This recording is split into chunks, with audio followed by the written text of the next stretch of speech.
Good evening, everyone, and welcome to the opening ritual for the Road to Parliament 2022 Correllians Live Telethon. My name is Right Reverend Elizabeth, and tonight we will be creating sacred space that will remain open until our closing ritual on Monday evening. Lord Don, ritualists, are we ready to begin? Let us begin by clearing and releasing all excess energy. Sit comfortably or stand if you wish, with your weight evenly distributed on your feet. Visualize, that is to say, imagine very strongly a bright white light pouring down from above the top of your head and passing through your whole body, exiting through the soles of your feet. Release all tensions, anxieties, and stresses in your being. Imagine them flowing out of you along with the white light. Let it all pour out of you. Imagine the excess energy as little bits of darkness being carried away with the light as it flows through you. When the last little bits of darkness are gone, let the light stop coming down and let the last of it flow out of you.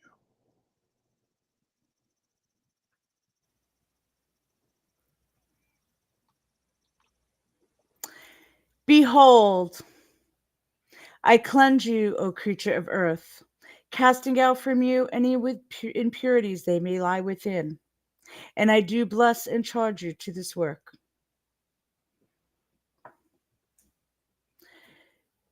Behold, O creature of water, I cleanse and charge you and cast out any impurities that may lie within. And I charge you for this work. Behold, the salt is pure. Behold, the water is pure. Purity into purity, and purity be blessed.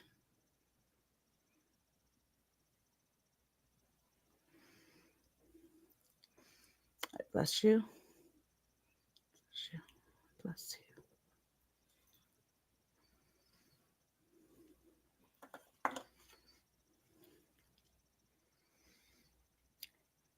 Behold, I cleanse you, O creature of fire. I cast out any impurities that may lie within.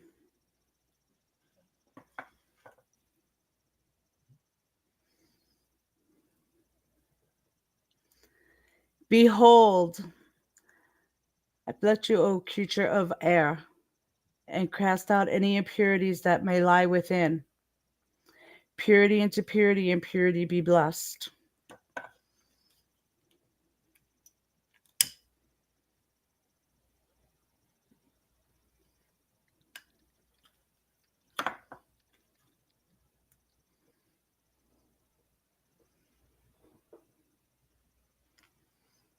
I charge you.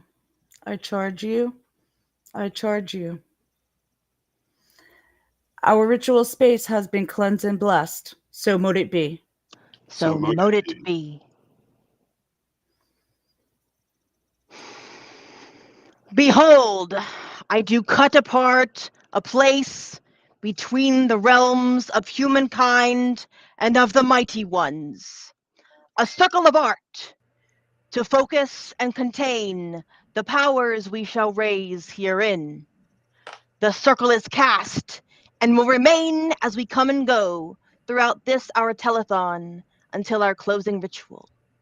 So mote it be. So mote it be.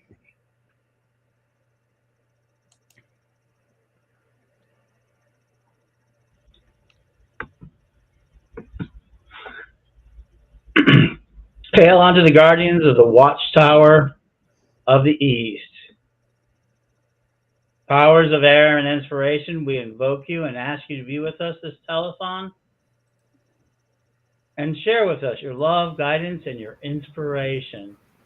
We pray that you will help us open our minds and our eyes and our strength, our thoughts as we go forward during this telethon. We bid you hail and welcome. Hail Well, and welcome. welcome. Hail unto you, O guardians of the Watchtower of the South, powers of fire and manifestation. We invoke you and ask you to be with us this telethon, to share with us your love, your guidance, and your inspiration. We pray that you help us to open our courage and passion and strengthen our resolve as we go forward during this telethon. We bid you hail and welcome. Hail and Hail and and welcome. welcome. Hail unto you, O guardians of the watchtowers of the West, powers of water and compassion. We invoke you and ask you to be with us in this telethon to share with us your love, your guidance, and your inspiration. We pray that you will help us to open our hearts and our emotions and strengthen our sensitivity as we go forward during this telethon. We bid you hail and welcome. Hail and Hail and welcome. welcome. Hail unto you, O guardians of the watchtowers in the north, power of earth and integration. We invoke you. We ask you to be with us this telethon, to share with us your love, your guidance, your inspiration.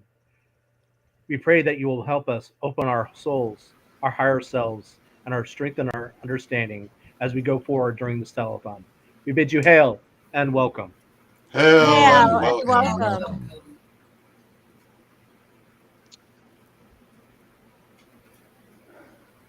We do invoke you, mighty Hecate of the threshold, you who sees the results of every choice, under whose eye every choice is made, and every road is traveled.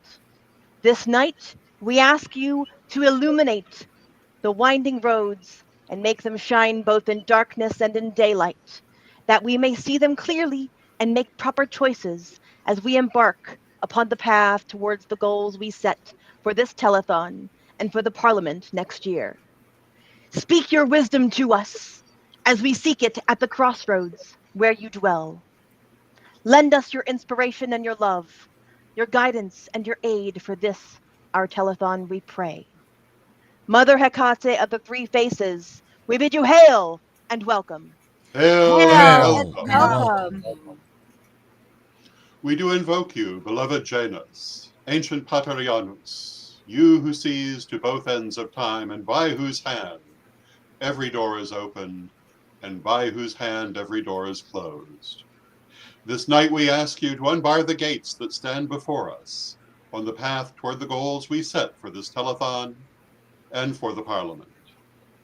Speak your wisdom to us as we seek it in the liminal where you dwell.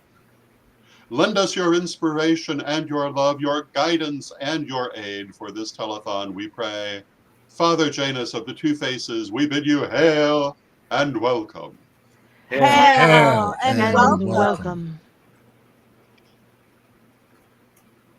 O mighty ancestors, beloved ones who have gone before, we invoke you and ask you to join us, to bless us, and aid us in our works.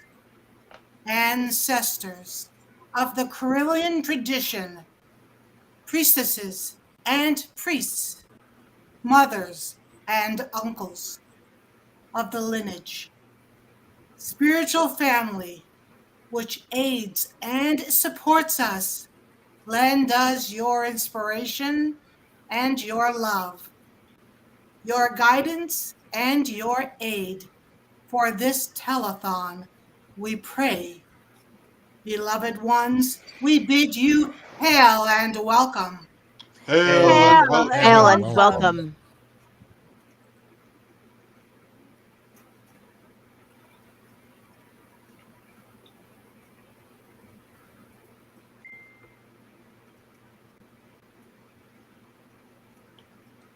So we have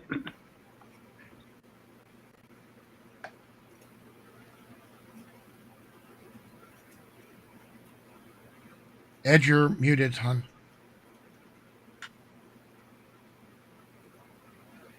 No, your sound's off. okay. Try it again. Yes, there you go, There you go. sir. We have assembled 3 candles for a variation of the 7-day candle spell. And now we will prepare them, make them holy, and set them our intentions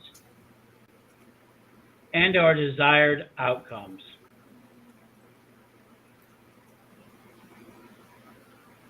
These are the candles, 3 blessings of the beloved ancestors. First candle blessing.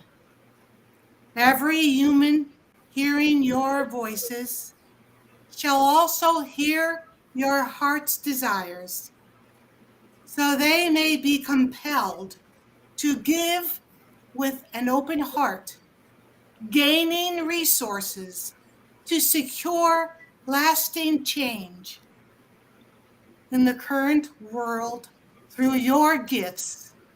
Second candle blessing. Within this moment, with clear voices, our message will be heard by those who understand the great benefits of freely giving.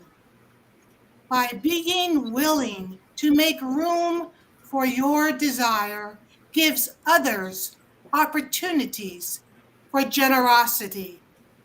Third candle blessing. Be willing to believe in your wisdom and the goodness of others. Be willing to believe you are able to receive. And so it is. So mote it be. So mote it be. Let us all see within these candles a ball of clear white light, which will cleanse them of any energies they previously held. See the ball of light growing and surrounding the candles, enveloping them in light.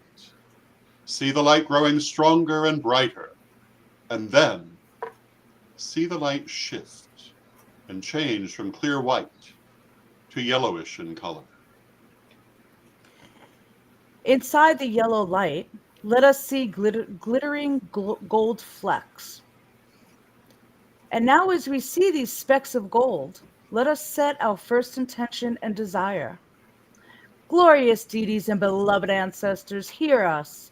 Aid us and guide us as we pray that the energies of these candles shall be but a pale comparison to the energies of the universe will bring us in these next 100 hours.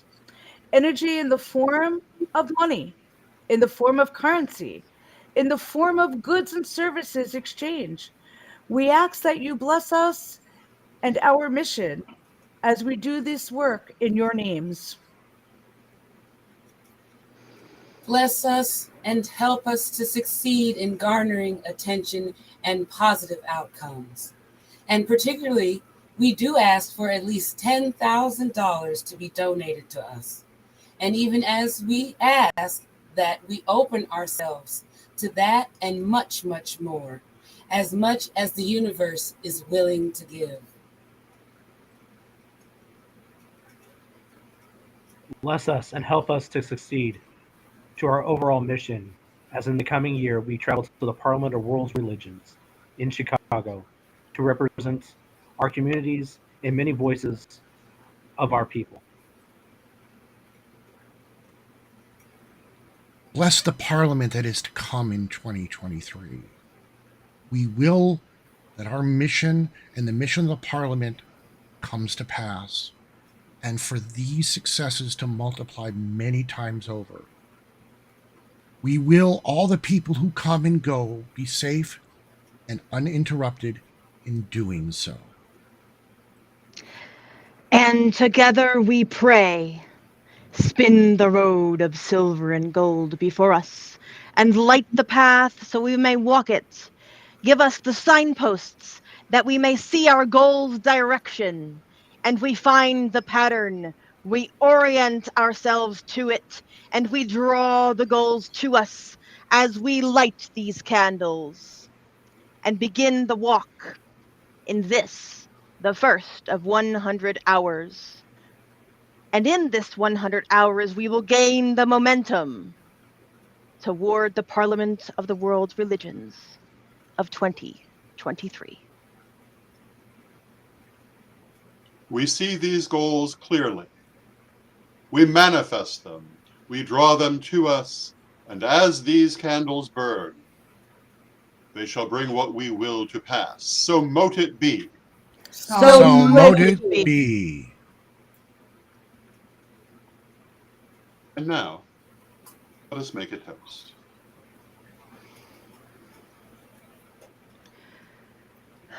May these foods and beverages represent what we will all eat and drink as we sustain ourselves throughout this telethon and beyond. As we eat and drink, we remember and give thanks for the bounty we share from our green earth, who is Gaia, our living mother goddess. To the goddess, To the To goddess. the goddess, to the god, to To the the god, god. and to us. To To us. To us.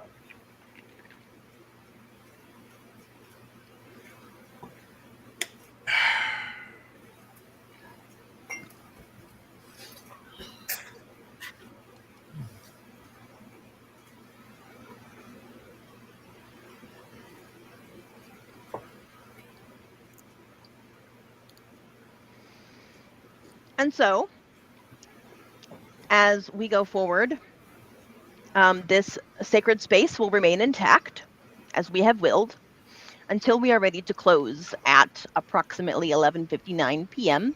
on Monday night, the 10th of October, when we will formally close the circle and end our beautiful telethon. As the record stands, I do believe, correct me if I'm wrong, number keepers, we believe we start with $531 in the pot. Ooh. That's a very nice number. And I thank you to everyone who has donated so far. I encourage you all to give when and where you can. And thank you all for joining us. Does anyone have anything else to add before we end our ritual for the evening?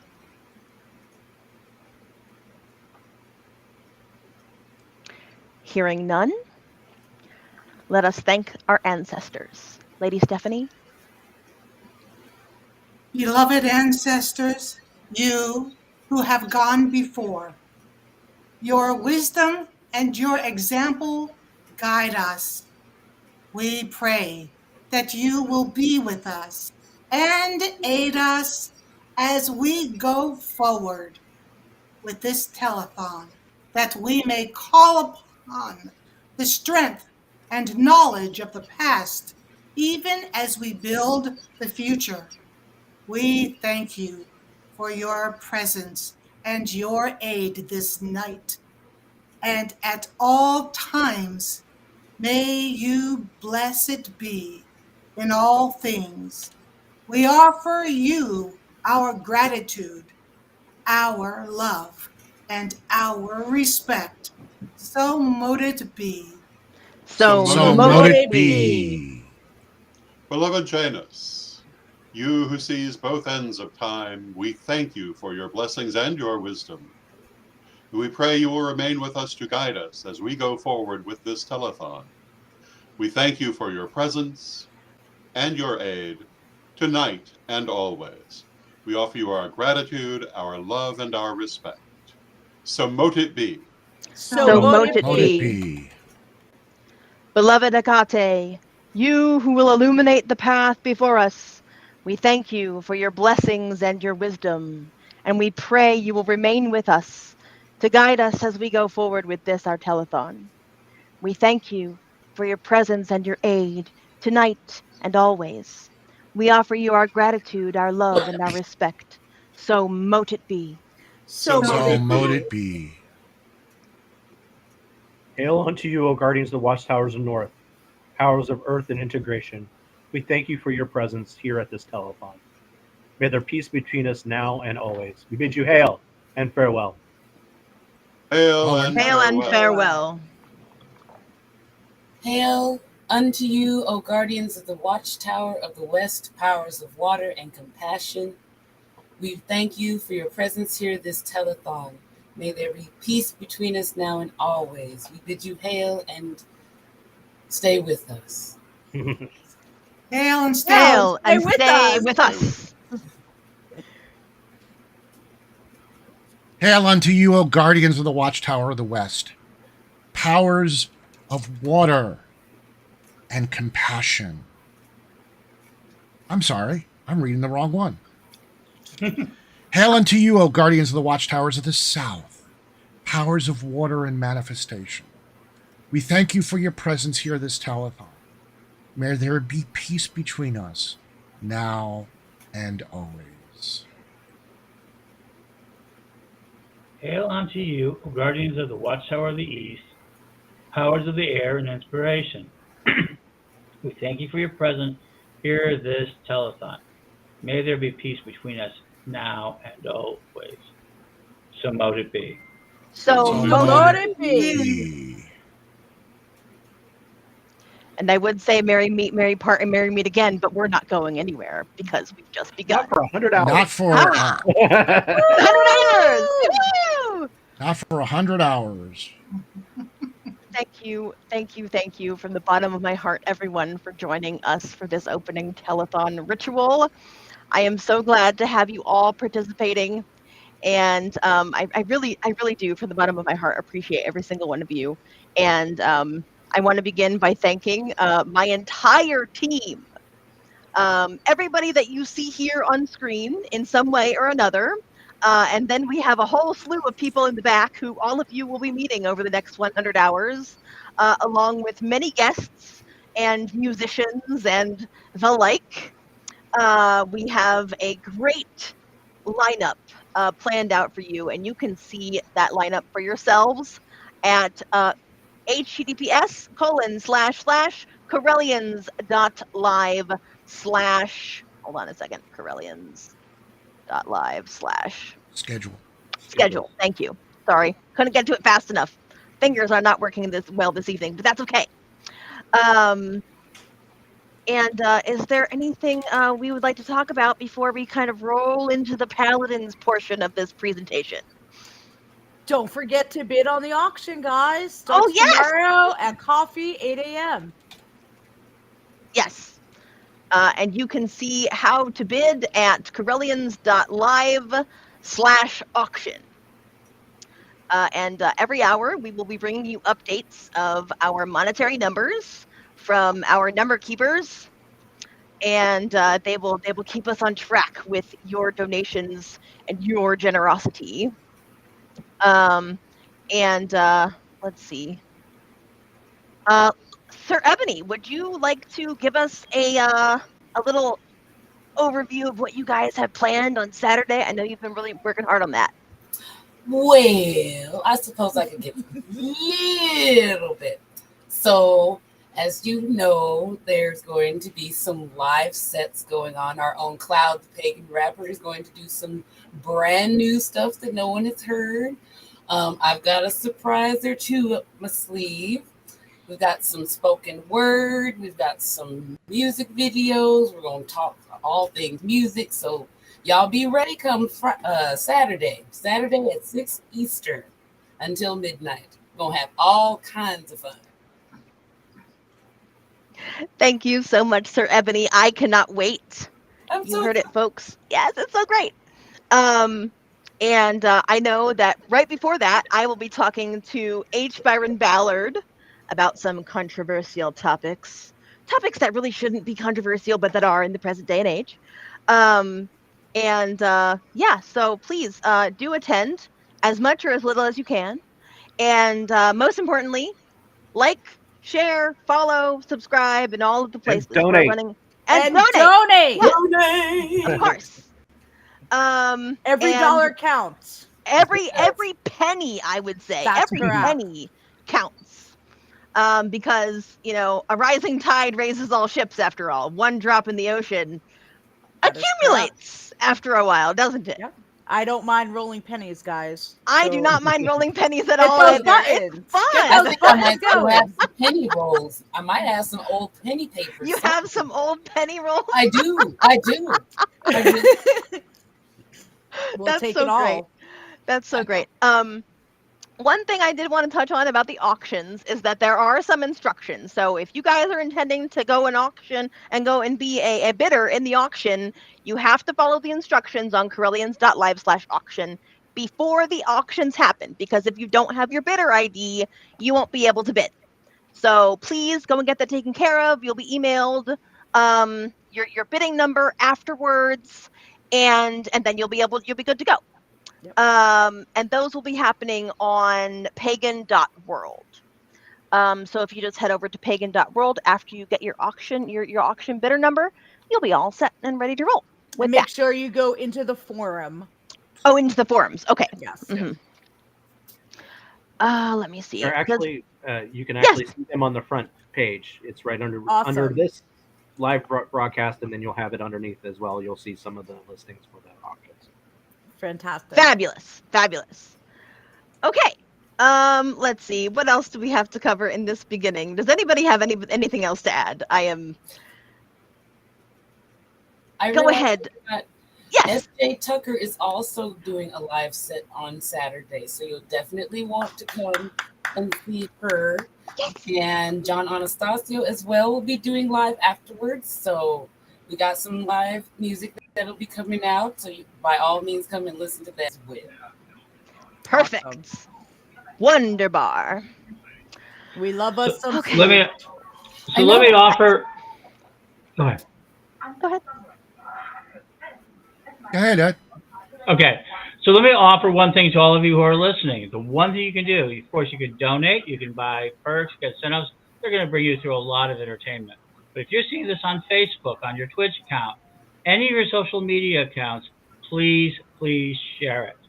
This is an amplification. The more you share it, the more people will see it, the more opportunities we will have them to see what we do for our work, but also have an opportunity to share in our joy and energy of going to the Parliament. So please share it if you see it in your Facebook, your networks. We really could use your help, and it's in a number of spots. So please share it when you see it. And thank you so much. Thank you so much for that. And aside from the General Ed. auctions, don't forget the psychic readers. Oh yes. There's tons and tons of Psychic readings readings available. 1, 2, 3, 4, 5, 6, 7, 8, 9. We have 9 psychic readers lined up and waiting for you to purchase a gift card or gift certificate to have a reading done by one of them or more of them if you want more than one reading done. And one of those happens to be Lord Don Lewis. Yes, that is correct. Woo-hoo. Lord Don himself. As I understand, they will be $25 for 15-minute readings. It's just a flat, straight across the board. Anybody you want, $25 for 15 minutes is my understanding. And with that, we are at the bottom of the hour already. 30 minutes in. Phew. Oh, I feel like I've been running a marathon already. It's been kind of a marathon getting here, let me tell you. Planning one of these things is a marathon in and of itself. You should be very proud of yourself. Thank you. Lady Elizabeth. You did a fantastic, wonderful job. Yes. Sir Eric. Thank you so much. Yes, wonderful. Everyone did a fantastic job. So before we head into our first donation break, and you guys get to see the awesome video that Sir Eric whipped up for us, props to him. Without that man right there, please. Without Sir Eric's help, this telethon would not be. Because that man has been there for me through every minute, every hour, every crazy thing that's happened, every what the heck are we going to do now? Yeah, and Everything. it seems like he's always awake. Something like 3 o'clock in the morning. And No. Right away.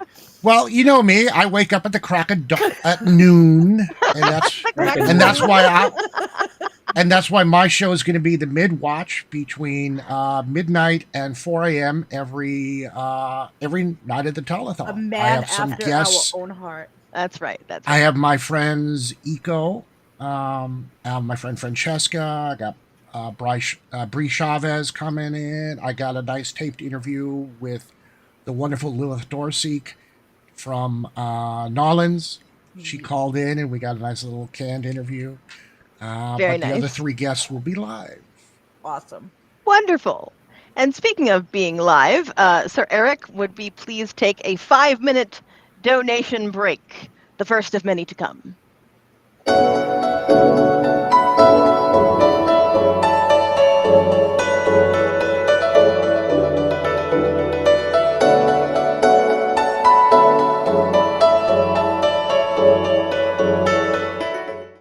Hello, this is Reverend Don Lewis coming to you from the beautiful metaverse. I am the first priest and chancellor of the Correllian Nativist tradition of Wicca, and I want to thank you for tuning in to the Road to Parliament 22 Correllians Live Telethon, 100 hours of magic and community. We're here to ask you to help us as we send a contingent to the Parliament of the World's Religions in August of 2023. We're going to give voice to you and to our community. During this 100 hours, our goal is to raise at least $10,000, and you can help us to do that. We humbly ask that you go to correllians.live/donate and give what you can. Then share this telethon and make sure those in your spheres know where and when to watch. Again, thank you so much, and enjoy the rest of the show. On August 14th to 18th, 2023, the 9th Parliament of the World's Religions will convene in the city of Chicago. They are calling us together for a call to conscience, defending freedom and human rights. People and representatives of nearly all religions and faiths will be there to answer this call. And here is one of 6 reasons you should attend. Number 1, with hundreds of classes available across the spectrum of religious and spiritual thought. Presentations with real-world events taught by thought leaders and teachers. Workshops to cover important skills and information training that offers results long after the participants return home. Consider your commitment to defending freedom and human rights and attend the 9th convening of the Parliament of the World's Religions. If you wish to join the pagans to the Parliament, we have a special rate at Correllian.com, or just click the link in the description. Blessed be everybody. What are you most looking forward to at the Parliament of the World's Religions? What I'm most looking forward to at the Parliament of World Religions is learning about all the different types of religions that are out there, meeting the various clergy and making new friends around the globe, and getting to know the other people and what they're focused on and what needs to be done to help me focus and teach others. Why do we need representation at the Parliament? Our attendance means something essential. By participating in conversations around the ways we can defend our freedoms and human rights, we can make a difference. By standing with our faith community and as a people of spirit, we can allow your voice to be heard in a unique way. Who are the Sacred Order of Paladins? The Order of Paladins is a service-oriented order dedicated to assisting our communities in moving towards a better, more sustainable stewardship of Mother Earth. And we are also dedicated to preserving Gaian culture today in order to support our civilization in the future. Why support the Paladins?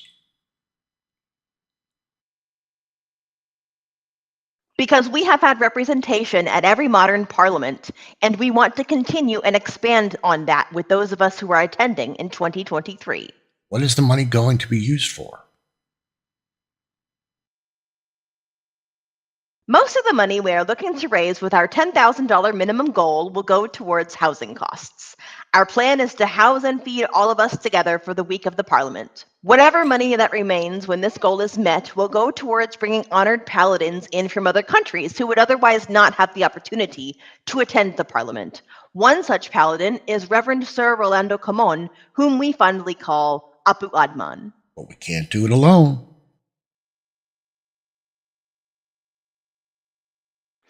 And that's ultimately why we are here, because we need your help. Thank you so much for watching and contributing in whatever way you can. Please donate to our cause at correllians.live/donate. Like our video feeds and share so that others can join us in watching what we have planned for you throughout these 4 incredible days and nights.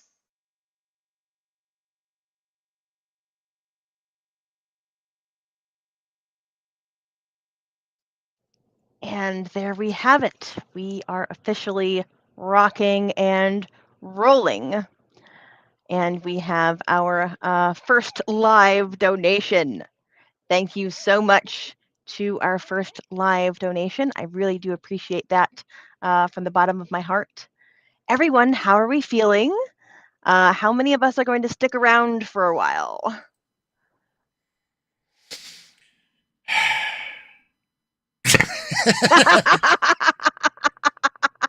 Well, I ain't going nowhere, so you're stuck with me for a while. That's right. I'm stuck with you. So this next little while here, up until around midnight, we wanted to hang out with our paladin friends and family and talk about the mission to the Parliament and the importance of traveling to Parliament, including perhaps some things that have not already been spoken about on our little donation break there. Lord Don, did you wish to say something? I see you raising your hand politely.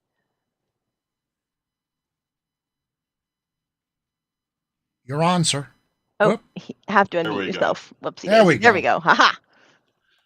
Well, on the subject of the Parliament, every Parliament is important, and we've talked in the past about why they're important, but this Parliament has as its focus defending human rights. And we're living at a time that human rights are under assault in many places. And we certainly are concerned with our own civil rights. And so it's very important, I think, for us to make sure our voice is heard. It's never wise to let someone else speak for you. It's much better if you can come to the table and speak for yourself. And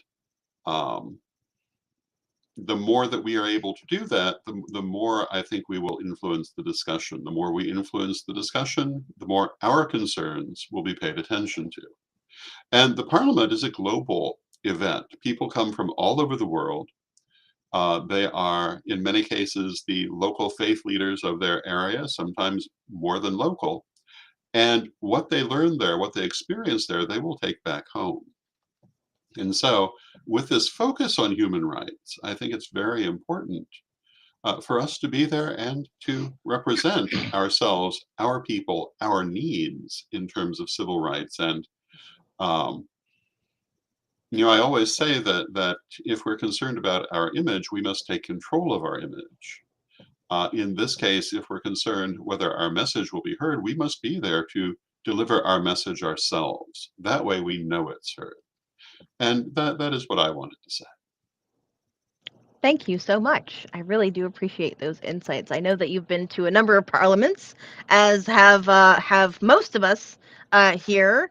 I know that Lady Stephanie was given the chance to walk to represent our tradition, the Correllian Nativist tradition of Wicca, and that was at. Remind me was that at Salt Lake City?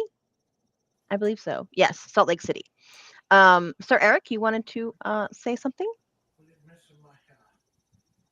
I can't hear you. Yeah, that's what I get for muting everybody. I unmuted everybody but forgot me. This is going to be my first parliament. I remember the very first parliament back in the 80s. I was with the Church of All Worlds, and Anna Dea Judith was there to represent us. And she came back with these amazing stories. And I'm really looking forward to creating some of my own stories and to really interface. Because to me, I see religions focusing, so many mainstream religions focusing on the differences between themselves. I like the idea of the Parliament because I'm going to get to, and they already do, focus on the things they have in common. And there are way, way, way more things we have in common as spiritual beings than we do differently. You know, whether we wear a hat tilted to the right or a hat tilted to the left, it doesn't matter Right. when we are there to focus on our spiritual connection.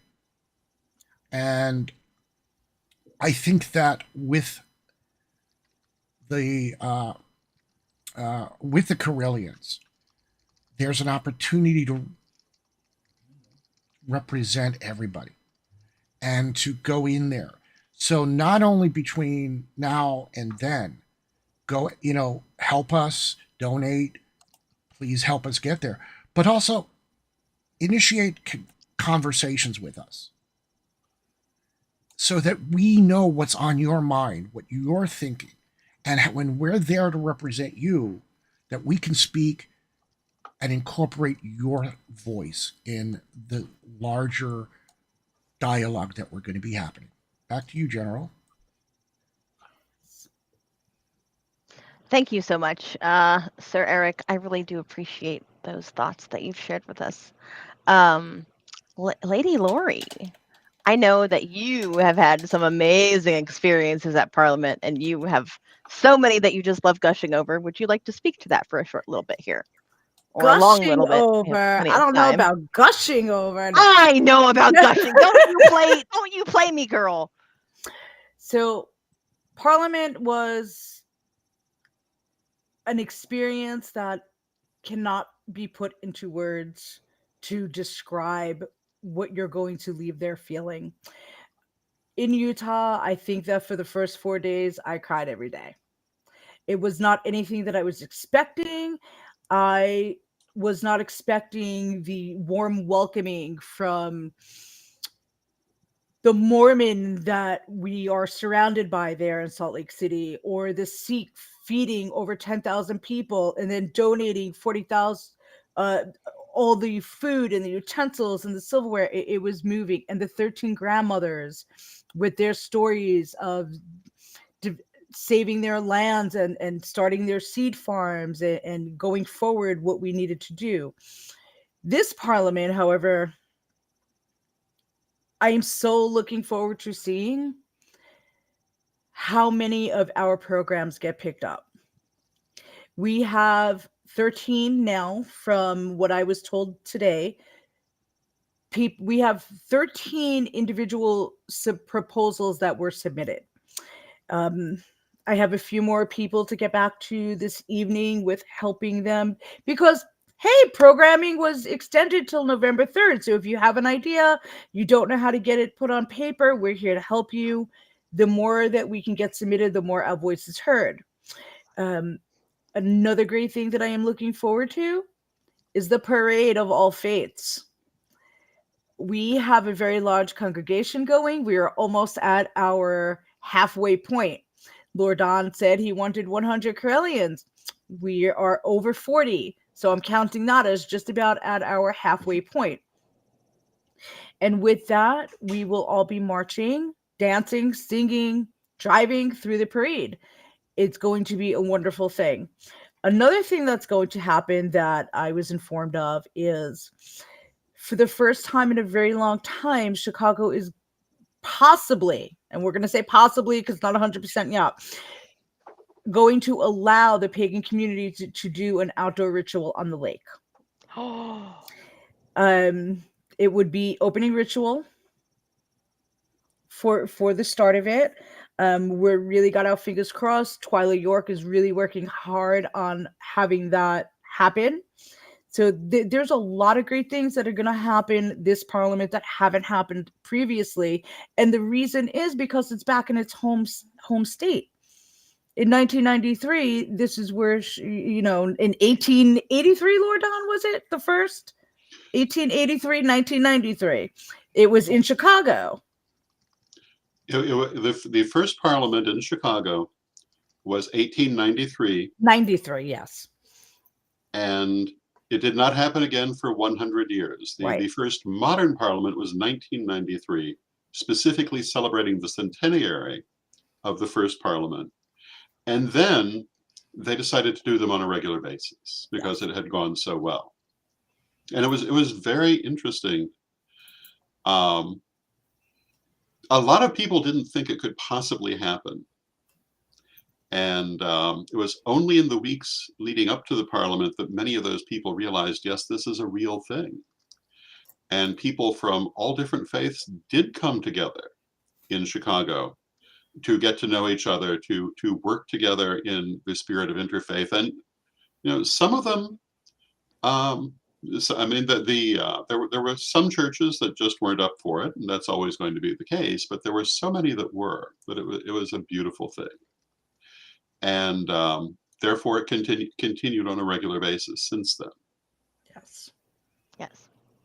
So And that's awesome. And Parliament is also looking for volunteers. If you cannot afford to pay your registration, you can donate time, but I assure you, it's not going to be an hour or two here and there, because I've done this for 2 years now in a row. And it's not because I couldn't afford to, but it's because I wanted to get more involved. In Toronto, I worked as a volunteer, and I think I got to attend 2 workshops, and it was so worth it because I did volunteer in the aspect of being in the room with other workshops that I necessarily would not have gone to. So it was good. I got to learn a lot of different things with that. There is a minimum amount of time that you do have to volunteer. It is not the whole entire event. It may be 4 hours one day, 6 hours another day. They will give you time to be able to do the things that you want to do. Even if you pay for your registration and you still want to volunteer, bags need to be stuffed, flyers need to be folded. There is a multitude of things that go into putting this together. So volunteer your time.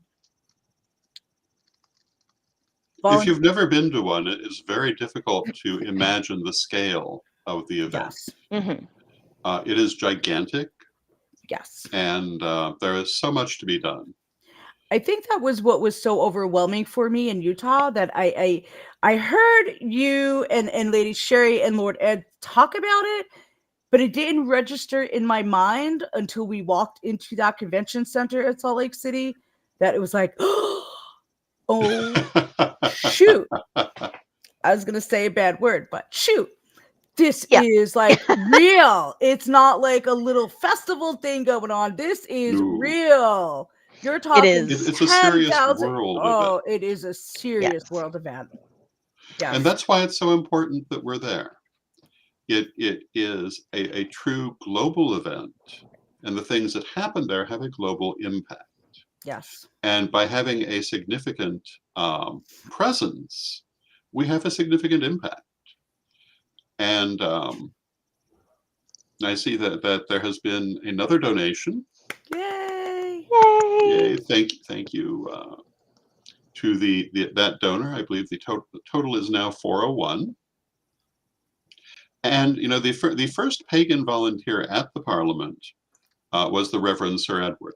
Yes. And he was volunteering for them at least 2 years before the 1993 Parliament, and was I believe, an assistant stage manager during the event, which gave him a unique perspective, and I was very lucky to have him share that with me. And many others, as I said earlier, they didn't actually believe this was going to happen, but we knew obviously that it was, and it was the most remarkable thing.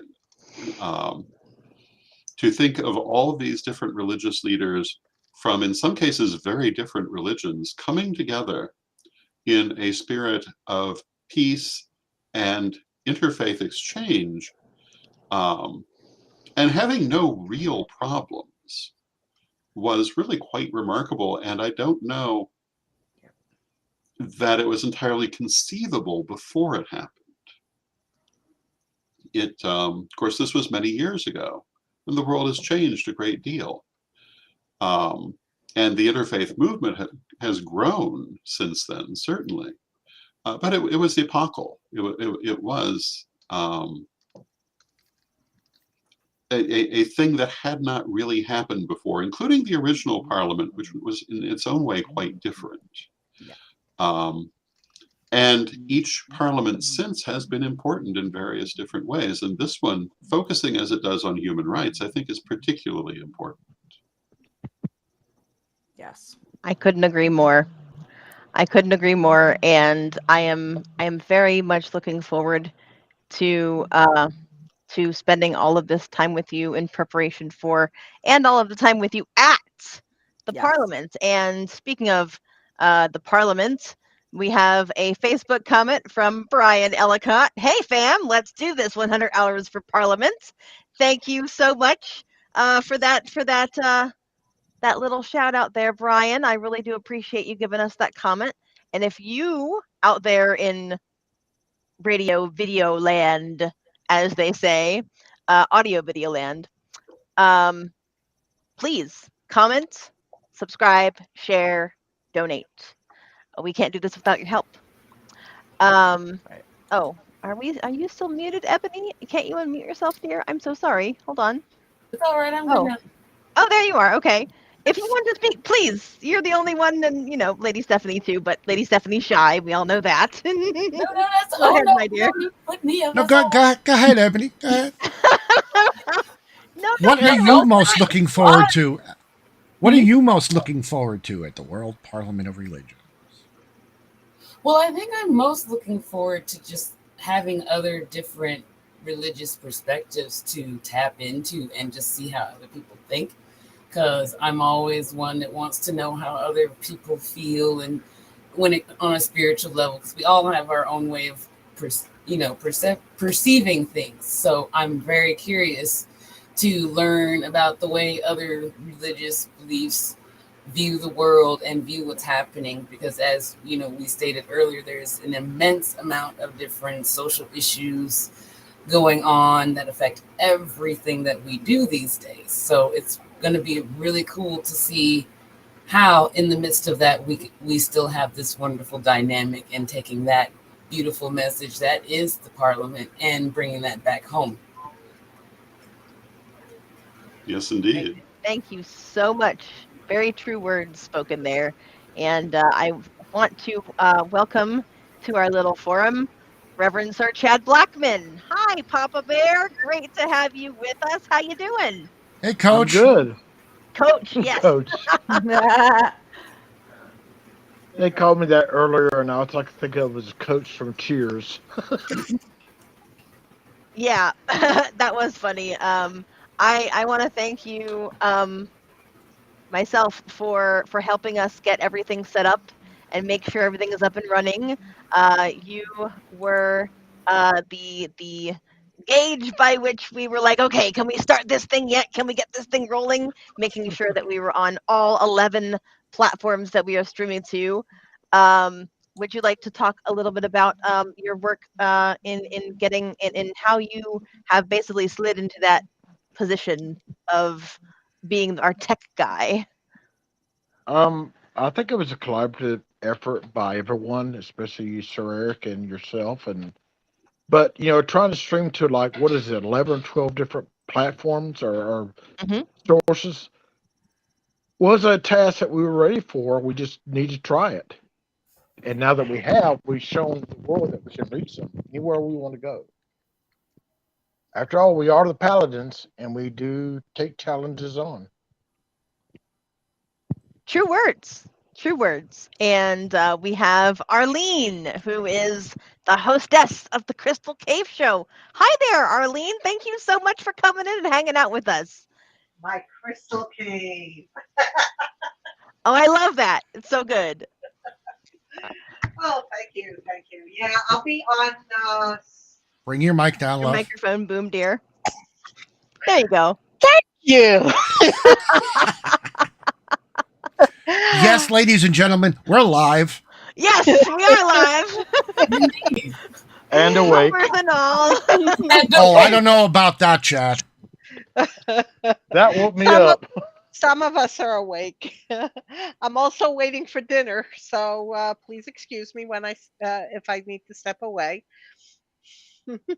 So, Arlene, would you like to talk about a little bit about the Crystal Cave, which you will be doing, I believe, several nights this weekend? Is that correct? Correct. I will be hosting on Saturday, Sunday, and Monday from 12 to 4.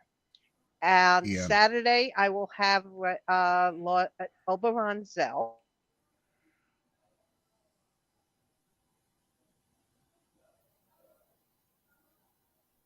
Okay, you just Oh, I think she has to go get her food, but that's okay. Thank you so much, Arlene. I really do appreciate you giving us that little bit of sneak peek. Reverend Oberon Zell is always a cool cat to hang around with when he's available. And I look forward to seeing him on your show then. So let's see. Oh, Patricia Reeves says from Facebook that they look forward to 2023 Parliament of the World's Religions. Thank you so much, Patricia, for your comment and for tuning in.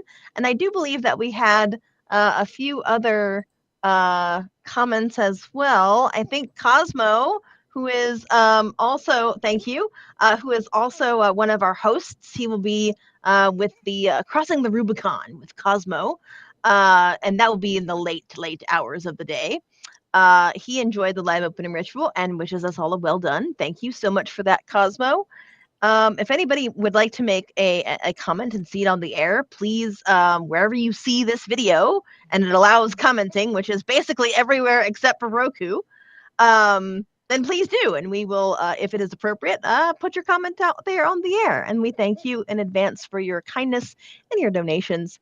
I believe we are running up to the top of the hour here. It is 8:57. Sir Eric, are we ready for that next donation break so that we can all have a little bit of a breather? Yes, ma'am. Okay. Any last words?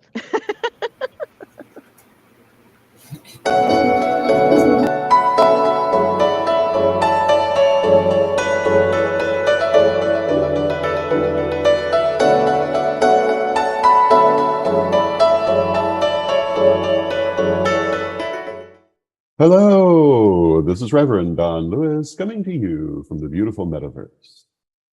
I am the first priest and chancellor of the Correllian Nativist tradition of Wicca, and I want to thank you for tuning in to the Road to Parliament 22 Correllians Live Telethon, 100 hours of magic and community.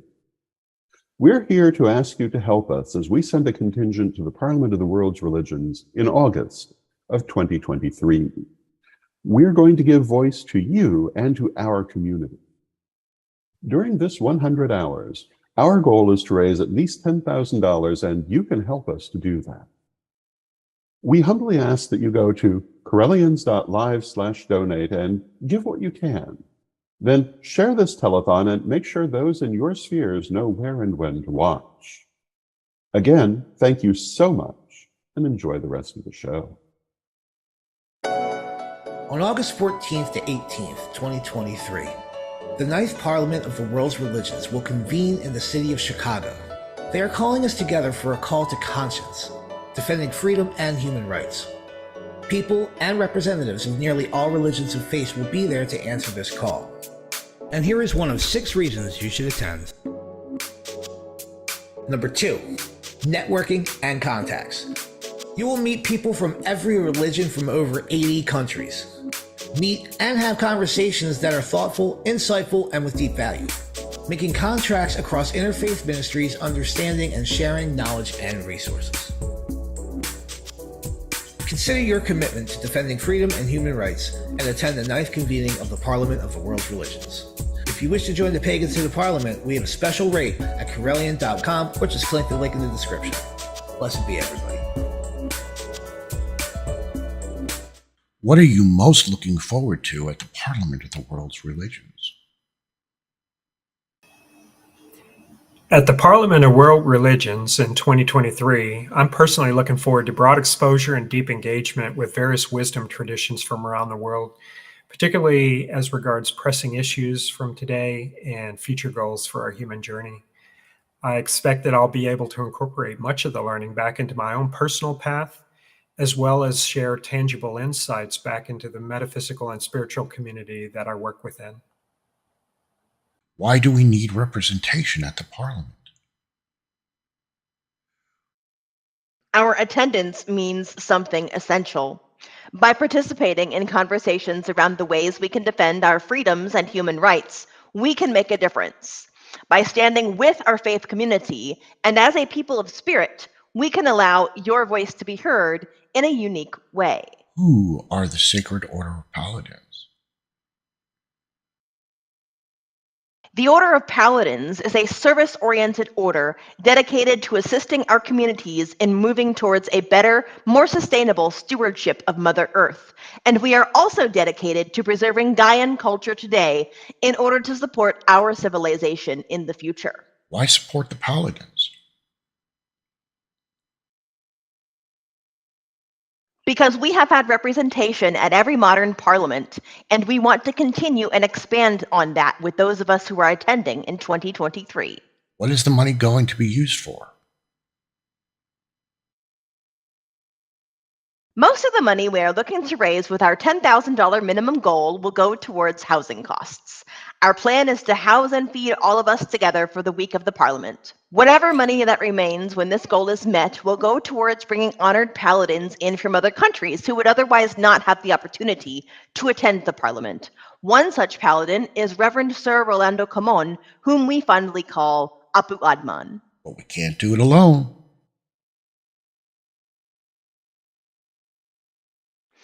And that's ultimately why we are here, because we need your help.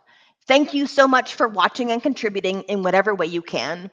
Please donate to our cause at Correllians.live/donate.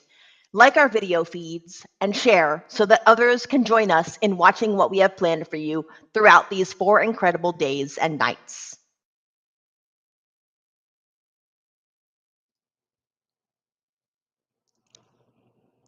And we're back. Thank you so much for sticking around through this first hour of the telethon. 99 hours remain. I'm tempted to sing that bottles of something on the 99 wall. hours Yes. of the telethon to go. 99 hours to 99 hours to go.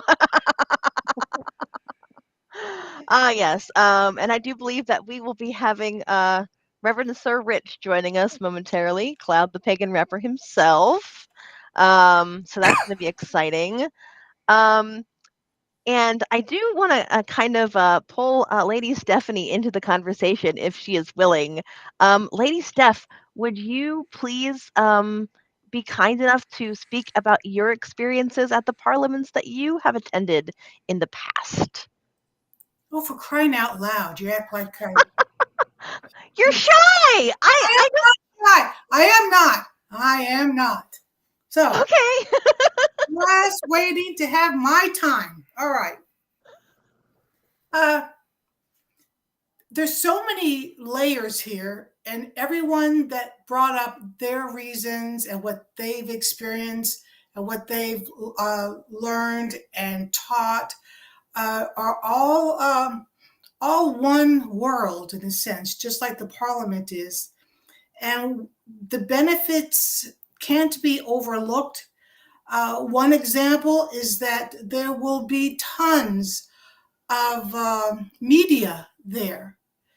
And I lost count of how many people, magazine people, influencers, like podcasters, television people, newspapers in the form they have now.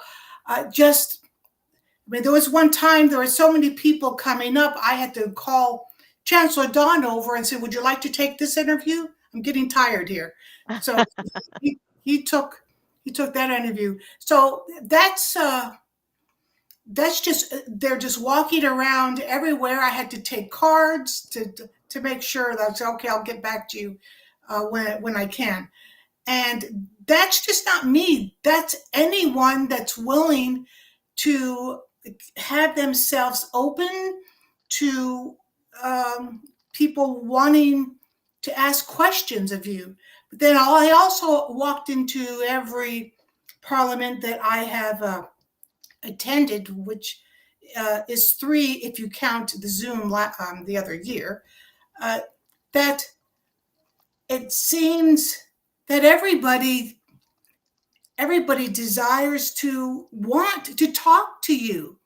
So I would make a point to go up, especially in the halls. There's all kinds of action going on in those halls. And so whenever I would finish being inside of a teaching or whatever I would be working, I would make sure I would head for the halls, keep my antenna up, and approach people.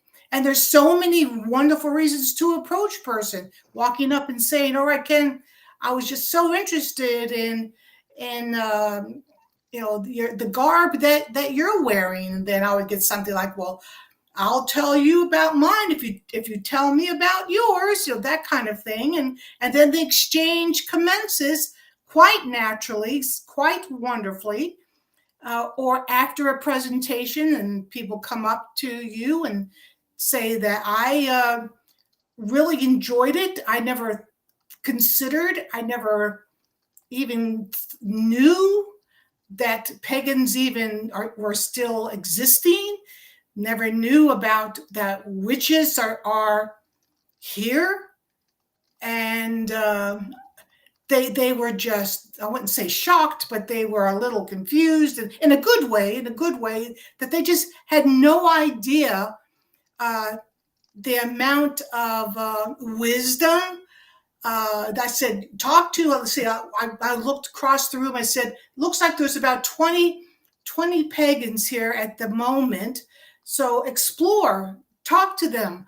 They'll love it. So I would try to encourage different people that were acting like, gee, I really would like to, I have so many questions. Well, this is the great opportunity to ask about, well, what is a pagan? What do you do? What do you really believe? As well, that's a super complicated question, because pagans believe in many, many, many, many things. So it's not such an easy answer.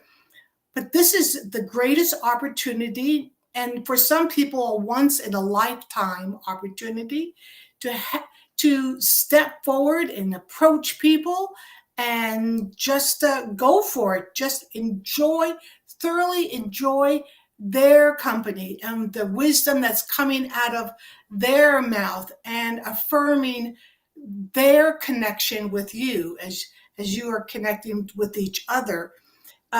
You're not going to find, at least I sure didn't, you're not going to find someone that's miserable or I don't want to talk to you. I didn't find that. And so just knowing that openness, that pure openness, and especially people that you just would never think would want to talk to you, just like these people that were confused, that didn't realize that witches were walking around the earth.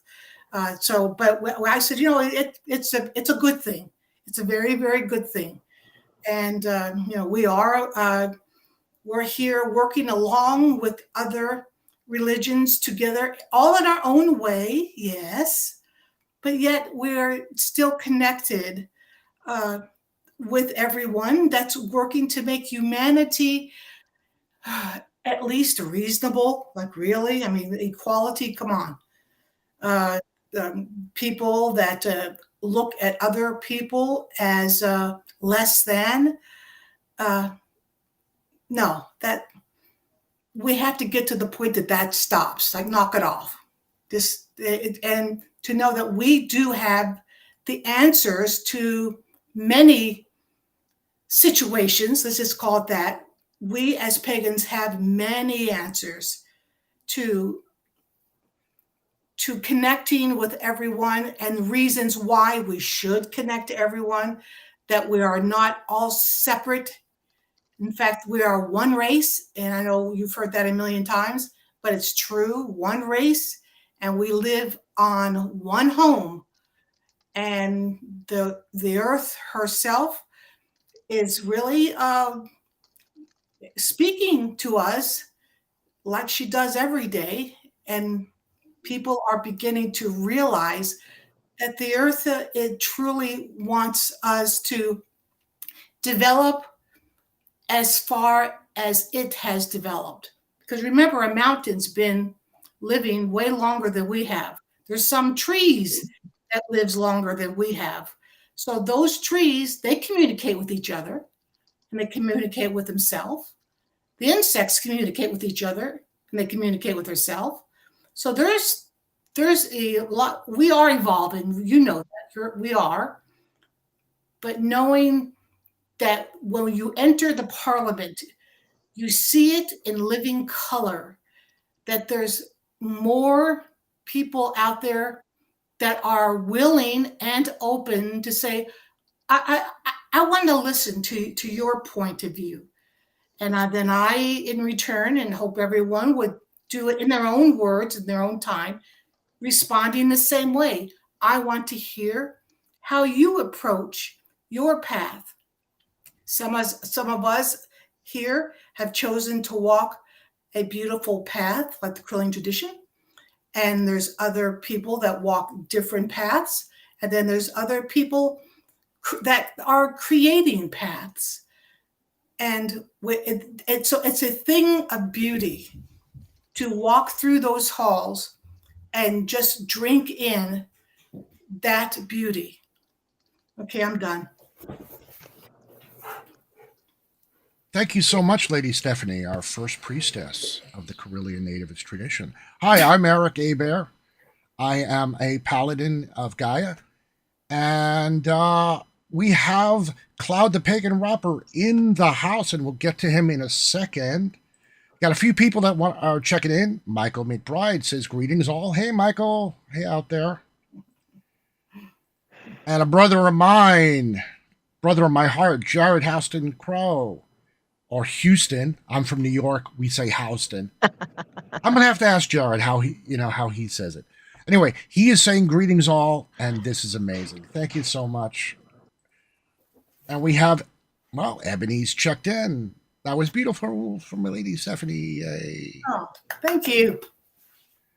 And ladies and gentlemen, the one, the only, and maybe that's not a great thing because I would love to have a dozen more. But Cloud the Pagan Rapper in the house. How you doing, brother? I'm good, man. I'm really good. I gotta say, I'm super stoked for the telethon as a whole. This whole thing, there's so many moving parts, so much work has gone into it, and as an order, paladins, we should all definitely put a lot of work in to get in here. So, give yourselves a little round of applause, everybody. Honestly, it's an honor to be here and to taking part in helping out with this thing. Because Parliament, the idea means something to me. Now, I've never been to one before, but hopefully this is going to be my first. And I have always been mesmerized by hearing other people's schools of thought. And I think that's one of the things that I am so excited for, is having all of these different leaders and clergymen from different areas coming together. And, it's just like so much wisdom. There's so many different schools of thought you can learn a little bit about. And I think that's why, the idea works. So yeah, how's everybody doing out there? Oh, I'm doing great, my friend. Did I just hear another beep? Chad's in. Okay, he's checking something out. Yes, our back end guy is checking out the back end. There are a few channels we're not streaming to, so I know we're saying 11. We just want to be honest and say there's a few, but hey, I also just want to give a shout out to Restream. This is a program that we just started using. In fact, it was Cloud, your idea to do something like this, get off Zoom. Yeah. And, you were part of the, you and me and a couple others were checking out some of them. And, we're very happy we landed on Restream.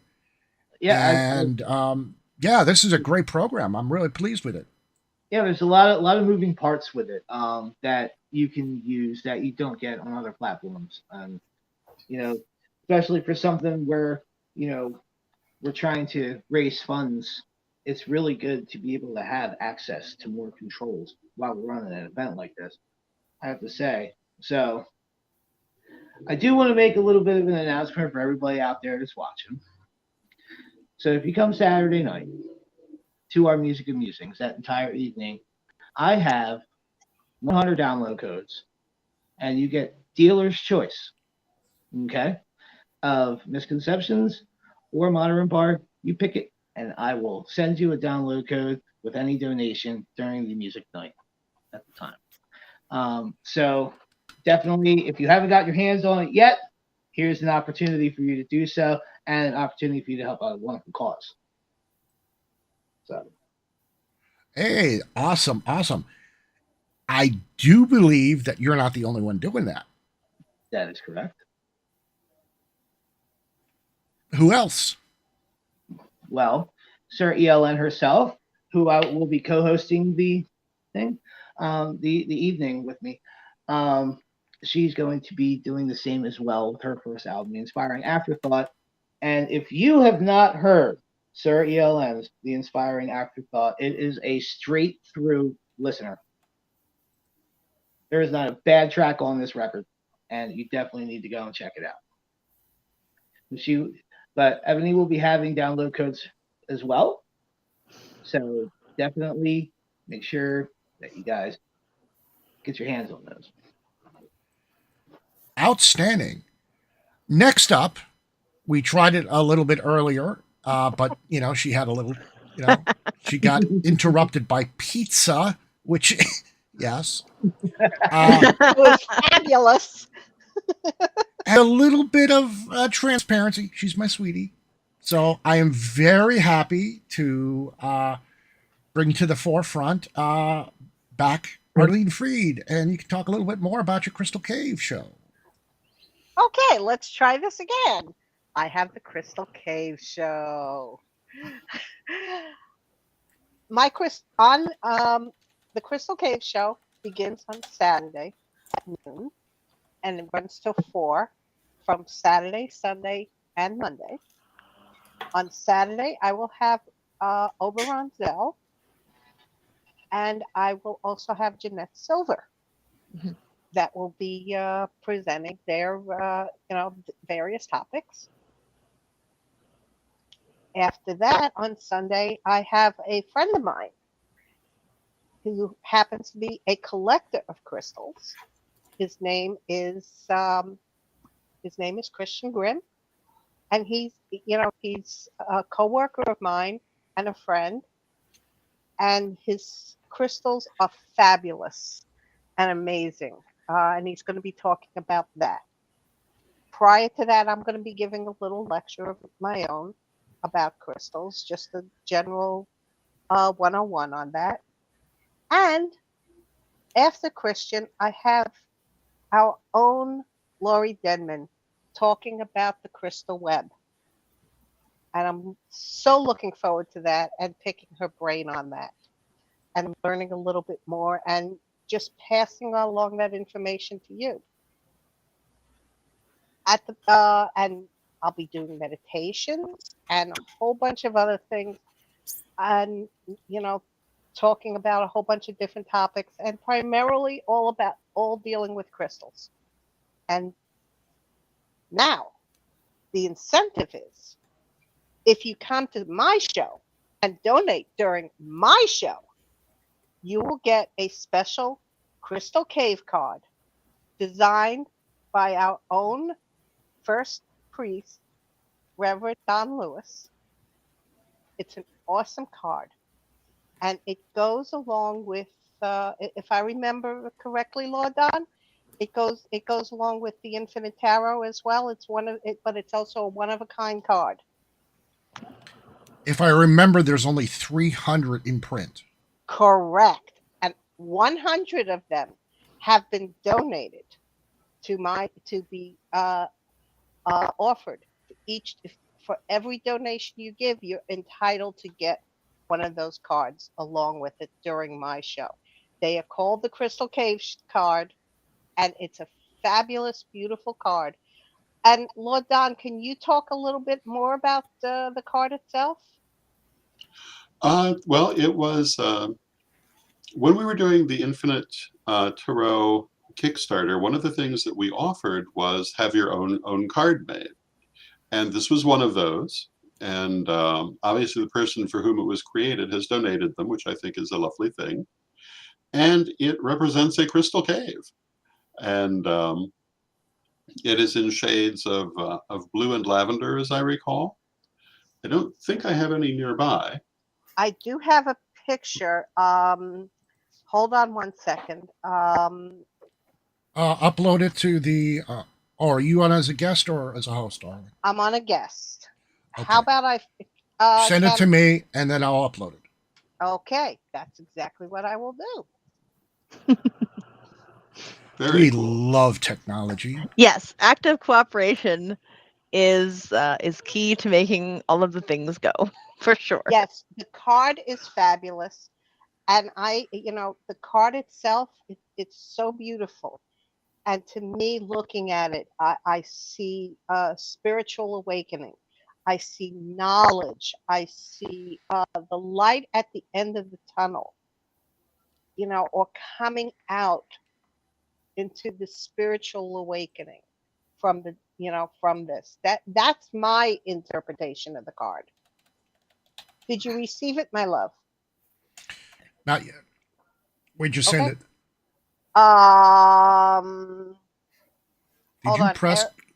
Did you press go? Yes. Hold on. I'll find out. Let's see. Where did you go? I'm right here, honey. 1964. Okay. Yep, got it. Okay, I'll give you a sec to grab it. Yep. Yeah. Somebody else talk while I do that. So, Arlene. Yes. How was that New York pizza? Fabulous. I'm so jealous. Would you like? You're the one who moved south, sis. I'm sorry. Would you like to see what it looks like? No. I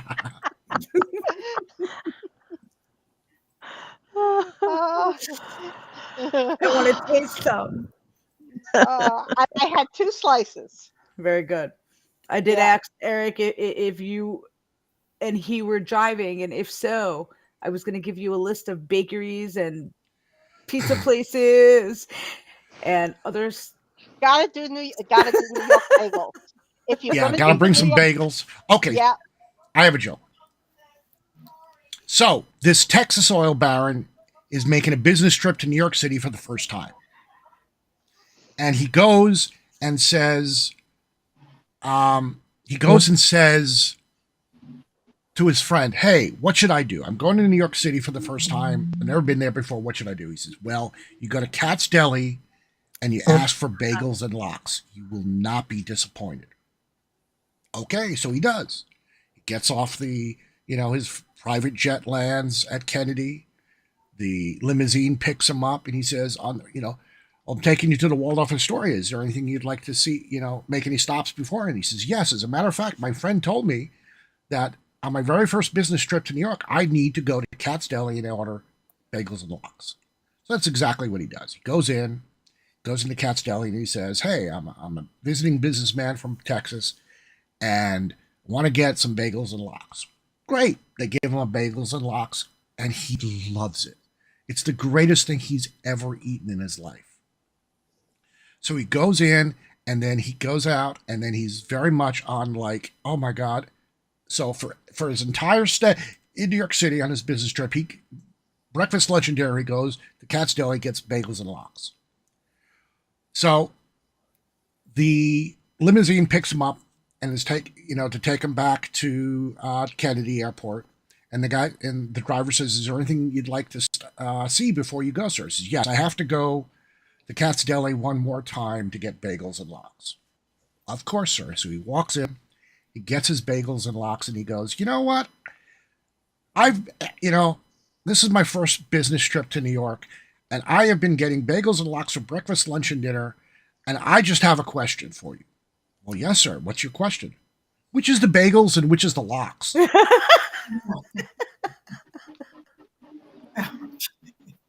I don't think you could have said it more New York than that. I'm sorry, say again? I don't think you could have said a more New York joke than that. Oh, I got a few, but they're not safe for family consumption. Look, well, you see, Give it a few hours. We're all talking about New York pizza and New York things, but we need to be thinking Chicago. So we need to start Chicago, yes. And our Chicago style dogs and get ready to make our way to Chicago. So absolutely. Gotta have that deep dish. I was recently in Chicago, and y'all all saw that I had that big, beautiful deep dish with Lord Jason and Sir Chad. And let me tell you, I was in heaven. It was magnificent. Yes. I can't wait to have ourselves a nice pizza party when we're there one of the days. Yeah. It's gonna be a blast. I'm also looking forward to exploring. Yes, the city of Chicago is a beautiful city, as I do recall.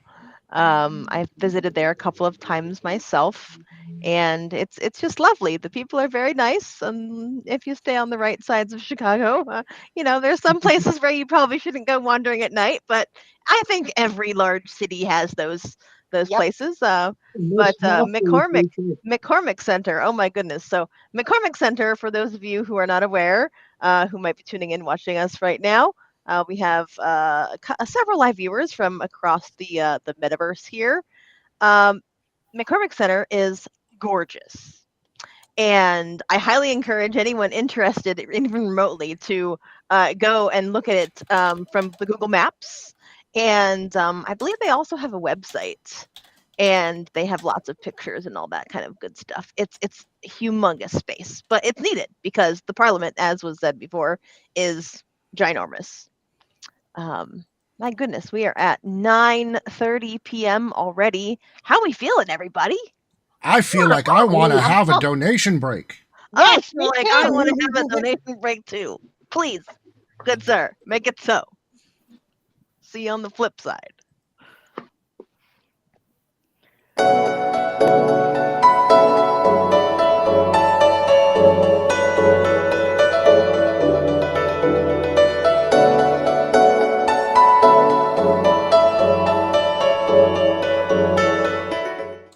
Hello, this is Reverend Don Lewis coming to you from the beautiful metaverse.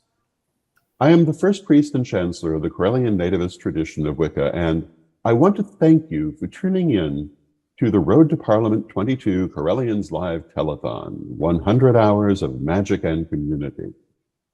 We're here to ask you to help us as we send a contingent to the Parliament of the World's Religions in August of 2023. We're going to give voice to you and to our community. During this 100 hours, our goal is to raise at least $10,000, and you can help us to do that. We humbly ask that you go to Correllians.live/donate and give what you can. Then share this telethon and make sure those in your spheres know where and when to watch. Again, thank you so much, and enjoy the rest of the show. On August 14th to 18th, 2023, the Ninth Parliament of the World's Religions will convene in the city of Chicago. They are calling us together for a call to conscience, defending freedom and human rights. People and representatives of nearly all religions and faiths will be there to answer this call. And here is one of 6 reasons you should attend. Number 3, breathtaking performances of music, dance, and the arts. Every kind of religious and cultural music, dances, and art fill the 5 days. The Parliament presents beautiful, colorful, intimate, and spectacular performances in many languages from many cultures. The display of the heart, in essence, the freedom of expression, will be on full display. Consider your commitment to defending freedom and human rights and attend the 9th convening of the Parliament of the World's Religions. If you wish to join the pagans to the Parliament, we have a special rate at Correllian.com, or just click the link in the description. Blessed be everybody. What are you most looking forward to at the Parliament of the World's Religions? What I am looking forward for the Parliament of World Religion 2023 is that the Parliament will bring me in so that I could meet my Correllian family. It's been a long time that I've been following the Parliament World Religion and the Correllian tradition through Magic TV. But this time, with your help, and I'm really hoping that you could help me to be at the Parliament of World Religion 2023. So this is what I'm looking forward to meet you and be in person with you at the Parliament of World Religion. Why do we need representation at the Parliament? Our attendance means something essential. By participating in conversations around the ways we can defend our freedoms and human rights, we can make a difference. By standing with our faith community and as a people of spirit, we can allow your voice to be heard in a unique way. Who are the Sacred Order of Paladins? The Order of Paladins is a service-oriented order dedicated to assisting our communities in moving towards a better, more sustainable stewardship of Mother Earth. And we are also dedicated to preserving Gaian culture today in order to support our civilization in the future. Why support the Paladins? Because we have had representation at every modern parliament, and we want to continue and expand on that with those of us who are attending in 2023. What is the money going to be used for? Most of the money we are looking to raise with our $10,000 minimum goal will go towards housing costs. Our plan is to house and feed all of us together for the week of the Parliament. Whatever money that remains when this goal is met will go towards bringing honored paladins in from other countries who would otherwise not have the opportunity to attend the Parliament. One such paladin is Reverend Sir Rolando Camon, whom we fondly call Apu Adman. But we can't do it alone.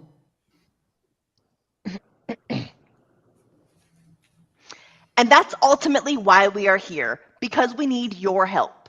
Thank you so much for watching and contributing in whatever way you can. Please donate to our cause at correllians.live/donate. Like our video feeds and share so that others can join us in watching what we have planned for you throughout these 4 incredible days and nights.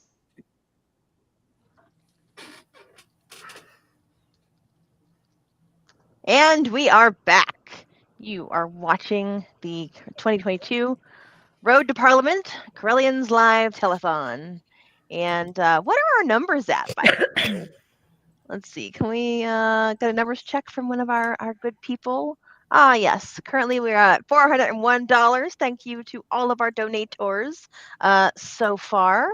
And we have with us several people, several hosts, Lord Don, and one we have not met yet on the air, Cosmo. Hello, Cosmo, and welcome aboard. Hello. Can you hear me all right? Yes, can hear you perfectly fine. How are you?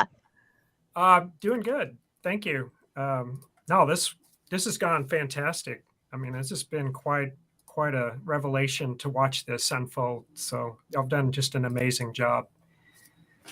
Well, thank you, and thank you for joining us as well on this adventure as we dive right into the 100 hours. You have been one of the other instrumental people, particularly with your amazing gift of creating guides and such for our hosts in the back end, learning this new platform and having questions that you are just so nimbly able to answer within that guide. I really, really do appreciate your contribution in that way. Thank you so much.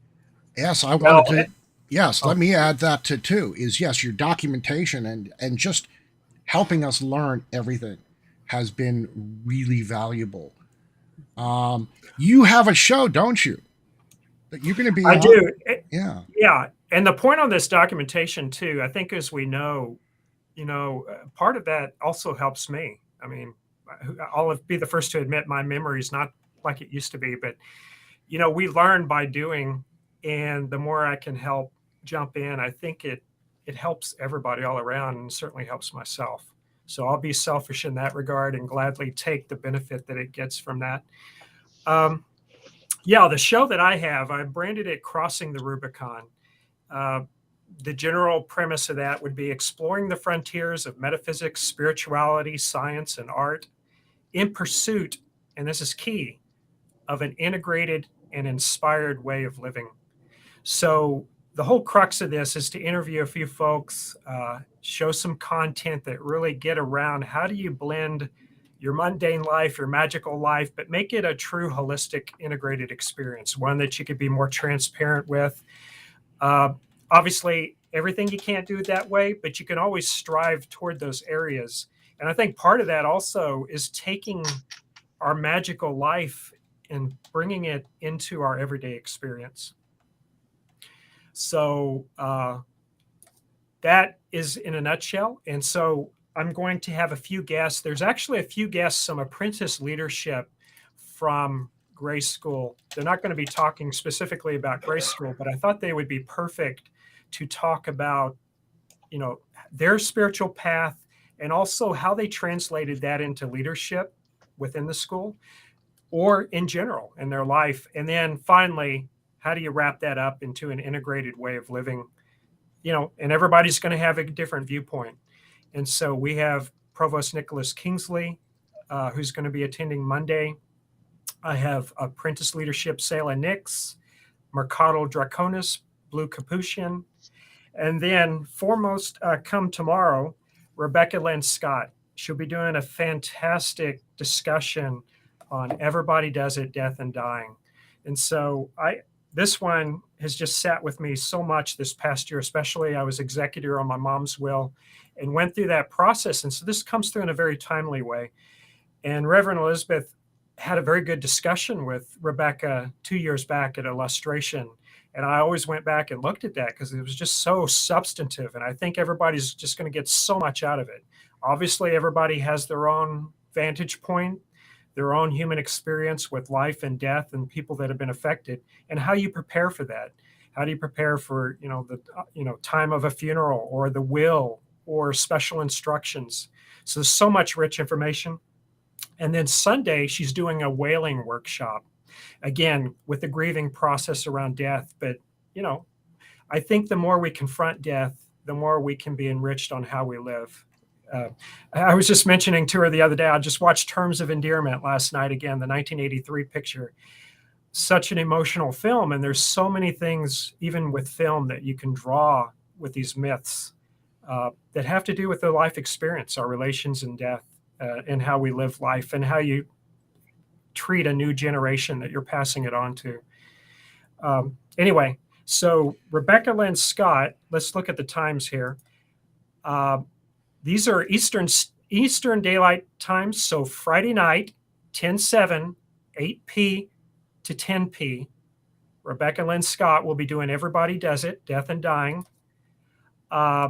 She will also be doing the wailing workshop on 10/9 Sunday, again at 8 p.m. Eastern Daylight Time.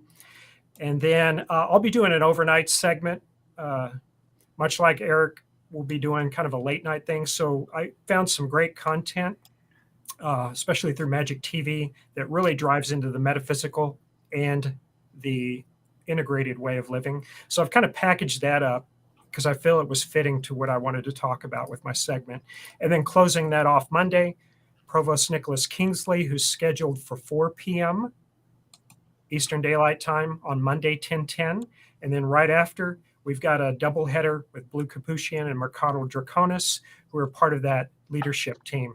And then one that I forgot, Selah Nix, is right after Rebecca Lynn Scott on Sunday. So Selah Nix, again, apprentice leadership, magical community, very rich conversation. She's also a great writer. We might get into some of the writing craft. That's at 10 p.m. Sunday. So I think that kind of wraps things up in a verbose way for my segment. Apologies. This is the first time I've hosted. So if I Awesome. the mouth, that's why. No, please, Cosmo. No apologies necessary. You are a natural. Believe me, this is And my thank- first time hosting. It's Arlene's first time Actually, I think it's all of us. This is the first time we've really done something like I'm this. not going to use that lame excuse anymore. I can't get away with it, so I better get that out of my pocket. Okay. Eric, do we have the Crystal Cave card to show off yet? You mean that beautiful That thing? beautiful thing! Look how pretty! Isn't it gorgeous?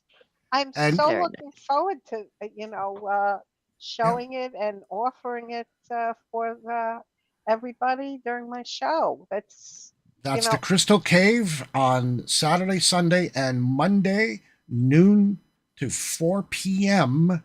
Eastern Yes. Time. Yes. We also have another thing happening. So we're gonna wave to Eric and Arlene from Stacy Diane. Oh, hi, Stacy. Let me show it. Oh, there you go. Hi, Stacy. Oh, she's such a sweetheart. I adore her. She's such a good friend. Yes, That's she so is. nice. Thank you so much for tuning in, Stacy. We really appreciate your support. And Patricia says that she absolutely loves it, probably referring to the card. Thank you so much for your kind words, Patricia. And Brian giving us a shout out from a little while ago. Hey, Yeah. Brian. Very good, very good. Thank you to everyone. Go Brian, ahead, thank sorry. you for sharing. I saw that you shared it. Outstanding. Yes, yes. Please keep sharing on social media the links. If wherever you're watching, it's good, so share it. Yep. It's working. And especially if you know us, mention us. Mention the individual people if you're sharing it because we're friends. Yep. Shout out. I don't have any friends. Welcome. I only have family. Aw, Eric. Aw. Lady Lori, there is something special happening on Sunday. Would you care to share with us a little bit about what's special that's happening on Sunday night? Is that 6 to 8? Yes. Yes. Ooh, let me. Why do I not have that up to look at? I will. I want to make sure before I give the wrong time, but I do believe it's 6 p.m. to 8 p.m. And thank you. Full moon is 6 to 8. Yes. Yes. Okay. Thank you, So Patricia, we will for be doing sharing. the full moon ritual. But before the full moon ritual, we're going to do some. And when I say we, I'm talking about Lady Emerald and I are going to do some readings and prayers to Hecate. Possibly, if we can fit it in, because I'm still trying to work out the time, I might do a reading of The Raven from Edgar Allan Poe. That is one of my favorite pieces. I haven't gotten it down to 20 minutes yet. I should be able to. Nevermore. Evermore. Nevermore. And if you are tuning in for the new moon ritual, bring a paper and a pen, bring a burning pot, and get ready to sit back. And we are going to do a full moon meditation to cleanse and release everything we no longer want instead of the normal ritual. That's what I decided I'm doing this time around. I found quite a few different aspects of meditations that I've took apart and reconstructed and put together. And there's a lot of different prayers to Hecate, and there might be one or two thrown in because I worship Selene. So I feel like I have to include Selene into that. And it's going to be fun. We'll have the 2 hours of that going on. And Excellent. That is going to be a wonderful time. And I also like Edgar Allan Poe's The Raven. I remember Lord Don, actually, I think that you read that on Magic TV, if I recall, several Yes, years indeed. back. Yeah, yes, And, indeed, I did. Yes, so that's quite a lot of fun. We like to mix it up a little bit, us Correllian fam. Yeah. Okay, Well, so on that note, Mhm. I have that little book review for Mary Shelley coming at my overnight watch, so I'm going to have fun with that. Speaking of Gothic literature. Oh, cool. Oh, excellent. Yes. That's going to be fantastic. It's real. I find it fascinating. The founder of what we call science fiction is a woman. And at the time, well, Cosmo can tell. Will tell. You're speaking well to it. Yeah, we'll speak well to it. But I find it fascinating. I'm not a huge fan of that particular story, but you got to give big props to knowing it's the first one that really created a genre that we now know as fantasy, horror, sci-fi. Well, what's so fascinating is it's so philosophical. Sorry, go ahead, Arlene. That's okay. Was she was before Bram Stoker with Dracula? Yeah. Wow. Yeah. Yeah, I find that there are lots of women who are the firsts to do things that are overshadowed by men who are the second or the third to do things. But for example, I do believe that it was a woman who, many women actually came up with different medical procedures and tools and the like as well. And the Red Cross. And exactly, yes. Yeah. For another example. So yes, women of antiquity and recent history too, definitely have had a large role to play. And I always like speaking about them just to give people a whoa, I didn't know that. And so that's nice. That's nice to see that with dovetailing here. And the thing with Mary Shelley is she was instrumental in getting her husband's work publicized for so many years after. Oh. So if it probably wasn't for her, he wouldn't have had so much of his work well known after his death. That's awesome. Well, we do have another comment. Patricia has been commenting in the chat, and we really thank her for that. But she's saying anytime she believes she will be attending the Parliament next year, traveling there in her motorhome. Yay! Yay! Make sure we look forward to meeting you. Yes, make sure that you wave us down and say hi. Mm-hmm. You won't be able to miss us half the time. We're going to be in robes, probably. And sashes. Yes. Yeah. So very good. What was I? I don't remember what I was going to say after that. Lord Don? Oh, I thought you were going to speak. Sorry. I would like to just remind everybody, if you have not registered yet, we still do have a group rate going on of $250 for Correllians and Friend of Correllians. So go to the Correllians.com page, grab that promotion code, fill out your registration, and meet us there. We would love to have as many people join us as possible. Yes, indeed. And that has been extended to the 31st of October. Is that right? October 31st. That's October correct. 31st. And also, on that note, speaking about extensions, if you want to make a proposal for a workshop or discussion panel at the Parliament next year, they have also extended that. Yes, I believe to November 3rd. Yes, and it's not only just panels and workshops, it's art, it's music. Just throwing that out there. Music. Where is he? He's over this way. He's over that way. Yeah. Yes. I was kind of ready for all that. Just an idea, that's all. So anyway, the idea of riding in the back of the parade truck with PA. Yeah, yes, absolutely. I really like that idea. Oh, hold on. Let me twist your arm here. We have a very famous, maybe I started it. I don't know who started it, but it's a concept of being voluntold. Well, no. You did not start that. You I didn't start it, but I know I started saying it. You guys are latecomers to that. Lord Don, right over there, has been, doing the voluntelling, although gently and nicely. He's very kind about it.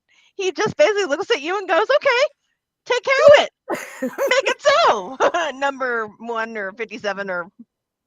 My favorite is the nod. Yeah. Once you see that, that's right. You have no choice but to do it now. Especially if you come up with an idea. Exactly. It's like, why don't we do this? And then there's the nod, and he's like, that means, yeah, go ahead and do it. Exactly. I'm so glad that you're doing that. Yes. Lady I Lori, love when that. was I so when, love when that. is when is the Parade? I wasn't going to mention that, but I will put it on my list of things to discuss. But when is it that the the topics are So when everything needs to be in by before the end of the day on November 3rd. So let me explain to you for the topics. You have a panel. That would be your first category. If you're doing something like a panel, you need to have at least a minimum of 3 to 4 people. If you are doing a workshop, you can submit a workshop if you're teaching and it's going to be interactive with the crowd for 1 person, preferably 2. For religious observations, you need 2 people. You need a moderator and somebody that's presenting. For your arts, music, and theater, it's what it is. It's not a set amount of people. So think about how you can incorporate. If you were thinking about doing a lecture, try and turn that lecture, if you only have something by yourself, into some type of a workshop that you can incorporate into the crowd. It's really not that hard. I worked with a few people this week and we came up with a lot of great different ideas.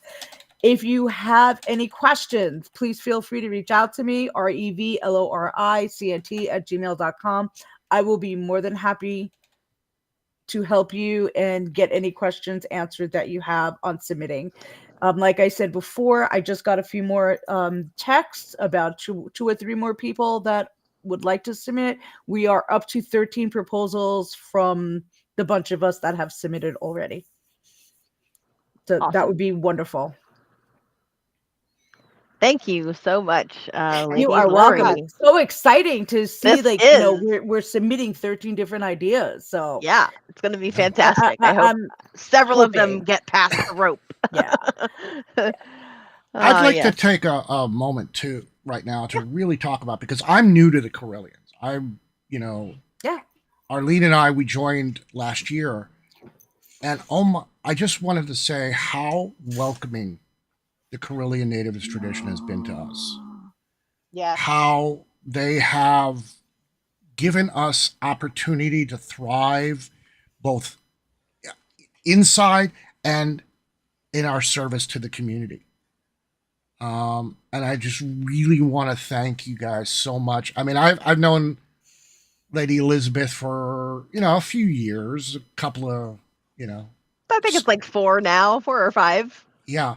And it was just like, what is it with these Correllians anyway? And then she's like, well, and then everything that she said was like, wow, yay. So, I just want to give a shout out to say thank you for welcoming me, welcoming us, our entire study group. It includes Brian. Hey, Brian, and Devin out there. If you're watching, Devin, shout out to you, brother. Out of New York City here, we have a study group, and we're really just jazzed about the future. And I've been working so hard to get this telethon going, as I'm so happy that I was acknowledged for, but it's been so joyful. Good. It is so wonderful to be giving back to a community that is giving me so much. Going to the Parliament, being a paladin, just doing it, and the friendships that I'm making. Everybody on this screen right now is our friends of mine, and you have no friends, you have family. That's right. I'm pretty damn sure that's what you said. That is what I said. Yeah. Yeah. Okay. She's on it. Wow. I kind of want to piggyback off of that because, I've been Correllian for about 2 years now, and maybe a little more than 2 years. And I gotta say, over those 2 years, I mean, everybody really has become family to me, you know, and something I hold so dear in my heart. And you know, you guys up there in New York, I mean, you know, Shrine of Nine Muses is only what, an hour and a half drive from Oh, me. hell yeah. Yeah, You know? we've been out. We went out to visit Liz, and we definitely are to come down and see you guys. Yeah, man. Yeah, I mean, we got that right there. We got the little Nine Muses sigil necklaces going now. Oh, cool. Very cool. But yeah, we're trying to bridge that gap up the East Coast so the Correllians have places to stay whenever they travel. Nice. Yep. And it's something that really means a lot to me to help out with people who were very welcoming to me. And it was like when I first found the Correllians, we're going back to like Witch School 2001, like I would say like 2010 maybe. And I started on Witch School. I said hi to like 3 people, and then I had to crash move, and I never got back to it until 2020. And you know, I spent better part of that decade, you know, watching Lord Don's videos on Magic TV, seeing the Right Reverend Elizabeth, a young Right Reverend Elizabeth, you know, reading, you know, literally reading off of a piece of paper right in front of the camera, and you can tell. And, you know, doing it old school and doing it right, you know? And now she's like my nephew, you know? And it's just, yeah, I mean, what Eric said, I mean, it's just a wonderful, warm, welcoming place that, you know, hits you right and it feels when you feel it right, you know? So, shout out to everybody. We're glad to You're have my you ride or on. die, bestie. Yep. Oh, goodness. Thank you for that. That's very Cloud. wonderful to hear. Yes. Well, Lady Elizabeth. Yes. We are at pledge break time again. We are, yes. I'm sorry. Oops, I used the wrong word. The donation. Oh, donation break, yes. Yes. We are currently at $401 that we have raised so far. Yay! Thank you, everyone, for your lovely donations. Tell your friends. Tell your friends. Tell your friends, share, Tell your donate. friends. Yep. We have number 4 to do. Yay. Where is it? So, after the break at the top of the hour, we're going to come back and we're going to have a Paladins panel. So I want to thank everybody who, for coming, doing part of the ritual. If you want to stay, great. If you, go if you must, stay if you will. We love you. Mwah.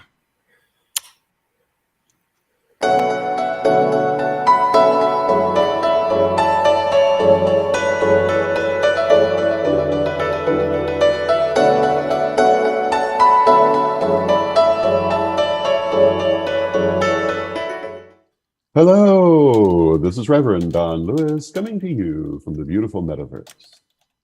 I am the first priest and chancellor of the Correllian Nativist tradition of Wicca, and I want to thank you for tuning in to the Road to Parliament 22 Correllians Live Telethon, 100 hours of magic and community.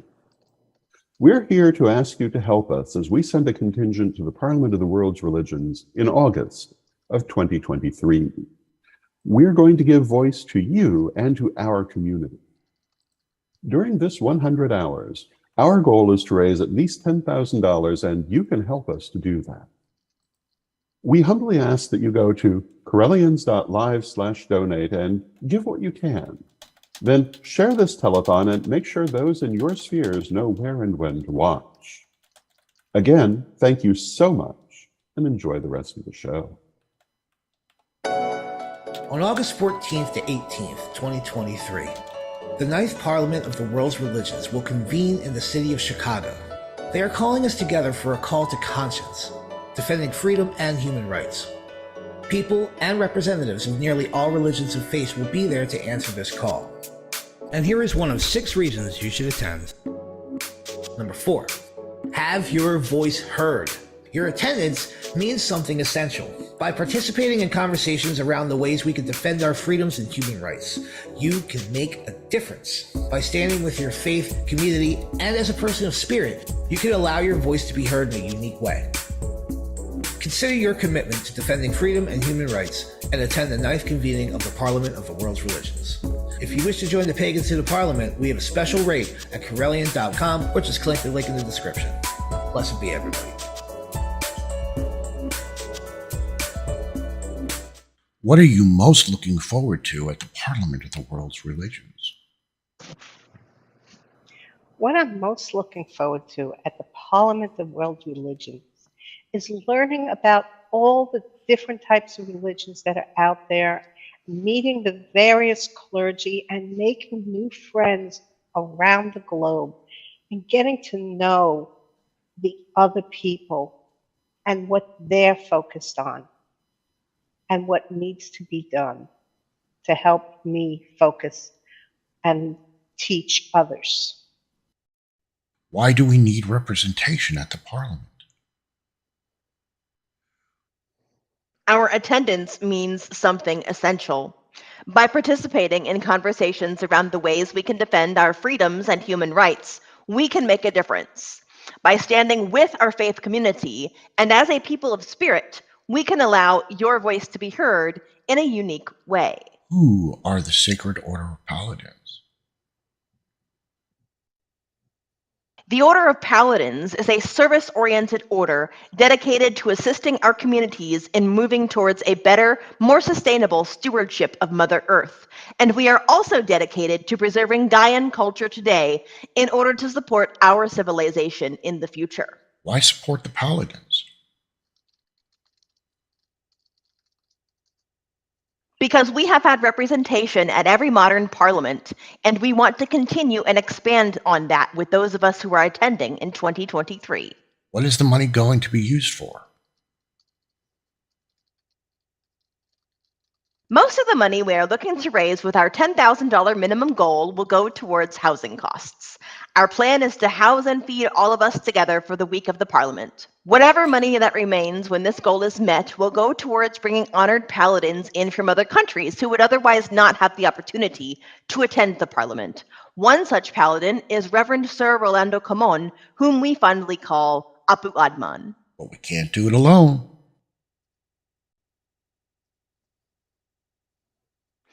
And that's ultimately why we are here, because we need your help. Thank you so much for watching and contributing in whatever way you can. Please donate to our cause at Correllians.live/donate. Like our video feeds and share so that others can join us in watching what we have planned for you throughout these 4 incredible days and nights.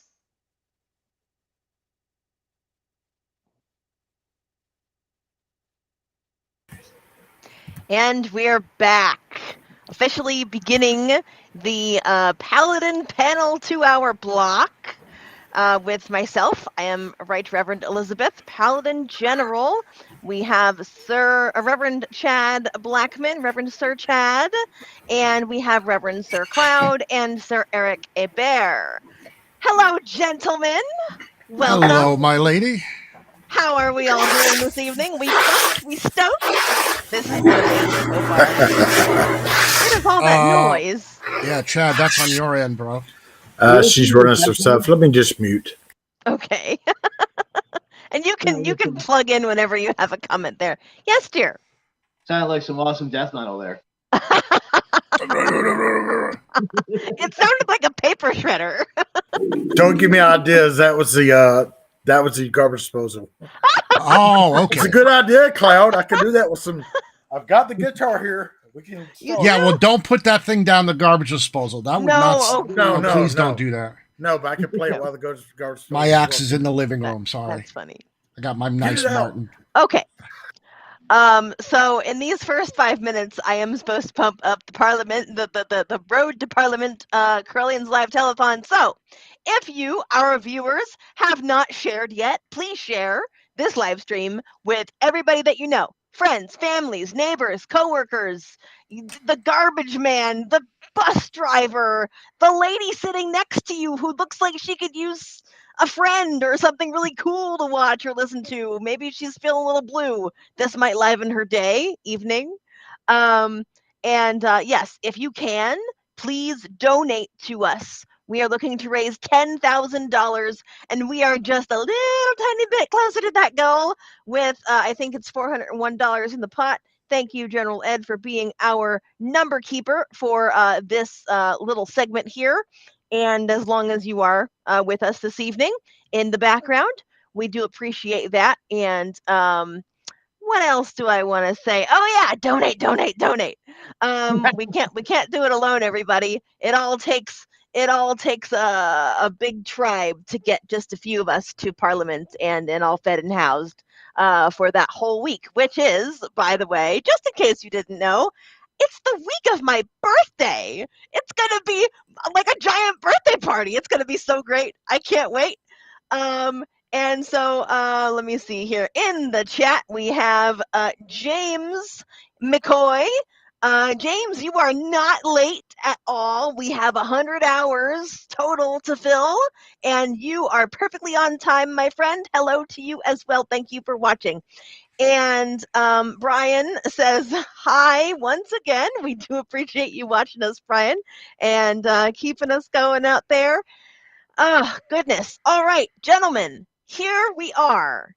Yes, Wow. we are. Well, first off, I want to send a shout out to Jay and Elvis, Brian's housemates. Oh, okay. Jay is his partner and Elvis is their cat. Is their cat, right. Okay. Yeah. Shout out so made.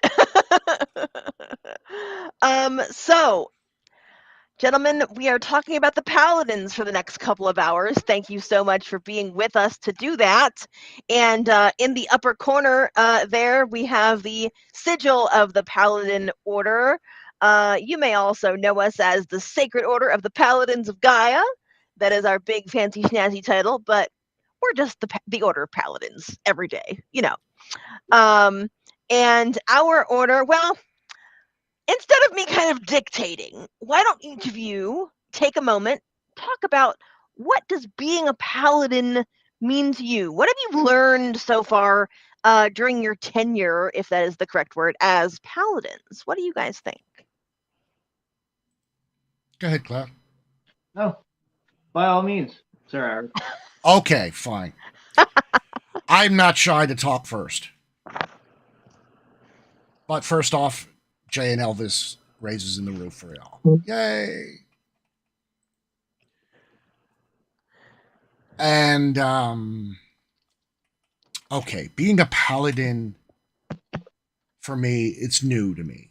And being that it's so service based, because I have always been service based. I've always been about, what's the word I want to say?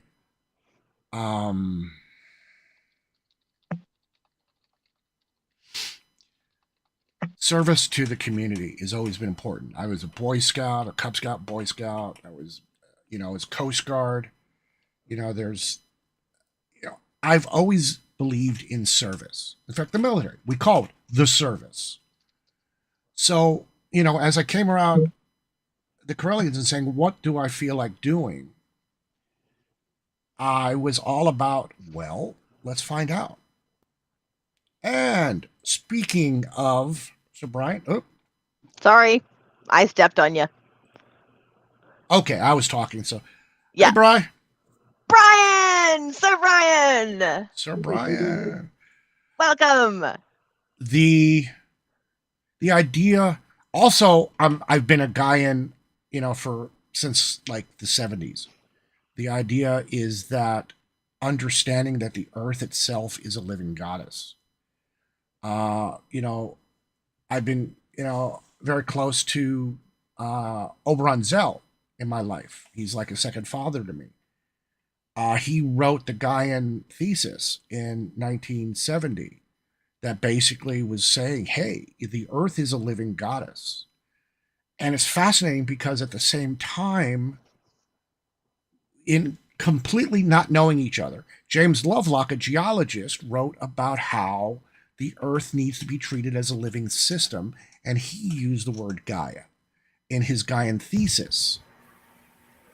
And eventually the two men did meet and, confer.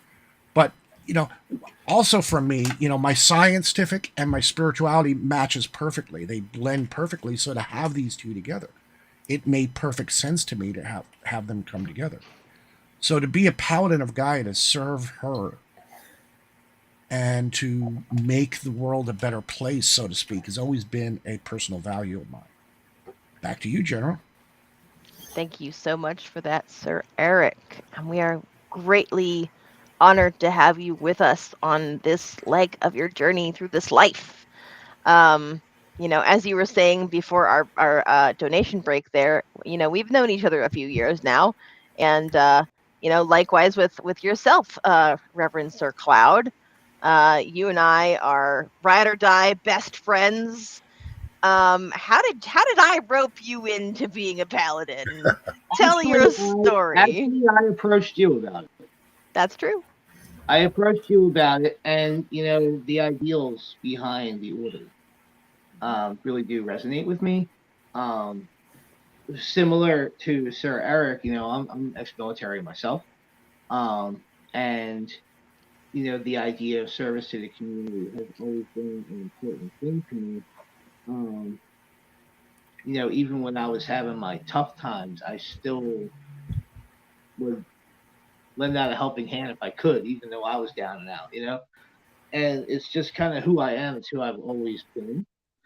And to see, that put into execution to make actual change is something that, I wanted to be a part of. And so that is why I approached you about it. And I believe that was a very brief discussion. But It was like, hey, bestie, what do you think about me becoming a paladin? Yes, you're in. Done. When do you have a moment to take the oath? yeah. I think I took the oath like 2.5 hours after we talked about it. Basically, yeah. Good decisions. But without getting too soapboxy here, oh, come on. When it comes down to it, Paladins of Gaia, we serve Gaia, right? And Gaia being a living goddess that we live on, that gives us all that we need and everything we have to be able to create entire civilization, buildings, everything,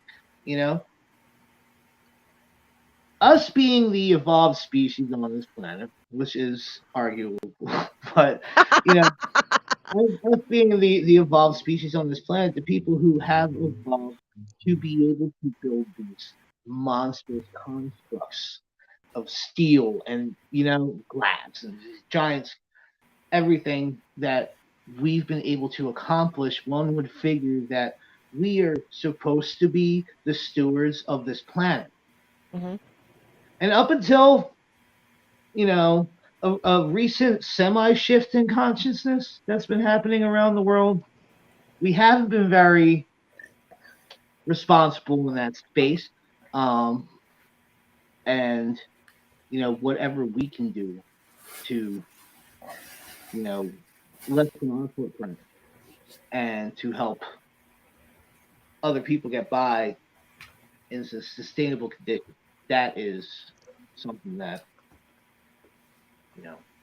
needs to be done. It's work that needs to be done. We will. You're absolutely right, and I don't think that you are soapboxing at all. You are speaking to our mission, which is to be and to become more responsible stewards of this planet, because we haven't. It's not being political or whatever. It's simply speaking the truth.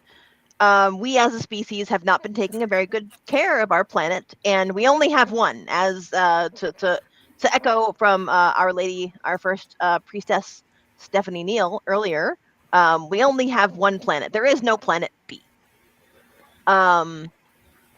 And so in doing that, we need everybody to band together from all walks of life, but we in particular do it as Gaians, as pagans, because, above all, I personally want us to survive whatever may come. And in order to do that, we need to build and sustain processes and cycles of production and reuse and reduce and recycling, right? It needs to become a cyclical circle of this instead of just one way in, one way out that we tend to see now with things, right? I mean, there's actual evidence of that Mother Nature will clean herself out of these. Yep. And let's take the pandemic and lockdown, for example. Like rivers were starting to clear themselves out. Water was getting clearer. The air was getting cleaner. And, these were all measured metrics that happened during the pandemic. And, during that time, I wrote a song called Warning Shot. Right. And, because I feel that was a warning shot. It was like, hey, wisen up, folks. Everybody go home, get in your room, and think about what you've done. And it's just kind of, it's something that stuck with me since then. And since then, I have been actively more getting involved in, our environmental, situation. Yeah. And I wanna ask Reverend Sir Chad. I know that you are also ex-military, if I recall. Yep. And 8 years. 8 years? Wow, that's a long time. I know it's not as long as some, but gosh darn, I wouldn't have survived one. So Well, tell us your story. How did you come into the Paladin fold? I was already a Correllian. I had become a Correllian in, I believe it was 2016. In 2019, I was with you at our big illustration in Danville, and that's when you guys brought it out, and I said, I'll jump in. I mean, I don't think people out here realize, for people that realize, just let me speak for a moment, and I'm sure General Liz will back me up on this. We are a multinational organization. We are in other countries right now. Our numbers are growing every day. And as we said earlier, we are a service organization. We serve Gaia and we serve the people of Gaia. If you are a person of service, you need to be with us. Because the truths that have been spoken here cannot be said more eloquently.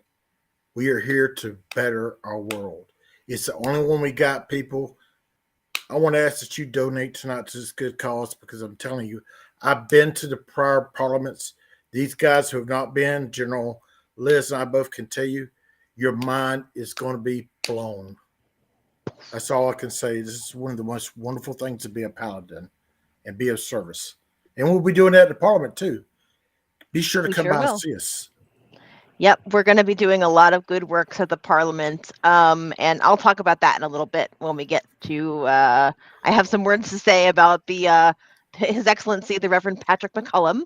But speaking of new people joining us, we were talking about Sir Brian earlier, who's given us a few shout outs, but now he's here with us live. Hello, Sir Brian.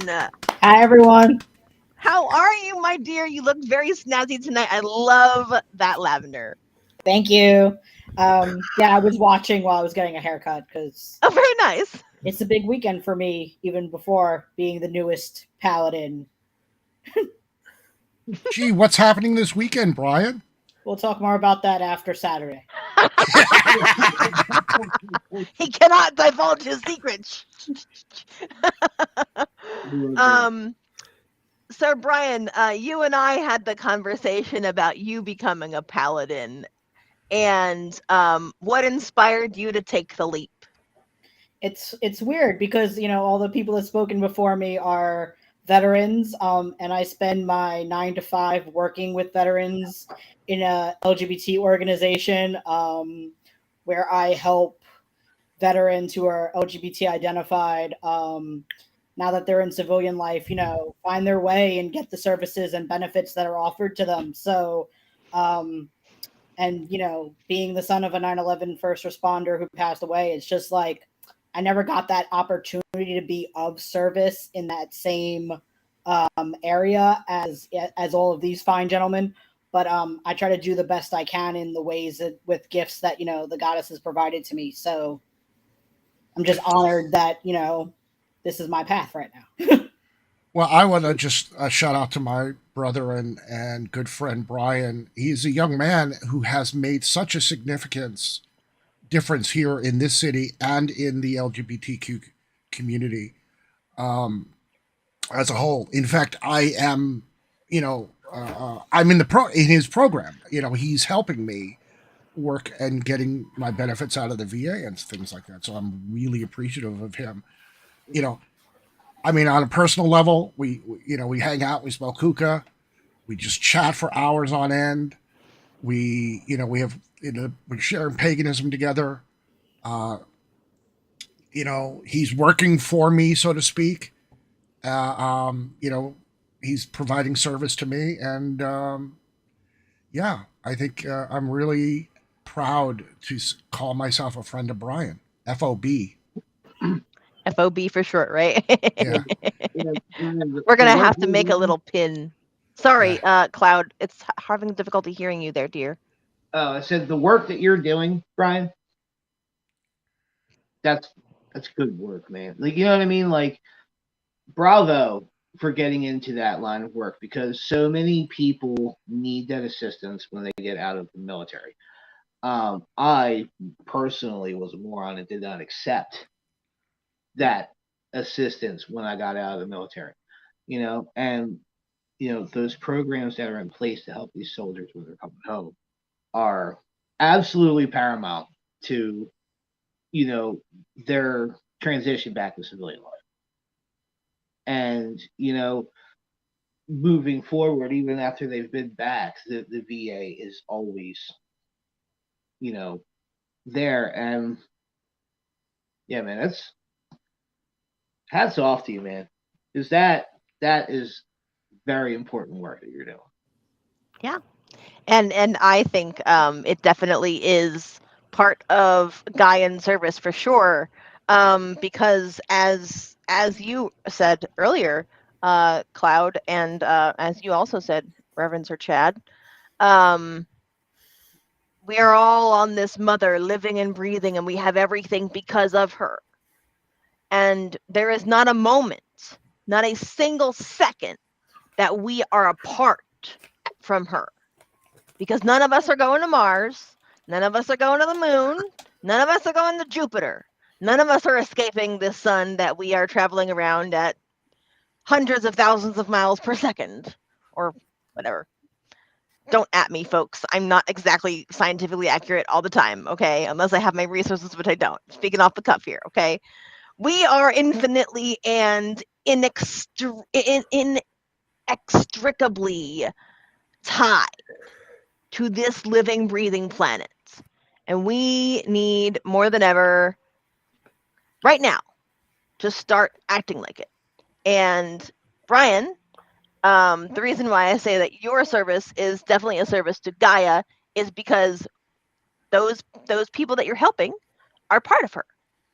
So there are many things that that paladins can do in service to her. And I just want to make that clear because, some people are like, oh, well, it sounds kind of hippie, kind of granola to me. What do you guys mean in service to Gaia? So that is just one example. It does sound a little crunchy. It just sounds, I gotta say.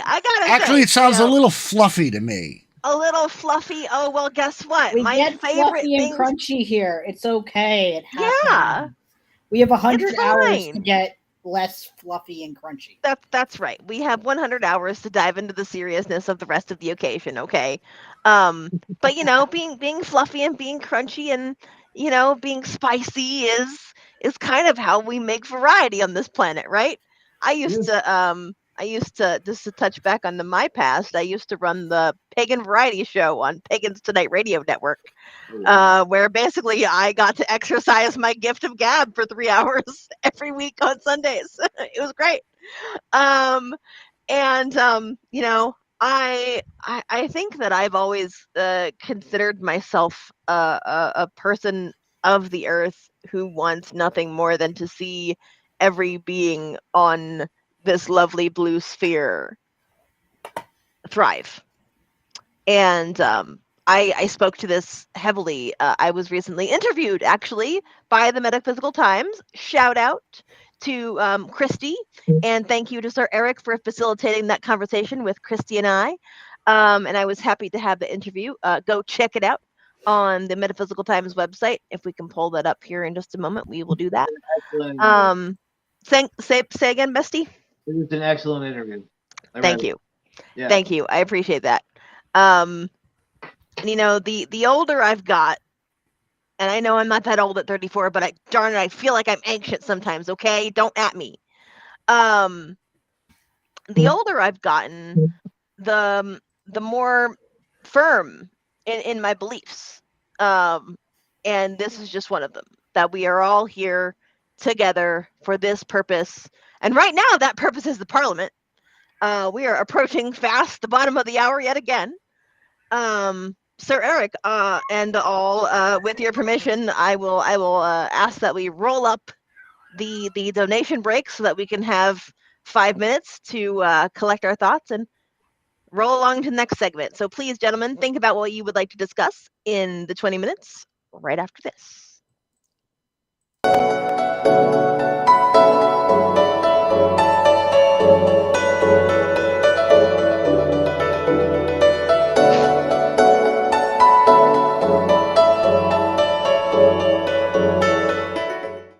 Hello, this is Reverend Don Lewis coming to you from the beautiful metaverse. I am the first priest and chancellor of the Correllian Nativist tradition of Wicca, and I want to thank you for tuning in to the Road to Parliament 22 Correllians Live Telethon, 100 hours of magic and community. We're here to ask you to help us as we send a contingent to the Parliament of the World's Religions in August of 2023. We're going to give voice to you and to our community. During this 100 hours, our goal is to raise at least $10,000, and you can help us to do that. We humbly ask that you go to correllians.live/donate and give what you can. Then share this telethon and make sure those in your spheres know where and when to watch. Again, thank you so much, and enjoy the rest of the show. On August 14th to 18th, 2023, the 9th Parliament of the World's Religions will convene in the city of Chicago. They are calling us together for a call to conscience, defending freedom and human rights. People and representatives of nearly all religions and faiths will be there to answer this call. And here is one of 6 reasons you should attend. Number 5, become a part of the global peace movement. As you learn and share at the Parliament, you discover none of us are alone, and that people all over the world are working towards peace, a freer world, and the protection of human rights. Whether your service and goals are local or global, through the Parliament of the World's Religions, you will be able to act. Consider your commitment to defending freedom and human rights, and attend the 9th convening of the Parliament of the World's Religions. If you wish to join the pagans to the Parliament, we have a special rate at Correllian.com, or just click the link in the description. Blessed be everybody. What are you most looking forward to at the Parliament of the World's Religions? At the Parliament of World Religions in 2023, I'm personally looking forward to broad exposure and deep engagement with various wisdom traditions from around the world, particularly as regards pressing issues from today and future goals for our human journey. I expect that I'll be able to incorporate much of the learning back into my own personal path, as well as share tangible insights back into the metaphysical and spiritual community that I work within. Why do we need representation at the Parliament? Our attendance means something essential. By participating in conversations around the ways we can defend our freedoms and human rights, we can make a difference. By standing with our faith community, and as a people of spirit, we can allow your voice to be heard in a unique way. Who are the Sacred Order of Paladins?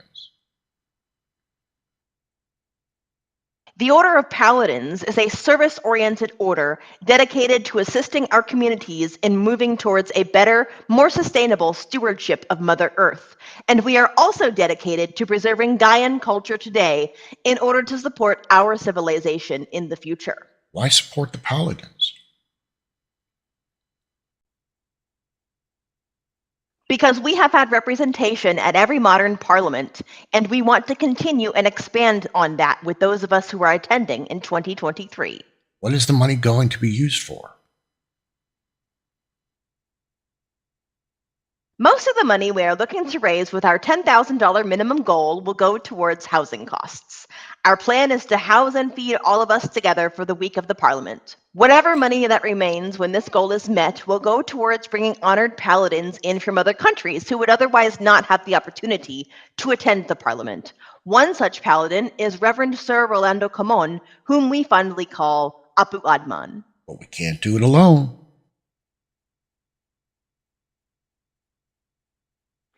And that's ultimately why we are here, because we need your help. Thank you so much for watching and contributing in whatever way you can.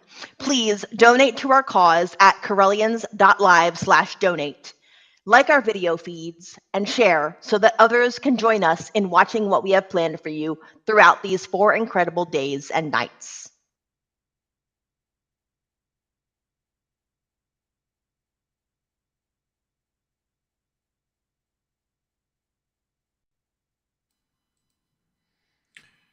And we're back. And we're back. Woohoo! Thank you so much to everyone who is watching out there on the many avenues of the internet, or the metaverse, as some people are fond of calling it these days.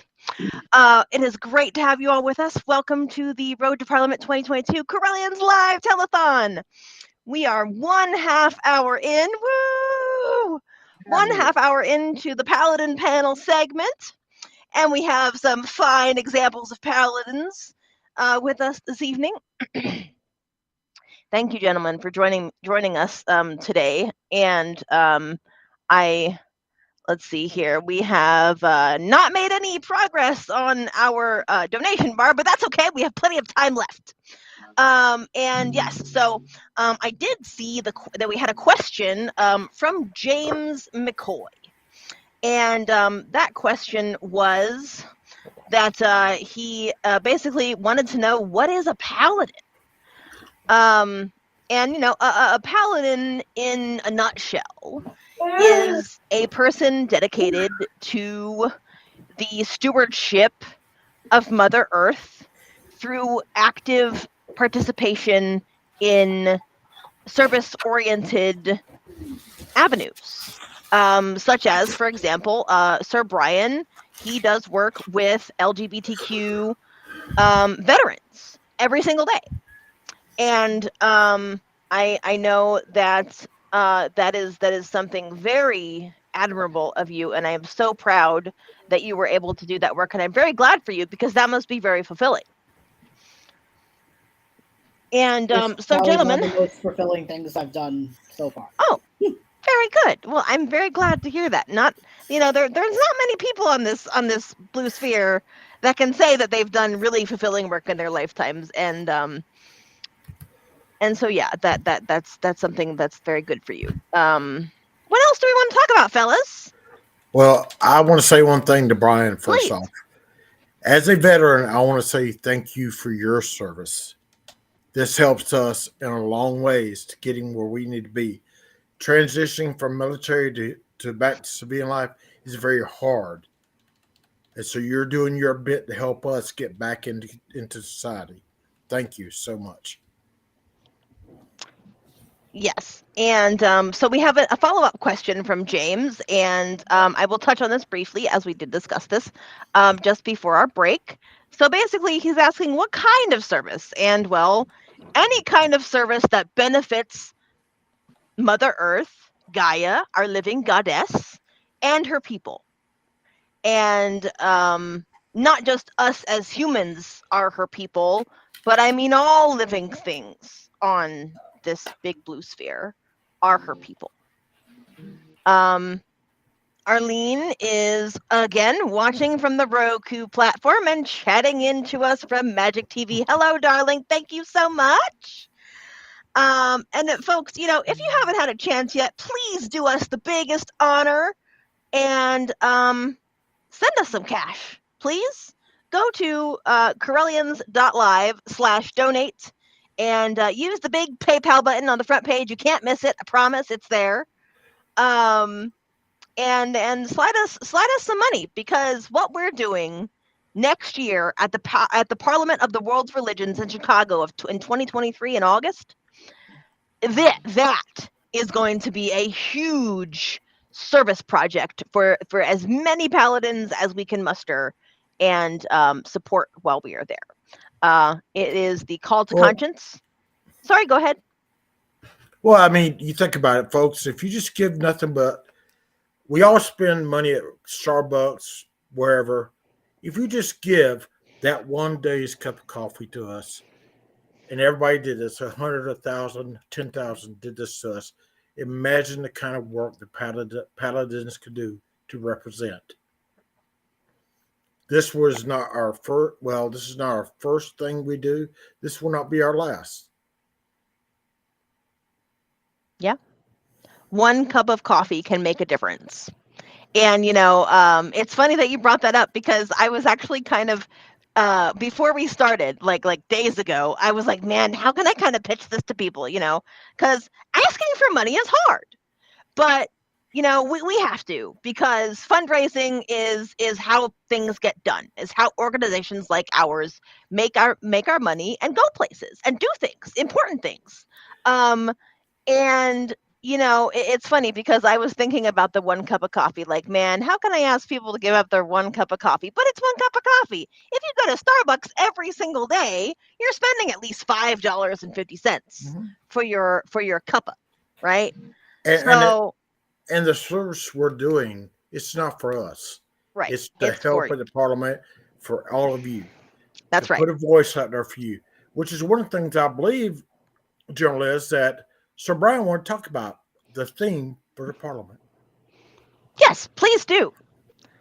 So the theme for this Parliament is a call to action in human rights, and it's no, you know, small feat to say that human rights in every corner of the world has been under attack longer than the past year, but especially the past year. And I am one of the co-heads of the Order of the Rainbow Tent in the Correllian tradition, which is an LGBT safe space. And we let our allies come in too. We love a good ally come hang out too. And as a very, very openly transgender and bisexual person, human rights have a very defined impact on how I live my life and am able to provide service to other people. Not just, you know, I work with LGBT veterans, because up until recently, veterans who identified as LGBT could be given a dishonorable discharge in the United States if they identified as LGBT. And part of the work I do is in New York State, we have this bill now called the Restoration of Honor, which allows for our New York State LGBTQ veterans to go from a dishonorable discharge to an honorable discharge, which dramatically improves their access to health benefits and benefits that will deeply impact their lives. And as a transgender person, it is no, you know, small moment that across all corners of the world that my trans and gender non-binary siblings have been under attack in various ways, whether it be our reproductive rights or, you know, our ability to just be in spaces or even use restrooms. So I am giving myself of service not only in my professional life, but this weekend I am one of the many tarot readers offering my tarot readings of service so we can get towards our $10,000 goal. Excellent. That is awesome. And to book a reading with Sir Brian or one of our other psychic readers, please head over to Correllians.live/readers. And all of the instructions are there. I know this because Sir Eric has been my right-hand man through all of this, and he programmed our entire website with the help of Curio, Rebecca Lynn Scott. To both of you, I thank you again from the bottom of my heart. And Sir Brian, you as well, for helping to round up and organize the psychics within the last couple of weeks here, man. You guys are the #1 fam right now. Like, we would not be here if it weren't for my amazing team that Well, has been working. Shout out to Cloud and his street team. Frickin' heck yeah! You guys have been sharing, have been promoting, have been firing everybody up for the last 2 months. And here we are, day 1. Yeah. Shout out to everybody in the street team. Y'all did excellent work. So proud. And thank you, honestly. Yeah, I couldn't have done it without you. As soon as I got told, it was like, okay, well, you're going to be doing this marketing thing. I was like, okay, not alone, not. Everybody that answered the call when I rang the bell, thank you guys so much for that. Honestly, it means the world to me. Hey, I want to add a little something to what Sir Brian was saying.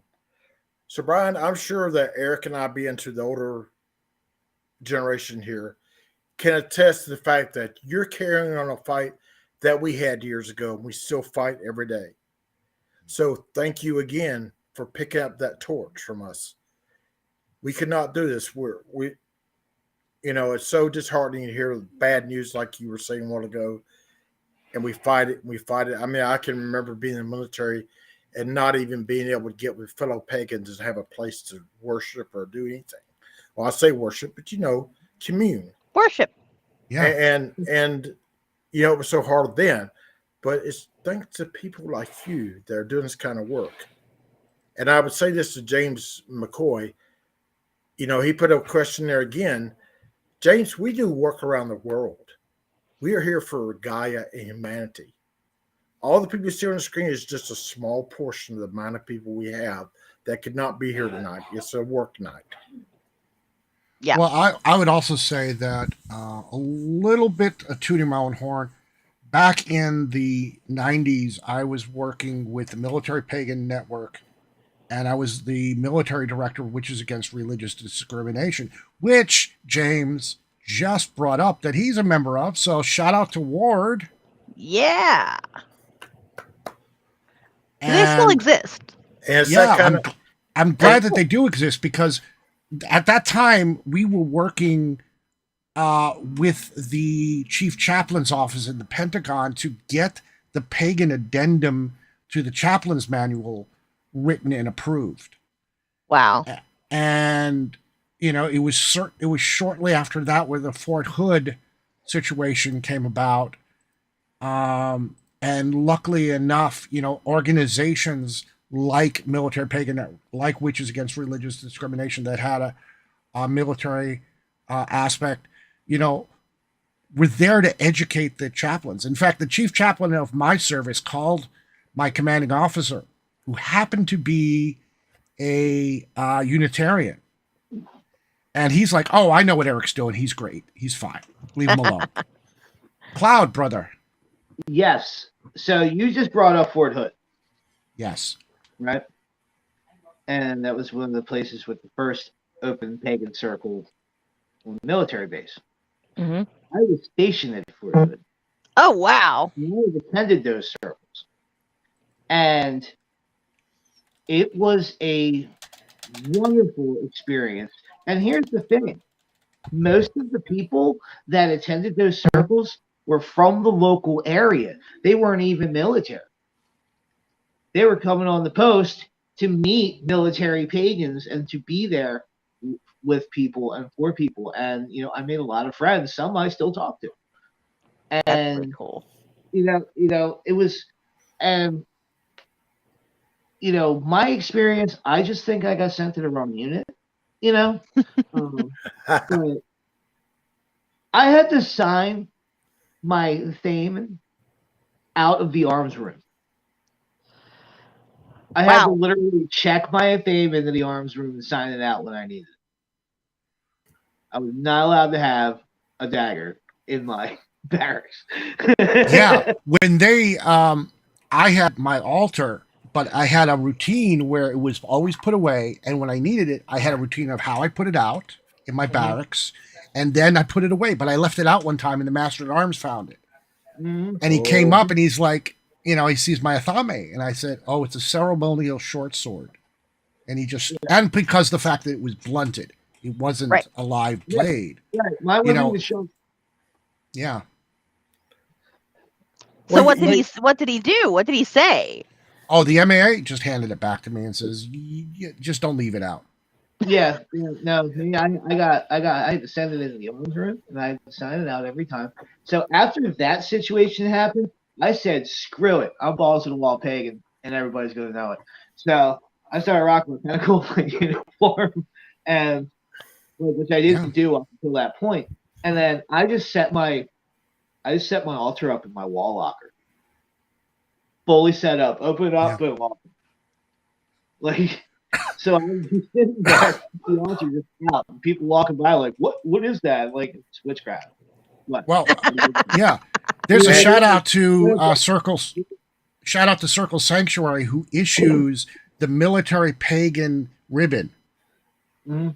And it's work like Selena. It's work like Phyllis Karat, people like that, and the work that you guys do that make it just a tiny bit easier for us to be in more circles.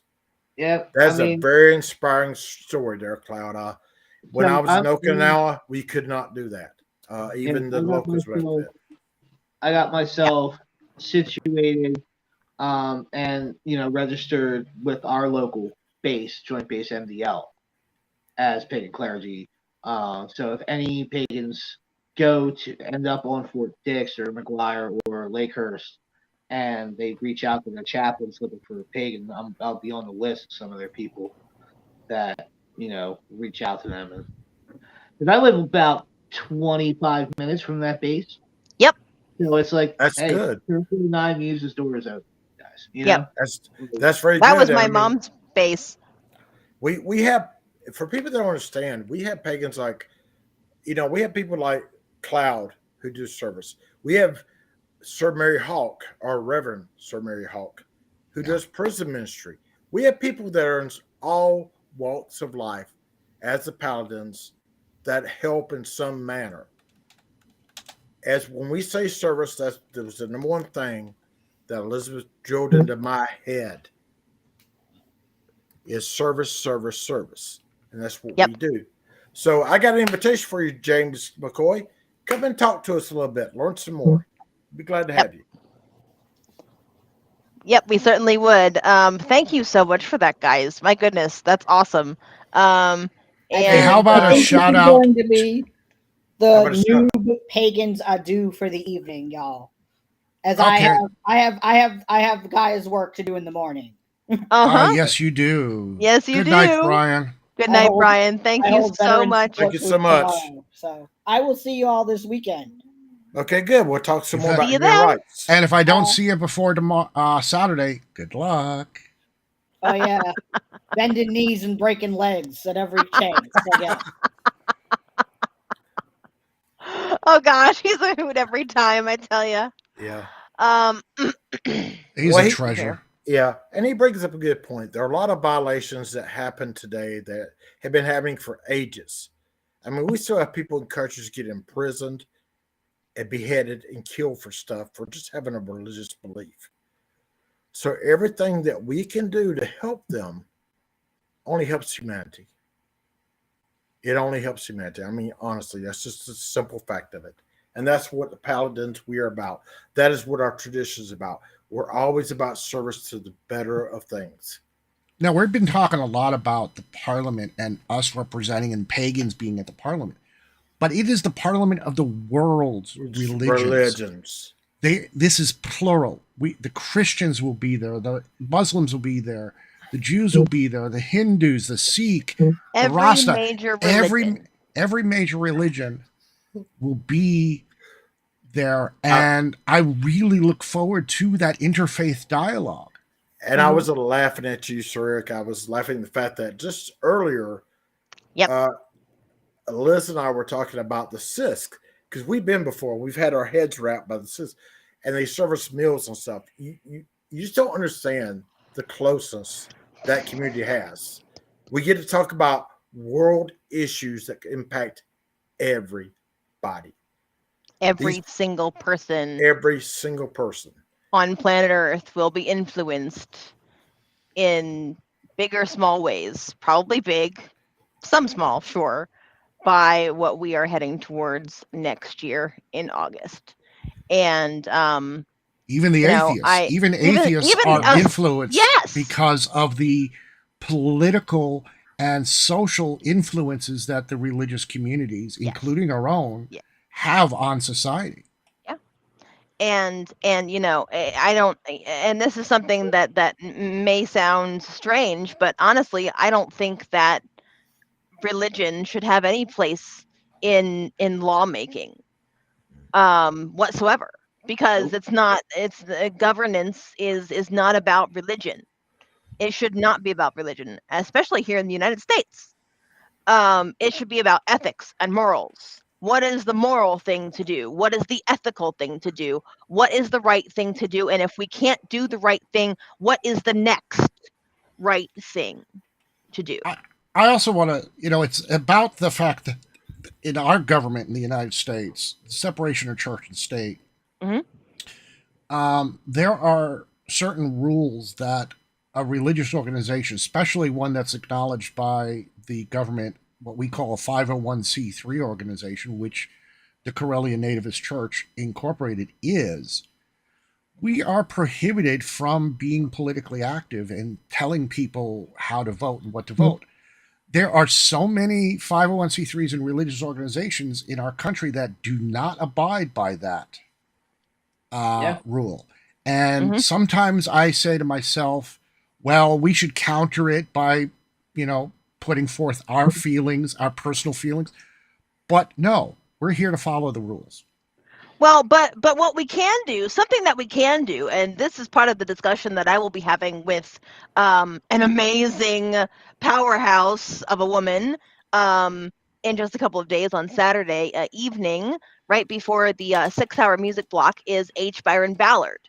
And that woman and I will be wonderful pagan, wonderful witch, wonderful human being all the way around. She is like a grandma to me. And we've had a lot of great discussions elsewise in other places. And I wanted to bring her on here so that we could get down and dirty and discuss from the standpoint that we can and should be having this discussion about the political things that have been going on lately from the point of view of ethics, morals, and human rights. These three things are on the line. And it's these three things that we must draw the line and defend until our last breath. And I am prepared to do that. Don't know about y'all. I don't ask anybody to. I mean, unless, they actually want their human rights. We do have 31 of them. Or is it 32? 30 plus. It's a lot. The whole thing is our community, the pagan community's got to put aside their differences and come together.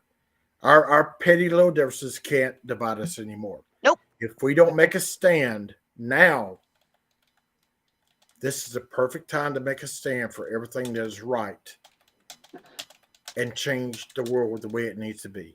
Not our way, the way it's supposed to be. Agreed? Yeah. Agreed. I have been preaching that in my music. I know. For like 2 years already. We know. As we bump it in the car. Why be inflating? Why? It just doesn't make any sense. We're all in this together. And Brian, thank you, Sir Brian. 32 human rights. And Brian touched on something earlier that affects him as a trans man, that also affects many people like myself who are women and have uteruses, okay? And, I don't want any person who doesn't have a freaking uterus deciding what I get to do with mine or not do with mine. Yeah, I don't And think that should not be legislated from a pulpit. That needs to be decided by doctors. My doctor and I should be having the conversation, not some people in suits who are going to pander to lobbyists, take their money, and run with it. I can't say any names. I won't say any names because that's not allowed. But I think that the point of view that we're talking about that motivates them to say, hey, this is how I believe. Got no problem with that. Right. But how you believe shouldn't affect how I believe and shouldn't change my way. I phrase it this way. Just because you're on a diet, that doesn't mean I can't have a donut. That's right. That's exactly so. Well, just because you're a diabetic doesn't mean that I have to abstain from sugar and starch. We don't have to agree all the time. But if we can have those meaningful conversations and come to a general consensus, which our world has forgotten. The world has become so desensitized that every little thing triggers them. And they get in an uproar about things that they truly don't know about. And I'm not putting anybody down, but live and let live. My generation and generation before me was live and let live. Hey, if you want to have a beer on your front porch, have one. If you want to dress in dresses, go for it. Live and let live. Mm-hmm. You're not hurting anybody. So what does it matter? But today's world, I read an article today that heard about a story today. It's blew my mind over a car, of all things. Guy got in California, had a little Hyundai in, put it in sport mode, coming out of the road, got pulled by a cop, had his registration pulled on the car because it was too loud. The car is stock. Talking about, that doesn't seem like a violation of human rights, but it is. It's his car. He pays for it. Diesel trucks are louder than this car was. But this is the kind of thing we face every day when we have overreach. Same thing with a woman. Let a woman be. It would not surprise me if the driver of that car was a person of color, a black or a brown person, because was it a white person? I'm surprised if it is. No, it was actually he was Latin American, I might as well say. But okay, so you know what I'm saying? a person of color who may be passing white.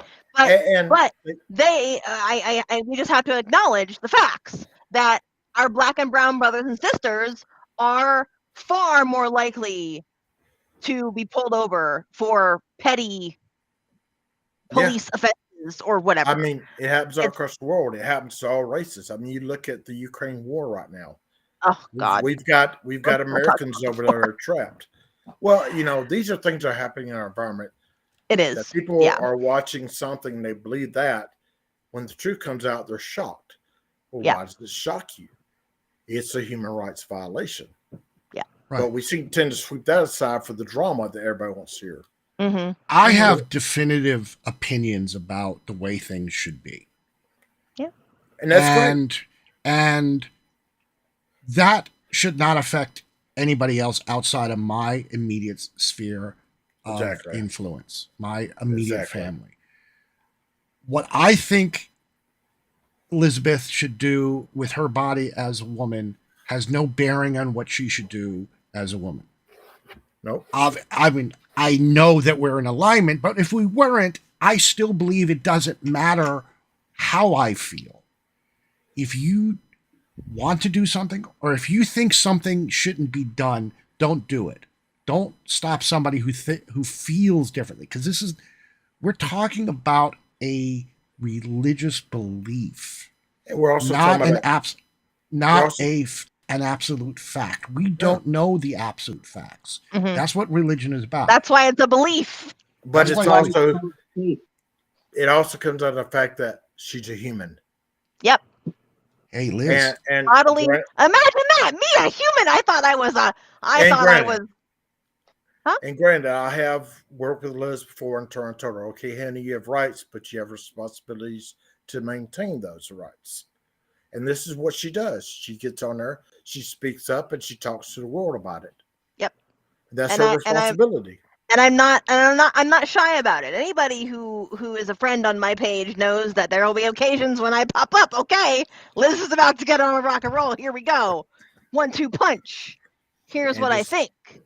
And I do that because otherwise I would internally implode. Because it is just I call it the welling up. It is the welling up of such emotion. It's kind of like what I feel when I'm about to give a spirit message. okay, It folks, just we're ready for break, and we'll come back and oh continue yeah. this. Yeah, so let's cut from here to a break really quick, and we will come back Wait, and maybe before that, try. Yes. somebody is checking in that I think you'd like to say hi to.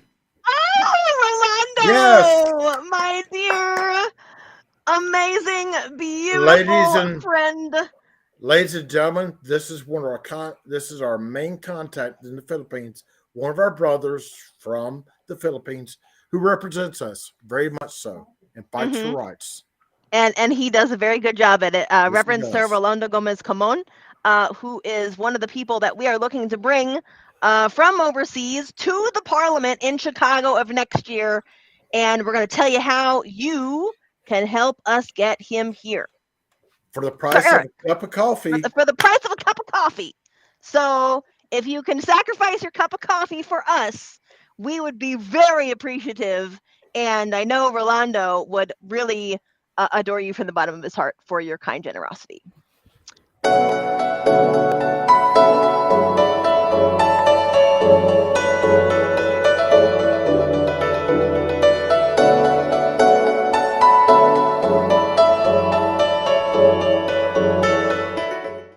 Hello, this is Reverend Don Lewis coming to you from the beautiful metaverse.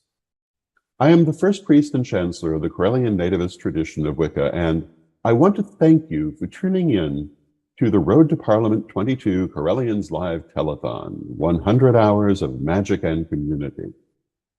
We're here to ask you to help us as we send a contingent to the Parliament of the World's Religions in August of 2023. We're going to give voice to you and to our community.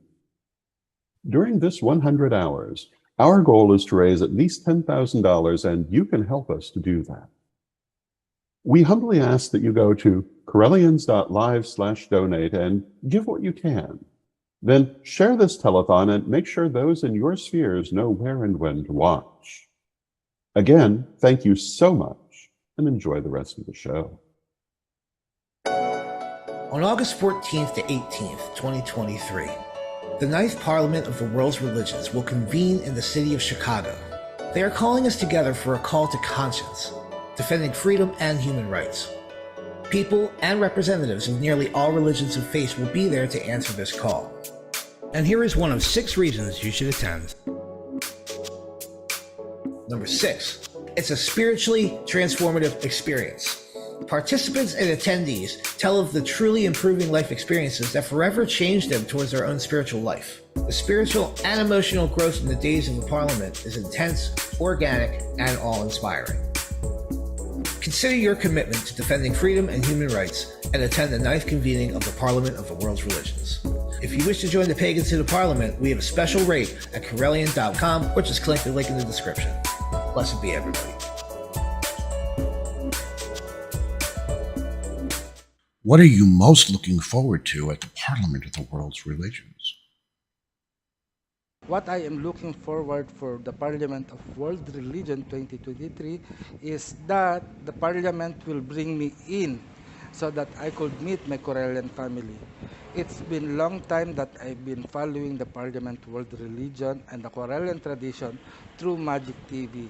But this time, with your help, and I'm really hoping that you could help me to be at the Parliament of World Religion 2023. So this is what I'm looking forward to meet you and be in person with you at the Parliament of World Religion. Why do we need representation at the Parliament? Our attendance means something essential. By participating in conversations around the ways we can defend our freedoms and human rights, we can make a difference. By standing with our faith community and as a people of spirit, we can allow your voice to be heard in a unique way. Who are the Sacred Order of Paladins?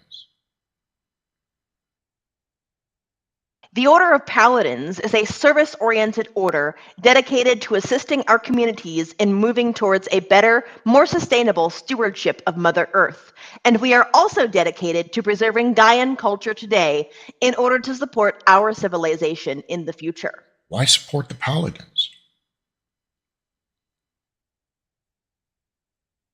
Because we have had representation at every modern parliament, and we want to continue and expand on that with those of us who are attending in 2023. What is the money going to be used for? Most of the money we are looking to raise with our $10,000 minimum goal will go towards housing costs. Our plan is to house and feed all of us together for the week of the Parliament. Whatever money that remains when this goal is met will go towards bringing honored paladins in from other countries who would otherwise not have the opportunity to attend the Parliament. One such paladin is Reverend Sir Rolando Camon, whom we fondly call Apu Adman. But we can't do it alone.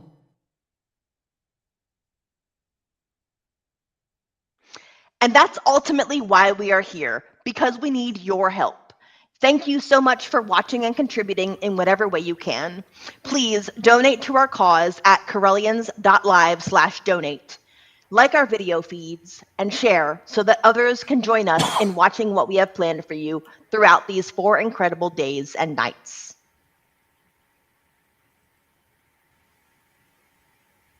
Well, welcome back, everyone. And we we're are back. Yay! So let's just talk about the last half hour. Everyone there saw us talk about human rights, and we got real passionate about it. But that's the kind of passion we carry in this service. Every paladin here works towards the betterment of our community. And when you sit here and you see us getting passionate about this, not interrupting you, General, but no, it's okay. When we go to Parliament, for most of you don't realize these panels that are meeting there, these other things are going on, the exhibitions and stuff. The Correllians and Wiccans have been going to Parliament since, I believe, the 80s. And over 1993. Okay. 93. Lady Lori. Close enough. But if you think about it, people such as Phyllis Carrot, and all of our other people have worked hard to get our representation into this Parliament, so we have a voice. And that's what we're going to do, is just to do our exhibition of our service to the rest of the community so they can see we have a voice too. So we're just asking for, give $1, give up your morning coffee, whatever you can give tonight and this weekend is so paramount to our mission. We want to be the voice for you. We want to be able to speak out for our community and say, we're here for you. So what we're going to talk about this hour, guys? Well, one thing that I would like to say is I want to open up our email address, actually. I just had this idea.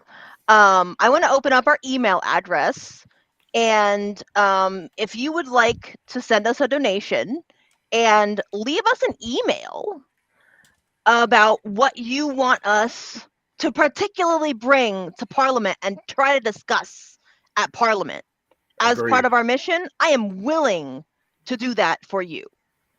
Our email address is correllianslive@gmail.com.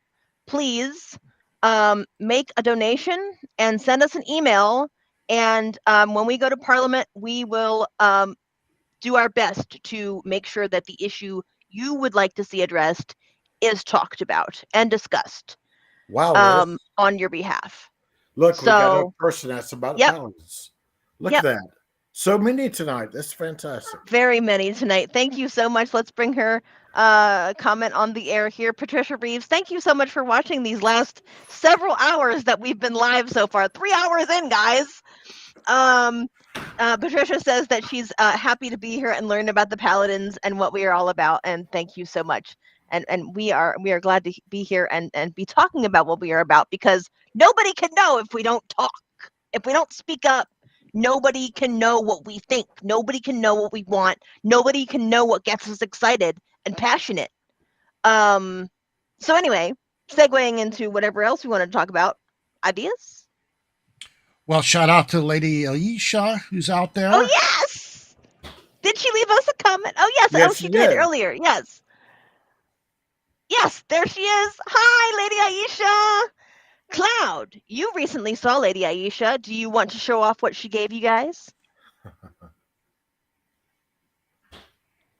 Can't hear you, brother. How about now? There you go. There you go. I never saw that come back up. I'm over here trying to chat away anyway. So I was completely surprised. Lady Aisha got in the cahoots with the Nine Music Shrine, and the original plan was for her to attend South Jersey Pagan Pride with us on Saturday, the 1st.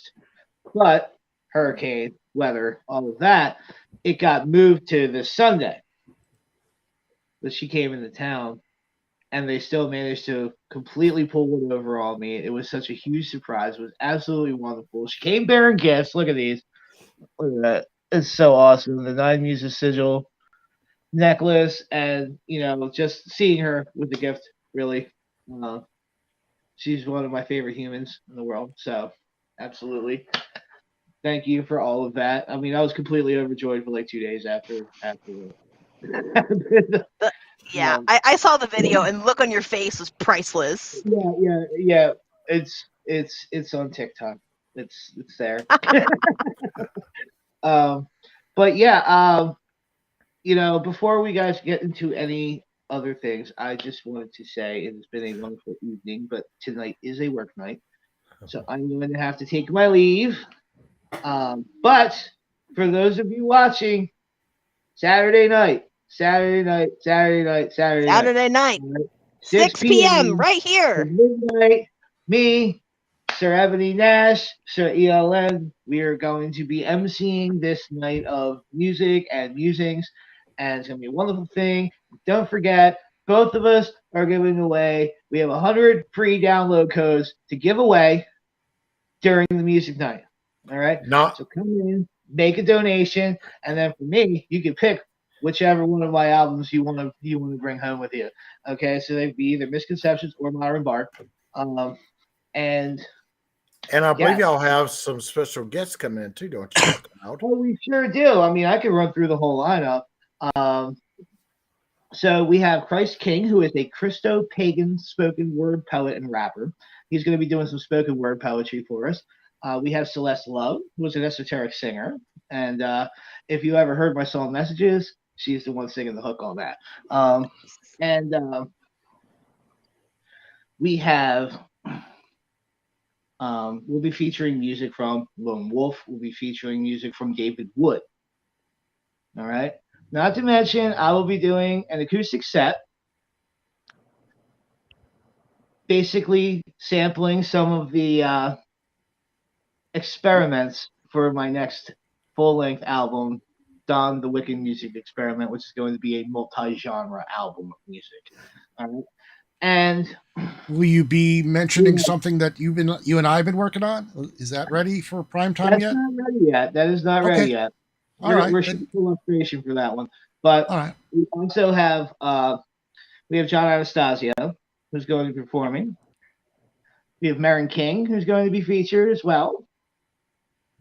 And it's all going to be capped off by our headliner, the one, the only S.J. Tucker. S.J. Tucker! Huge!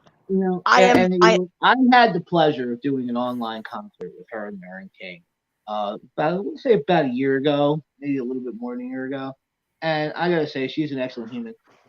Yes. She really is. So you've got a full lineup. Shout out to you. Thank you for agreeing to do the show with us here. And yeah, so we got a pretty packed night for you guys. So definitely tune back in for that if you haven't. And share this. Donate. Let's make this thing happen, people. Now, you're probably not going to see me on the air again until Saturday night. So I'm just going to say it again. Donate. All right? Help out because we need it. We need it. We're out here. We're doing this. We're raising these funds. And every little bit counts. These guys have been talking about a cup of coffee. I don't like Starbucks myself, all right? So I would just donate the $6 anyway, because you basically pouring it in the sink anyway, right? So, but it's a Jersey thing. I'm a Wawa guy. But honestly, Oh, I'm a Dunkin' Donuts guy, by the way. yeah, So yeah, yeah. yeah. But you know, we're saying, I mean, and it doesn't have to be a cup of coffee. It could be a toll over the bridge. You know, like just don't drive over the bridge one day and donate the money. You know, there's so many little things that we take for granted, and these are all things that we do in a daily routine. That just making that one little shift not only could brighten your day, because it's going to put some good energy out there because you're giving that money to a good cause. But it's really going to help us help you essentially by helping give you a voice and give our community a voice at Parliament. So, and I, for one, am looking forward to raising mine when I get to Chicago. So, with that being said, y'all, right blessings, blessed be. I love you guys. Love you too, bestie. Peace, bro. Wonderful work, Sleep everybody. good. And I will be checking in. See you Blessed be. later. Thanks for hanging out with us. Absolutely. Okay, folks, you heard it from the one and only Cloud the Pagan Rapper. Let's see some donations roll in before midnight. We are at $401 so far, holding steady.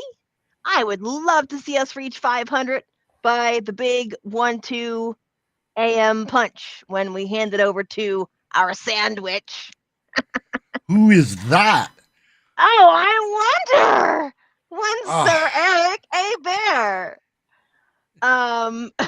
For the mid-watch, yes. Yes, for the mid-watch with the sandwich. Every night, this telethon, you'll be doing that for us, and I really do appreciate that.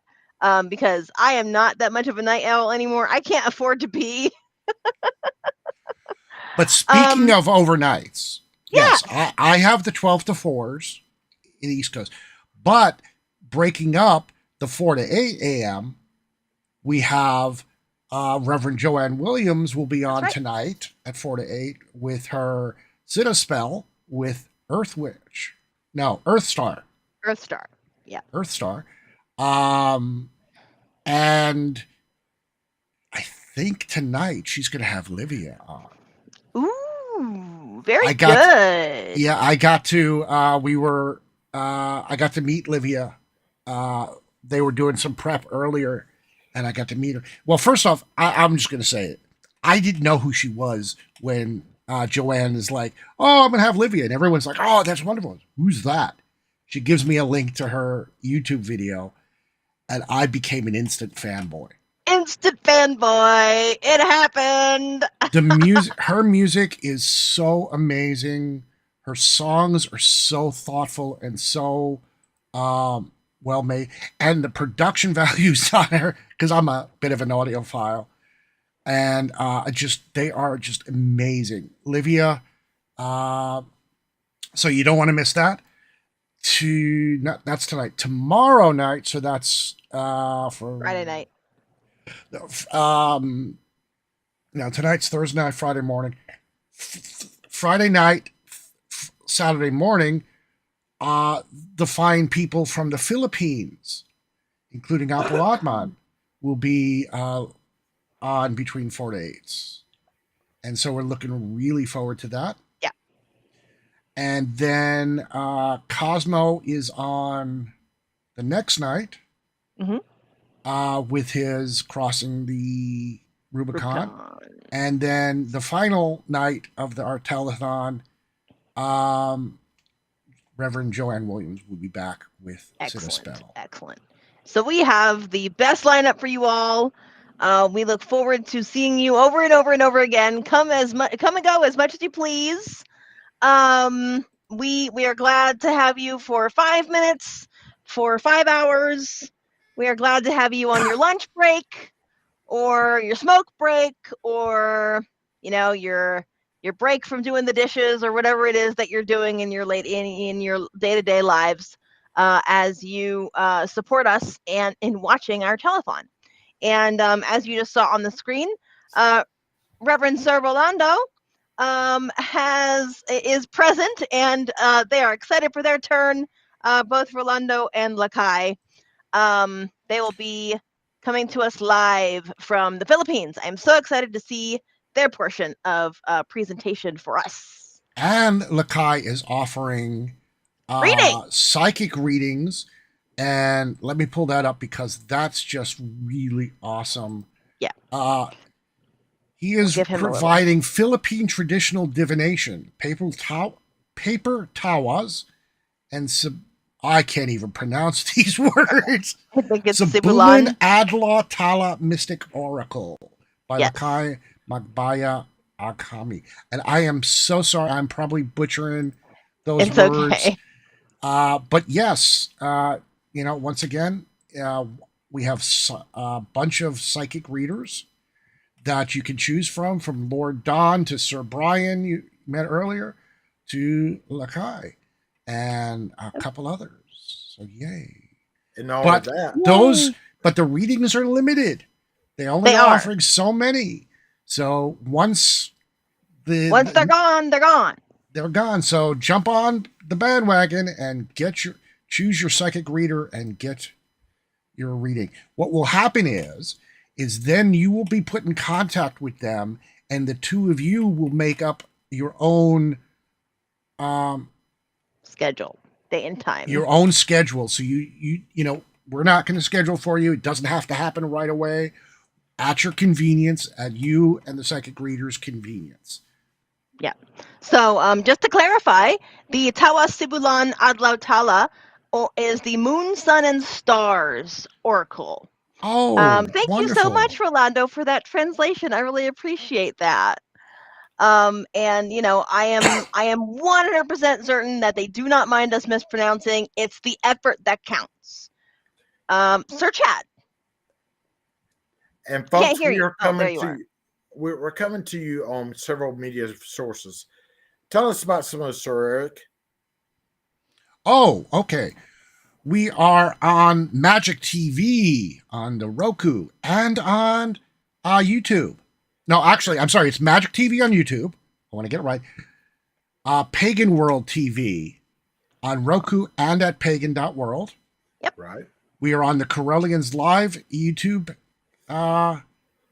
channel, as well as the Correllians Live Telethon, the Pagan World TV, Witch School, Pagan Noise, Nashville Pagan Pride, the Daily Spell Facebook pages. We're even on Pagan TV out on the Twitch. Exactly. So tell all your friends to come join us. Yes, please. Tons of places to watch us. You choose your preferred method. It's all the same stream. All the same people who have worked for a solid 2 months. This is the pinnacle of 2 months of solid hard work planning. We had meetings every single Tuesday. Our planning meetings that ran into like 2 and 3 hours long as we muddled and mashed and marbled and massaged and got ideas and had reports about everything, saw our analytics, all to bring this to you. These 100 hours of amazingness. All for you. All for you. You. And we're really proud to be here. I am so stoked that the anxiety is now gone, and I'm just like, yeah, let's roll with this. This is great, guys. Like, I can't believe we're almost 4 hours in already. And it's great what we're doing because a lot of people don't realize the difference we're trying to make. For those of you who don't know, the Parliament of World Religions brings all the world's religions together across cultural, political, any kind of barrier that may separate us so we can have meaningful conversations and enlightenment to everybody. So what we're trying to do this next coming year is bring as many of our Paladin people, our Wiccan people, anybody we can bring with us to the Parliament to show a true representation. All we're simply asking for is for you to just simply donate what you can to help us. Yep. And you can do that by going to Correllians.live/donate. And let me try to bring that up here. Ah, you got it for me. Thank you so much, Mr. Sandwich. And all it takes is about we need about $10,000 is the floor. I would love to see us kick that through the moon. But we can't do it without your help, and that's why we're here. And we are actually about at the bottom of the hour, nearly, which means that it's time for a donation break. Well, you were here. One of the 6 reasons why we need to go to Parliament, and you should try to come too if you can. And it really is a value, because if you guys really think about what Cloud was just talking about before he went offline, that's 6 hours of entertainment. Can you imagine the amount of money you have to spend to see that? Yep. You can't go to a modern day concert for that kind of entertainment. No, there's 8 different artists. Yep. We're going to have. And they are very well known in our pagan circles. Most of them are. And S.J. Tucker, I can't wait for S.J., but I could talk about her all night. She's just the most lovely person. You can do that after the break. I could, yeah, sure. I could talk about her songs now that influence me, but and then you think about because then you think about the auctions we're doing, the readings we're doing. Folks, we are giving you good value for this entertainment, and we're asking for so little. Just help us out. Yeah. Reaching out the hand. Sir Okay, Eric? There's a question. Arlene Freed wants to know, why am I called a sand witch? First off, it's 2 words, sand witch, because I live by the ocean. Anyway, I've got 4 hours to talk about that. And darling, you should be in bed. Go to bed, Arlene. Go to bed, Arlene. You got work in the morning. I love you. All right. Actually, I love you all. I'm going to be off for the next half hour while I get ready for my mid-watch. Oh, okay. Well, thank you for that. And I guess it's you and me, Papa Bear. All right. Yep. Ready for break? Yes, please break it away.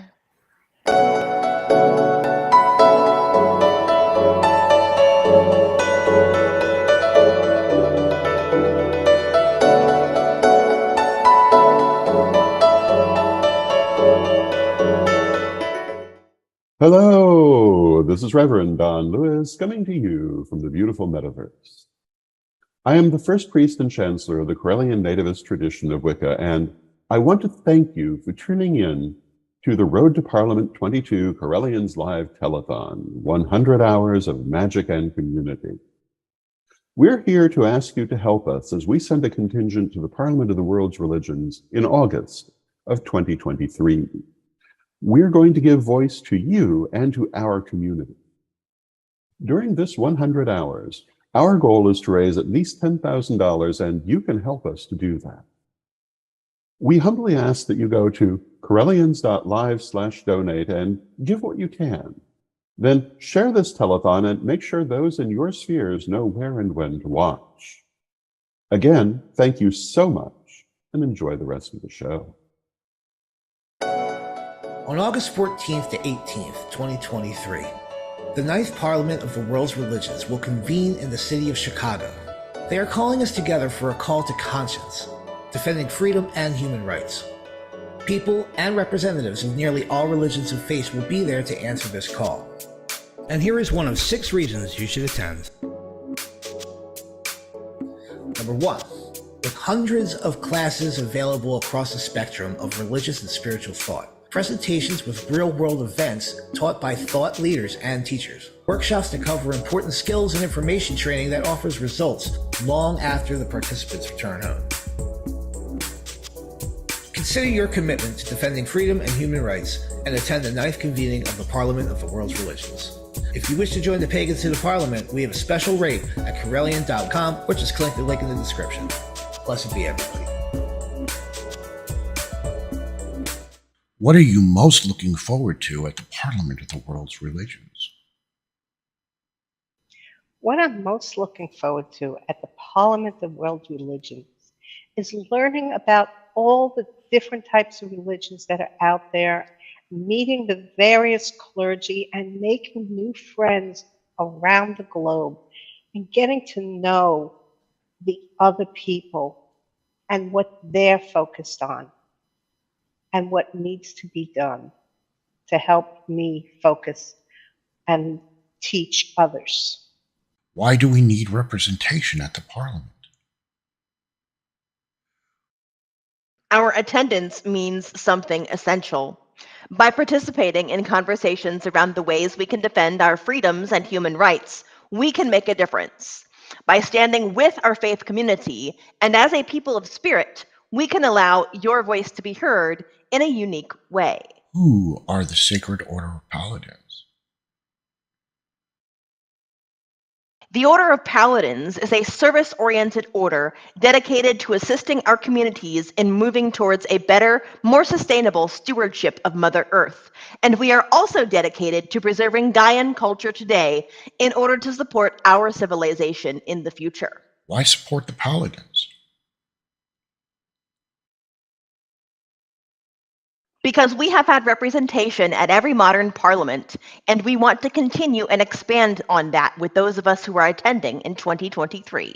What is the money going to be used for? Most of the money we are looking to raise with our $10,000 minimum goal will go towards housing costs. Our plan is to house and feed all of us together for the week of the Parliament. Whatever money that remains when this goal is met will go towards bringing honored paladins in from other countries who would otherwise not have the opportunity to attend the Parliament.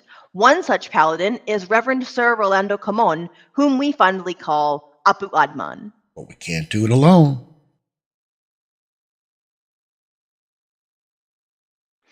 And that's ultimately why we are here, because we need your help. Thank you so much for watching and contributing in whatever way you can. Please donate to our cause at Correllians.live/donate. Like our video feeds and share so that others can join us in watching what we have planned for you throughout these 4 incredible days and nights.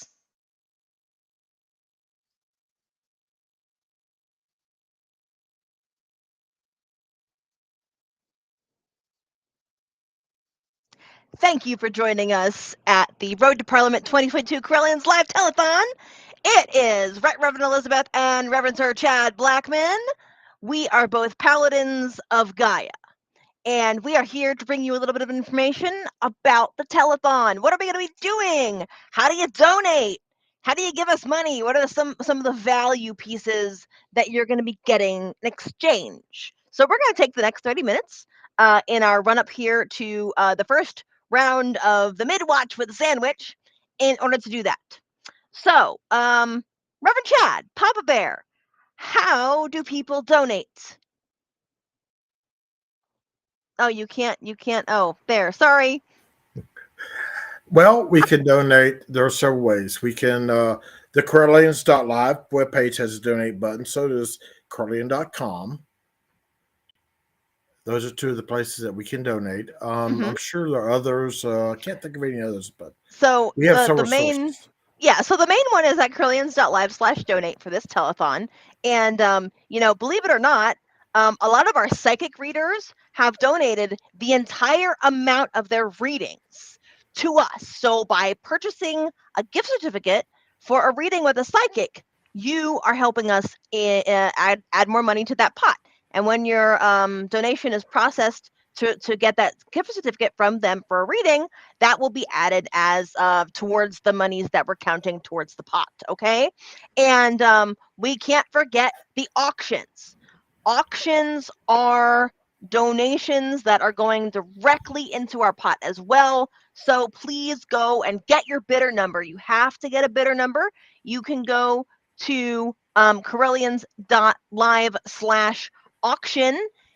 In order to do that, let me see if it's singular or plural auction. I apologize. Hold on just a second. Auction, singular.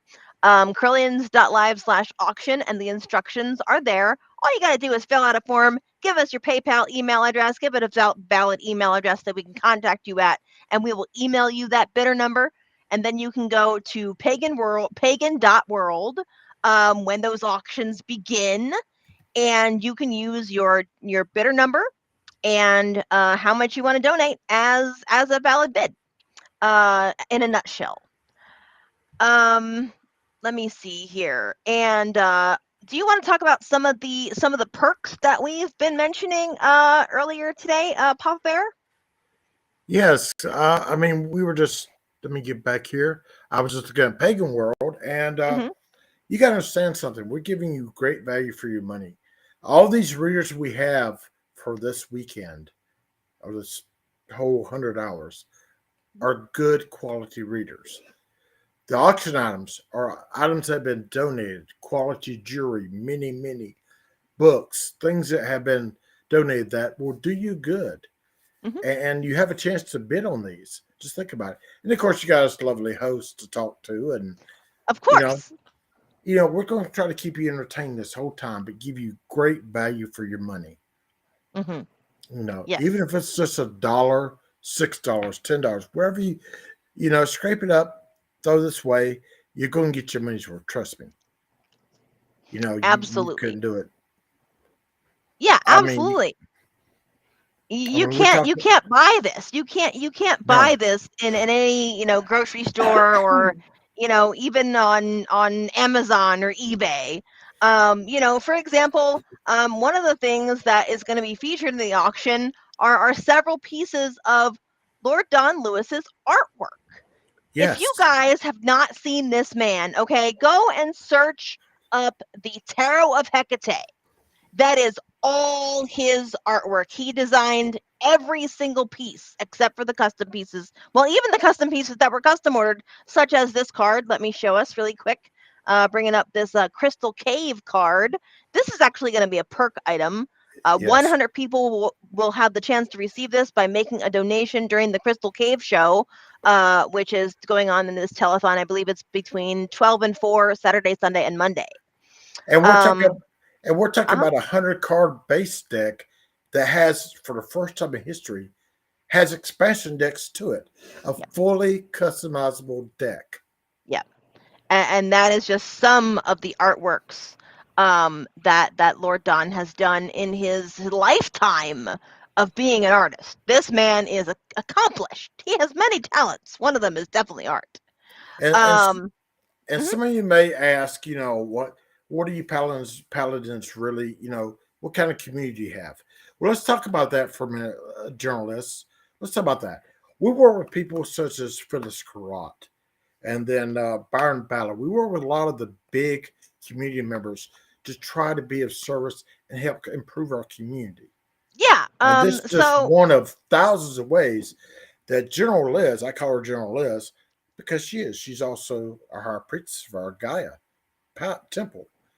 She works tirelessly as well as the others to do everything we can to bring our community together. Look how far, Liz, look how far we've come in the past decade. We're actually on a streaming service now, Roku. Would you it's have thought, TV. It's would you have television. 10 would years you ago, no, I'm looking you straight in the eye right now, okay? 10 years ago, if you told me that I would be on a TV station right now, I would have laughed you out of the park. even 2 But years ago. even 2 years ago. Well, okay, 2 Exactly. years ago, it was the pandemic, and we were kind of getting going with things like Zoom. So, that's very video oriented, and so it might have been more believable 2 years ago, but 10 certainly not. Okay, so we have a nice little comment down here from Patricia Reeves. Thank you so much for hanging out with us today, Patricia. And Patricia says, my goal one day is to become a high priestess. Patricia, that is an admirable goal. And I encourage you to study everything you can from as many sources as you can. Witch school and the Correllian Nativist tradition are a great place to begin, but it is only a beginning. Exactly. Don't let anybody clip your wings. And if here is my one piece of solid advice, and this goes to everybody, not just Patricia. If anybody tells you stop asking so many questions, stop asking them questions and go ask other people questions, because they clearly don't have anything to offer you. Anyway. The study never stops, does it? The study never stops. Her and I ever. learn from each other all the time. We'll every day banter back and forth, and we learn every day it's from great. each other. But you before that little segue there, Papa. Mm-hmm. We were talking about our leaders, those people we serve. So in Paladin lexicon, okay, in Paladin colloquial parlance, we call them the Voces, the voices. Yes. And we have a number of them. I believe there are 8 or 9. I think it's 8. 1, 2, 3, 4, 5, 6, 7, 8 currently. Yeah. And they are Lady Stephanie Leon Neal, first priestess of the Correllian tradition of Wicca. Lord Don Lewis, High Correll, first priest of the Correllian tradition of Wicca. And Lady Linda Isles of the Fellowship of Isis. Lord Oberon Zell of the Church of All Worlds. His Excellency, the Reverend Patrick McCullum of the Patrick McCullum Foundation, and he who is also the creator of the World Peace Violin. Lady Selena Fox, founder of Circle Sanctuary. Lady Belizana Laveau, archpriestess of the Aquarian Tabernacle Church. By the way, if you have time this weekend, shout out to all of them who are having a great sickle festival right now for Hecate's sickle. And finally, Lady Althea Northridge, or of the Hermetic Fellowship of Chicago. Now, what is a Voces as I am speaking about them? Okay, so these folks are in no order of importance that listed, okay? These are people who can call upon the Order of Paladins for assistance. And when they call upon us, we will strive to be ready to answer that call with all the resources that we have at hand. And if we don't have the resources immediately at hand, then we will develop them in a timely fashion to assist and meet those needs. And in return, the Voces are allowed to observe and advise the Order of Paladins. Let's give a good example. Sir Patrick McCullum just went through major surgery. He lives in California. We have people out there who are doing their best to help him get the help he needs. Yep, we had people. I'm actually his personal assistant, and I was working with him to come up with a few solutions to help him through the next several months, because he had to go in for a corrective knee surgery, and that's going to take him down for a long while. And let me tell you, it is not easy to rearrange that man's life. No, but he keeps going. But he keeps going. It's incredible. This man's mission, Sir Patrick McCullum's mission in his whole life, the last 40, 50, 60 years, has been to bring peace to this planet. He had a vision that was given to him by the goddess, and she told him, go make peace on my body. Go make peace and go tell people the value of peace and why they should be at peace and how to be at peace. And that led to the creation of the World Peace Violin. And then we have Phyllis Carrot, who called upon us to bring in more people and give presentations and be on panels and stuff. At the Parliament. And that's why we're going. And it could be said, and I think I have kind of taken this on as a request of the Chancellor, the first priest and first priestess of our own Correllian tradition, as a task they have given us to bring ourselves to Parliament and be representatives. So in this work, even now, we are doing the work that is requested of us by our Voces, by our goddess, our living green Mother Earth, who everyone should seek to live in harmony with, because there is no reason why any person has to starve.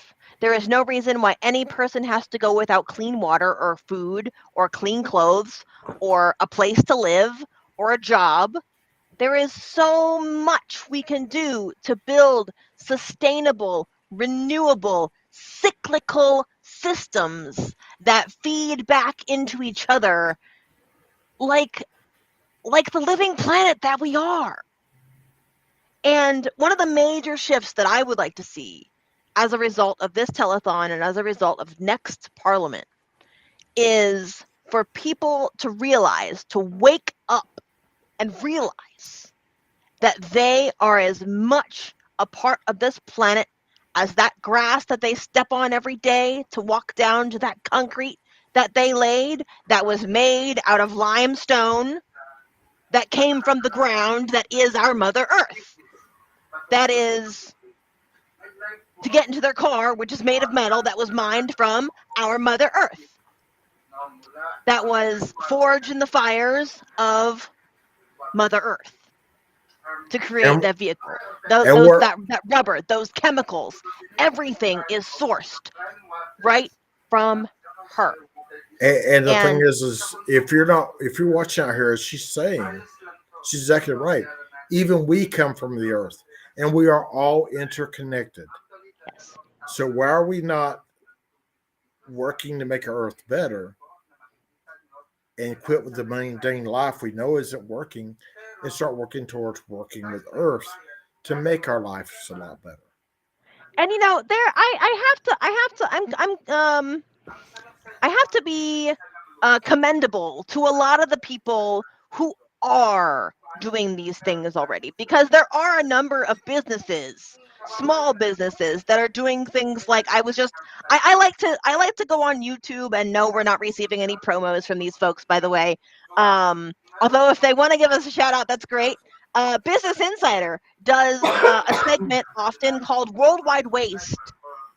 And last night I watched this whole thing about how they were making paper plates and reusable, like biodegradable items from the tops of pineapple.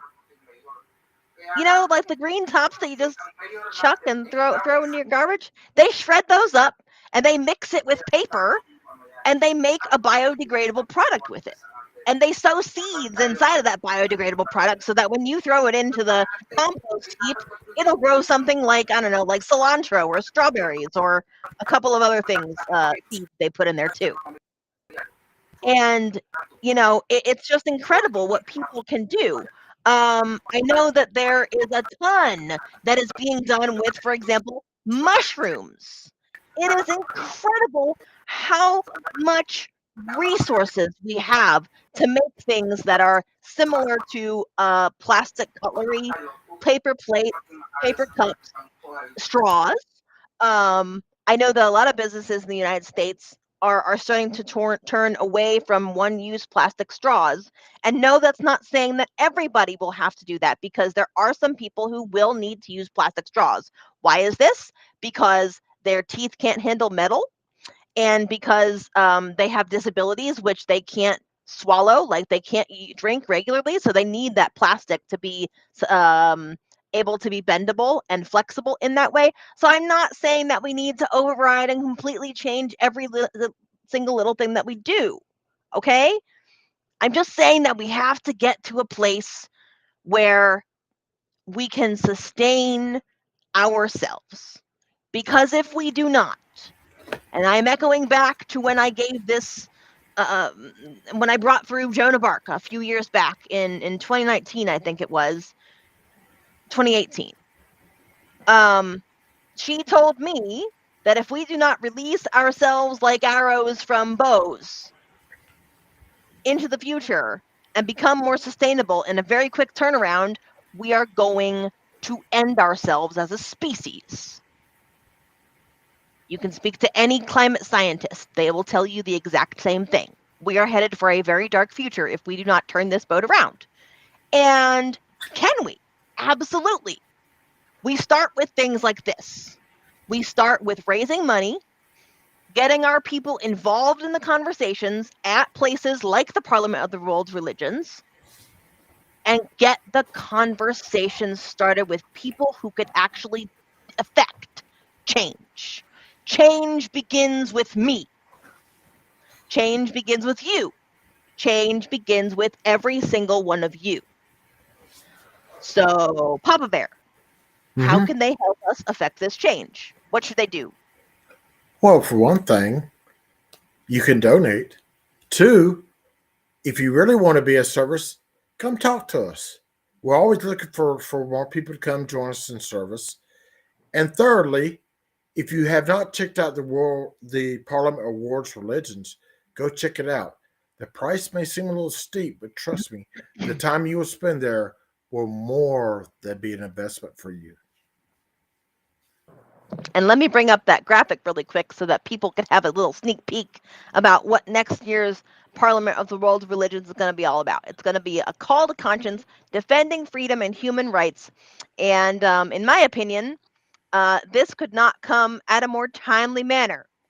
And there were actually a lot of us who were quite surprised at this bold stance that the Parliament is taking, and I am relieved. But I this am is a relieved, stance and they I am take year round.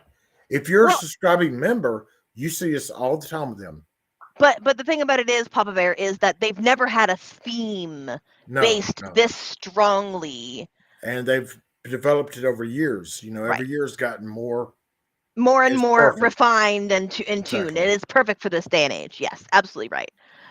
Okay, so we're at 11:50. Yay! We are still holding nice and tight at $425. We got a donation in the last hour. Thank you so much to the donator who has brought us up to the amount of $425. Let me change this up for us really quick. And we still got more to go. So please, We have a long way to go. Get a hold of your friends, bring them in. Our community in this time of need really needs to come together. And if you can donate a little bit to help us, maybe you can also find the means to come with us. You know, everybody's always welcome with this. I mean, That's right. Liz and I can tell you personal experience. These places where they go are huge. Thousands of people coming together from different cultures, different religions to talk, to learn together. That's right. So please, everything you do helps us. Everything you do helps you. Come join us. Yep. We would love to have you with us. We'd love to have you with us. And again, when you make your donation, if there is something in particular that you want us to see addressed or Email to try us. our best to see addressed at this Parliament, email us at correllianslive@gmail.com. Right after you make your donation, say, hey, my name is so-and-so, or you can be anonymous if you want. This is what I would like the Paladins to talk about, the Correllian contingent to talk about when they go to the Parliament next August in 2023 in Chicago, Illinois. This has been a really great start. I am so pleased that we are nearing our $500 for this first evening. And so if you haven't yet, please check out our entire website. It was made with the most love and care and dedication and frustration some days, as there were some things that we really struggled to figure out, but we had a great systems database systems manager in Rebecca Lynn Scott. And of course, Papa Bear here also helped out taking a look at some things, and and then Sir Eric basically wrote the website, produced all of what you see. And I mean, you can catch us on all kinds of places. Correllians.live, paganworld.co. We're on Roku as Pagan World TV. We're on Facebook everywhere. Come and join us. Come and learn more about us. Ask the questions. Don't be afraid. And to answer Patricia Ann Reeves, Patricia, we have a wonderful school in the Correllians that has basic courses for free. You can start your journey there if you want to. You're more than welcome. But and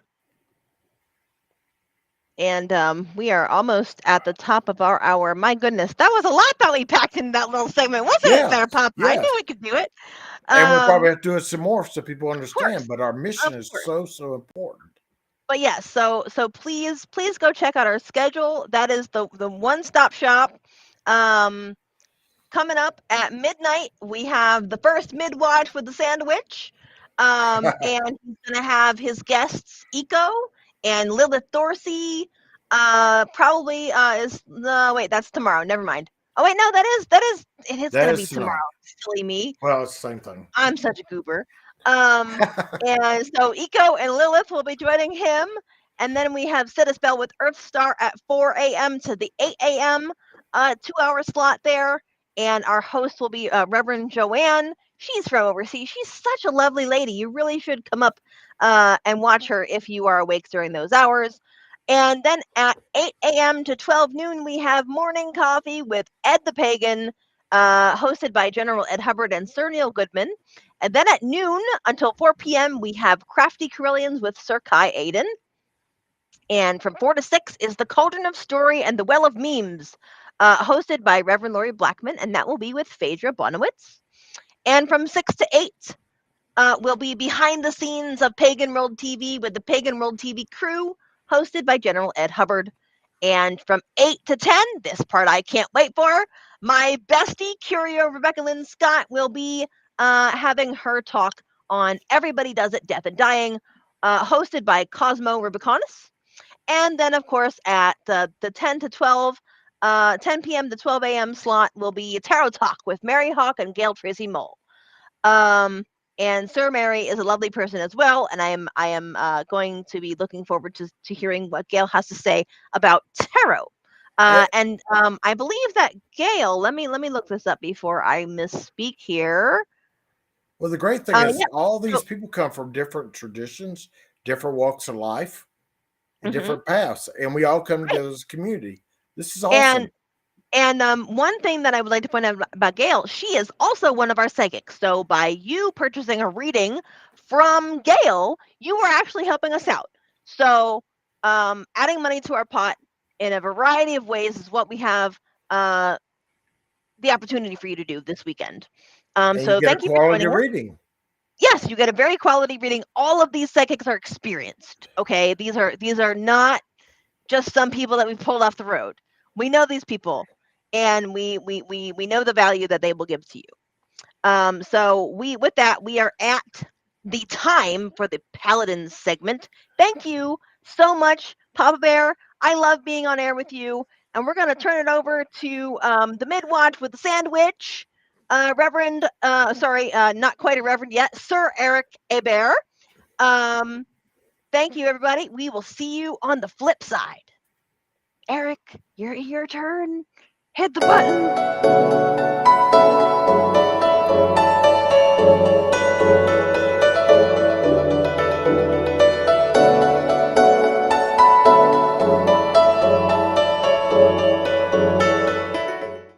Hello, this is Reverend Don Lewis coming to you from the beautiful metaverse.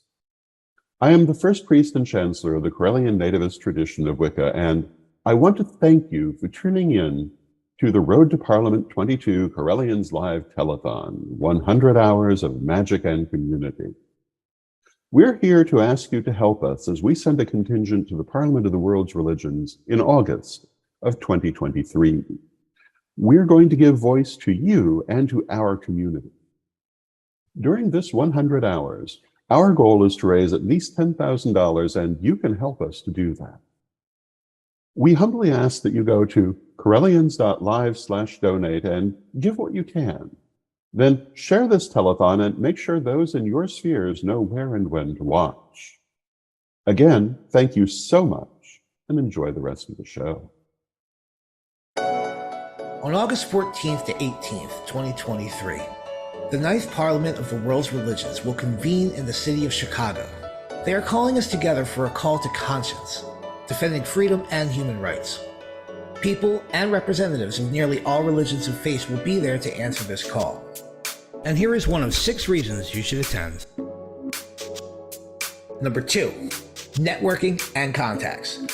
You will meet people from every religion from over 80 countries. Meet and have conversations that are thoughtful, insightful, and with deep value. Making contracts across interfaith ministries, understanding and sharing knowledge and resources. Consider your commitment to defending freedom and human rights and attend the 9th convening of the Parliament of the World's Religions. If you wish to join the pagans to the Parliament, we have a special rate at Correllian.com, or just click the link in the description. Blessed be everybody. What are you most looking forward to at the Parliament of the World's Religions? At the Parliament of World Religions in 2023, I'm personally looking forward to broad exposure and deep engagement with various wisdom traditions from around the world, particularly as regards pressing issues from today and future goals for our human journey. I expect that I'll be able to incorporate much of the learning back into my own personal path as well as share tangible insights back into the metaphysical and spiritual community that I work within. Why do we need representation at the Parliament? Our attendance means something essential. By participating in conversations around the ways we can defend our freedoms and human rights, we can make a difference. By standing with our faith community and as a people of spirit, we can allow your voice to be heard in a unique way. Who are the Sacred Order of Paladins? The Order of Paladins is a service-oriented order dedicated to assisting our communities in moving towards a better, more sustainable stewardship of Mother Earth. And we are also dedicated to preserving Gaian culture today in order to support our civilization in the future. Why support the Paladins? Because we have had representation at every modern parliament, and we want to continue and expand on that with those of us who are attending in 2023. What is the money going to be used for? Most of the money we are looking to raise with our $10,000 minimum goal will go towards housing costs. Our plan is to house and feed all of us together for the week of the Parliament. Whatever money that remains when this goal is met will go towards bringing honored paladins in from other countries who would otherwise not have the opportunity to attend the Parliament. One such paladin is Reverend Sir Rolando Camon, whom we fondly call Apu Adman. But we can't do it alone.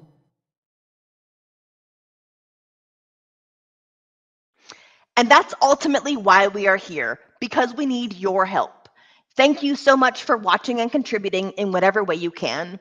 Please donate to our cause at correllians.live/donate.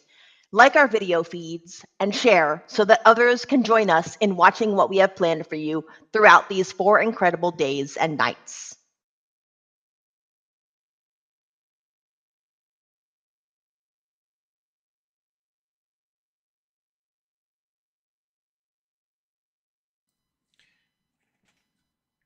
There I am. Hi, everyone. I'm Eric Abear. I'm Sir Eric Abear, the Sand Witch. Welcome to the Midwatch. Traditionally, the midnight to 4 a.m. Watch, as it was called at sea, was called the Midwatch. And this was always my favorite time. I'm a night owl, always have been. There's just something about Midwatch. There's no bosses. You don't see anybody. You know, the officers are asleep. You know, the captain's asleep. He's like, don't bother me if you don't have to. There's something about being very relaxed during this time. Just kicking back, telling sea stories. Just, you know, catching up on your reading, you know, your professional reading, whatever. It's about growing. And I think growing as a pagan is important. One of those ways I'm growing as a pagan is I'm going to the Parliament of the World's Religions in August of 2023 in Chicago, Illinois, in the United States. The modern version of the Parliament's been going on since 1993. And my friend Anadea Judith attended that, so she came back and she was telling us about, you know, how an amazing experience was. And there were very few pagans there, but she's such a powerhouse. She is just, you know, an amazing priestess that, you know, she's worth a lot of people. People say, "What? Don't put Dea on a pedestal." I say, you know, I can't help it. You know, there's a story about when I first started in paganism, and I went to a store here in New York City. I'm in Brooklyn, New York. So in Manhattan, there's a store called Enchantments. And it's a metaphysical store. It's a magic store. And I go in, and they're saying, oh, well, you know, interesting. Okay, this is good. We have classes on Saturday if you're interested. Okay, I showed up on Saturday. I'm 19 years old. I'm a skinny little runt of a kid, and I'm on a wallflower. I'm I'm standing in the back where the class is in the little yard behind the actual building. So it was outside. And I don't know anybody. I don't know what I'm doing. I have no idea what's going on. Everybody's got something to do to get set up, moving things around. And finally, one of the people there, who turned out to be the teacher, is like, okay, circle up to pagans. I didn't know what that meant, but people start going around, getting in a circle. And I don't budge because I don't know. Should I? Doesn't feel right. I don't know. What do I know? And then a woman comes up to about here on me. Just comes up, looks at me, and says, "What are you doing?" I said, "I guess I'll just watch." And then she looked me deep in the soul and said, "Shit, or get off the pot." And I'm like, okay. And I joined the circle, and I haven't left yet. That was Lady Mew, Carol Mazone, still a very good friend. Not a good friend. I'm sorry, I shouldn't characterize that. A friend, somebody I know, and I value their opinions a lot. We pretty much only really Facebook friends at this point in our lives, but okay. But she was, the first priestess I ever worked with, I ever served under. So, who's out there? Tell me stories about how you got started as a pagan. You there, bro? Give me a thumbs up. Yay. Okay, so my first guest of the telethon, my first guest tonight, is an individual that I've come to really admire and respect. We shared circle for about a year in some mystery tradition. 2 years. Well, yeah, it was about I came in about a year. You were in it too. Anyway, he's in the green room. He'll be in shortly. So anyway, without further ado, I welcome Eco, the wandering love mystic, the incredibly caring organism. Hello, Eric. Thank you Eco.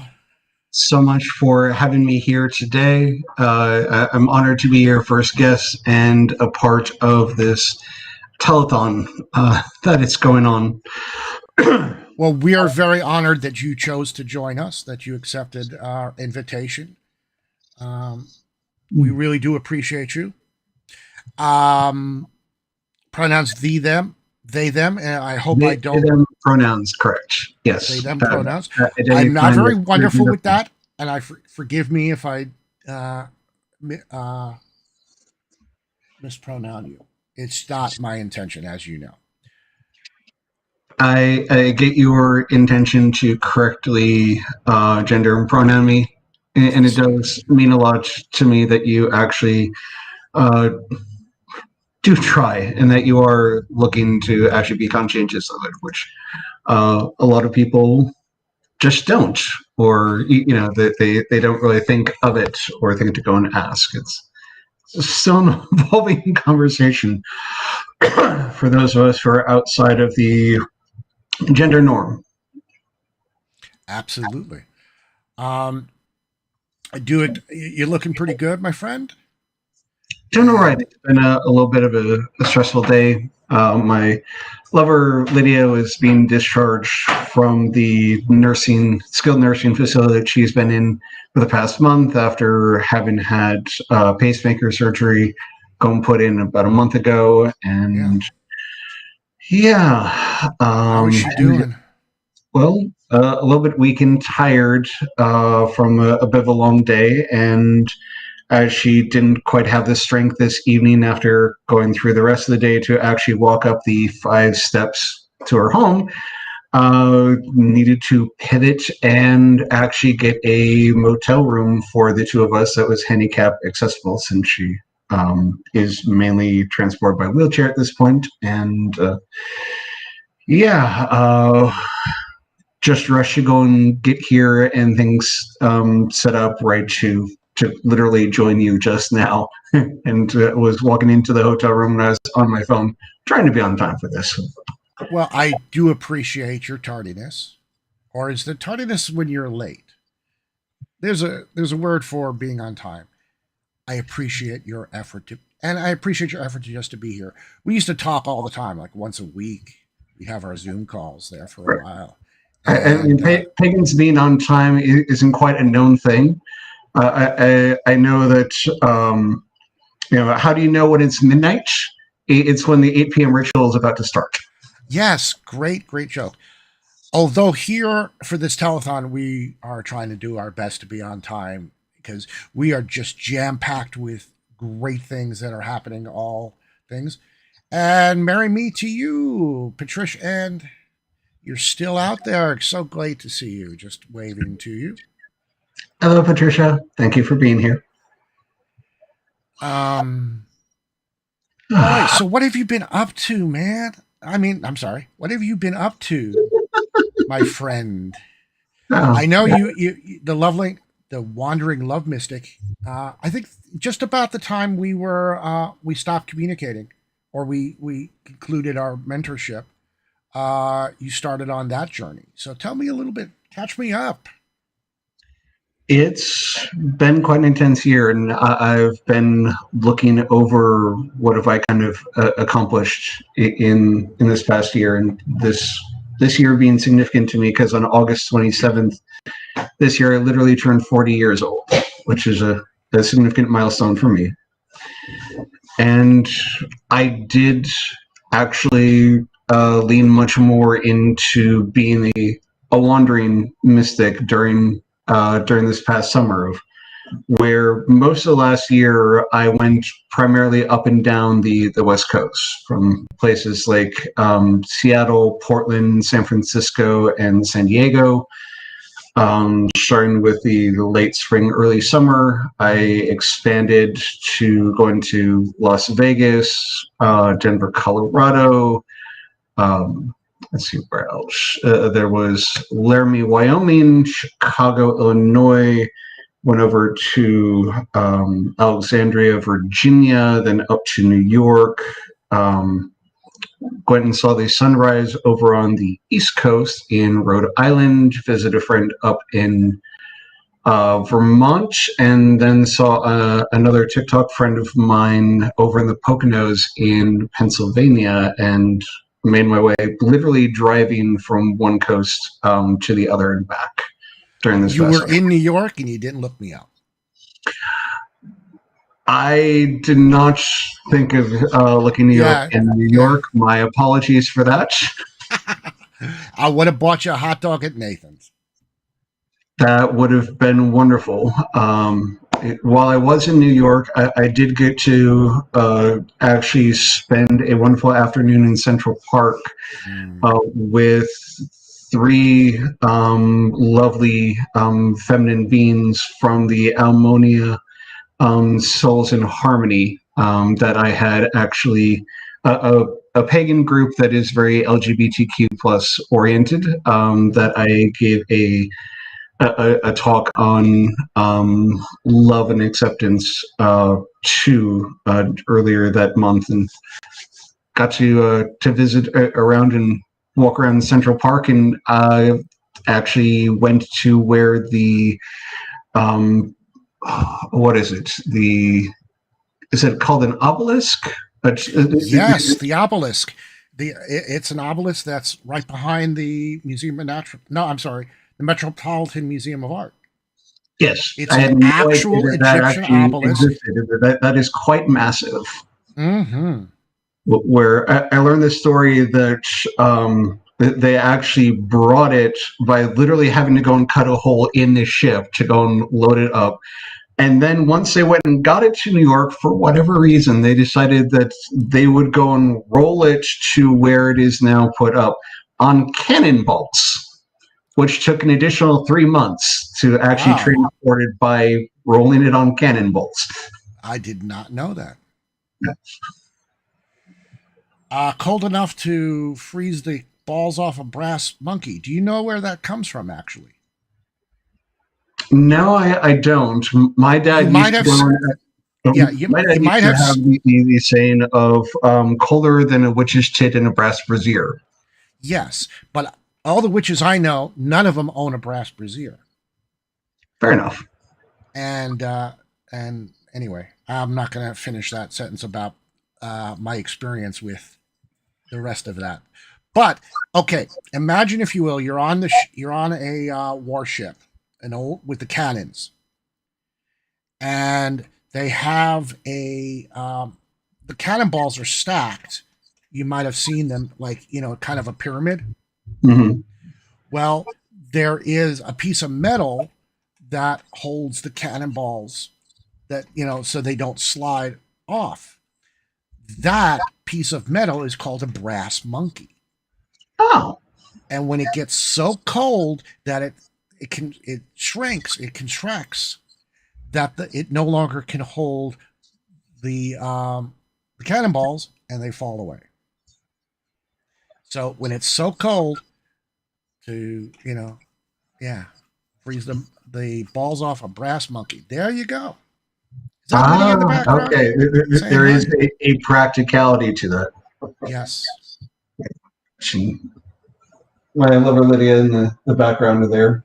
Hi, Lydia. I'm trying to get the pillow. That's okay. Just so you know that you're on the screen. Mm-hmm.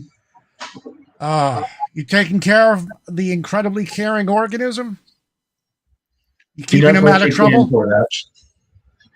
She does help with being able to help me with some of my necessities, and Lydia and I have had about a 10-year-long relationship in various dynamics. So it's been quite the roller coaster and quite the experience. I've been with her through a number of transitional periods in her life. I appreciate that. Yeah. So, I think the next half hour we can get into that topic that you brought up, which is, I love that phrase here you got. Loving yourself because you matter. Mm-hmm. And do you have like a regular presentation? I didn't ask. Do you have a presentation, or is it just going to have a conversation about it? It's more of a conversation. And I welcome people's comments, either from Facebook or from YouTube. But I work best working off of live people. I find it's much more engaging and meaningful than me trying to go on monologue for long distances of time. Well, luckily, I'm still alive, even though it's, in the witching hour here on the East Coast. Haven't died yet. It's like, not dead yet. Bring out your dead. Boom. Bring out your dead. Boom. I feel happy.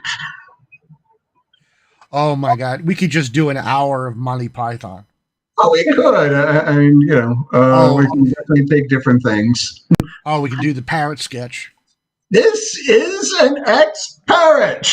This parrot is no more. It's pining for the fjords. Right. Oh, the Norwegian blue, lovely plumage. Oh, and then when Dumb and Dumber explicitly ripped that off with the blind kid, and actually even beheaded the bird and taped it back on, trying to give it back to him. Oh no, I didn't see that. Oh, I didn't see Dumb and Dumber. Okay, it's probably not worth your time, or you may have saved yourself an hour and a half worth of your life by not seeing it. Yeah, although Jim Carrey, I love his work. He's done amazing stuff. And who's he across? Jeff Bridges? No, Jeff Daniels. That's who the big tall guy is. Yeah, Jeff Daniels. Yeah. Okay. I'll go with it. Yeah. It was really outside his wheelhouse, and he's a very serious actor. He's done some amazing stuff. But yeah, Yeah. Yeah. At least that was better than what Dumb and Dumber, the eventual sequel, ended up being. Dumb and Dumberer. Yes, right. Yeah. Yeah, the sequel to Dumb and Dumber. Yeah, no. But Jim Carrey's good for comedy when he tried to go into other genres. Like there was that one horror movie, like Room 220, like Room 22 or something like that. Mm. I am a bit embarrassed to say that I've never seen. Was it the Sunsets of a Spotted Mind? I can't even remember that. Oh, Eternal Sunshine of a Spotless Mind. Yeah, I heard that's amazing. That was a decent one. Yeah, I heard he did a really, really good job. I know that his turn as Andy Kaufman, because I grew up, that was my era. Andy Kaufman was my era. Mm-hmm. His stints on Saturday Night Live, and of course, what he did on Taxi. It was amazing what Andy Kaufman could do. And then, when I heard Jim Carrey was doing it, I said, okay, yeah, he could get it right. He did do a damn fine job. He did it well, and apparently too well for the award critics. Because I was told, I remember reading his story that he actually did not get. I forget if it was a Emmy or whatever award was it for Man in the Moon, because they didn't see Jim Carrey playing Andy Kaufman. What they saw was Andy Kaufman.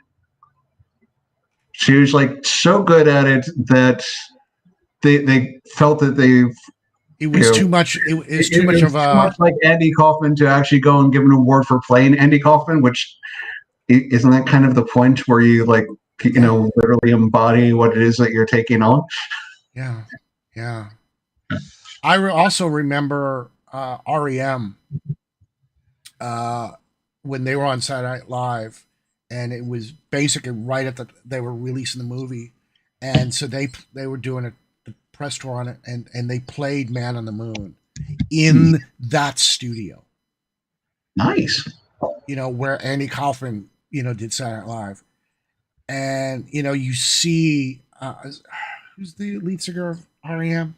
Anyway, the lead singer of REM, you just saw, because there was a point where he's just like looking up, and I just felt him saying, "Yeah, this is for you, Andy." Mm.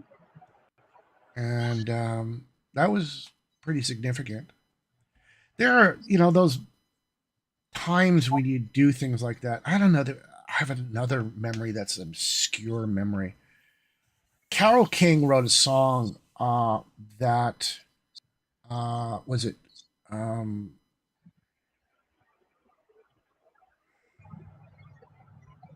Aretha Franklin sang. Was it that you make me feel natural woman? You make me feel like a natural woman. And they filmed the moment when they first met. And they met around a piano, and Carole King's, is basically, sitting there playing it for her, and it's the first time. And she talked about when you write something or you create something and somebody else takes that and makes it better, makes it, so extraordinary that you as the artist, you as the creator, never imagined it could be that good. There's a song that I love that Celtic woman does. Lisa, I can't remember her last name, sings. And it's called Send Me a Song. And, the guy who wrote it was actually accompanying her on the piano. And you see on his face that look. And I played with Pete Seeger, and we did a show at Carnegie Hall one year, which, I was 19, and you can't take that away from me. That was just extraordinary. No, I was 17. I'm sorry, I was 17 playing Carnegie Hall. Wow. And Pete sang 2 songs of people in the band that they wrote. That was their song. And I just remember looking over to them and that like, oh my God, Pete is singing my song at Carnegie Hall. And my dad is a singer-songwriter. And he's got a song that's called The Ghosts of Ellis Island. And you just Google it, and there's people that are covering it and singing it. And it's got like a 16 bar or 16 sentence chorus. It's a huge chorus. But even my daughter sings along. She doesn't sing anything. She sings along to that song. And that moment when you create, but someone picks up that ball and says, with consent, may I, add to this piece of art. But let's talk about that when we come back. We're going to take a 5-minute break, and we'll be right back with Eco the Wandering Love Mystic on the Midwatch with the Sandwich. I'm the Sandwich.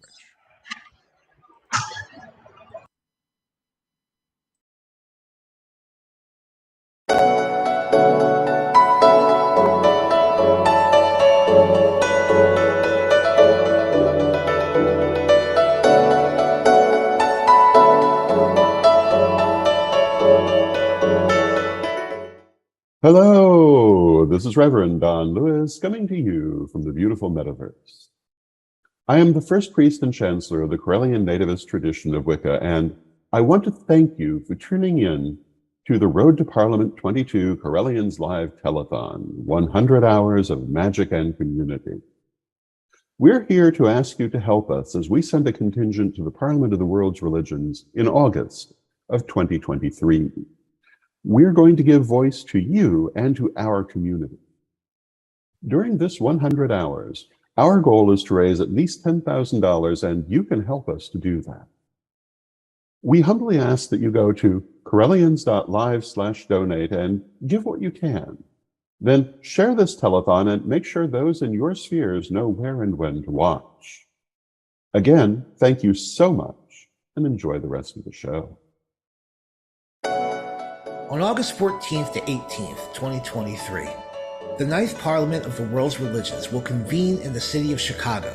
They are calling us together for a call to conscience, defending freedom and human rights. People and representatives of nearly all religions of faith will be there to answer this call. And here is one of 6 reasons you should attend. Number 2, networking and contacts. You will meet people from every religion from over 80 countries. Meet and have conversations that are thoughtful, insightful, and with deep value. Making contracts across interfaith ministries, understanding and sharing knowledge and resources. Consider your commitment to defending freedom and human rights and attend the 9th convening of the Parliament of the World's Religions. If you wish to join the pagans to the Parliament, we have a special rate at Correllian.com, or just click the link in the description. Blessed be everybody. What are you most looking forward to at the Parliament of the World's Religions? At the Parliament of World Religions in 2023, I'm personally looking forward to broad exposure and deep engagement with various wisdom traditions from around the world, particularly as regards pressing issues from today and future goals for our human journey. I expect that I'll be able to incorporate much of the learning back into my own personal path, as well as share tangible insights back into the metaphysical and spiritual community that I work within. Why do we need representation at the Parliament? Our attendance means something essential. By participating in conversations around the ways we can defend our freedoms and human rights, we can make a difference. By standing with our faith community and as a people of spirit, we can allow your voice to be heard in a unique way. Who are the Sacred Order of Paladins? The Order of Paladins is a service-oriented order dedicated to assisting our communities in moving towards a better, more sustainable stewardship of Mother Earth. And we are also dedicated to preserving Gaian culture today in order to support our civilization in the future. Why support the Paladins? Because we have had representation at every modern parliament, and we want to continue and expand on that with those of us who are attending in 2023. What is the money going to be used for? Most of the money we are looking to raise with our $10,000 minimum goal will go towards housing costs. Our plan is to house and feed all of us together for the week of the Parliament. Whatever money that remains when this goal is met will go towards bringing honored paladins in from other countries who would otherwise not have the opportunity to attend the Parliament. One such paladin is Reverend Sir Rolando Camon, whom we fondly call Apu Adman. But we can't do it alone.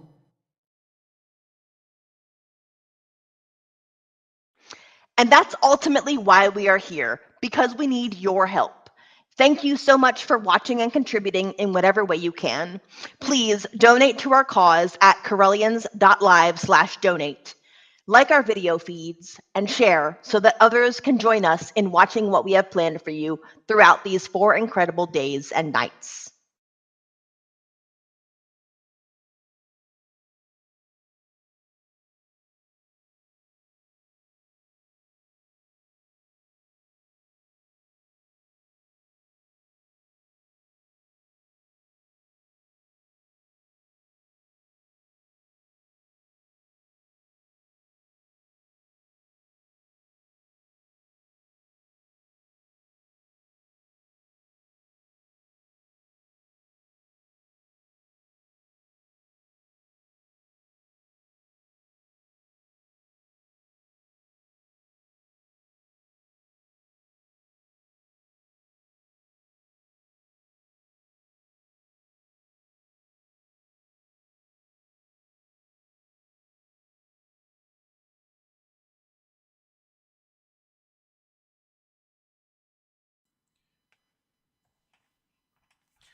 Thank you, Eco, for reminding me that my microphone was off and all the things that I was just saying was it going on to dead air. Well, how wonderful that is. Yes, we're saying please donate at Correllians.live/donate. I feel silly. I won't do that again. I never make mistakes. I only have learning opportunities. The link at the donate page is a PayPal link. If you cannot use PayPal or you choose not to use PayPal, please drop us an email at correllianslive@gmail.com and one of our team will get back to you and you can talk it over with them. Not me. I don't do the money stuff. We got plenty of other people that handle that. And really shout out to our administrators, our finance people, doing that hard work, keeping track of everything, making sure that you get value, and that we are above board because we believe that what you donate is important to us and it goes to the right place. Speaking of that, our donation total so far, 425 lindens. Oh, I think I may be getting an update. Oh, yeah. Somebody was just messaged to me that my sound was off. Yep, I know. I'm silly. Boo me. Well, how about we get back to our wonderful conversation with Eco, the Wandering Love Mystic. You're back in, my friend. Eco. I mean, I know what it stands for, but Eco, where did that come from? Oop, you're muted. I got you. Yes, you muted both of us. I muted both of us, but I forgot to unmute. Minor detail. I can mute somebody. I just can't unmute them. Oh, right. No. Various powers. So the origins of the name Eco, which was a spiritually gifted name to me about 4 years ago. I was at Onavin, the sacred land of the Church of All Worlds, up over in near Ukiah, California, and I was speaking to a guy there about the vision that I've been working at bringing forth, and I've been working at this vision for over a decade. So at this point, I was just kind of describing to him my idea for bringing forth a world of enlightened consent, where everything consensual is honored and honoring your authentic truth, so you can have relationships that you love and thrive in. And he paused for a minute, taking that in, and went, enlightened consent, eco. It popped into my head as ICO. Couple of things, reasons for that is, first, when it was written out and put down, I didn't want people to automatically leap to the assumption that I was about ecology or the environment. Important things, very important. High global warming, another issue for another time. It's not quite what I'm about. I'm about love, intimacy, and relationships in this lifetime. Second is, it was verbally gifted to me. I can spell it however I damn want. And I started trying that out as a name as I was starting to identify as being queer, gender fluid instead of cis male. Cis male meaning that I was born with male genitalia and I had been identifying as, yeah, I'm male. Then around that time period, I started to discover that I have strong feminine sides that also need and to actually be expressed for me to be a whole and complete person with who I am as an individual. And a couple months later, I was with a lover of mine, and she introduced me to a friend of hers who said, this is Eco. Their name is spelled ICO. He paused for a second and went, ICO. Incredibly caring organism. That resonated with me on a heart and souls level that I decided to adopt. That is what ECO stood for. And I've spent about the past 4 years of proclaiming myself to be ECO, this incredibly caring organism, and who I'm declaring myself to be to the world as I make my way through it and bringing forth this message of enlightened consent. That one of the core ideas being that as long as you and the people directly involved are consenting and you're honoring your existing relationship agreements, it doesn't matter what you or anyone else thinks or feels about what you're choosing to do together. Yes. I have to admit that I had to evolve into understanding consent culture. I wasn't as perfect at that as, when I was a younger age. I didn't know how to read the signs of another person, especially in intimacy situations that I found myself crossing boundaries that were never expressed to me because I just wasn't seeing the clues, the signs. My mama used to tell me only yes means yes. Everything else means no. And truly coming to understanding consent culture. I also am a bit of a, libertarian when it comes to I don't care what you do and I don't want you to care what I do. It doesn't matter to me what you do. Even though, I love you. You are, one of my favorite human beings, but I still don't care what you do. What you do doesn't affect me. It doesn't change anything in my life. Yes, when we interact, I am enriched. But when we are not interacting, when we're not in the same space, whether it's virtually or, in person, I don't care what you do. It's none of my business. Now, the things that happen to you that, are important things, positive and negative, of course, I'm concerned about, and I'm here and I want to hold space for you if, you want to share things about yourself, and I listen and I absorb your triumphs, and I do my best to commiserate your challenges as well. But for me, yeah, I'm a big fan of the National Coalition for Sexual Freedom, the NCSF. NCFS, National Coalition of Sexual Freedom. Yes, who has the Consent Culture Project. And, I really am very important about that. Plus, I do things that require consent. I don't do things without consent. I try my very best not to.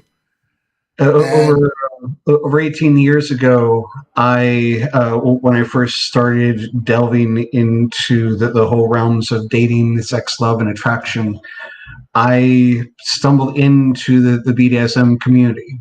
And one of the things that I really appreciated and liked was the whole concept of negotiating ahead of time and being able to have an open conversation. Well, this is what I'm turned on by. This is what I'm curious about. And these are my hard limit boundaries. Like, what's going to go and piss me off. So we're not even going to go and try those. And I thought for a moment, coming across this at the age of 24, of like, wow, how much simpler would dating life be in general if we could just have an open, honest conversation in the beginning, being like, here's what turns me on, what I like, here is what I'm curious about, and here are my turnoffs and my boundaries. Mm-hmm. And I too have overly relied upon people's abilities to use their words and to actually know what they want and know what they don't want and establish their boundaries. I've learned the hard way that not as many people as what I would prefer are able to actually go and do that. And that has led to some issues and challenges. Also, I like you, I have also had challenges kind of going reading other people. And something that I learned about myself about a year and a half ago is I'm actually on the autism spectrum, which a number of people theorized to me over the years, and I wasn't really open to until it was like 15 years of personal growth work on myself, and I'm still missing things that seem to be like basic social cues and being able to go and read people that most other people seem to naturally have, and being like, okay, maybe I should check into this. And then I watched a TED Talk by a woman who was diagnosed as being autistic later in her life, like, in her 30s. And she was saying a lot of the challenges that she had. And, in the feminine, because girls are taught to go and mask and mimic, it often goes undiagnosed when the feminine is autistic, where in the boys, that's where more of the telltale signs of being autistic usually gets picked up and tested at a much younger age, like one of my nephews. And so with that, it's like, okay, that sounds a lot like me and those kind of challenges. And yeah, I got tested, had to wait literally 18 months, a year and a half to actually go through the testing, and then another 6 months before I actually got the test results. I was like, okay, here I am. I'm on the autistic spectrum. And as I looked around saying like, okay, now that I'm actually know that I'm part of this group, what resources are there for me? And found there wasn't a whole lot when at least I asked my psychologist and the person who diagnosed me, like, what kind of resources are available to me as an autistic person. She's like, well, if you go back to school, you could ask for more time on tests. It's like, no, done the college thing, not going back. Well, you could ask your employer for extra time on things. I'm self-employed, running my own business, not an issue. But one of the things that I can go and say is that it is another group that I identify with, and I can stand up and say, hi, we are autistic, and autistic people are capable and deserving of having loving, healthy, consensual relationships. And I've actually am just about to go and launch a new group program specifically for autistic people who struggle to understand how intimate relationships work, so they can go and actually create relationships that work for them. Oh, that sounds like a really honorable mission. And I wish you all the best on that. Thank you. I know I had concern. Somebody brought it up once. Actually, was accusing me of claiming to be on the spectrum, and it never crossed my mind. So I went to my doctor, and I'm like, "Am I?" He said, "No." Okay. I have other things going on that challenge me, as we all have, but that's not one of them. And you may that's still okay. be neurodivergent, even if not specifically autistic. Oh, I am. I do have a neurodivergency, but it's not being on the spectrum. Anyway, when I was in high school, the prettiest girl in school. Oh, I was just fawning over her, and then she's I asked her out. She's like, okay, well we went horseback riding, because she actually worked at a stable at Prospect Park. Horseback riding in New York City? Who ever heard of that? It was a great experience. A nice black mare named Mystery. It was a great experience. And then she says, well, afterwards we can go back to my place and study biology. Cool. Sounds good to me. So we have the wonderful day, and then we go back to her place, and I break out my textbooks and my homework, and I start, doing my homework. Oh, you sweet naive thing, you. I love you. And she actually was spreading rumors that I was gay.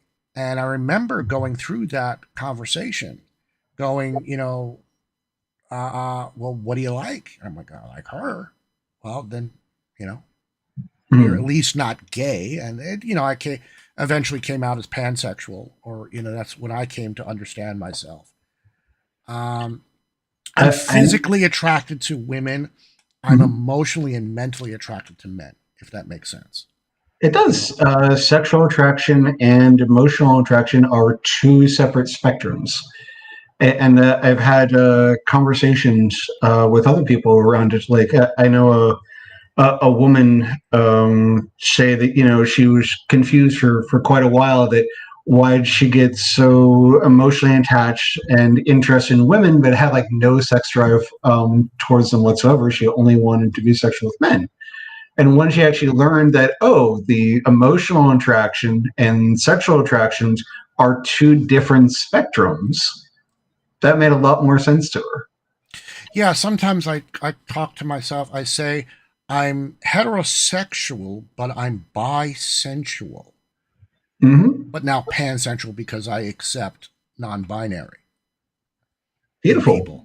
I identify as pansexual myself, and for me, it's more about a person's energy and who they are than their external genitalia that they might have. I also identify as being demisexual, which means that demisexual is part of the asexual or ace spectrum. And as a demisexual, I need a mental and emotional connection with a person to have even a beginning of a sexual desire towards them. Yeah. So, I basically discovered about myself at the age of, this was 15 15, that, I wasn't gay. I was stupid. I would say ignorant rather than stupid. Yeah, well, of course, at the time, that's how I was thinking. I'm just stupid. But I, understanding things, and it did take me time. I was a late bloomer, and now, I am I love life, and that's all I'm going to say about things in that regards. I want to say that one of the other things that the BDSM community provides is permission to be true to yourself. Mm-hmm. There's no shaming. Kink shaming is frowned upon. Right. Unless humiliation, degradation does happen to be your kink, then again, still negotiate that first. And usually a good idea to put safe words in. The one of the big cultural things within the BDSM community is like, don't yuck someone else's yum. It's also phrased as "Do not judge another's kink, lest your kink be judged." I hadn't had it put in those particular terms before, though it totally makes sense to me. Yeah, well, I'm East Coast, you're West Coast. You know, there is this cultural difference there. And there is, yes. Yeah. Actually, yeah, when I came back from California, because I lived in California for 16 years, and then I came back to New York, and I really can feel, you know, the shift. There's a difference in just, you know, hippie culture. Because I'm actually a product of beatniks. My parents were beatniks. And then, you know, hanging out with Church of All Worlds and the original hippies from the 60s. You know, they're in the, you know, been to Onavin a bunch of times. That's one of my favorite places on the planet. It's just an amazing, beautiful space. 55 acres of sacred land that's been, it's been sacred land since the 60s. And before that, I was able to do a little bit of research, and there was a native tribe there, that hill. There was a battle on that hill. Oh, okay. Yeah. Hmm. Well, you're talking when you go take the road past the Red House. That hill, there's a hill there. There's a big slope, and you know the road's going on. And it's like this. Anyway, All right. Yeah, there was a battle. I felt it there one time. You know, you just could feel what was going on. I could see it. But anyway, that sounds really intense. It's like I would like to be able to go back and visit Onavin. Now that I'm kind of more in the Bay Area and closer again, and maybe even go there for Samhain if they're doing a Samhain celebration this year. I don't know. Yeah, well, you got to ask. I can go and ask. That's right. Going back to the kink for a moment, one of the other things that I learned a newer acronym within the kink community. Like I've been aware of the SSC, which stands for Safe, Sane, Consensual, and I knew about RAC, which is Risk Aware Consensual Kink. The one that was new to me was PRICK, PRICK. Personal responsibility, informed consensual kink. Yes. So in that viewpoint, within that acronym, it's actually okay and sometimes preferred to actually be a prick in BDSM. Yes. And then there's RAS. Oh, no, I'm sorry, RASH. RASH. RASH. Risk aware shit happens. This is very true. Arlene and I made that up. Got it. It's not a matter of if something's going to go wrong. It's a matter of when something is going to go wrong and what do you do when you hit that proverbial landmine and things start going sideways. Right. I think that it's also the best wisdom that I was taught as a dominant is a dominant, you know, most of the time it's about choosing what to do. But no, that's not right. There's a lot of times it's important to choose what to do, but it's more important to choose what not to do. This is true. I think when you create that safe space for someone to relax and be comfortable, and we just got ourselves another donation, and we are up to, no, play it. I got to edit it first. Hold on, I got to do it. Just a brief flash on the screen. Press the button. $571 we're up to. So yay. Thank you so much for those who have donated. We're about to go into another break. So if you can, please donate at Correllians.live/donate. And we're going to talk a little bit. Got a video here to talk about why you should donate. So see you in a couple of minutes. See you in a few minutes.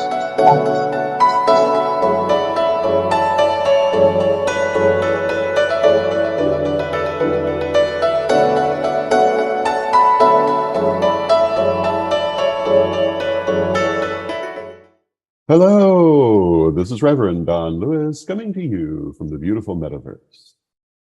I am the first priest and chancellor of the Correllian Nativist tradition of Wicca, and I want to thank you for tuning in to the Road to Parliament 22 Correllians Live Telethon, 100 hours of magic and community. We're here to ask you to help us as we send a contingent to the Parliament of the World's Religions in August of 2023. We're going to give voice to you and to our community. During this 100 hours, our goal is to raise at least $10,000, and you can help us to do that. We humbly ask that you go to correllians.live/donate and give what you can. Then share this telethon and make sure those in your spheres know where and when to watch. Again, thank you so much, and enjoy the rest of the show. On August 14th to 18th, 2023, the Ninth Parliament of the World's Religions will convene in the city of Chicago. They are calling us together for a call to conscience, defending freedom and human rights. People and representatives of nearly all religions and faiths will be there to answer this call. And here is one of 6 reasons you should attend. Number 4, have your voice heard. Your attendance means something essential. By participating in conversations around the ways we can defend our freedoms and human rights, you can make a difference. By standing with your faith, community, and as a person of spirit, you can allow your voice to be heard in a unique way. Consider your commitment to defending freedom and human rights and attend the 9th convening of the Parliament of the World's Religions. If you wish to join the pagans to the Parliament, we have a special rate at Correllian.com, or just click the link in the description. Blessed be everybody. What are you most looking forward to at the Parliament of the World's Religions?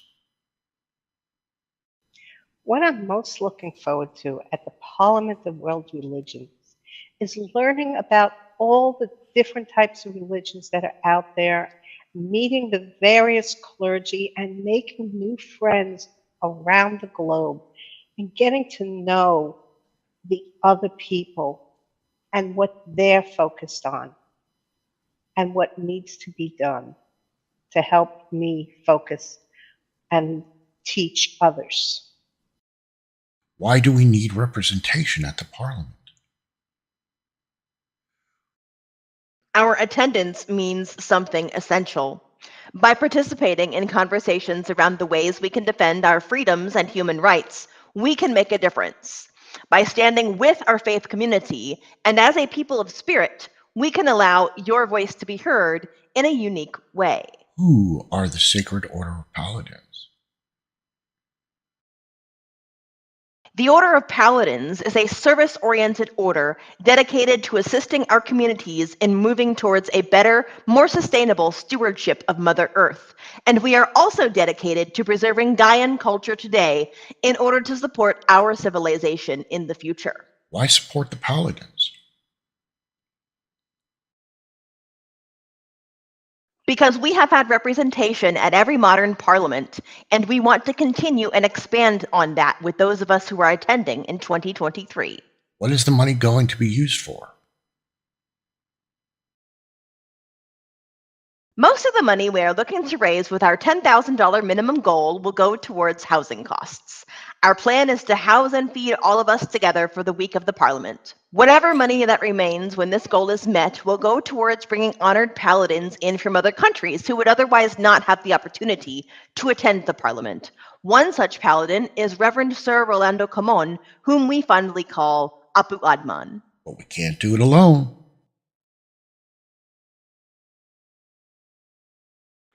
And that's ultimately why we are here, because we need your help. Thank you so much for watching and contributing in whatever way you can. Please donate to our cause at correllians.live/donate.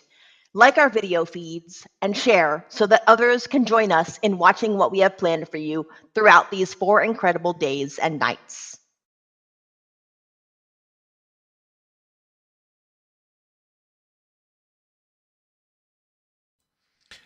Ha! I remembered to unmute myself coming out of a donation break. So there. Shout out to Jason, General Jason and Lord Don are out there looking after things. Shout out to all of y'all out there who are watching us. Thank you so much. And so it's all good. It's all good. We currently have a donation total of $571. Woot woot, yay us. So we're really, really thankful. Please go out and like us on and follow us on Facebook at facebook.com/Correllians.live, which just so happens to be our website, where you can donate Correllians.live/donate. You can watch us at Correllians.live/watch.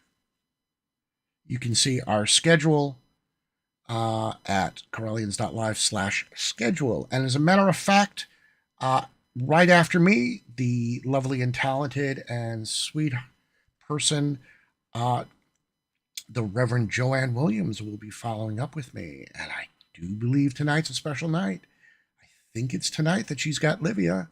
Ooh, I hope so. That'd be wonderful. Although, we also have psychic readers. Many of them have donated their time. Many of them are just $25 for a 15-minute reading. What happens is you go ahead and you pay for your reading, and then they will go ahead and contact you, and you negotiate when to have your reading. I would like to bring up my guest again. Once again, ladies and gentlemen, Eco, the Wandering Love Mystic. Thank you again. It's been quite an enjoyable time here so far, and we're only halfway through. I know. Yeah, well, I mean, hey, you can leave anytime you want. I'm the one that has to go. Oh, my God. So my daily tarot card just came up. The Devil. Oh, I love the Devil card. Pay attention to what you feel resentful towards or burdened by today. Whenever you are feeling weighed down by whatever you are feeling weighed down by, remember, it is something you chose and also something you can unchoose. Assess whether you want to remain committed to that which you have tied yourself to. It may not seem like it, but you do have a choice. Yeah, that's always a tough card, because especially people that come from a background where the devil is a negative thing. I never had that, because the devil in its most common usage is not a concept that I ever had. It just wasn't a part of my growing up. I was actually part of a year-long personal growth program where part of the practice was drawing a tarot card each morning. And the particular tarot deck that I was trained in to use in this program was the Thoth tarot deck that was created by Aleister Crowley. Yeah. And also getting the companion book of like understanding Aleister Crowley's Thoth tarot deck by forget who the author is. It almost reminds me of like Don Quixote, but it's not quite that. But it's a good thick book that goes into a lot further detail than like the thin thing that you usually get with the tarot decks. And the thing that I got about the devil card, and it does get a bad rap because Christianity, devil, evil, yada yada, blah blah blah. And according to what I got from the understanding the Thoth tarot deck, the devil card is actually more about getting in touch with the earthly pleasures, being in the body, being here in this 3D reality, and actually enjoying the things that are going on in this realm that we call reality. Because a lot of it, has been demonized or villainized and said that it's bad or wrong or evil to enjoy things like pleasure and sex and enjoying one's body in various ways. I had a buddy from Australia that would always give me grief. He says, your country was founded by Puritans. Mhm. And I said, yeah, but your country was founded by criminals. And he goes, yeah, that's why we have much more fun down there. Right. I remember hearing once that the Prime Minister of Australia saying, "Thank God we got the criminals and America got the Puritans." Yes. Somebody once described Puritanism as that innate fear that somewhere someone is having a good time. All right. A lot of people, think that it was the Puritans seeking religious freedom that had them come over to the Americas, and I was recently corrected on that. That it was that the Puritans were so extreme in their religious views that they were literally thrown out of the other countries that they were trying to establish themselves in. They're like literally thrown out of England for being too extreme religious wise. And so they came to the U.S. instead. Well, before it was the U.S., they came to the new Americas, the new world. Yeah, the new world. Welcome to the new world. Right. Then the witch burnings. Oh, well. Some say there was only one actual witch that was during the Salem witch trials. The rest were just, just got caught up. But I mean, if you were accused as a witch, that was about a guaranteed death sentence because the way that they had these various tests for it were guaranteed to kill you. And either, you died by the trials, in which case you were actually innocent, not therefore a witch. And, they apologized in some way, I guess, for, killing an innocent Christian woman. Or if you survived, it was because you were in league with the devil and therefore you were to be killed. That actually segues into a great conversation for us. Because the people that were leading those trials believed in the afterlife. And it was all about, they didn't care about killing you in this world. It was about your immortal soul. Mm-hmm. You and I had some experiences with the underworld, with, coming to grips and understanding what at least the Greeks would talk about happened after, after life, the afterlife. I'm referring to the Eleusinian mysteries that we participated in together. The actual rites and the things we did. Please, audience, accept that there are certain things that are sacred secrecy that we are going to hold and we're not going to share. And it's not that we're being pretentious or anything like that. It's just a vow that we took. In fact, the original Eleusinian mysteries, no one spoke about what the mysteries were to anybody outside that was not an initiate under penalty of death. And in the 3,000 years that they actually, I'm sorry, 700 years.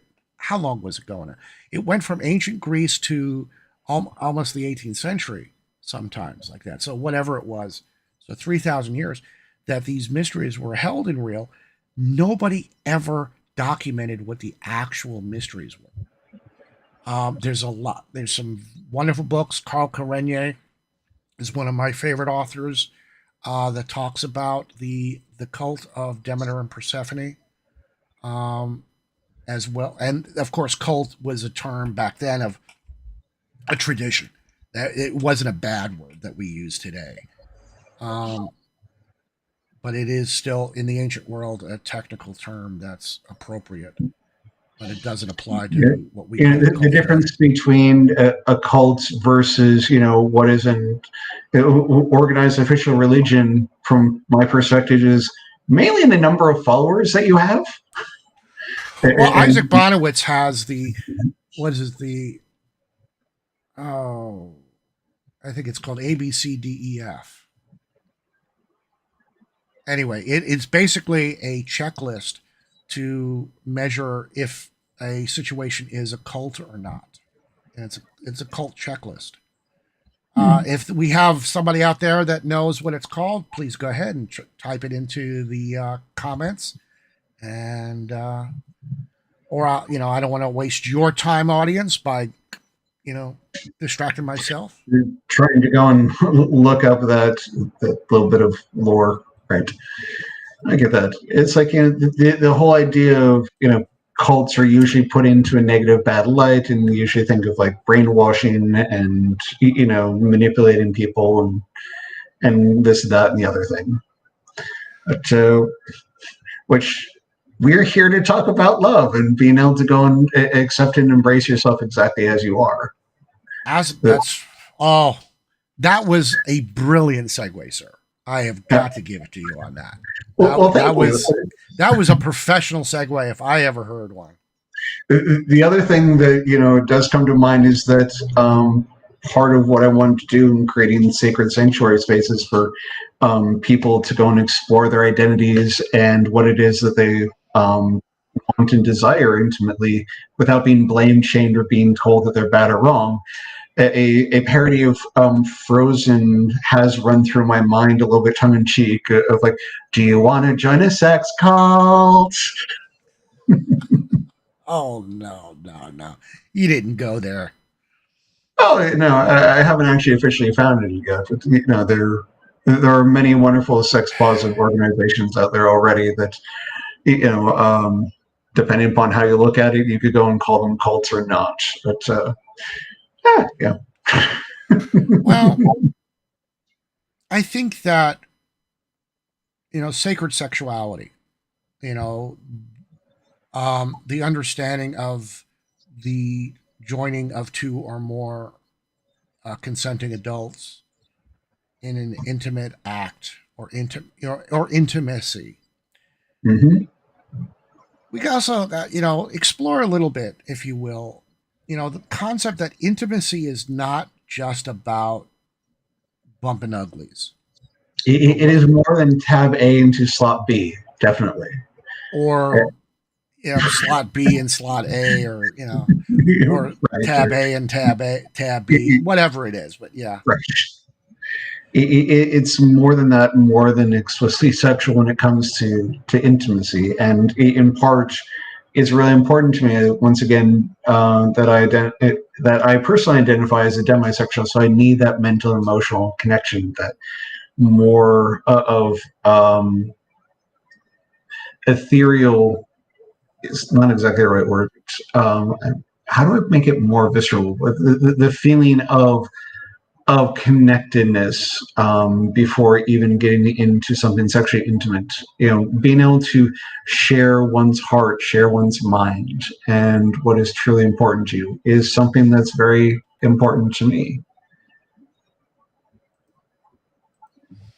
Yeah, I think that there is a much more intimacy of information and knowledge.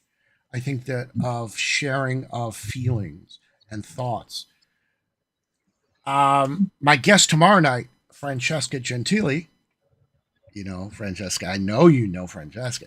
Oh, yeah. So, I have studied with her for several years, and she is a mentor of mine. And for a while, she was my priestess with that. And it's because of her that I actually did become ordained as a minister in the Church of All Worlds through going through one of her programs. Excellent. Her and I, we spent some time out at Burning Man one year, 2001, I think it was, perhaps 2001. Okay. Something like that. And we were a part of a camp called the Temple of Ishtar. And Ishtar being, amongst other things, a goddess of sex work and sex positivity. And of course, kink and, anything that is sex positive. It was, can be considered part of Ishtar. I know I just had a conversation a couple of months ago with a pro-dominatrix, if you will, but a female dominant who is professional. And we talked about how Ishtar is the patron of domination and submission, as well as BDSM. And it was a fascinating conversation. She was very well versed in it, but that has nothing to do with what I'm talking about.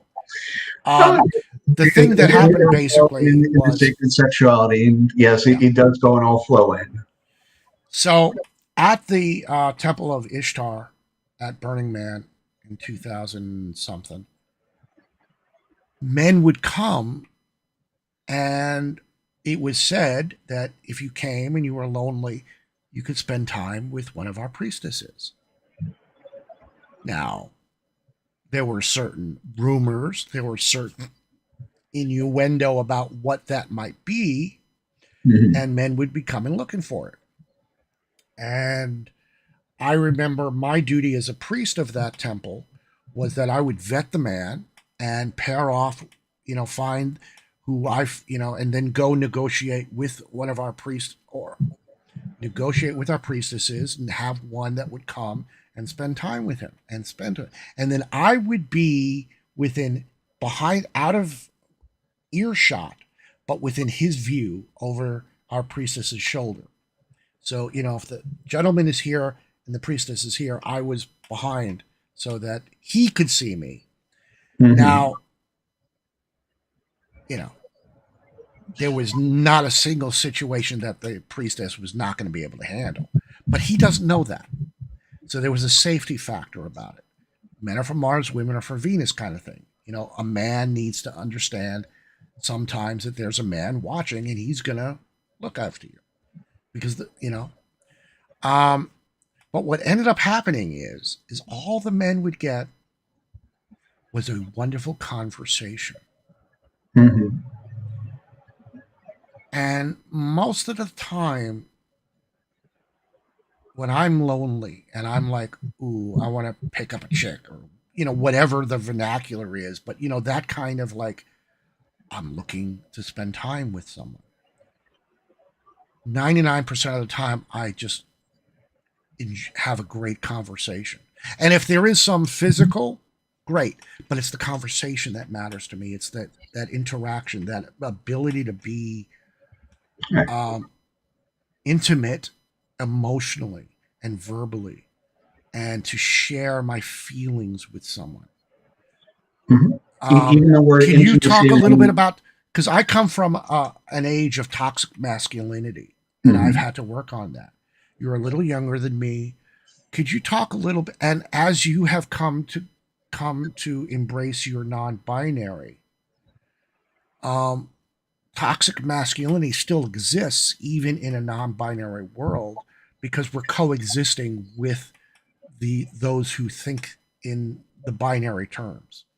Can you address a little bit about toxic masculinity and how your path as a wandering love mystic can address that? Sure. It's something I'm sorry, and I want to finish. For both a feminine identifying person and their experience, as well as a male identifying person and their experience. Now that's my question. Okay, got it. And I will go and I'll clarify that, yes, while the media has focused on toxic masculinity, there is such a thing as toxic femininity as well with it. The issues don't just come up from masculine-bodied people towards feminine-bodied people. These are cultural woundings that are going on various levels. And there's a lot to unpack on that. First off, one of the things about intimacy that I want to go and share is if you break down the word intimacies into me, see, like if you're seeing into me, that is actually what intimacy is about. In terms of what is like toxic for masculinity, or to put it in perhaps a little bit of a broader term of what is it that is like toxic expressions of sexuality, of looking to go and non-consensually control another person or think that you have right or ownership with them without them having given consent, without having negotiated that with you first off. like there's a stereotypical thing from like the 50s of like, you know, just like swatting a woman on the ass or going grabbing her boobs, being like, you know, boys being boys, men being men, bullshit excuses that completely overstep the boundaries of the sovereignty of the woman. And just recently, a self-identified liberated woman, as she calls herself, actually invited me to, in conversation, invited me to go and actually own my white privilege, to own my male privilege, since, you know, I was born into a male body, and you know, I actually owned my desire to go and control things. And it kind of took me back for conversation, and I've been grappling for the past few days of like, what does that actually look like, and what does that mean? And it's like, you know, the idea that, yeah, there are still these power dynamics that are in play, that are, as a matter of fact. And one of the ways that what does it mean to be privileged actually look like? How do you relate to that? Is another guy when shared this with me, the idea that being privileged means that you can go places or say things or do things and not have to stop and think about what it is that you're doing or saying or how you're dressing.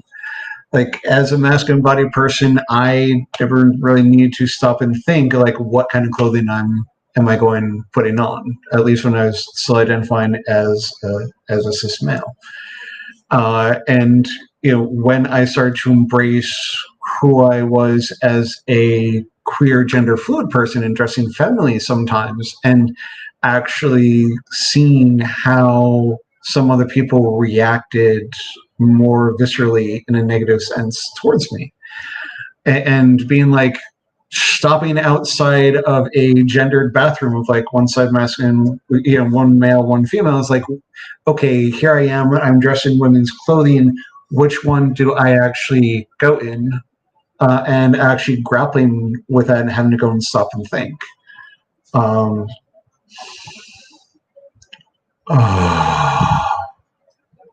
And so with this, you know, the conversation that I was having, like, if all of the, you know, white privileged males were out there actually got together on the same page and being like, okay, let's actually use this constructive power for something good, listening to the feminine of what's going on and being like, actually using that to enact change rather than trying to dick others over for just, this is what I want, this is what I desire, and I'm going to take it because I can, which is, you know, what most people would probably go and consider toxic masculinity to go and be, the older idea of might makes right, and I can do this because I'm the one in power, top of the food chain, yada yada, blah blah blah. However, one of the things that I've come to go and believe in is the idea that we are all one. And the book series Conversations with God by Neil Donald Walsh, and a number of the books that have come from him. Earlier this summer, I just went through the book Friendship with God. And being able to go and revisit this idea and this concept that we are all one. That, and this is something that I do go and bring forth in my own teachings, which is that you are me disguised as not me. I am you disguised as not you. And we are all part of the one that is truly the one thing that actually is. We just have this delusion that we are all separate from one another, and we're just infinite variations of that one expressing ourselves in this lifetime. And in looking to go and actually recognize who I am and who I choose to be, which for me, the highest and grandest version of myself is in part declaring myself to be an incredibly caring organism. And what does that look like for me? And now I'm grappling with the idea of like, what does it look like for me to be in that and also own some of the desires that society, in large part has deemed as being wrong. Like, that I'm part of the issue because I'm male, I'm part of the issue because I'm white. And I've literally had a black woman go and say to me that my message sounded a lot like a lot of other white guys, and I just need to step back and shut up and make room for other people, which I'm all for giving voices and spaces for the feminine and for people of color. And the message that I'm bringing forth in my way is going to resonate in particular with a certain number of people as well. And only I, as I am, can bring forth that message that they need to hear from me, because they will resonate with me for who I am. And therefore, I'm still valid, and I get to learn how to actually own in a healthy way. Yes, I do have these privileges. Yes. And I can go and use those for good and actually own those, and include my desires to control. I'm like to be on the dominant side most of the time. I'm switched in the BDSM community. So I go back and forth between the dominant and the submissive sides. Most of the time I like to be in control as the dominant. And just being able to own that and be who I am and loving and accepting myself. And what I have discovered is that I can only love and accept others to the level and depth that I love and accept myself first. And I can only feel loved by someone else to the level and depth that I love and accept myself first. Because otherwise, people can love more on me than I love myself. And it's like pouring tea into an already full teacup. It just goes elsewhere and spills over. I don't feel any more loved until I actually grow my own container of self-love. And I'm able to feel that deeper level of love within myself, which enables me to feel a greater amount of love and acceptance from others also. And going with the idea that we are all one, that me loving me is me loving you, and you loving me is me loving me, and loving all of us as we are the one that we are, and we came here to love. Wow. I'm going to take a breath to be present with those wonderful words. I'd like to, we have to take a break now, and we'll come back for one more segment with Eco, the Wandering Love Mystic. And now a word from our sponsor.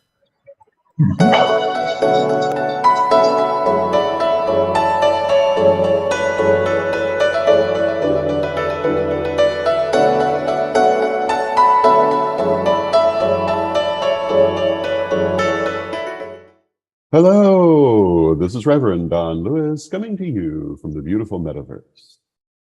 I am the first priest and chancellor of the Correllian Nativist tradition of Wicca, and I want to thank you for tuning in to the Road to Parliament 22 Correllians Live Telethon, 100 hours of magic and community. We're here to ask you to help us as we send a contingent to the Parliament of the World's Religions in August of 2023. We're going to give voice to you and to our community. During this 100 hours, our goal is to raise at least $10,000, and you can help us to do that. We humbly ask that you go to Correllians.live/donate and give what you can. Then share this telethon and make sure those in your spheres know where and when to watch. Again, thank you so much, and enjoy the rest of the show.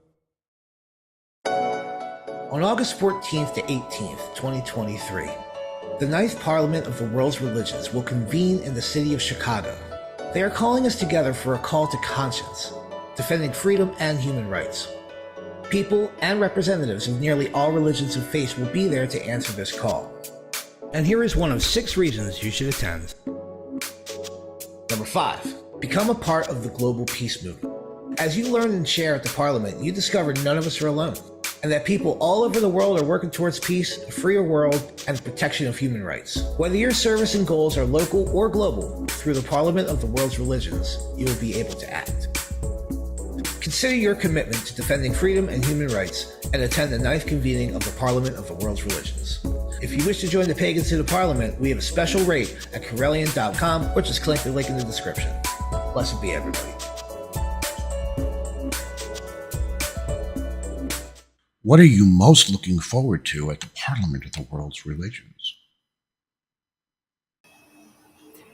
At the Parliament of World Religions in 2023, I'm personally looking forward to broad exposure and deep engagement with various wisdom traditions from around the world, particularly as regards pressing issues from today and future goals for our human journey. I expect that I'll be able to incorporate much of the learning back into my own personal path, as well as share tangible insights back into the metaphysical and spiritual community that I work within. Why do we need representation at the Parliament? Our attendance means something essential. By participating in conversations around the ways we can defend our freedoms and human rights, we can make a difference. By standing with our faith community and as a people of spirit, we can allow your voice to be heard in a unique way. Who are the Sacred Order of Paladins? The Order of Paladins is a service-oriented order dedicated to assisting our communities in moving towards a better, more sustainable stewardship of Mother Earth. And we are also dedicated to preserving Gaian culture today in order to support our civilization in the future. Why support the Paladins? Because we have had representation at every modern parliament, and we want to continue and expand on that with those of us who are attending in 2023. What is the money going to be used for?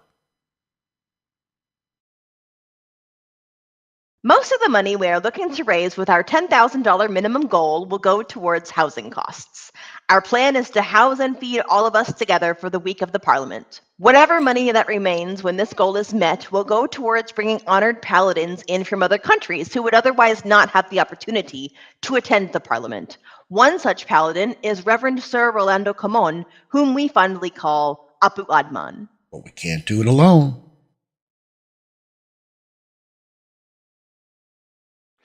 And that's ultimately why we are here, because we need your help.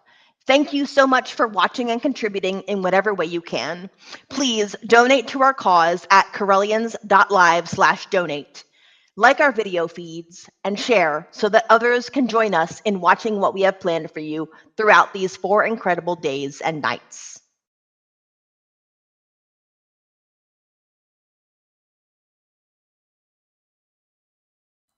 And we're back. Yes, thank you so much, everyone. Our current total is $586 in US dollars, of course. Yay. So thank you, everybody who has donated. Yeah, there you go. That's better. We have with us shortly, we'll be returning Eco the Wandering Love Mystic, but just a little bit of information of what you can do. You can book a psychic reader at Correllians.live/readers. And these are tarot, these are various other divination methodologies. Some are $25. I think Lord Don is $40 for a 15-minute reading. And what will happen is you'll get an email with instructions on how to contact your reader. They will contact you and you negotiate with them what a time that's convenient for both of you. It's not like you have to do it right away, or we're not doing it during the telethon, but you can do it during the telethon if that's what you consent to do with your reader. I'd like to bring back the one, the only, my friend, Eco the Wandering Love Mystic.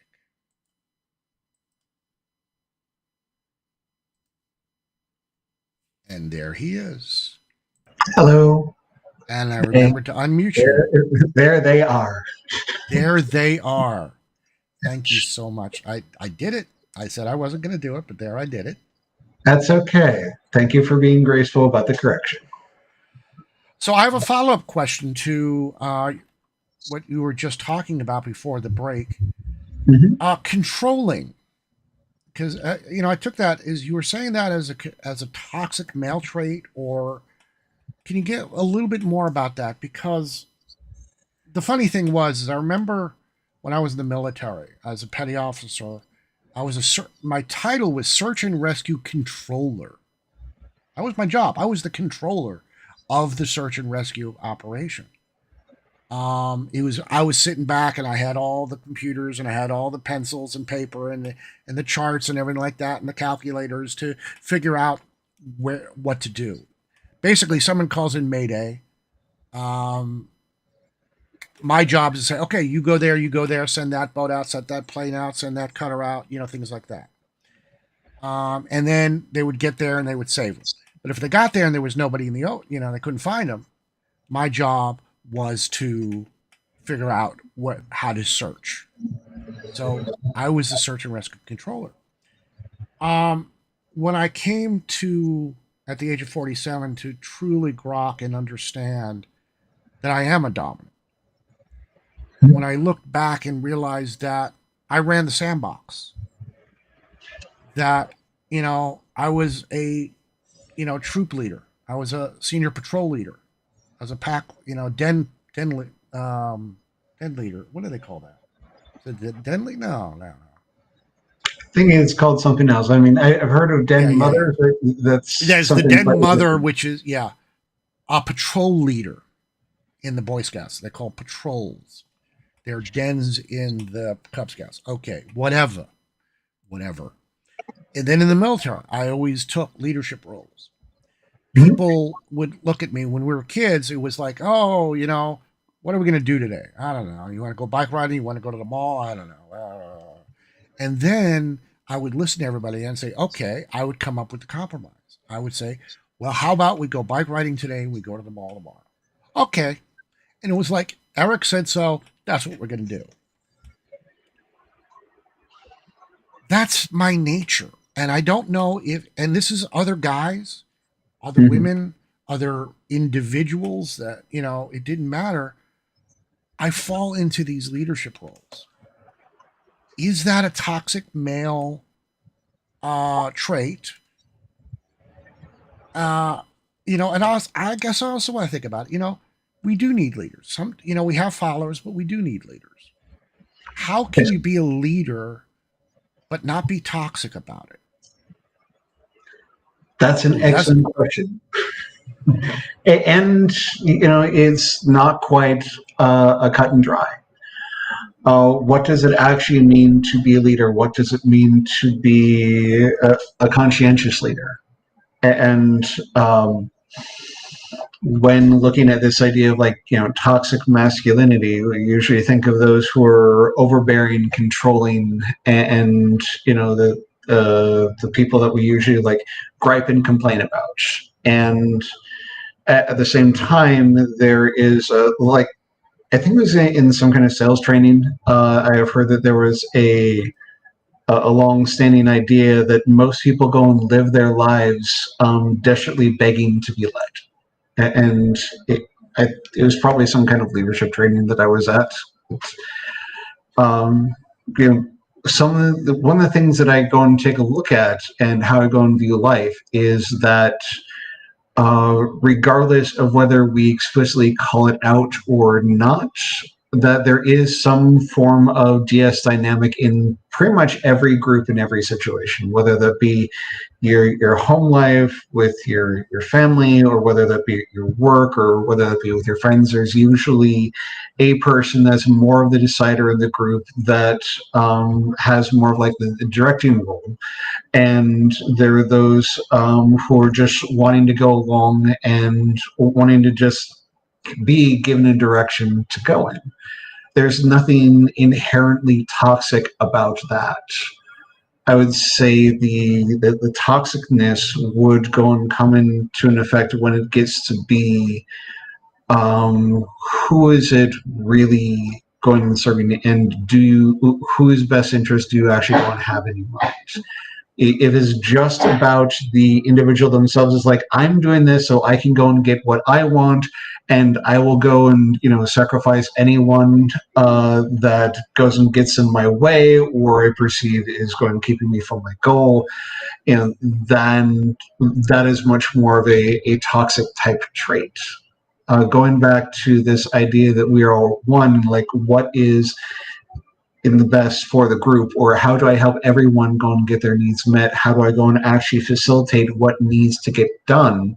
I think can be done in very healthy ways, and that there are people who are naturally inclined to be in leadership roles, like myself and Eric, as he was describing how upon reflection of his life that he took more to leadership naturally, and there are others that just take more submissive / follower kind of roles, and there's nothing wrong with that. You can try it out being over on the other side, and yes, being part of the whole and having everything and every possibility within oneself is true and is valid. I'm capable of going up, down, in, out, everywhere, and all around, and ultimately back to the heart and soul of who I am truly. And what are my strengths? What is it that I am naturally good at and gifted at, instead of what do I have to struggle at? And a lot of the work that I do is helping people come back to what is my truth as an individual. There is no one true, right, only way to go and love yourself or to love another. There are certain ways that are right and true for you as an individual, that this particular way feels good to me, this particular way feels loving to me, and this is how I need my relationship structured for me to be in right relationship with myself. And ultimately, regardless of any promises or intentions that I have spoken to anyone else or anyone else has ever spoken to me, I am the only person who is 100% guaranteed to be with me for my entire life. And so therefore, I get to make my relationship with me a priority. I know of a woman who identifies as being polyamorous and identifies being solo polyamory, and she lives with herself. And she's told me that she wakes up next to her beloved every single morning. And every morning, she reaches over to her bedside stand, she grabs a mirror, looks herself in the eyes, and says, "Good morning, beloved. I love you." And I thought that was very beautiful and a great, healthy example of how one can actually love oneself and respect oneself and nurture that relationship with you. Because the more I nurture and love my relationship with me, and the more authentic that I am, the more it grows that capacity for me to love and connect to others as well. I'm thinking about, because I do sleep alone. I am in relationships. I'm polyamorous, so I have relationships. But I do sleep alone. And, that waking up, usually when I wake up, it's my kitten that's jumping on me, though. So, he gets to be the one that says, "Good morning, time to feed me, time to love me." But I know that, I've been in, oh boy, God, I want to say I'm been lucky enough that it's been about 9 years, 10 years now, that I have basically had somebody in my life. It's not the same person. I mean, but I haven't been alone for that long. And, I had a nice long marriage until, we went our separate ways. We're still wonderful friends. In fact, she's going to be in town next weekend, and we're going to go see a Broadway show. She got tickets. So, I'm really thrilled that, we're going to get to spend some time with her, because, she still was the first great love of my life, mother of my daughter. We still share a lot of things. So, to have that friendship still intact, feels wonderful for me.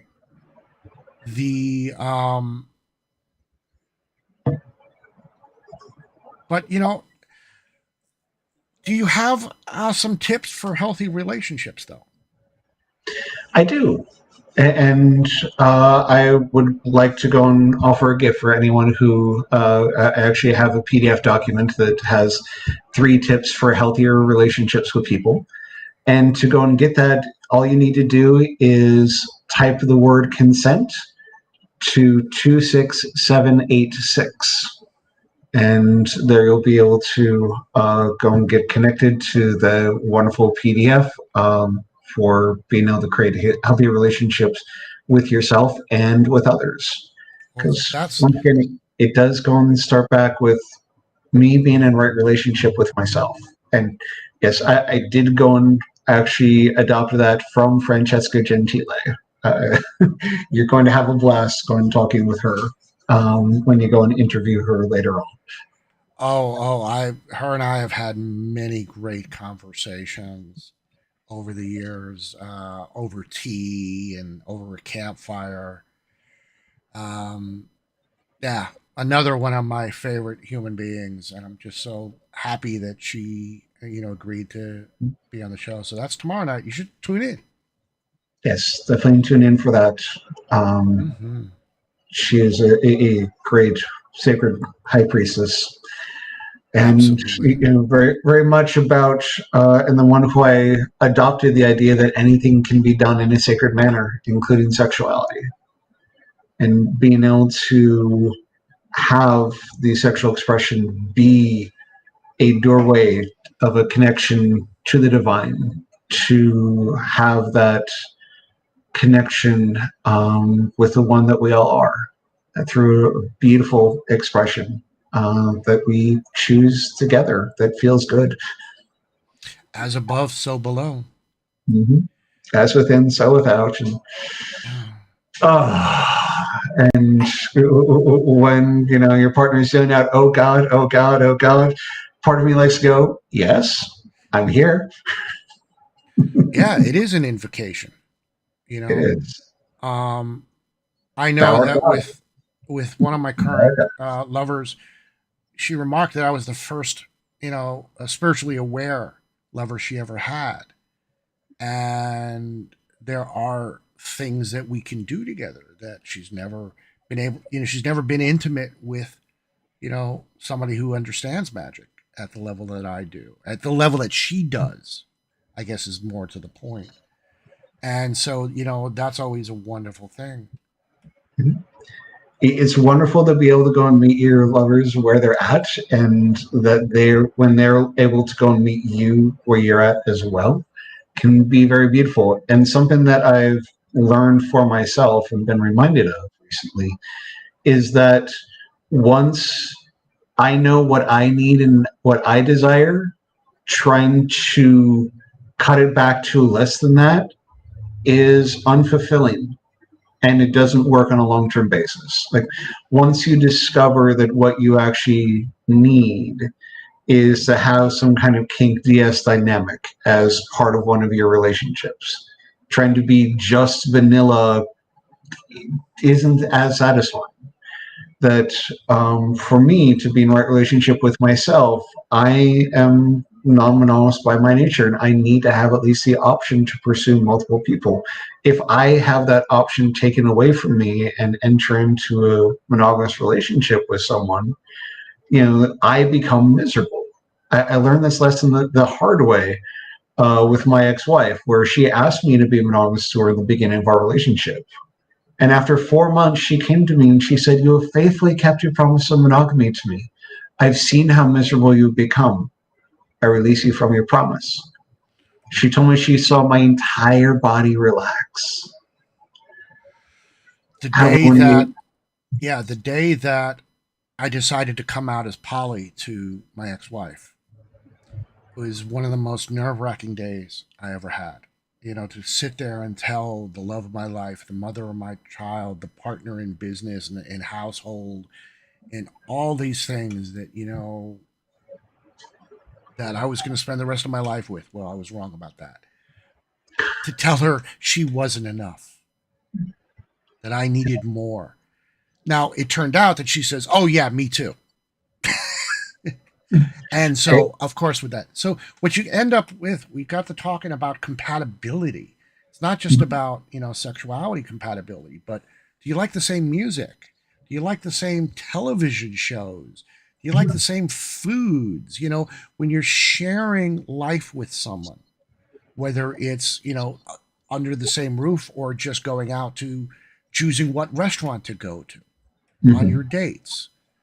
There's a compatibility that goes with that. I mean, if you want are things they to work even a smoothly, yes. friend? Are they even somebody that you would want to have as a friend, let alone as a lover? Mhm. And this is something that I visually got another hard lesson in just during this summer, where I had a relationship with a woman who I met in June, and through some mutual interests thought that she would become a nesting partner and we were going to have children together, and started to go down that path, and then spending some time together. And she actually came with me on a week-long cruise. For my 40th birthday, I took a week-long cruise on the Mediterranean, and she decided to jump through some hoops so she could actually join me as the second person on my cruise, because I didn't have a second person for my cabin. She joined me for that, and I really got that, oh, we're not that much on the same page. It was like we were there, we weren't really together. It was like walking ahead of me, walking behind me. There wasn't. I have primary touch as my primary love language. I'm very cuddly and affectionate. She is not much of a PDA person at all. Very much intellectual and up in the head. She's PhD, or she's finishing her PhD, and she's a clinical psychologist, and very much up there, and being like, yeah, this really isn't that working for me. And for me, it was both a hard conversation and also a kind of an easy conversation, and being like, when I went and called her to be like, hey, this is where we're standing, here are the incompatibilities that I'm seeing. And it was looking like, a breakup conversation, and being like, there was nothing that she like argued me on, nothing that she disagreed with, and being like, yeah, just the unemotionalness and disconnected of like, yeah, this is not like working for her either. She's not trying to fight 1 ounce for her and I to go and stay together. This is better that we ended this quicker, rather than, getting the mesh and not having these hard conversations before we reach the point of being like, we've been together 20 years and then we figure out that we're incompatible for one another, which is, where a lot of other people may have been finding themselves. So if you're going to have those hard, potentially, deal breaking conversations, have those sooner rather than later. Wouldn't you rather find out now rather than, months or years, decades down the line, that, oh, this relationship shouldn't have actually gotten that far in the first place? Yeah. So what are those three? What are those 3 things you're not supposed to talk about on a first date? Sex, politics, and religion. Sex, politics, and religion are the 3 stereotypical taboo subjects. Right. And, that's exactly what I want to know straight up front. I want to know, are we sexually compatible, as in, do we, is it on the table or not? If it's off the table, great. Okay, that's good to know. Mm-hmm. But politics in this day and age, I want to be able to sit there and have a conversation, and I want to be able to express myself without being called certain things, because right. if they so disagree, people get really contentious about it. And religion, yeah, I'm a pagan. Is that okay with you? Can you handle that? If you're a pagan too, great. If you're Christian, I was in a relationship with a Baptist, and no, I knew how to communicate with her, and I was like, if she was having a bad day, did you talk? Did you pray? Because I know that's something that's important to them. So I was able to have those conversations, be able to, communicate with them on that. Oh, looking at the clock, our time is just about up.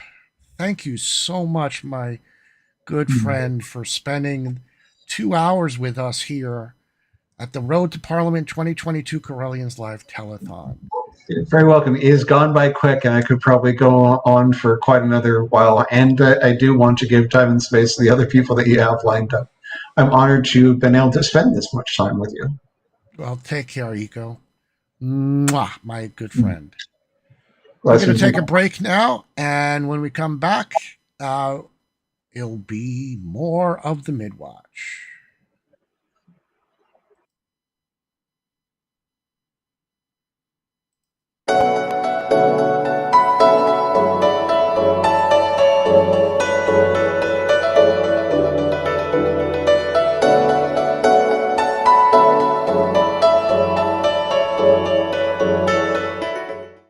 Hello, this is Reverend Don Lewis coming to you from the beautiful metaverse.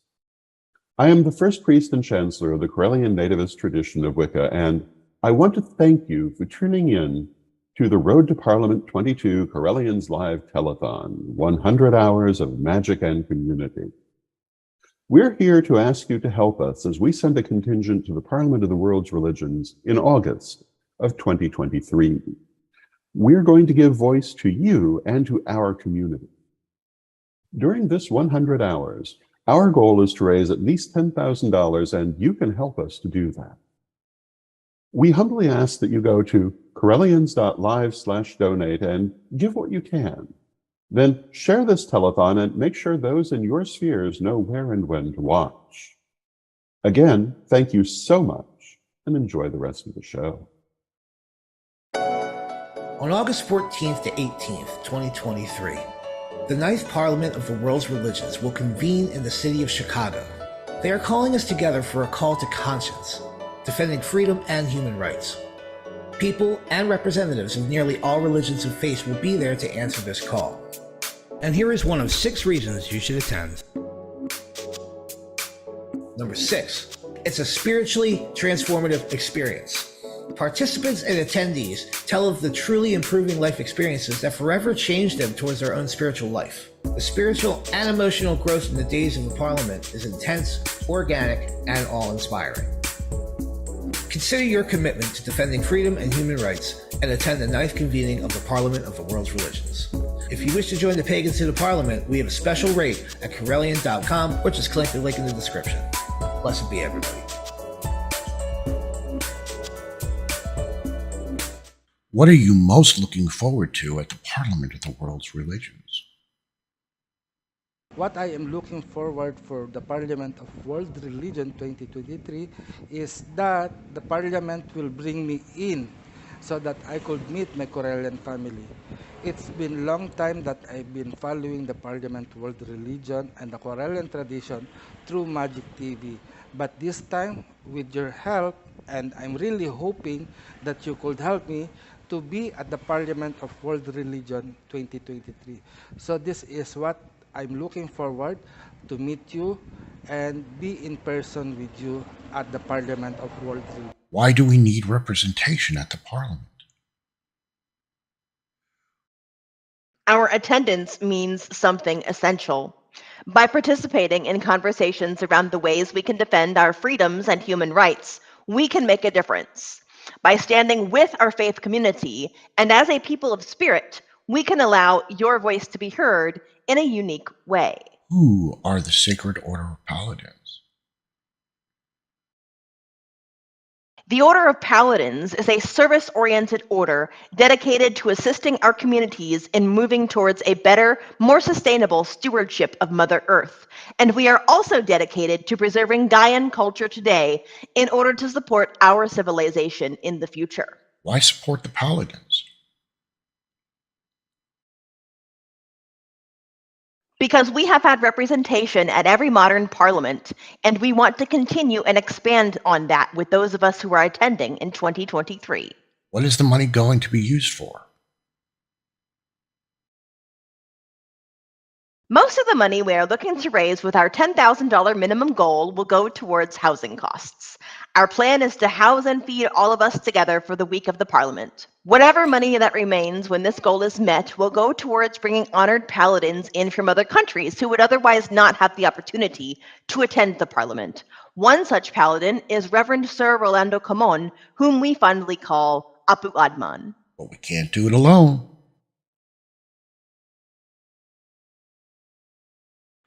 And that's ultimately why we are here, because we need your help. Thank you so much for watching and contributing in whatever way you can. Please donate to our cause at correllians.live/donate. Like our video feeds and share so that others can join us in watching what we have planned for you throughout these 4 incredible days and nights.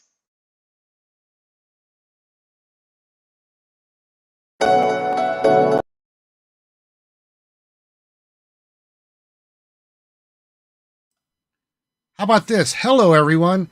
Good morning out there in the internet world of beautiful peace. It is 2 a.m. here on the eastern seaboard of North America. My name is Sir Eric A. Bear, and I am the Sandwich. Welcome to the Midwatch. For the next 2 hours, I'm just going to do my very best to keep you entertained. But first, before we get underway,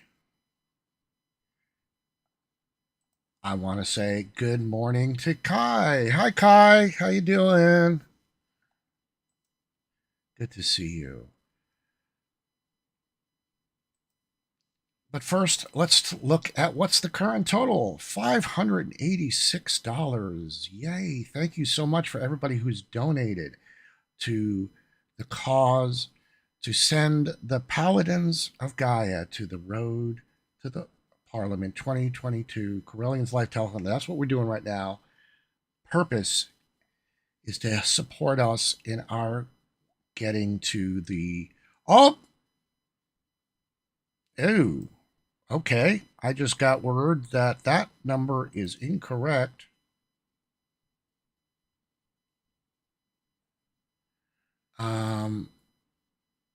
And give me a second as I update it.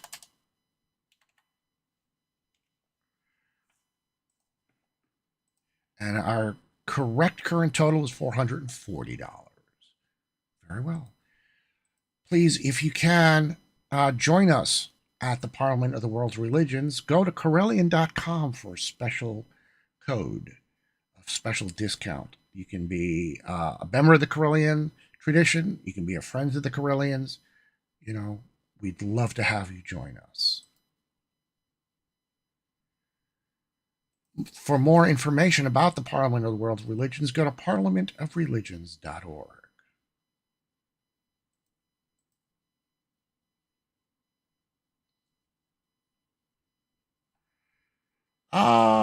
And Apu Atman's there. Hey, all the way from the Philippines. Great to see you, brother. Watching us over YouTube. Yay. And good morning to you, Apu. Oh boy, oh boy, oh boy. First off, I want to go ahead and open some questions, but I think that one of the topics I wanted to talk about was the idea of what I call polyism.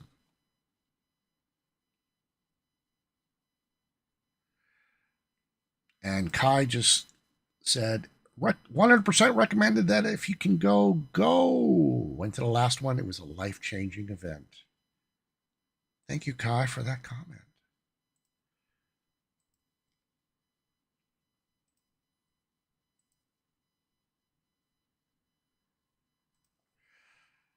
Polyism. Polyism. Polyism. Yes, I'm polyamorous, as was mentioned in the last segment. I'm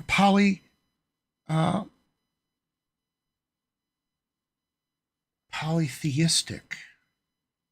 I spaced out on the word. I'm polytheistic. I believe that my perception of divinity works best when it is seen as many different aspects, gods and goddesses. My wonderful daughter, she was 6, 7, some number like that. She went for a sleepover. And, you know, she's home and I'm putting her to bed. And, we're just having a nice chat. So how was, your sleepover, and, how was school? We're talking about that. And I remember looking out her window because her bed was up against the window. And I look up and I see a star. Hey, it could have been a plane. It could have been Jupiter. I don't know. But, for her, it was a star. And I said, oh, you want to wish on the first star? And she goes, my friend wished on the one God, or made a prayer to the one God. I said, well, how do you feel about that? She goes, I think there's a boy God and a girl God. And I said, yeah, I agreed there. The fact is that for me, the metaphors of having multiple God forms, having gods and goddesses, I personally enjoy the Hellenic pantheon the best, the Greek pantheon. There's just something about those sets of gods that resonate with me. I recognize the individualism, the individual concepts that each of the gods and goddesses have. I can see the differences. I can grok them. I can relate to them. I can have conversations with them. I can relate to them. And in my studies, one of the most important things that I came across in my mind was how I was learning more, not from their virtues, not from their triumphs, but from their fuck ups, from the things they did wrong. The whole story of the descent of the goddess into the underworld, the whole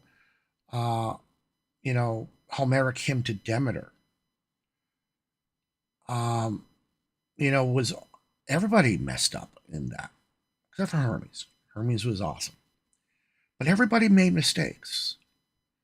Demeter held on too long and didn't accept that, her daughter, could become queen of the underworld and equal to his son of Kronos.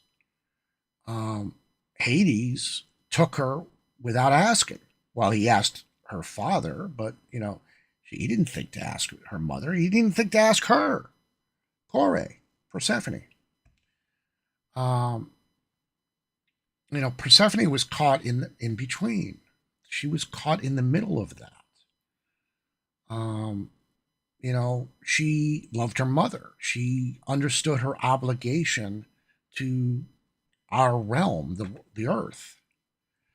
But she loved her new husband. She did love him. She was dedicated to him and to the power that she received. There are some that say that her cycle of spending half the year with her mother Demeter as the virginal, or the innocent, I think is a better word, the innocent flower goddess, goddess of the spring, and the half of the world as the queen of the underworld. I always found it interesting how some people, one of the perceptions sometimes is that when she goes from Kore to Persephone, she grows into her power. But when she has to go back to Kore, that she has to give up her power to do so that the cycle can continue. There are those who see it differently, and that it's not a cycle; it's a spiral. Every year, she's growing and more from both experiences. Okay.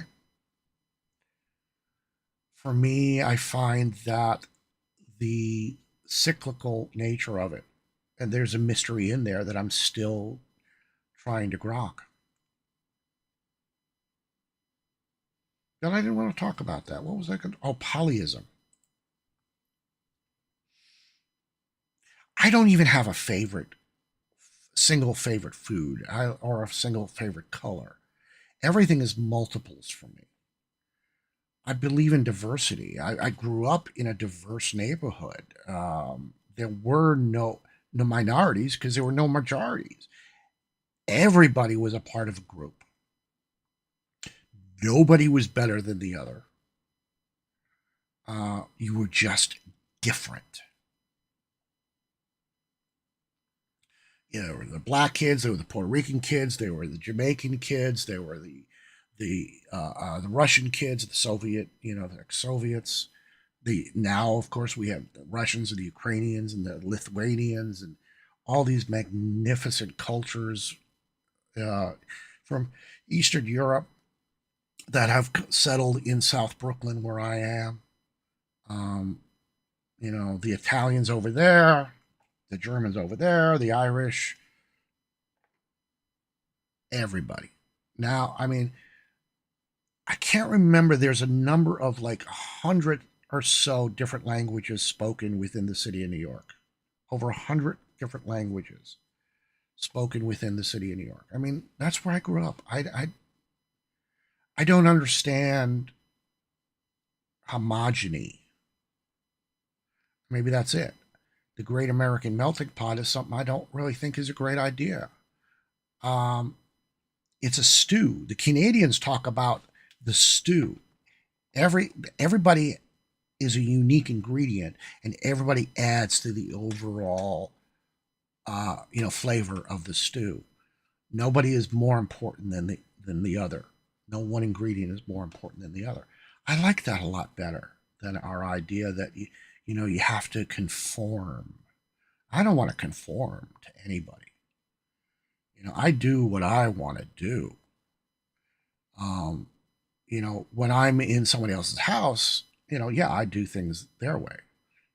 Here today, I am representing the Correllian nativist tradition. I am here doing it the Correllian way. I got no problem with that. As soon as this goes off, I go do my thing. And I'll tell you, every Correllian, when they come together, we're doing it the Correllian way. Most of them, as soon as they go their own way, they do their own thing. And there's absolutely nothing wrong with that. That's one of the beautiful things that I love about it. Another reason I'm looking forward to going to the Parliament of the World's Religions is that there's going to be all this diversity there. There's going to be all these differing opinions. And the difference is that everybody that goes to the Parliament wants to be there and wants to be in that environment of interfaith dialogue, of diversity. And I'm really looking forward to be in that environment. To break bread with Christians and Muslims and Jews and Sikhs and Rastas and Hindu and Buddhists, and I'm just going to rattle down. You just name it. It's going to be there. And I'm really looking forward to that.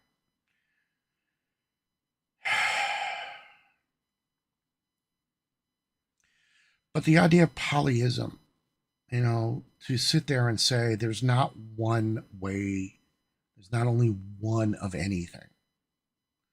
I got 2 cats. I got 1 daughter, and that's good enough for me. Although I joke, we reach perfection the first time, no need to go for another. She's not a perfect. I think she's a fabulous young lady, and I'm really, really proud of her.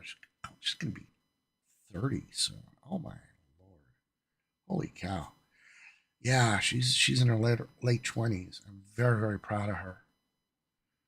I hope she likes me. I hope she's proud of me. I hope she yeah. I don't know. Sometimes I worry, was I present enough for her? And I try to really focus on today being present. Right now, I'm present in this, square or this rectangle, in this sacred space that we've created for you. And, sometimes my mind wanders. Sometimes it comes back. Sometimes it doesn't. And there's that wonderful opinion, there's that wonderful thought of can't do anything wrong.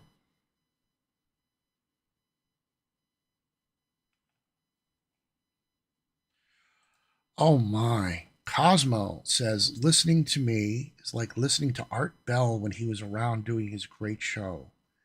It's like curling up with a great book for an insightful read that savors its lovely thoughts. I'm not sure I'm worthy of such a beautiful compliment. Thank you, my friend.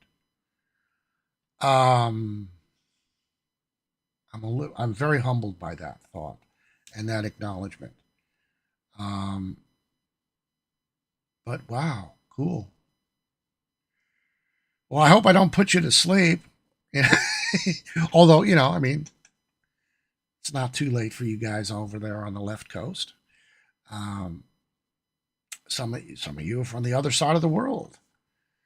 Literally, the Philippines is 12 hours away from us here in the East Coast of North America.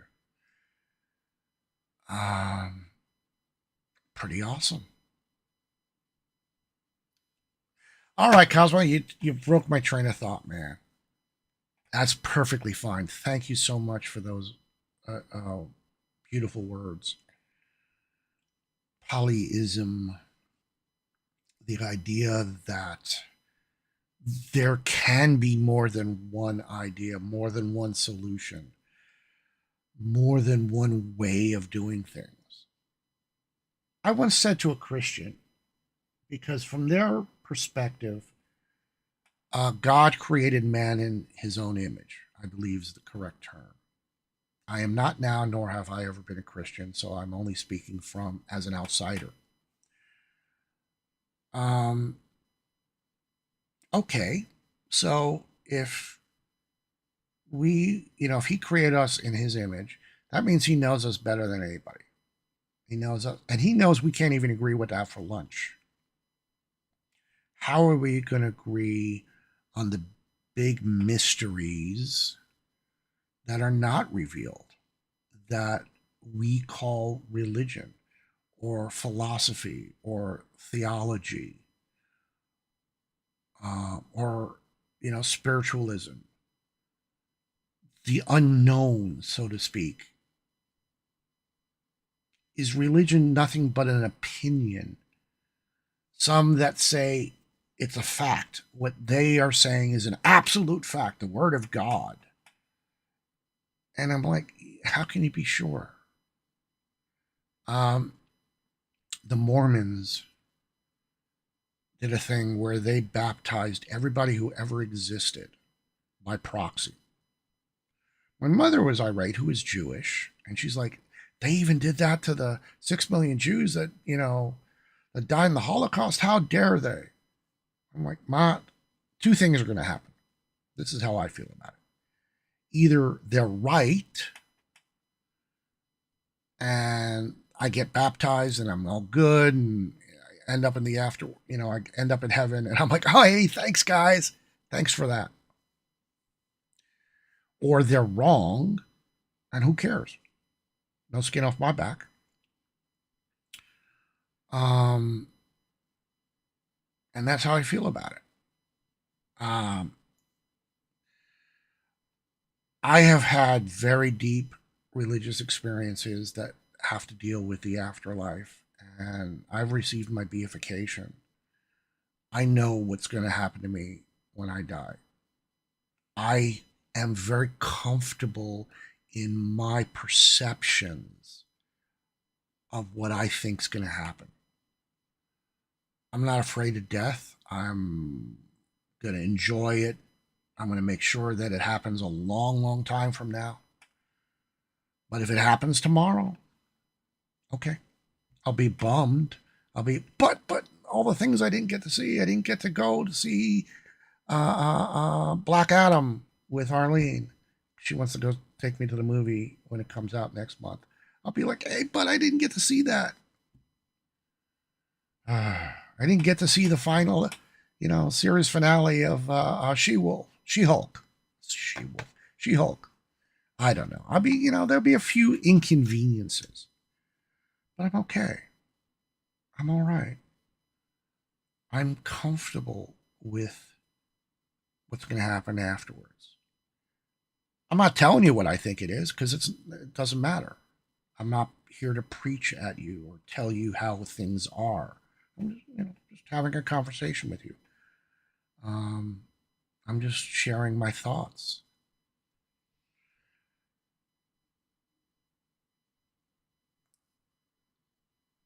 Death is a part of life. The mysteries of death, birth, and rebirth. I'm sorry, birth, death, and rebirth. That's a great mystery.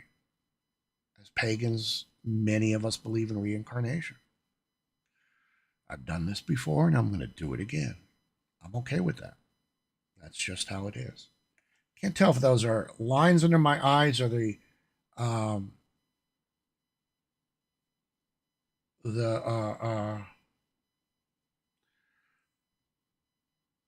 yeah, those are bags under my eyes. Holy cow. Good camera picking that up. Oh boy.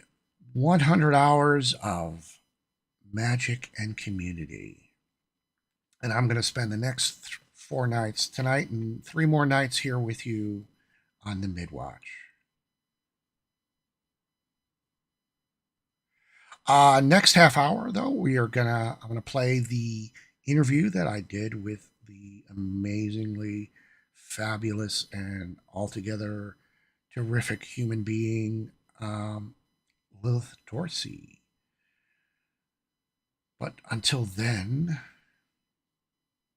polyism is the topic.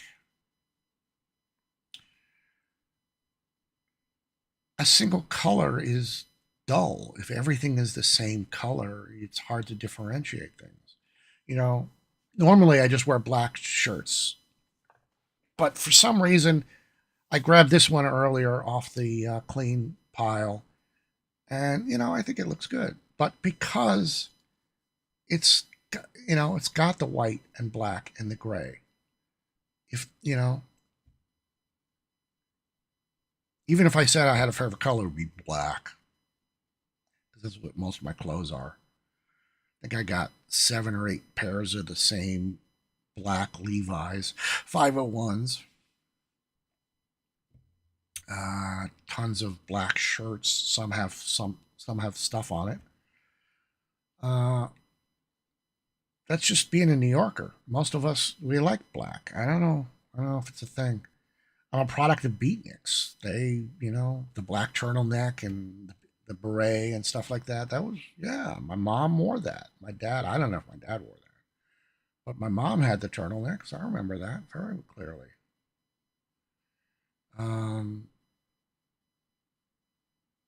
Yeah, my birth father. He was from Louisiana. He was a beat poet. Hung out with Jack Kerouac and came up to Greenwich Village. My mother was a little teenage girl from Brooklyn that would sneak out and go into the Greenwich Village, and they met, and here I am. He was killed in a car wreck when I was barely a month or so old, so bummer. I never got to know him. Never really had contact with his side of the family. So, we talk about heritage and knowing where you came from. Not everybody has that luxury.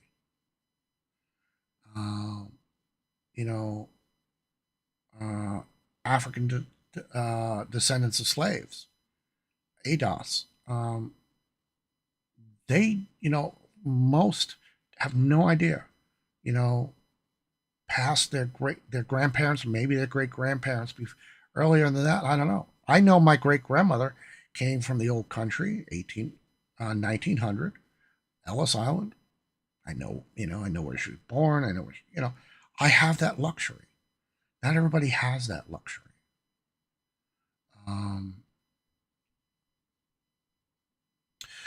But anyway, what we do have the luxury of, though, is to help us get and support us being at the Parliament of the World's Religions. And on that note, we have a little message from our sponsor.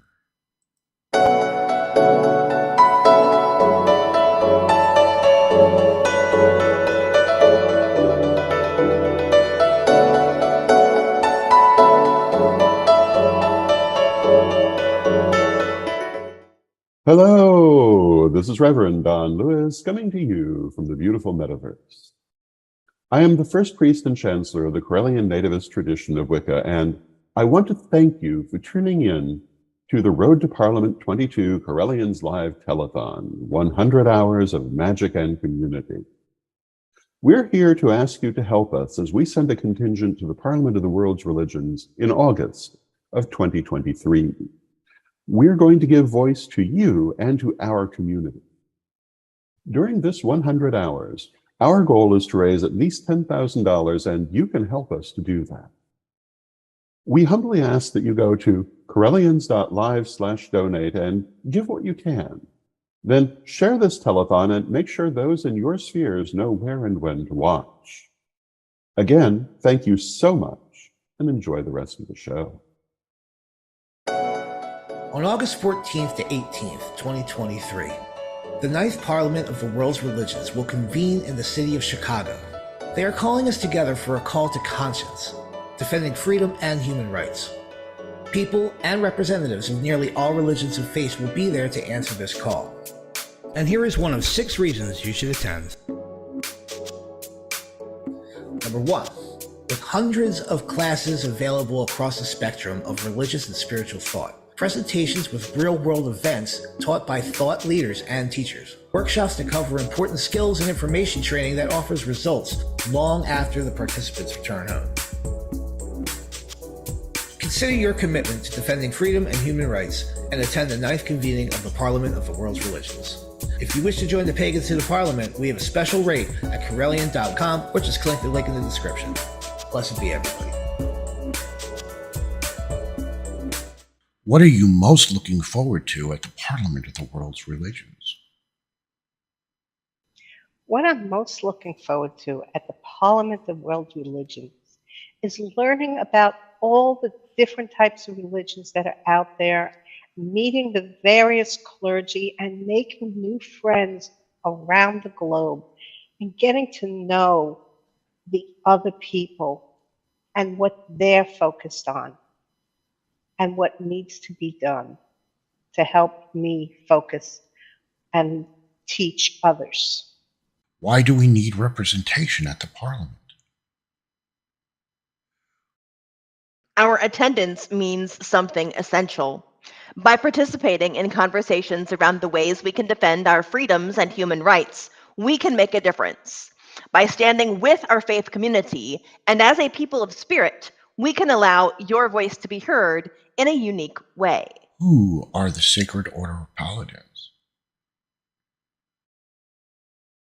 The Order of Paladins is a service-oriented order dedicated to assisting our communities in moving towards a better, more sustainable stewardship of Mother Earth. And we are also dedicated to preserving Gaian culture today in order to support our civilization in the future. Why support the Paladins? Because we have had representation at every modern parliament, and we want to continue and expand on that with those of us who are attending in 2023. What is the money going to be used for? Most of the money we are looking to raise with our $10,000 minimum goal will go towards housing costs. Our plan is to house and feed all of us together for the week of the Parliament. Whatever money that remains when this goal is met will go towards bringing honored paladins in from other countries who would otherwise not have the opportunity to attend the Parliament. One such paladin is Reverend Sir Rolando Camon, whom we fondly call Apu Adman. But we can't do it alone.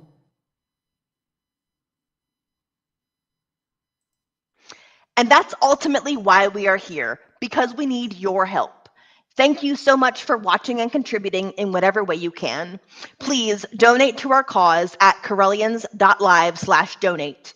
Like our video feeds and share so that others can join us in watching what we have planned for you throughout these 4 incredible days and nights.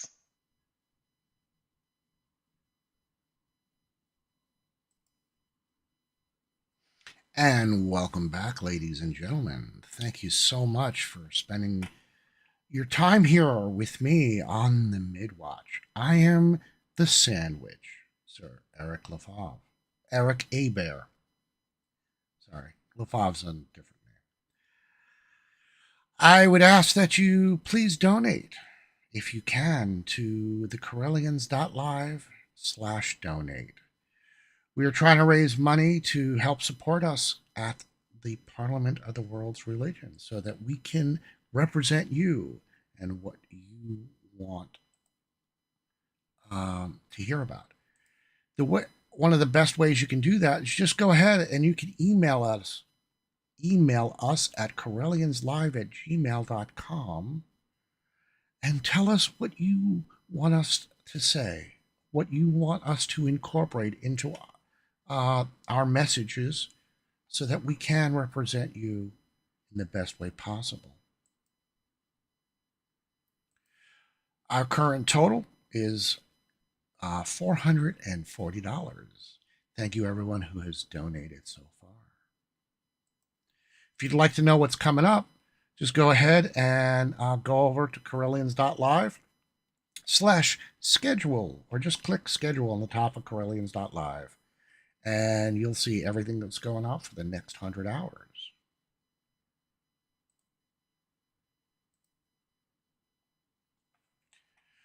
And Lord Don's heading off to bed. Good night, Lord Don. Take it easy. And that's that. What I'm gonna give me a sec to set up. I have an interview with the most wonderful Lilith Dorsey. And she'll be coming up in just a moment. Thank you, everyone, and I'll see you in a little bit. I met my next guest at Witches Fest USA in New York City a few years ago. I've been a huge fan since. Lilith Dorsey, calling in from New Orleans, is a voodoo priestess, author, and filmmaker. A few of her books include Orishas, Goddesses, and Voodoo Queens, The Divine Feminine in the African Religious Traditions. Love Magic, over 250 magical spells and potions for getting it, keeping it, and making it last. 55 Ways to Connect to Goddess, the African American Ritual Cookbook, Love Magic, Orishas, Goddesses, and Voodoo Queens, Water Magic, and the newly re-released Voodoo and the African Traditional Religion. But that's not what we're here to talk about, is it? My friends, Lilith Dorsey. Hello. Thank you so much for having with everybody today, which is not a book. It's a different kind of baby. I'm starting a community garden here in New Orleans. It's going to be all organic, and I'm going to give away everything to the residents and anybody else who wants to come by and help us out. So I think as witches, so much of what we talk about is, okay, I'm going to sit up here on my throne, even though I do have a throne here. I'm going to tell you all about magic, and not enough we do is actually literally getting our hands dirty, interacting with the community, interacting with the earth, interacting with the soil, interacting with the plants that are around. You know, a lot of what we're going to do is use the native plants for the area. They're more resistant to insects, more resistant to drought. And I think that this way is, I think, one of the most simple but also sublime ways for me to get in touch with the community.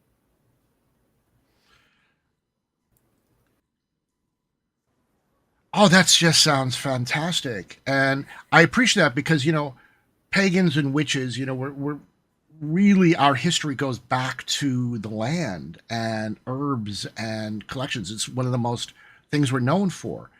And are you going to be focusing on, you know, tomatoes and carrots and stuff like that, or the more traditional witchcraft herbs, and or a combination of both?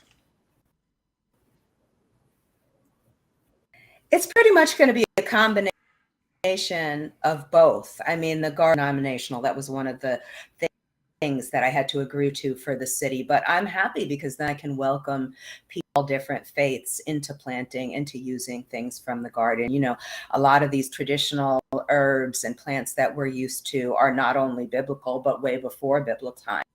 So having those in the garden, allowing people to have access to them, because where I live is a food desert. I don't know how many people follow me on social media, but you know, it was just the start of back to school and everything. And I live less than 5 blocks away from where Ruby Bridge is integrated, and that school is just down the street. So having this here in a site that has been, you know, traditionally a place that people try to get racial and social justice. And I think right now we're talking about a really important topic, which is food justice. And a lot of people don't have access either financially, actually practically, and but it's both, to having healthy produce, to having healthy kinds of things into their diet and become healthier overall. You know, recently one of our politicians said our health number in Louisiana if you don't look at Black women. So as a Black woman who's also non-binary sometimes, I think that this is something that's so challenging for so many, and it's just my little of giving back and being able to show people they can take control of their own food, they can take control of their own production of these things that are going to be healthy and nourishing to not just on a physical level, but also a spiritual level. Yes, outstanding. I think this bridges to what one of the things we were talking about before we came live here is about the fact that you really are a leader in people of color witches, and you know, bringing that African diaspora and the native religions of Africa into the practice, into the mainstream of the pagan community. Can you address a little bit about that too?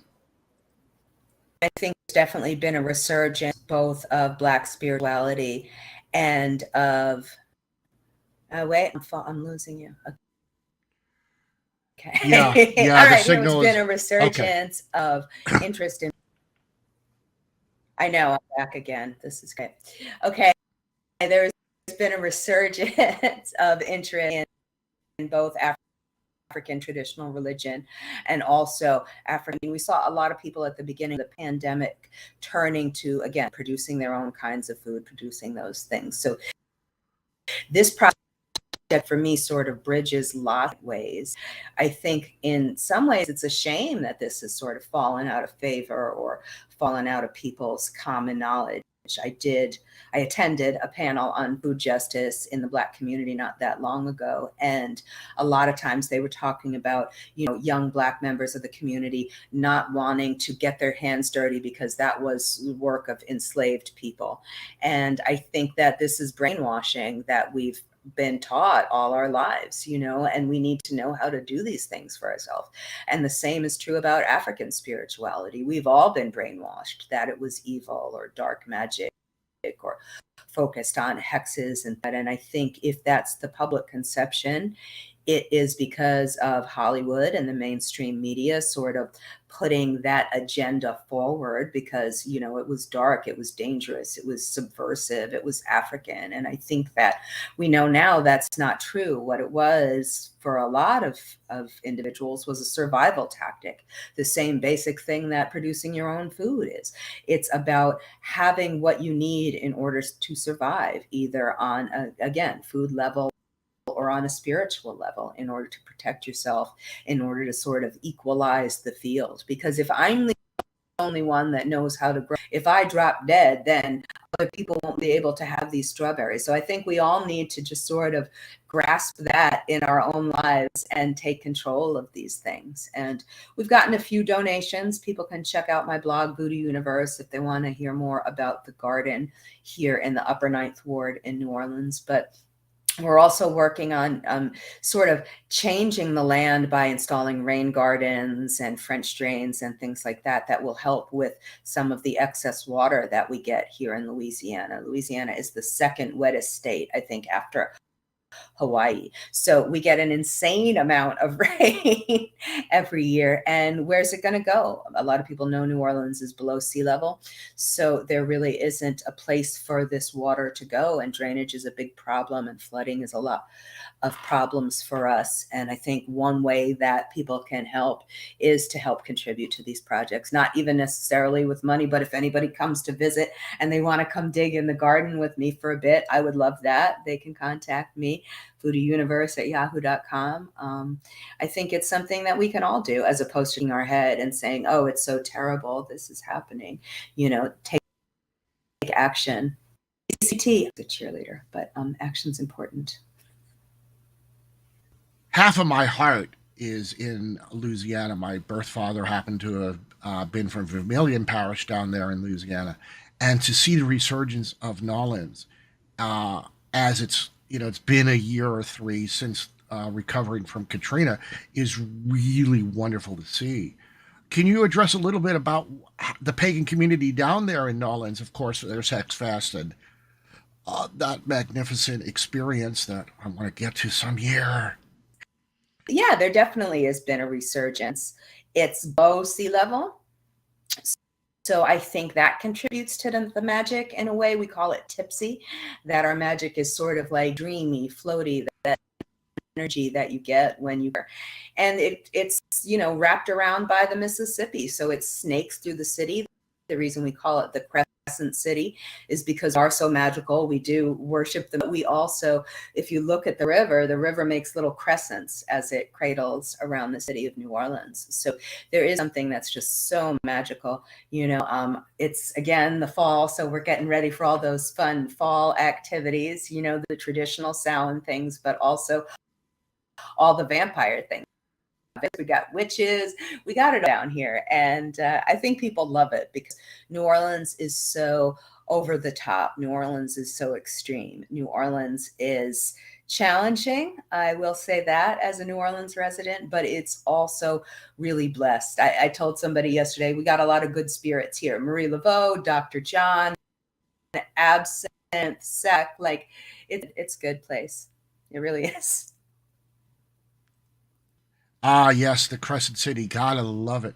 With the magic there. And of course, I am the Sandwich, living here in Coney Island, where I'm very close to the magic of the ocean. Of course, my background being Hellenic, I think more of Poseidon and Gaia. What are some of the patrons of New Orleans and your particular practice as a member of New Orleans or as a resident of New Orleans?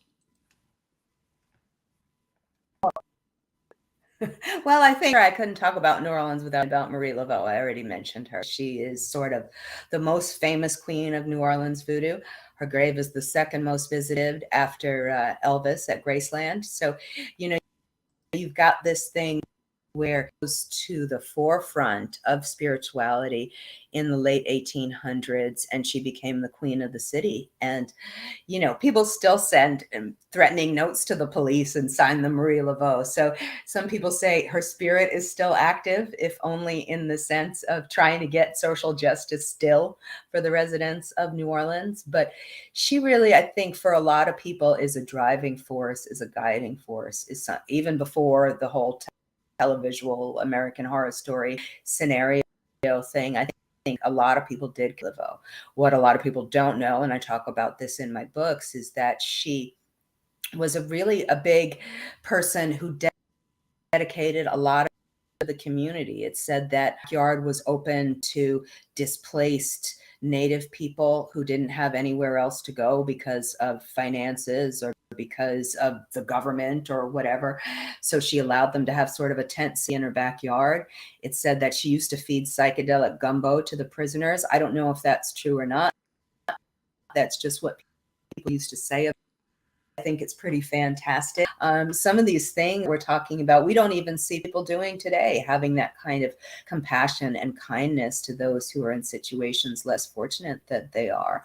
And that's something that's always been really important to me. I realize you can see my tattoo. I have a Marie Laveau tattoo peeking out right over here too. She really is close to my heart. And when I used to dance with Dr. John, the Grammy winner jazz musician, Dr. John, I was really adamant about choreography I did for him, going back to that time of Marie Laveau that sort of represented resistance, but also unity and celebration, and being able to bring that to the stage, being able to perform at Jazz Fest or Bonnaroo or all the other places that I went to, with him.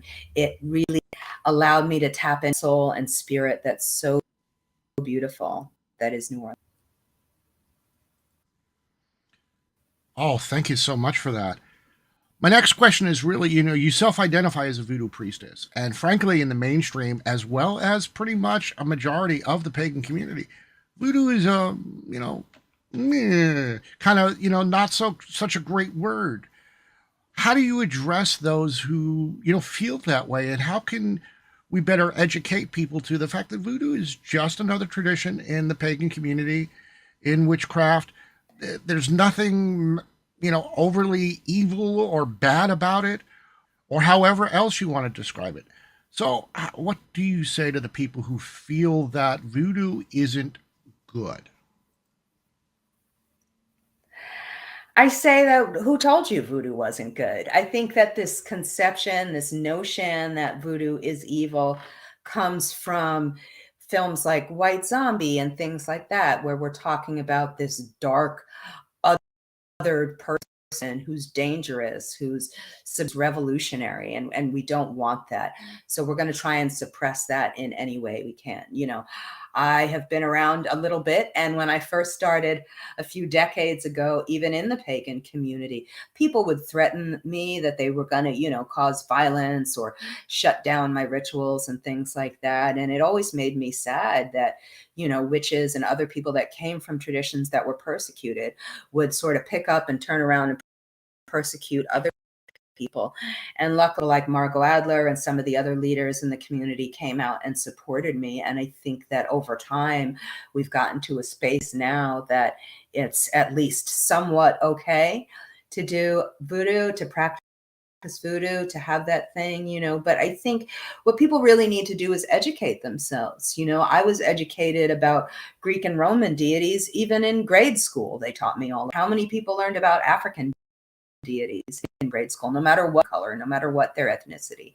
It's a big, huge gap in a lot of people's education. So I urge people to read my books and at least understand what the practices are about. Now, if we talk about, you got a lot of hexes, you got a lot of curses, you got a lot of things like that. I recently wrote a piece for a book on, what's it called? It's over here, Witchcraft and Ethics. It's called The Modern Craft, an Anthology. And it was about how some of the earliest curses and hexes back to ancient Rome, ancient Italy, Sicily, all of these things. Somebody mofo stole some money from some other mofo. So they cursed each other and they wrote it down and they really hated each other. So getting back at your enemies, getting back at people that have wronged you is probably as old as the beginning of time. And if you look at enslaved Africans who were beaten, who were tortured, who were raped, their children were taken from them, families were ripped apart. Obviously, they're going to have a magic that will retaliate against that, that will be able to keep them strong and hopefully protected. And it worked well enough that, there's still Black people like me here today. So that's why it had that basis. But I don't think that having this outside conception, and even Black people have this conception that it's evil or that it's dangerous, really is a Western Christian concept that was forced onto these practices, because these practices go back at least 1,000 years. The Orisha, he goes back to the 4th century BCE. So we're talking about 400 years, even before Christ and Christianity came along. Great answer. Thank you so much for that. I know I just learned a few things, and that's, what I wake up in the morning. I want to learn something new. I find that also another. Yeah. Certainly, as I said, I personally am very Greek, but I learned Roman, I learned, even Egyptian and things like that. But how many of us really know the nativist religions of the continent of Africa?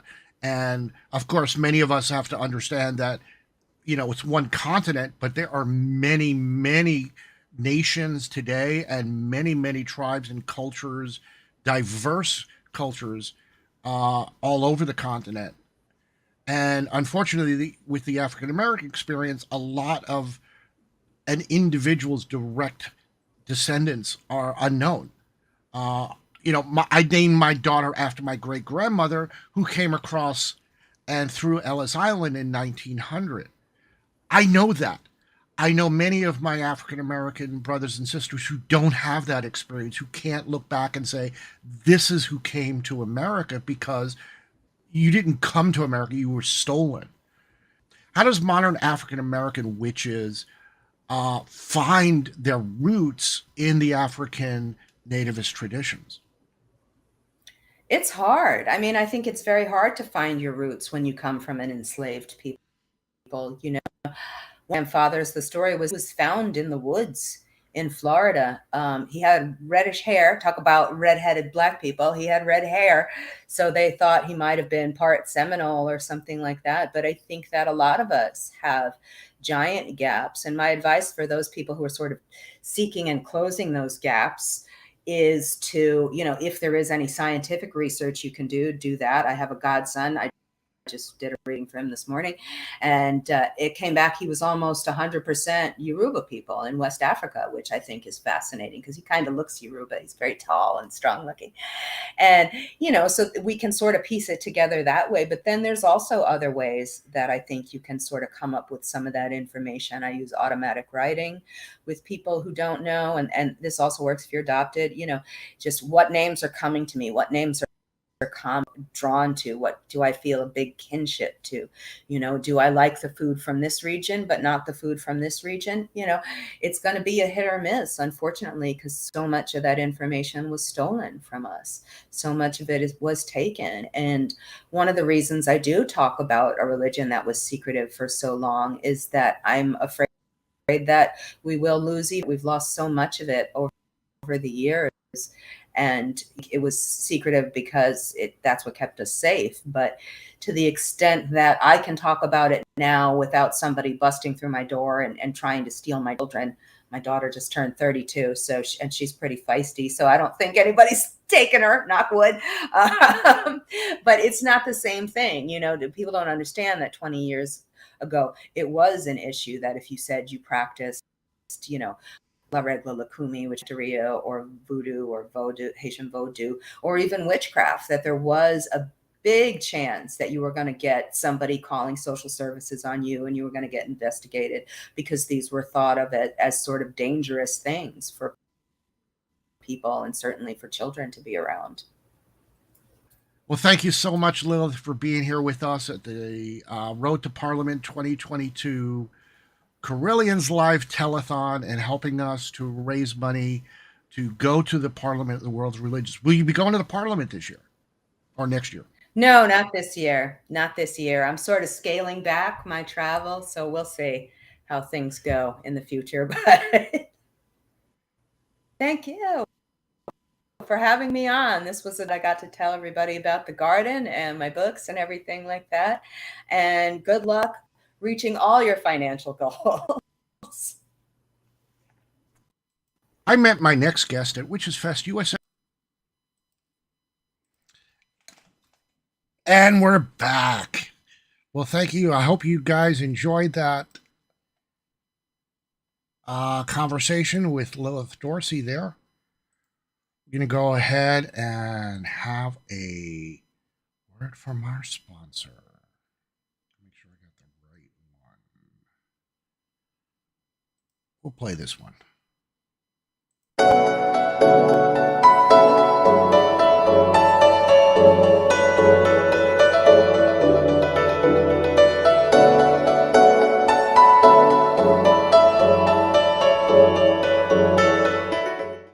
Hello, this is Reverend Don Lewis coming to you from the beautiful metaverse.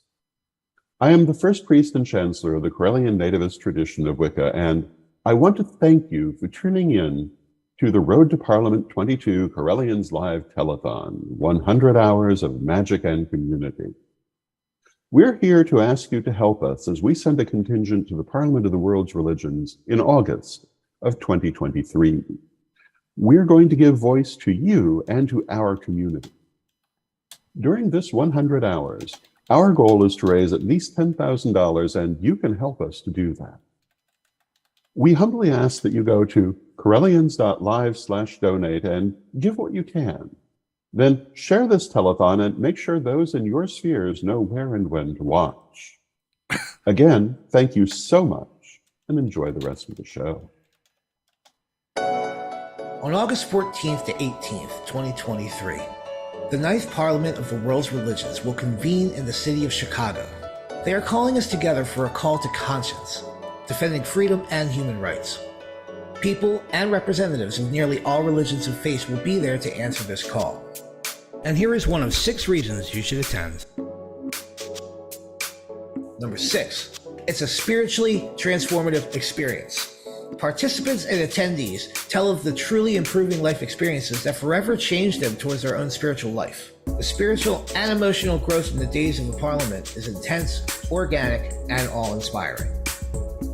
Consider your commitment to defending freedom and human rights and attend the 9th convening of the Parliament of the World's Religions.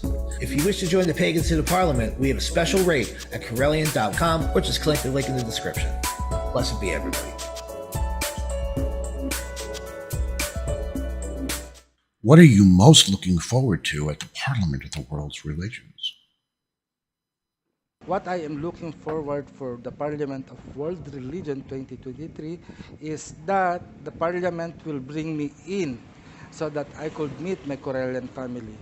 It's been a long time that I've been following the Parliament World Religion and the Correllian tradition through Magic TV. But this time, with your help, and I'm really hoping that you could help me to be at the Parliament of World Religion 2023. So this is what I'm looking forward to meet you and be in person with you at the Parliament of World Religion. Why do we need representation at the Parliament? Our attendance means something essential. By participating in conversations around the ways we can defend our freedoms and human rights, we can make a difference. By standing with our faith community and as a people of spirit, we can allow your voice to be heard in a unique way. Who are the Sacred Order of Paladins? The Order of Paladins is a service-oriented order dedicated to assisting our communities in moving towards a better, more sustainable stewardship of Mother Earth. And we are also dedicated to preserving Gaian culture today in order to support our civilization in the future. Why support the Paladins? Because we have had representation at every modern parliament, and we want to continue and expand on that with those of us who are attending in 2023. What is the money going to be used for? Most of the money we are looking to raise with our $10,000 minimum goal will go towards housing costs. Our plan is to house and feed all of us together for the week of the Parliament. Whatever money that remains when this goal is met will go towards bringing honored paladins in from other countries who would otherwise not have the opportunity to attend the Parliament. One such paladin is Reverend Sir Rolando Camon, whom we fondly call Apu Adman. But we can't do it alone.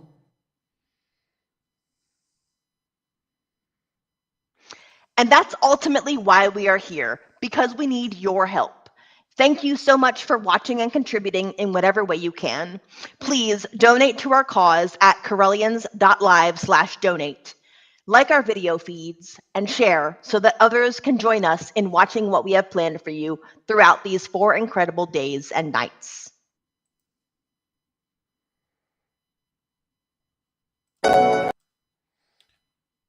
And welcome back, everybody. Hi, I'm Eric. I'm Eric. That's good enough. I'm Sir Eric A. Bear, a paladin of Gaia. The current total for this beautiful telethon, we're at $440 US. If you can, please donate at the Correllians.live/donate. We're trying to get ourselves to the Parliament of the World's Religions. And you might ask, what is that all about? Well, we have a very special guest who is hoping to get to the Parliament himself this year, and part of the money we're hoping to raise can help him get here. In fact, you just heard about that just a second ago. Ladies and gentlemen, the one, the only Apu Adman. And good morning to you over there, Sir Eric. I think you have to need to boost a more cup of coffee, and to I all just had our another glass of Coca-Cola. okay. So and good morning, America, and I am here in the Philippines live. It's it's not 4 a.m., but it's 3 in the afternoon here. So it's still sunny, and good morning to everyone. Isn't it always sunny in the Philippines? Or is that a Oh, different show? no, not all the time. It's actually we just had a storm. Probably, the storm from Florida went straight here. So, but we recovered, no. Although last time I've heard there were dead people nearby. But here in the shrine, we are protected by the gods and the goddesses, and of course with the Sierra Madre Mountains.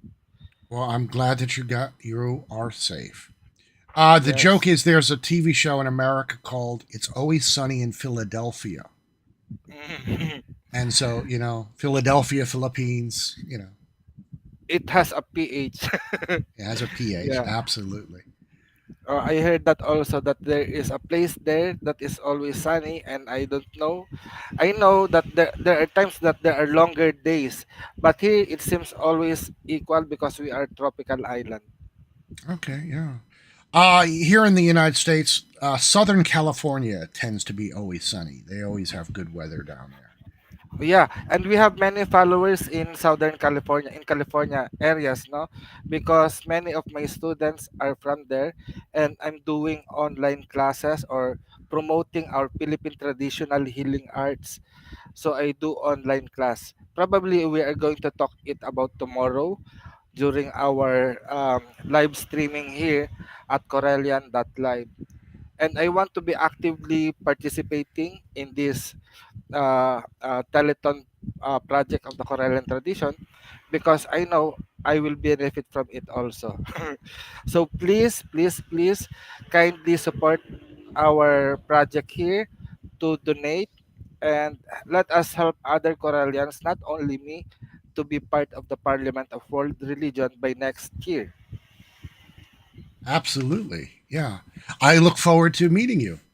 Yes, This is actually the yes, first time we've got a chance to have a conversation. yes. This is the first time. I always see you at our chat group with Sir Ed and Sir Elizabeth, no, but this is the first time. You know, I was encouraged to volunteer when you ask for someone to because I hear you a while ago and I love the way how you discuss it, and I really want to ask questions, especially on that part of polytheism and polyism and something like that. Polyism, yeah. Yeah, I think polyism is the first time that I've heard it. I No, made that up. you made that up.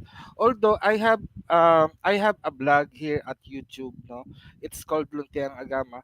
That's the way how I share the teachings of Correllianism and as well as the Philippine indigenous tradition or religion in the Philippines. And I have a question coming from my viewers asking what about we know about Well, polygamy okay. or There's polygamy and there's yes polyamory. and polyamory. Polygamy is one man, many women, and historically it's been a very toxic system that is no that is illegal. Well, I think everywhere. Polyamory is a lifestyle or a relationship dynamic where, in my opinion, I phrase it this way: the capacity to love more than one person at a time. Doesn't mean that you are in love with more than one person at a time, but you have that capacity. Indeed. And to me, people are mono or poly the way they're bi, straight, or gay. It is an inherent it's an inherent system within themselves. It's an inherent component of themselves. There are some people that say everybody is polyamorous, but we have been conditioned to be monogamous. I think that detracts from people who are truly monogamous and are having an amazing life being in a single, just being in a relationship with one other person. I'm not going to begrudge anybody who that is, if it's working for them. So many times when I hear people say, "Oh, I've heard about poly, but I could never do it." Well, I've heard about mono, and I heard it works for some people, but I could never do it. I tried it. It the same way with my sexuality. It and it's also very private. I mean, that's my private business. It's not, it's not Correllian business, so to speak. But as family, sure, who is important to me is important to you. Who's important to you is important to me. Indeed. But I don't want to talk too much about it.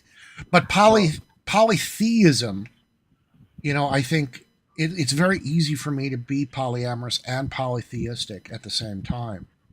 I think that's my point about polyism, is that it's all tied in together. The same mechanisms in my brain that says, "Hey, I can handle relationships with different gods and goddesses.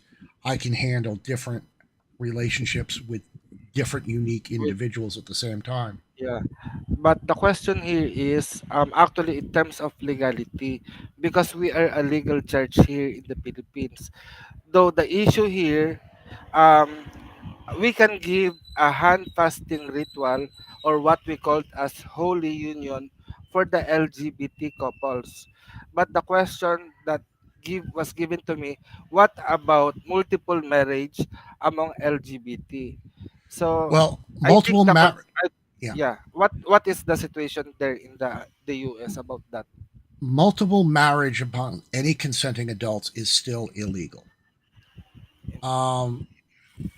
In fact, during the conversations about legalizing same-sex marriage here in the United States, the discussion of was, well, that's a slippery slope to polyamory. And I'm like, yeah, I hope so. For instance, I'm a divorcee, and I will not remarry unless I can be married to all my significant others. I don't want. It's not fair if I have to only be married to one of them legally. Now, certainly, we're handfasted together as a family unit, and that's a bond that's very, very important to us. It's not legal. Oh well. The same way that LGBT couples, spent lifetimes together without that legal marriage, it didn't affect their happiness. I'm sure it did, because there were certain things that a legal marriage brings. There's certain conveniences a legal marriage brings. And I am just really happy now that my daughter, who's a lesbian, can get married. She doesn't want to. Her and her girlfriend don't want to get married. Maybe it's because her parents are divorced. I don't know. But I'm saying, okay. She does. They're having a perfectly fine life together without being legally married. Indeed. Actually, there are some groups here, no, that don't consider marrying, because marriage here you need a license from the government. No, it's simple church blessing, and I believe in terms of marriage, it is a choice of couple to be together, and when you love, it is the two couple who are in agreement to one another that they take a vow to each other. Although in terms of legality, it's more on the mundane thing, no, in terms of for example, the conjugal property, separation, etc., etc. Here in the Philippines, our law, I think, is way back uh, um, not updated or not advanced, and even the culture and the thinking of the Filipinos are more conservative. So when it comes to LGBT marriage, the people are still not questioning or accepting it. So how much more if people will push for multiple marriage among LGBT? Because they reason out, what about the Muslims? We have Muslims here. Even in the Muslim, gay is not permitted. Though there is a condition on marriage of man to many women, if the first wife will agree, then the marriage will continue. So there is a conditioning. And I think for us in the Philippines, we should be need to update our law with regards to that.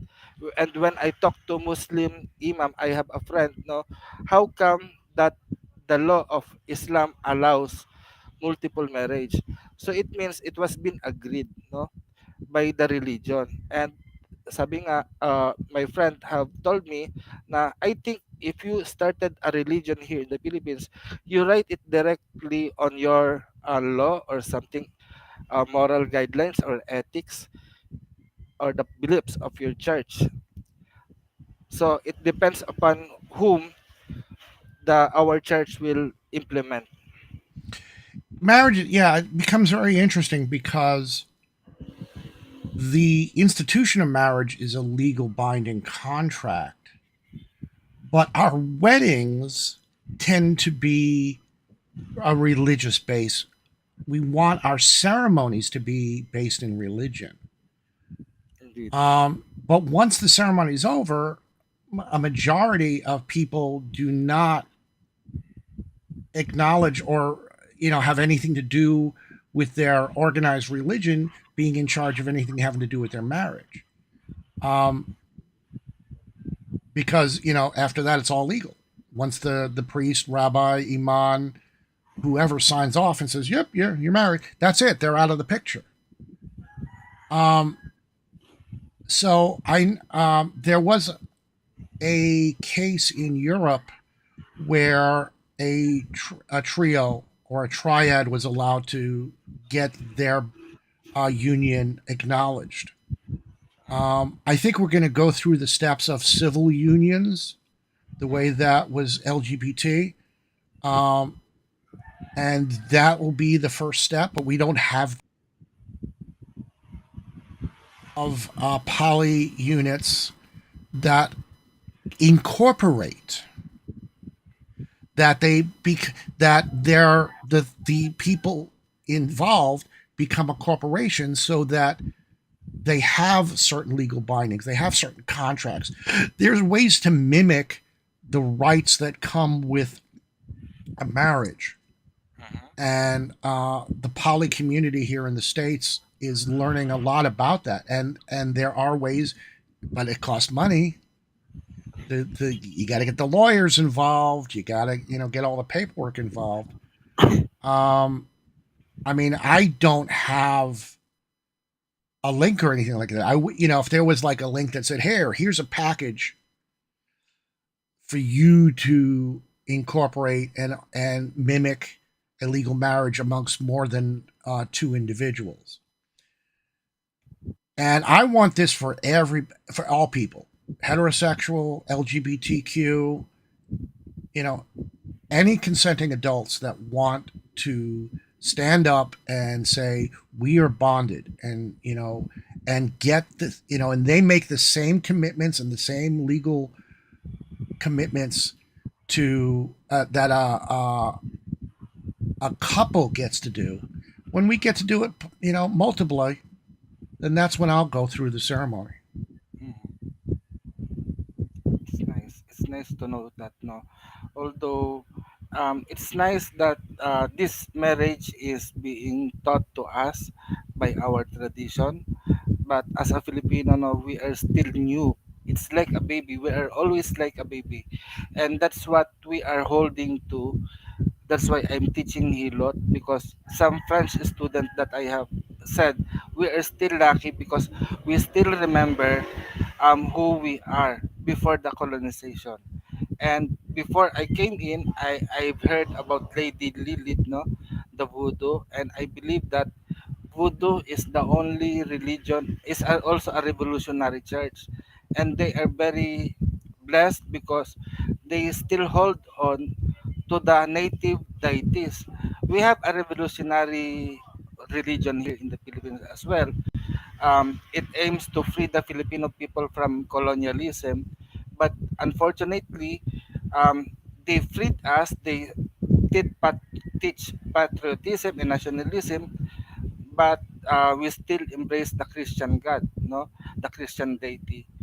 Though lunti ang agama, with the help of Correllian tradition, no, we are um, freeing the Filipino by reintroducing the Filipino God through the doctrine of nativism. Though one of the questions by the people are the how the old Filipinos live or the indigenous people live. Are they marrying a lot of people, polygamy and polyamory? And I think that is an old issues that been resurfaced now during our time. And I think many of us still are not knowledgeable on that system because of the doctrines that we have from the colonizer or from the Christians or the English people that sent to, this is the norm that we should live by.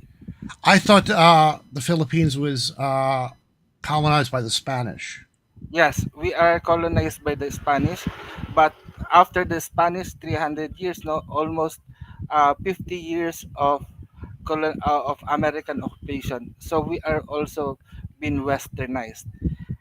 That's why the reason why I am doing teaching online, I'm trying to bring up the culture to the West, to the America, so that people will think, oh, your our tradition is famous in America, so they will like it because of the colonial mentality. Sad to say for us. My experience with the Filipino people have been through. I was in the United States Coast Guard, and there was a large contingent because it was the '70s when a 60s and '70s part of the treaty Marshall. that we had with the Philippines Yeah. for our occupation included that there were avenues for immigration to the United States that would go through the military. I And think so, you that's know, a the lot reason of, why they and of course, you know, a lot of the older Filipinos were cooks because when they came in, all that was available to them was to be stewards. And so, yeah, a lot of our meals were influenced by the chief petty officers who were Filipino and, their native cultures.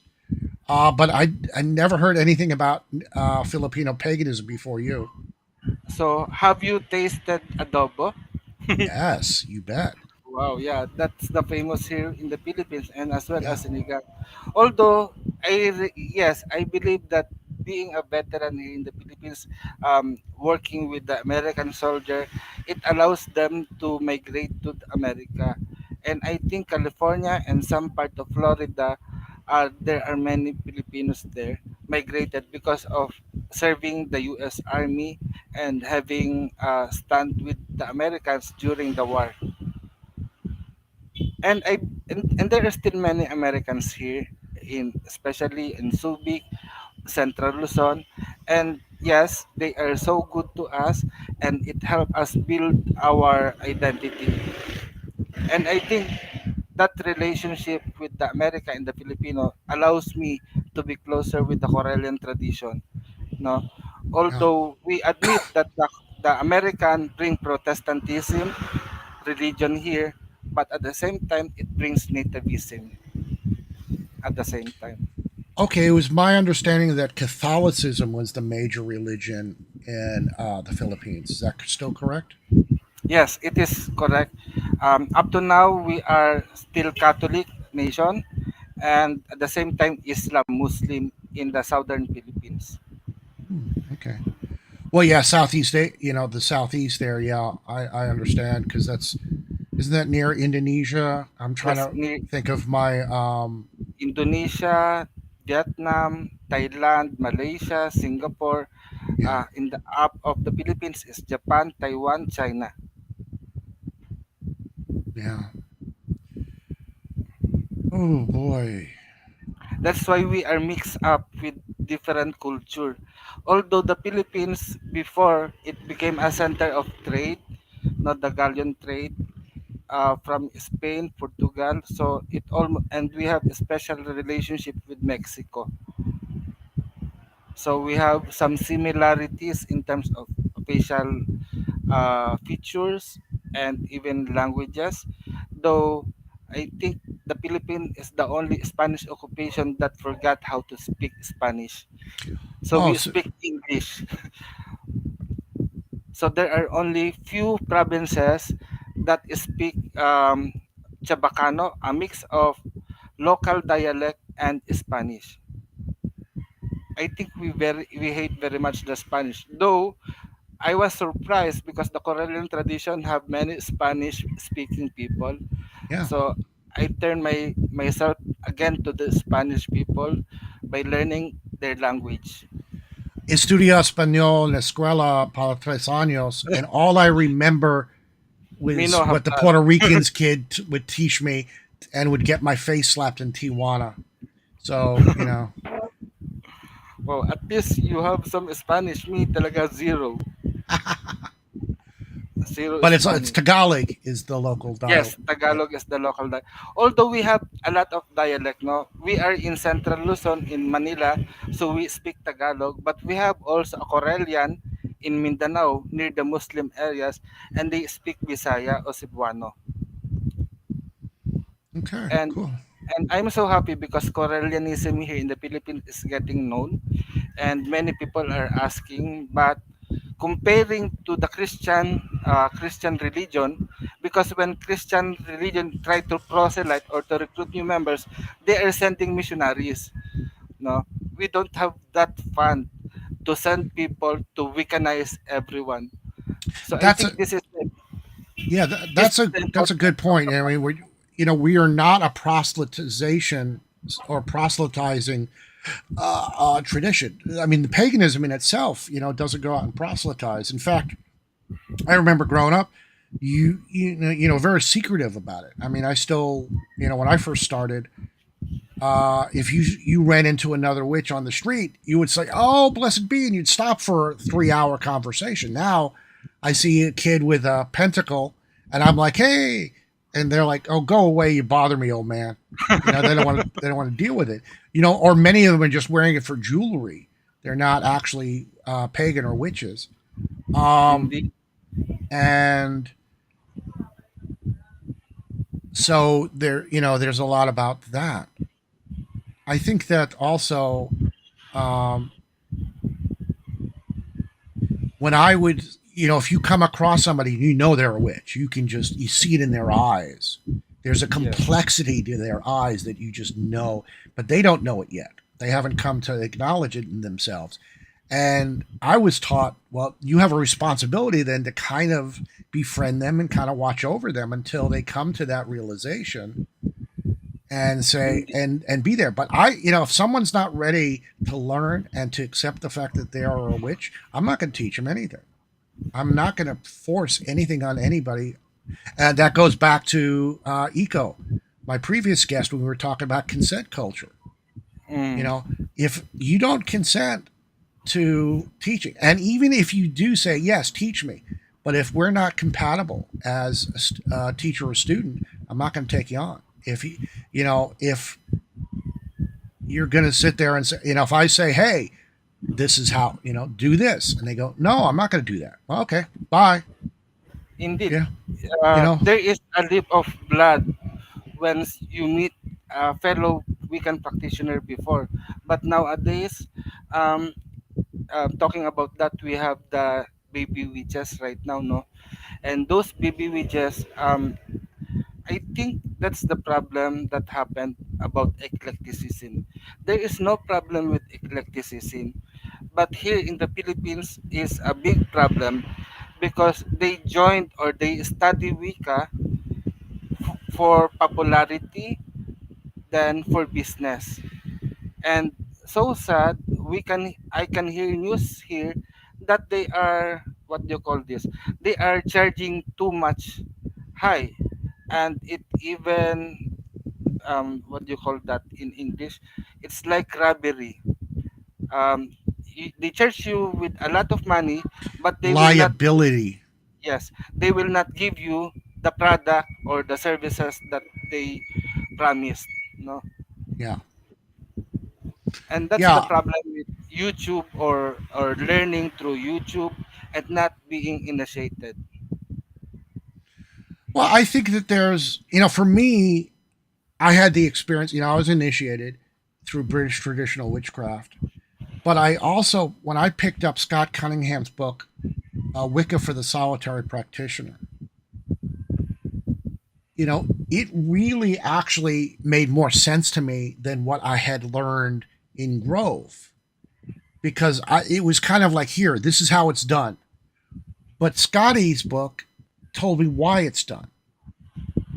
And the other thing that was very much about that, it gave me the English words to how I've been feeling, as opposed to just going over there and doing it by rote, which was very much how my Judaism was. Growing up Jewish, it was like, do this, do this, do this.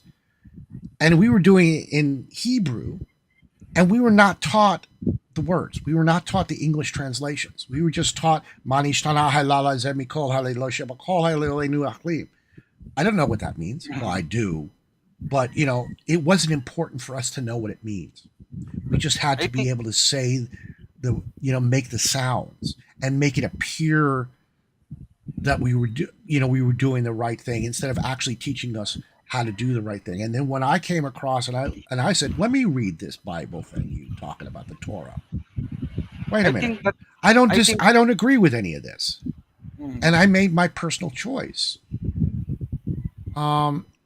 It goes back to the proselytizing. If you have to make that personal choice. Indeed. That's why here in Luntiang Agama, we don't believe on membership. And what we tell to them is, we will help you to remember that once in your lifetime you've been part of our tradition.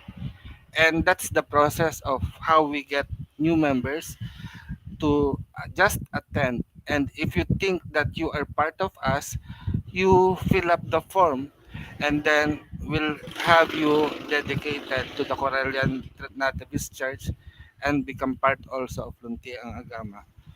So the other thing Mm.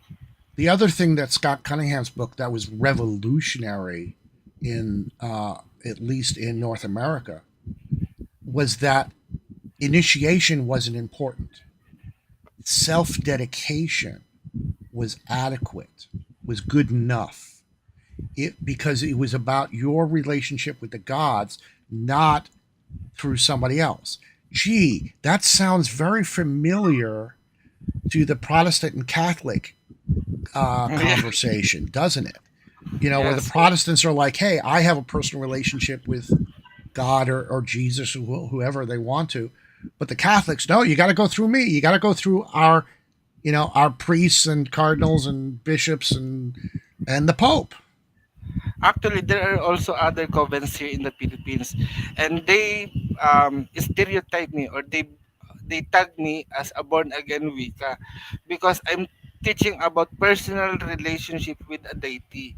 And once you you had a personal relationship with your deity, you are automatically become a priest of that deity that you call or having devotion with. Yes, And I I agree think with we that. are. Yeah, I can agree with that. I think that's exactly right. I'm a priest of Poseidon at the moment. Wow. That's my That's patron. why. But That's I'm why not you a look Correllian quite. priest yet. I'm still training for that. And that's the vibes that I had with you, because you look like either Zeus, Santa Claus, sorry, or Poseidon. The image is very strong. Yeah, I really. I got my Poseidon crown over there on that. Wow, amazing. Yeah. I hope Well, you could come also to the Philippines. There are so many seas here. yes. Well, like I said, I live 3 blocks from the ocean here in New York City. So, that's why I'm the sandwich, because, Coney Island is, right here. Wow. And, I just get up, and 5 minutes later, I'm got my feet in the sand. At least you have a sleep first before going to the beach. Yeah, I'm not going to go to the beach at 3 o'clock in the morning. What? What's the temperature? Yeah, it's 3:30 almost. Oh, yeah, it's pretty comfortable. It's 60 degrees, which is about. Oh, hold on. I can't do the conversion in my head right at the moment. I can do it like this. Yes, also. 16. It's 16 Celsius. Ah. Which isn't bad. It's cold. It's cool, but it's not cold. Because for us here, it's 25 degrees centigrade. Oh, that's comfortable. 31 pla. So it's still warm. Yeah, I think it was literally the first day of school for the New York City school system is when the weather changed. Literally was and I remember how it always was like that. First day of school, all of summer was over. And the weather would always, follow through. It's like Mother Nature knew, when the school year started. Indeed. Before the pandemic, our school year start by June. It is very rainy day, but I think June is summer season in the US. For us, our summer is March. Although even in terms of celebrating the Sabbath, there is also a difference, no? Difference in celebrating the Sabbath. Though we still observe the weekend Sabbath, but it doesn't mean that winter solstice is more on the snow. But here, the theme will be different. Well, we have to take a break. Okay. And we'll be back with Apu Atman right after this word.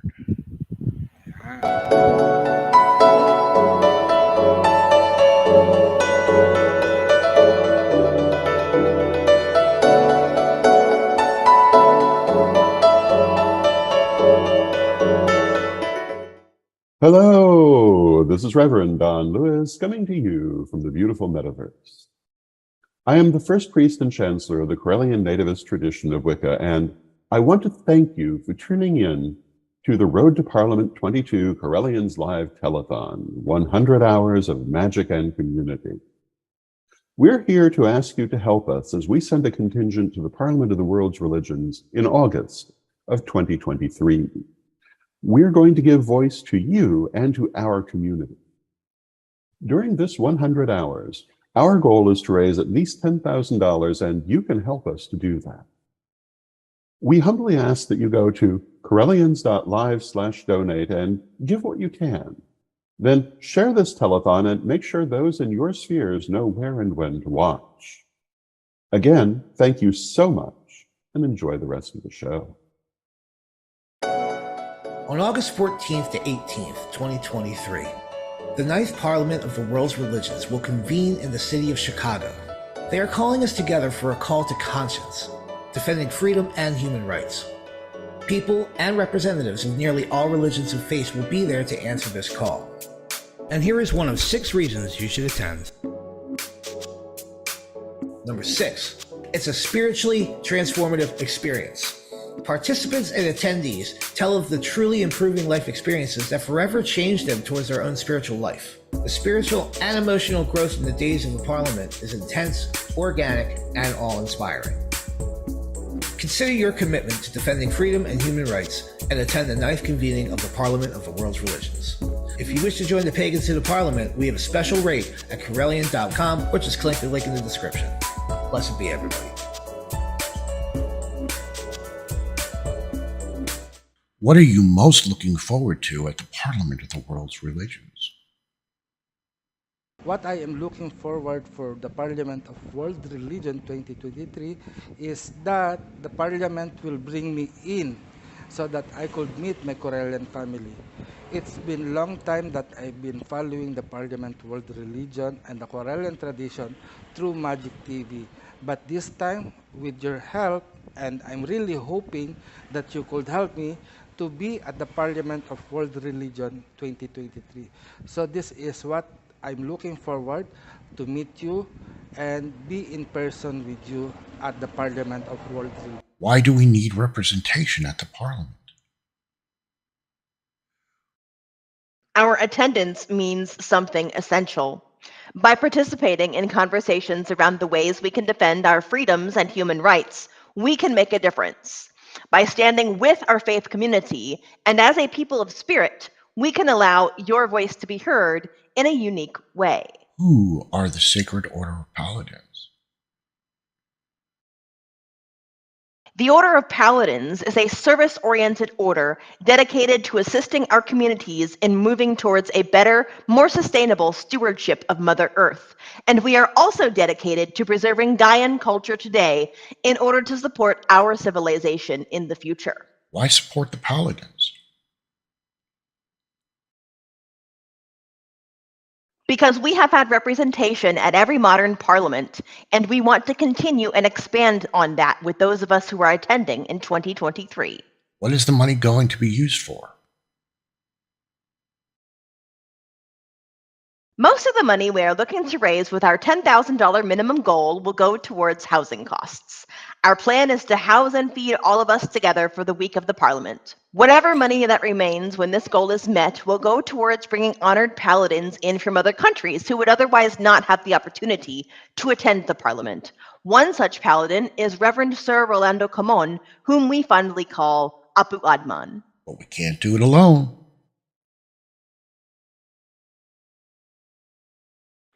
And that's ultimately why we are here, because we need your help. Thank you so much for watching and contributing in whatever way you can. Please donate to our cause at Correllians.live/donate. Like our video feeds and share so that others can join us in watching what we have planned for you throughout these 4 incredible days and nights.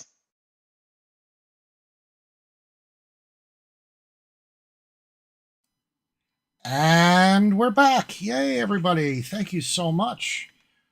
Please consider donating at Correllians.live/donate. Help us as we represent you at the Parliament of the World's Religions. The current donation total, $440. Yay. Thank you, everybody, for who has already donated. We really do appreciate you. Please like us and follow us on Facebook at facebook.com/Correllians.live. You could, if you're not watching us right now on that page, you can watch us on the Correllians.live Facebook page. We're going to bring Apu Adman back and continue our conversation. Yeah. There you go. Thank you very much for having me here. Actually, this is my first time to go to the Parliament of World Religion, and ever Me it will too. be my first. It will be my first time also to meet in person, face to face, the whole Correllian.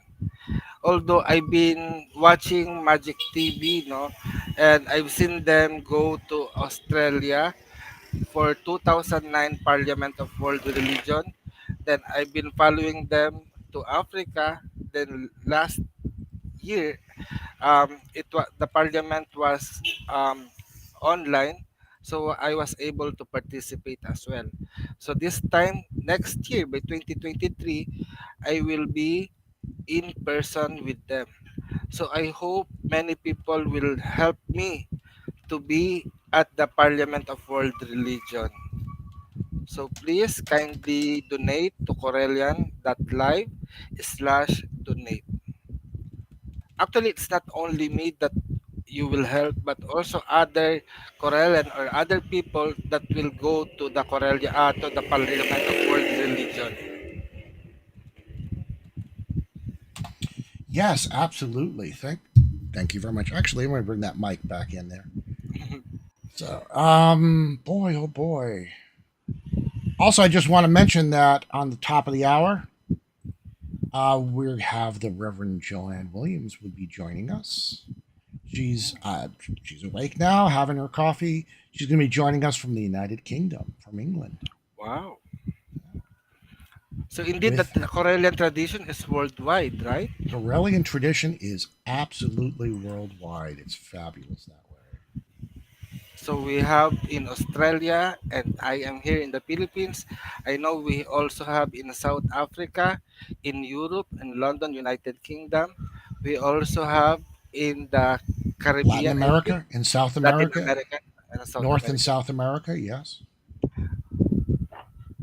So be part of our family at the Correllian.com. No? So just search our tradition, the Correllian Nativist tradition at Correllian.com. And also, we have an educational ministry which can be found at www.witchschool.com. Yes, absolutely. Yeah, that's where I'm getting my first degree training is through Witch School. Yeah, I just passed my lesson 12. I got Congratulations. yeah, I have my two final exams to do. Wow. So, And in a few weeks or month, you will be initiated as first degree. I'm aiming for the spring illustration, so in the spring. In the next year. Yeah. Actually, I took my first degree in 2006. I believe in 2006, but I was initiated. It takes me long time to decide before initiation. On your part, Sir Eric, would you like to be initiated? Oh yes, it is my plan to be initiated into the Correllian clergy next year. Wow. For me, I take almost 12 years for becoming a first degree clergy. So it took time for me to become an outer court. But being an outer court here in the Philippines as a Correllian, it doesn't stop me to do my mission and my ministry. I formed a personal shrine, and there I conducted ritual and shared Correllianism, but it takes me time to become initiated. Though right now, supposedly, I don't know with Sir Elizabeth Hamilton, she is my mentor kasi. She is my mentor, but I'm planning by December to have initiated into second degree while I am finishing my third degree lessons. So to those who are watching and studying, just take time and enjoy each lessons and do the magic yourself. No, learning magic with us at Correllian tradition is great. Wait, my dog, come. Absolutely. Yeah. Well, I've been like I was first initiated in 1984 into Wicca, and I've received um,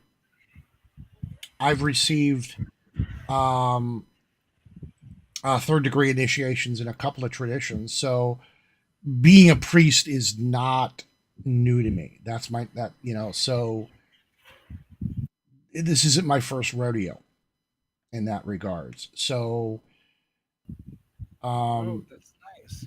yeah. So yeah, I'm really getting into this. Oop, hold on a second. I got Okay.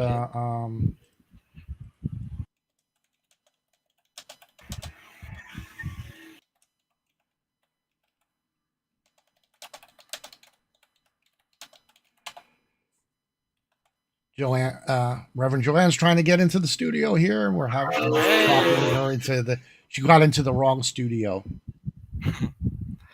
So I hope that everyone enjoy. For me, Correllianism is the first pagan tradition that I've been to. But I've been a Catholic, then I become a Baptist, and then I turned to Islam also when I was in Saudi Arabia. Although when I was in Saudi Arabia, I am already a Correllian, and Lady Lori Denman and Lady Liz is supporting me, have distant support to me because Saudi Arabia is Islamic country, And every day I can see they are punishing people, especially the black people who practice witchcraft. So it's dangerous.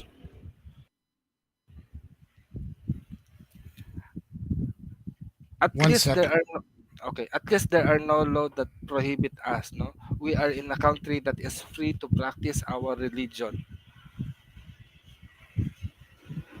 Understood.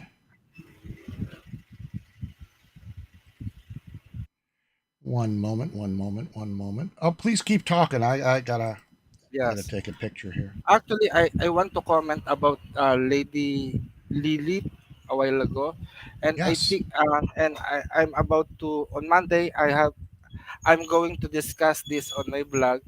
What if, because the we can read tell that we should obey also our land. There is I think from the Wiccan Bible, no, we should also respect the law of the land. And what if the law of the land has in conflict with our religious and spiritual belief, such as suppressing our right in the practice of our religion. And I think that the voodoo religion is the comfort religion for the black people, especially that migrate in the US, no, because they it allow them to be who they are. Yes. And it's nice that we have this nativist tradition, nativist religion all around us. But I'm afraid if there is a time will come na the law of the land will forbid such practices and declare a national religion such as in Islam. For me, the reason why I established Luntiang Agama and register it to the government to be recognized is to protect that sacredness, that freedom of religion. Although many covens here in the Philippines, no, they think of they are afraid of the burning times, of the burning period. No, they are afraid to be caught again and to be penalized.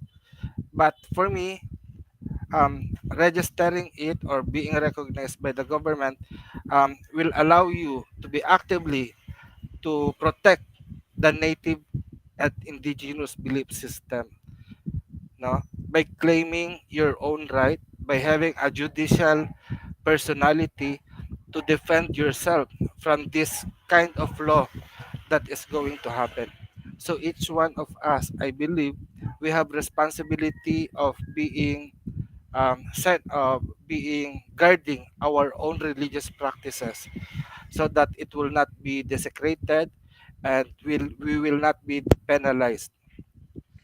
Though those things of like what in terms of deceit by some practitioners toward non-practitioners of providing their business and not doing the things that they promise to do is a form of disgrace and dishonoring our tradition or our practices or our spiritual belief.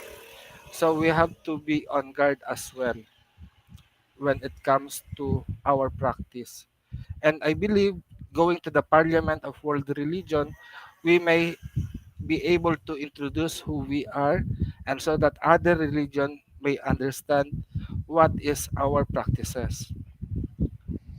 I think there's, at one point, there's going to be a little bit of preaching to the choir because those who do come to the Parliament of the World's Religions is very open to the fact that it's religions plural, that there are many religions that are being represented there, the people that come to it, because proselytizing and showing disrespect to other religions is forbidden. They'll get kicked out if they try to do any of that. Oh no, we're better than you, and you have to change your mind to no. This is about acceptance and having dialogues and respect between the Other various religions. faiths of the world. Well, I want to say thank you so much, Apu, for joining us. And I want to bring in Joanne for a couple of minutes to give us a preview. And I want to be selfish and spend a minute or three with the wonderful Joanne Williams. So thank you, Apu, for So coming thank you in. very much for having You'll me be in. here tomorrow. Tomorrow by 4 Tomorrow at 4 a.m. a.m. 4 a.m. tomorrow. together with Lakay Magbaya Agama. And please also consider to have a reading or psychic reading with Lakay Magbaya Agama. He'll be doing a Filipino traditional divination system, which he also created, no, the Sibulan Adlaw Tala, and as well the traditional Tawas method using paper and candle. So see you tomorrow. Bye-bye. Thank you very much. Bye. Well, thank you, everybody, for coming out and spending the last, it's been 4 hours. Oh, my God, it really has been with me here on the Midwatch. I'm going to be passing the torch to the lovely and talented Reverend Joanne Williams. Are you ready to come in, Joe? No, she says no. Okay. Is that a yes now? Okay. Hello Hi, there, Joe. Eric. Hi. Morning, everybody. It's almost 9 a.m. here in the UK, so I'm still waking up a little bit, but good morning. Good morning. So, are the people going to have look forward to with Sit a Spell with Earthstar? Well, we are going to be looking at some crystals for the Wheel of the Year. So looking at each different Sabbath and looking at crystals that are pertinent to that Sabbath. And then also we're going to look at some crafts for each Sabbath too. So we're going to be doing some crafts, giving you some craft ideas of things that you can do for each Sabbath around that time. Oh, wonderful, wonderful. Now, of course, once again, I'm going to be self-centered and say what I'm looking forward to. Is Livia. When is Livia going to be?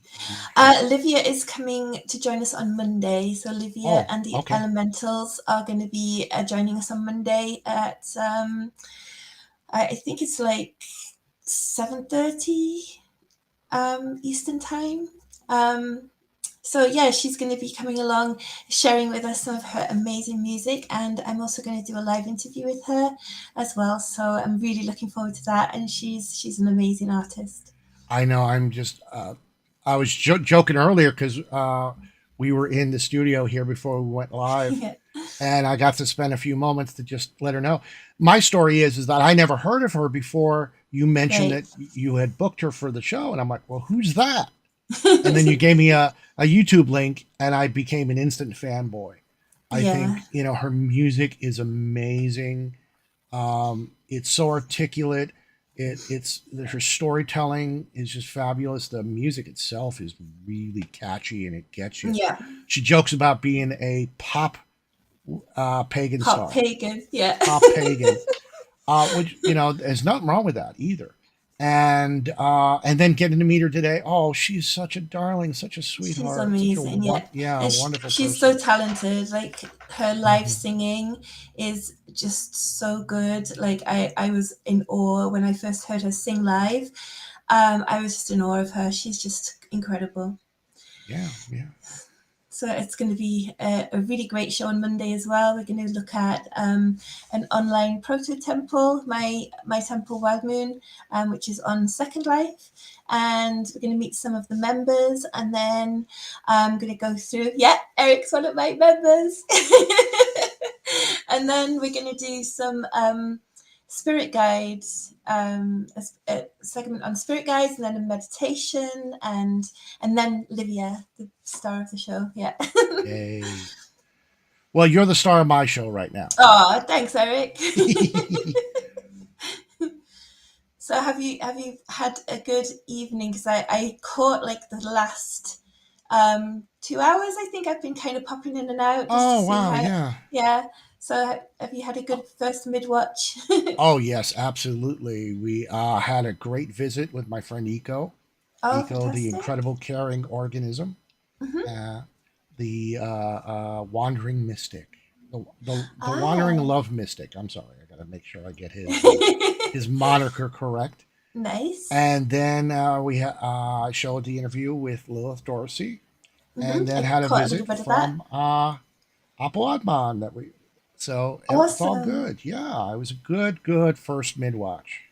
Fantastic. Well, I have my coffee here. I'm still waking up, so. And he just so happens to say, "Hi, Rev Joanne." Hi. And although, all right, he had a great time with me. Thank you. I appreciate that. Well, we're going to go ahead and send it to our break. And then I'm going to say goodnight for everybody. I'm going to say goodnight to everybody. And I'll leave you in the capable hands of the wonderful Joanne Williams, TAP, totally awesome person. Woohoo! Yay, totally awesome person. See you later, Eric. Sleep well.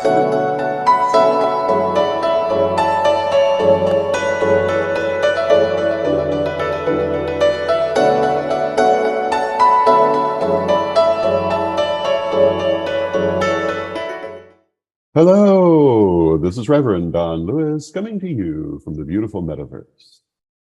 I am the first priest and chancellor of the Correllian Nativist tradition of Wicca, and I want to thank you for tuning in to the Road to Parliament 22 Correllians Live Telethon, 100 hours of magic and community.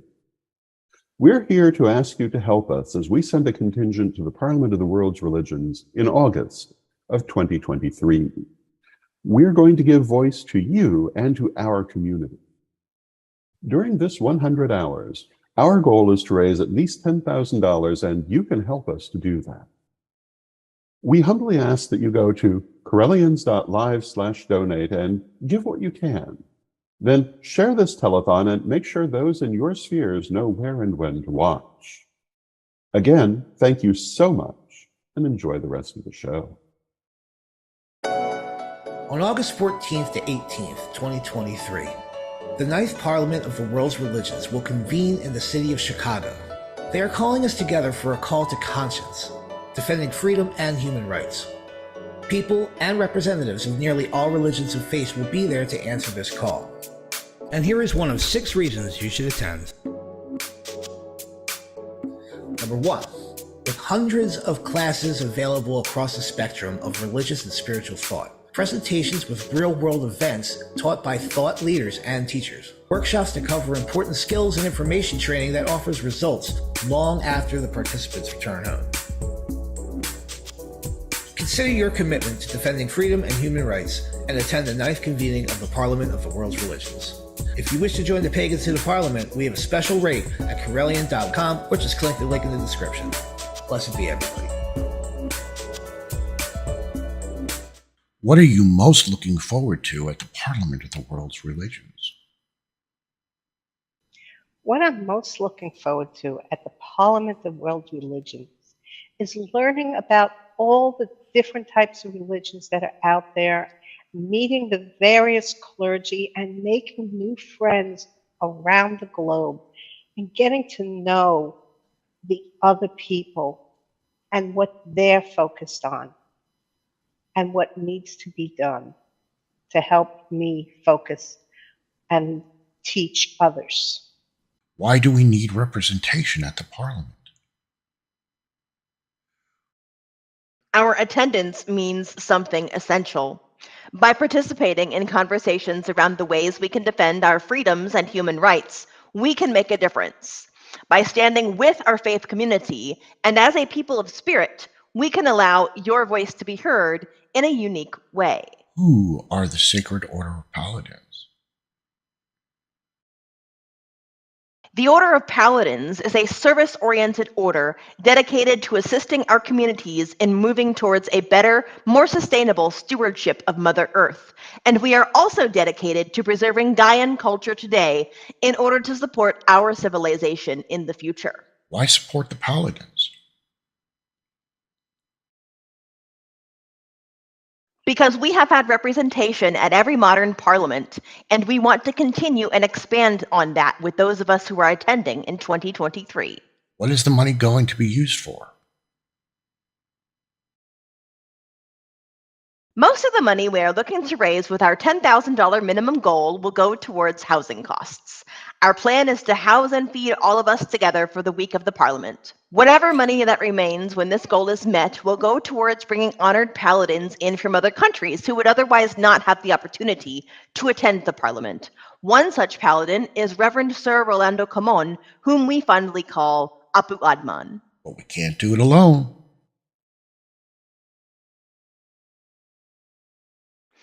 And that's ultimately why we are here, because we need your help. Thank you so much for watching and contributing in whatever way you can. Please donate to our cause at Correllians.live/donate.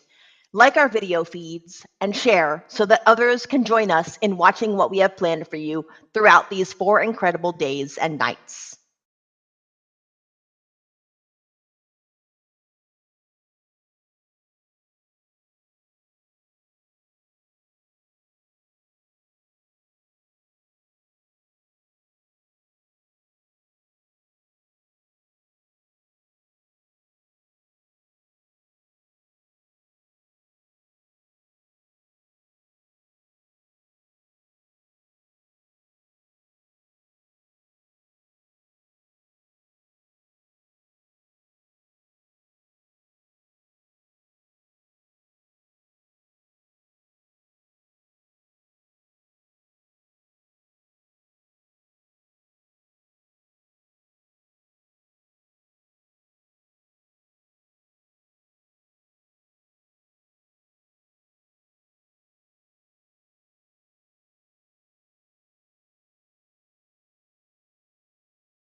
I've just been told I'm not coming through audio. I forgot to turn it on.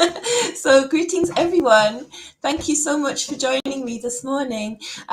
It's almost 9 a.m. here in the UK, and I'd just like to thank everybody who's donated so far. The total at the moment is $440, so thank you so much for your donations. So I'd like to just tell you a little bit about myself. I have been with the tradition since 2002. I took quite a big break in the middle and returned in 2019. So I'm a first degree priestess, currently studying my second degree, which I hope to finish by the end of this year. And I also have my own proto-temple, which is called Wild Moon, and that can be found on the platform of Second Life.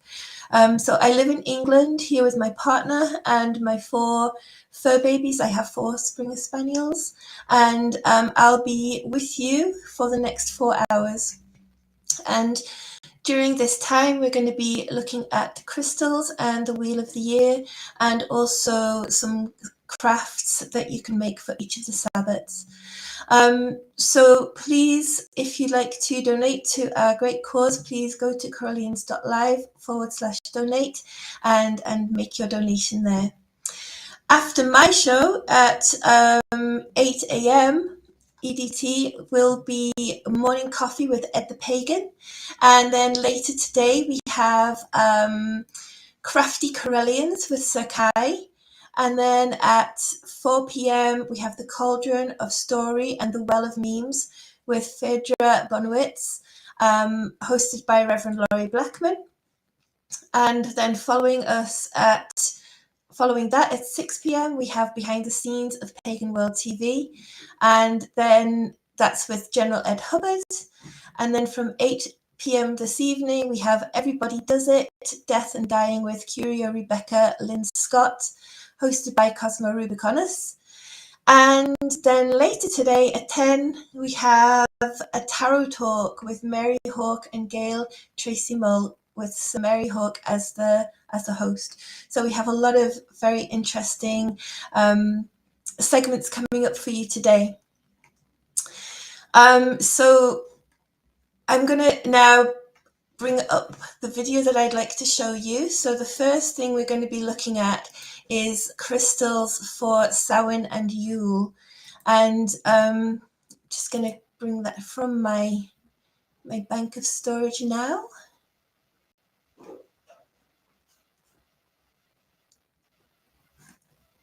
There we go. And so we'll be showing that in just a few minutes.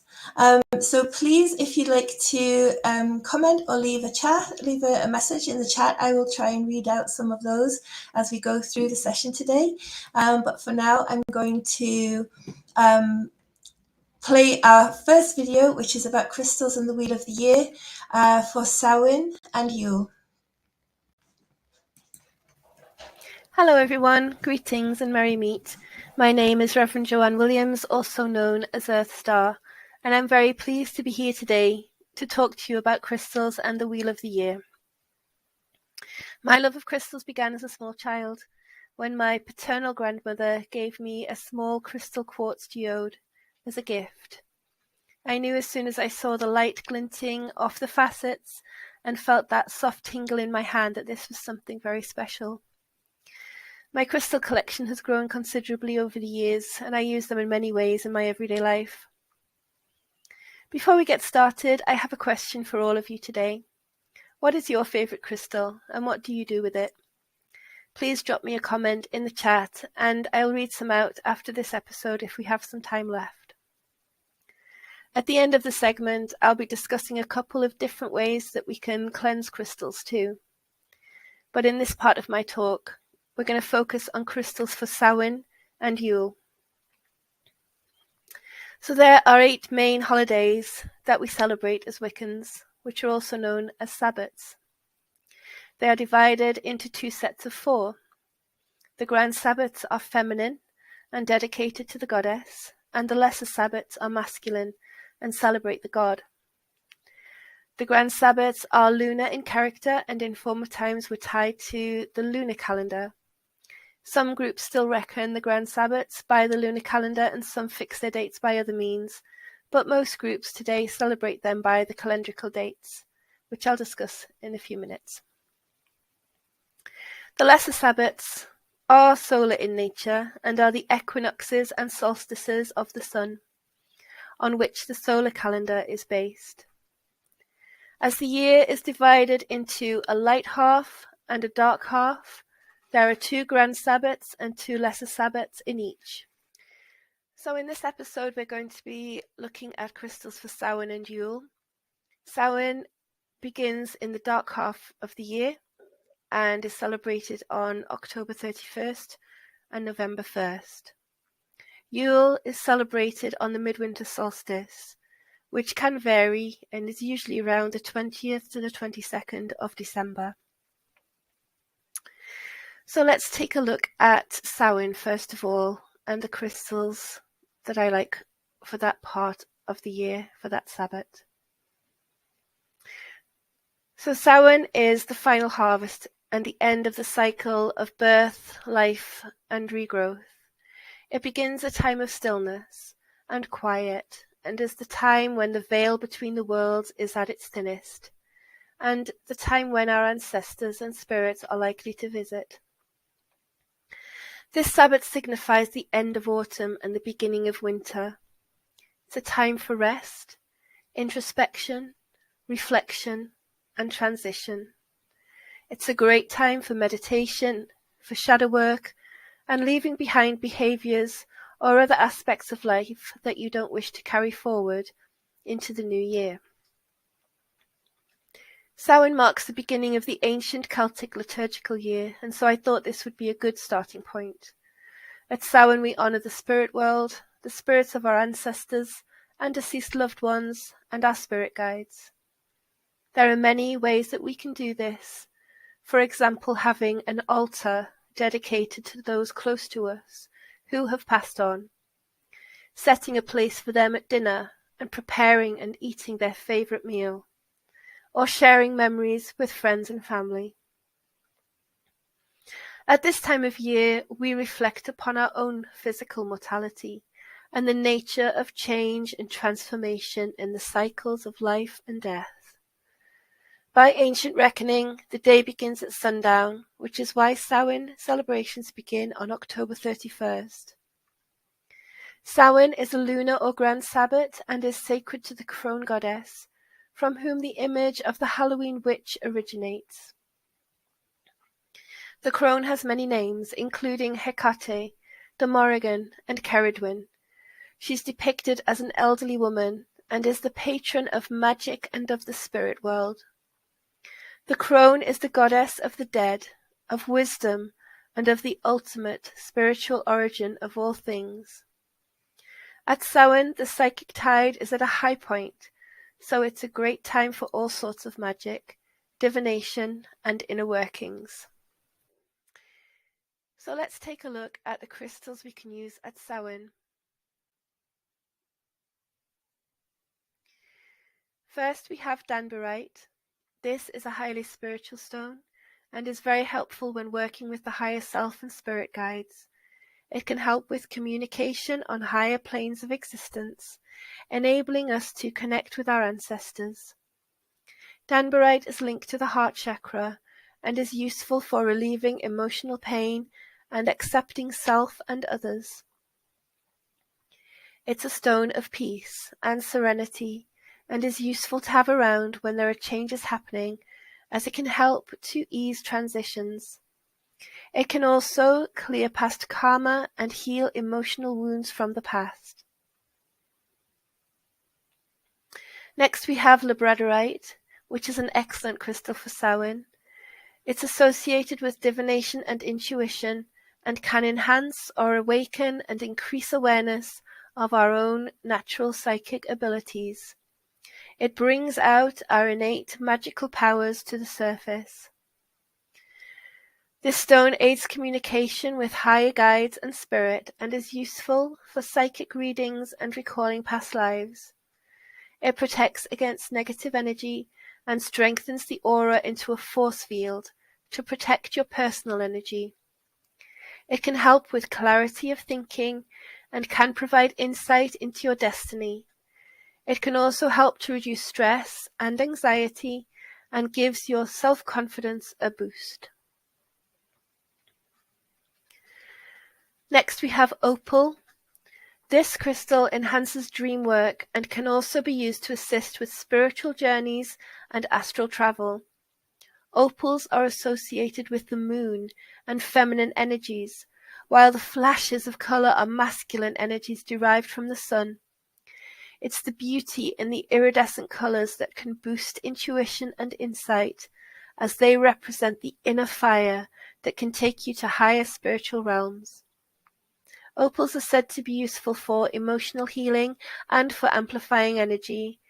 They hold within them all the elements and all the colors and can be used with all 7 energy centers, also known as the chakras. Next we have fluorite, which stimulates the 3rd eye chakra and helps us to discover our divine purpose in life. It allows us to find a deeper sense of self and fills us with high vibrational energy. It's a powerful crystal associated with mysticism and psychic awareness. It's also great for cleansing, as it removes negativity and encourages a positive outlook. It can also strengthen intuition and can protect against psychic attack. Fluorite also enhances psychic perception and can offer alternative perspectives which may be useful for divination. Next we have howlite. This is another communication crystal that helps us to connect with our past lives and our ancestors. It's often associated with the dream world and all that lies beyond the veil. Howlite is associated with the crown chakra and can be used to calm strong emotions. It helps to calm and control an overactive mind and can help to bring tranquility. It can also be used to reduce self-criticism and transforms negative energy into positive. It's a great stone for meditation and connecting to your own higher spiritual powers. And lastly, for Samhain, is the crystal obsidian. This stone is a strong and protective shield against negativity. It acts as an energetic bodyguard or a guardian spirit that watches over us. Obsidian blocks psychic attacks and absorbs negative energies from the environment. It's an excellent crystal to use for divination, especially scrying. Obsidian helps to clear the mind and resolve confusion. It can help the soul on a deep level and can deal with emotions or trauma from past lives that we've carried forward into this incarnation. It can also remove blockages and awaken you to the truth, bringing enlightenment and a way forward. Let's now have a look at the crystals for Yule. So Yule is celebrated at the midwinter solstice, and by traditional reckoning it marks the high point of winter. Yule celebrates winter and the rebirth of the sun god. It's the shortest day of the year, which marks the sun's low ebb. After this, the sun will begin to grow stronger. Yule is a solar Sabbath and sacred to the old god, the lord of winter. As the crone is the goddess of death, the old god is the lord of death and the spirit world and magic. He is the god of the forest, of animals, and of the hunt. Winter marks the time when the days grow shorter and the nights grow longer. We feel like hibernating and turning our attention inwards. It's a time for introspection and trying to understand ourselves on a deeper level, decide the direction we'd like to move in, or what changes we need to make and put in place to make our lives better. At Yule, we are reminded that the winter will end and spring will soon be with us. We think of winter as a time when the earth is dormant, but there's actually a lot going on in preparation for spring. It's not uncommon to feel a sense of depression or laziness at this time of year. All we want to do is keep warm and eat comfort food. The winter solstice reminds us that we too have a lot to prepare for as we use this time to recharge and replenish our bodies, mind, heart, and soul. So here are my favorite crystals for you. We begin with snow quartz. This crystal represents the purity of winter and has a beautiful, calming and soothing energy that can be used for spiritual purification. This crystal helps us to see the wonders of the world around us and will dispel negative emotions and thoughts. It's associated with innocence and has a gentle, loving energy that can increase intuition and clarity. Next we have snowflake obsidian. If you find that the darker months are a challenge, then this crystal is particularly beneficial. It's a reminder that life is about balance, and at Yule we start the journey again towards the lighter half of the year and the return of the sun and warmth. Just like a snowflake, this crystal reminds us that we are each one of a kind, that we are special and beautiful in our own way. It can help you to see the light in the darkness and can help you to find equilibrium. Then we have peridot. This is a very protective stone, and if you're ready for a new start, then this crystal is excellent for cleansing the body and mind, the spirit and aura. It will help you to release guilt and burdens of the past and is a crystal of renewal and rebirth. Peridot appears in this beautiful olive green and can be used to assist with spiritual growth and connecting us to a higher consciousness. It's a stone that can also connect us with nature and the spirits of plants, trees, and the local area. It's said to be a lucky stone that protects against nightmares and can shield the wearer from negative energies. Next we have orange calcite. This beautiful stone is like a chunk of eternal sunshine and can be used to release negative energies, uplift positive energies, and bring optimism and joy. It can be used to represent the sun and the fiery energy returning during the winter solstice. This is a very energizing stone and can boost your vitality and creativity. It's linked with the sacral chakra and can help to bring harmony and release feelings of guilt and regret. It's a great crystal to use during meditation, astral travel, or channeling. Then we have garnet, which is a stone of fire and vitality and represents the return of the sun. Garnet is a motivator and can help you unleash your creative energy. to begin new adventures and complete your goals with vigor and enthusiasm. Garnet helps to shield against negative energies and reflects them back to their origins. It's known as the stone of love and passion and represents strength, protection, and masculine energies. And finally, in this section, we have Chrysocolla. The winter months are a time of introspection and reflection, and Chrysocolla is a great crystal to use during those moments when you have a need to hibernate. It's absolutely fine to take time for yourself and to indulge in some rest, relaxation, and recuperation. It's also a great stone for teachers and works well for communication. It helps us to discern when to speak and when to listen. It's a stone of gentleness, forgiveness, reconciliation, and strengthening emotional ties. I'd like to talk now about crystal cleansing, and in this section we're going to look at cleansing crystals with the elements of air, fire, water, and earth. So cleansing crystals after you have acquired them is a fundamental part of your crystal care. Crystals can come to us from various different sources. We may be lucky enough to find them ourselves, or they may have been gifted to us by a friend, or we may purchase them from an online store or from a physical store.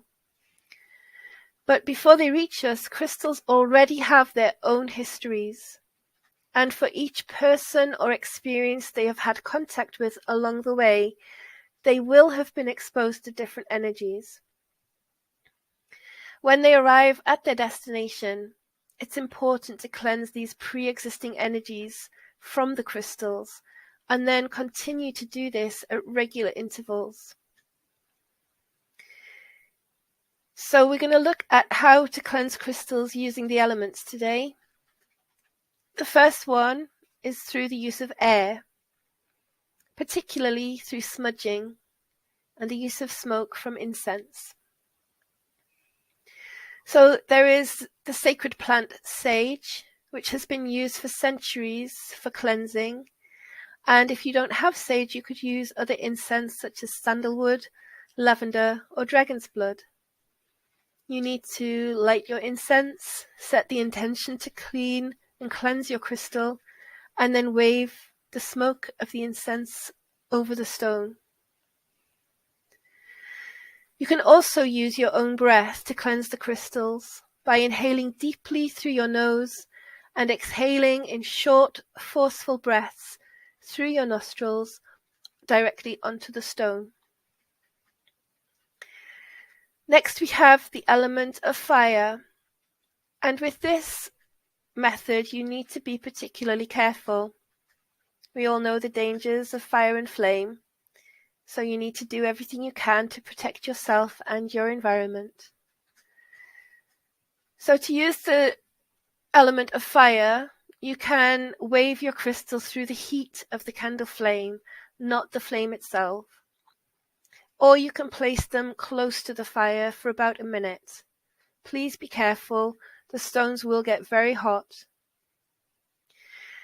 You can also allow them to bathe in sunlight, but be careful with this method too, as sunlight can fade some crystals or make them change color. We then have water. Any type of running water can neutralize the negative energies that may be stored inside a crystal. Natural waters are best, like a river, a stream, or the ocean. You can also rinse stones under a tap. Again, you need to be careful with this method because some crystals do dissolve in water and some can crack when exposed to seawater, like carnelian. The last method is earth, and you can lay your crystals directly onto the soil, bury them in a plant pot, or use salt or brown rice to draw out any negativity. This type of cleansing is great for grounding or protection stones, And if you're using salt or rice, please dispose of it immediately after use and do not consume. So that's all for this episode, folks. I hope you have enjoyed finding out more about crystals for Samhain and Yule. Later today, I'll be talking about crystals for the other 6 Sabbats, but after the break, I'm going to be making a memory catcher for Samhain and some witch balls for Yule, so stay tuned. Thank you so much for joining me today. Blessed be.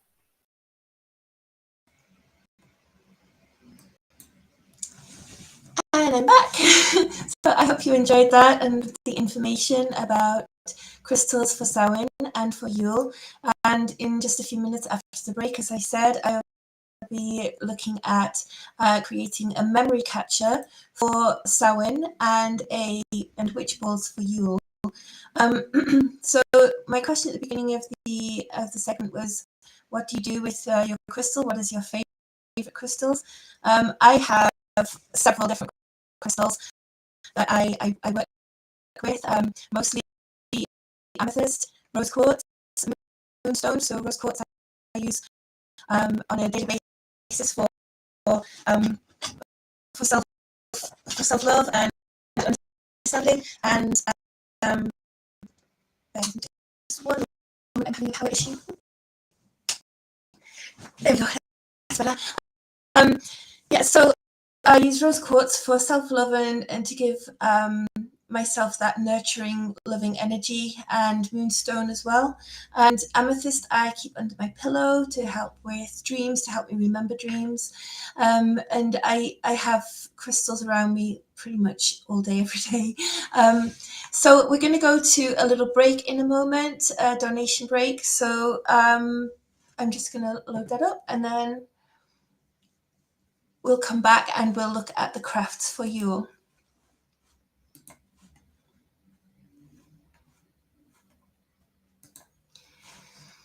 So I'll be right back after this break.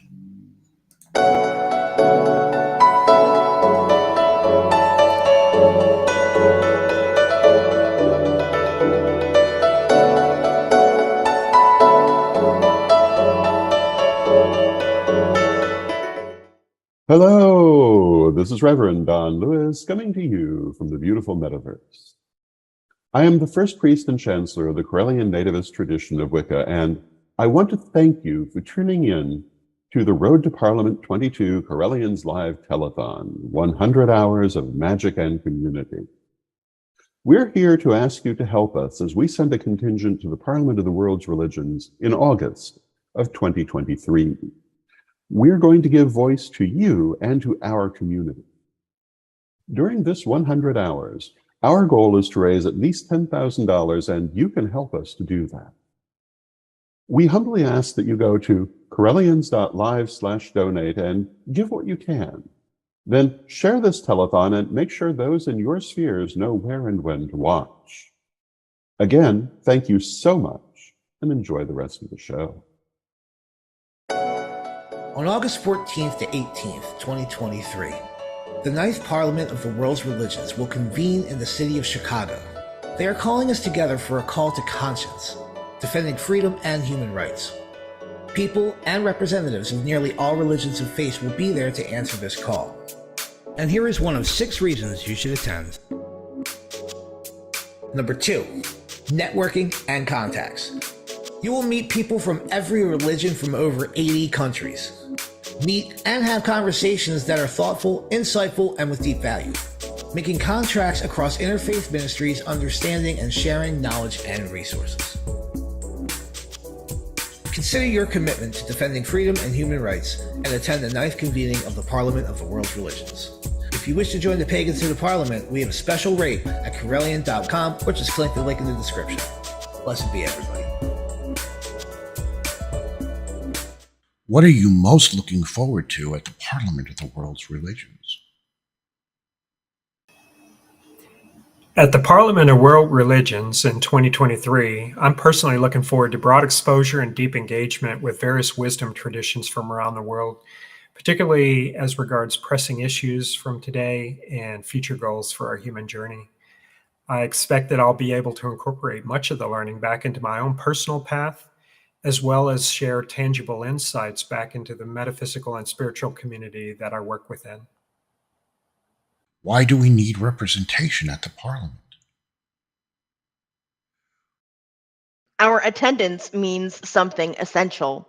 By participating in conversations around the ways we can defend our freedoms and human rights, we can make a difference. By standing with our faith community and as a people of spirit, we can allow your voice to be heard in a unique way.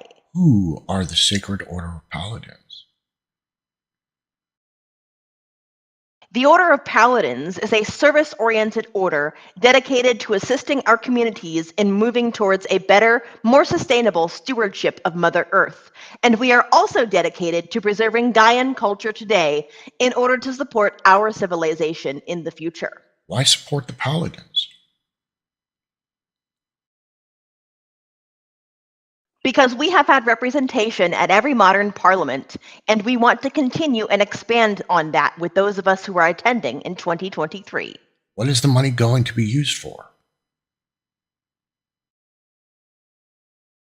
Most of the money we are looking to raise with our $10,000 minimum goal will go towards housing costs.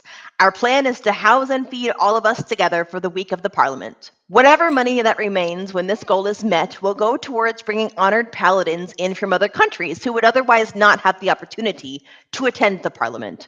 One such paladin is Reverend Sir Rolando Camon, whom we fondly call Apu Adman. But we can't do it alone.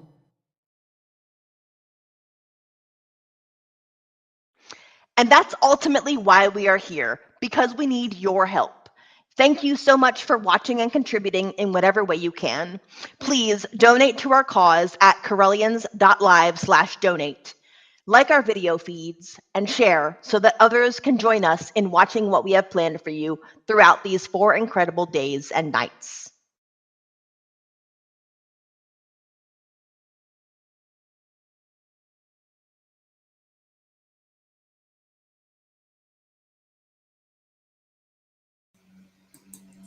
Hello everybody and welcome back. My name is Reverend Joanne Williams, also known as Earthstar, and I am your host for the next 3.5 hours.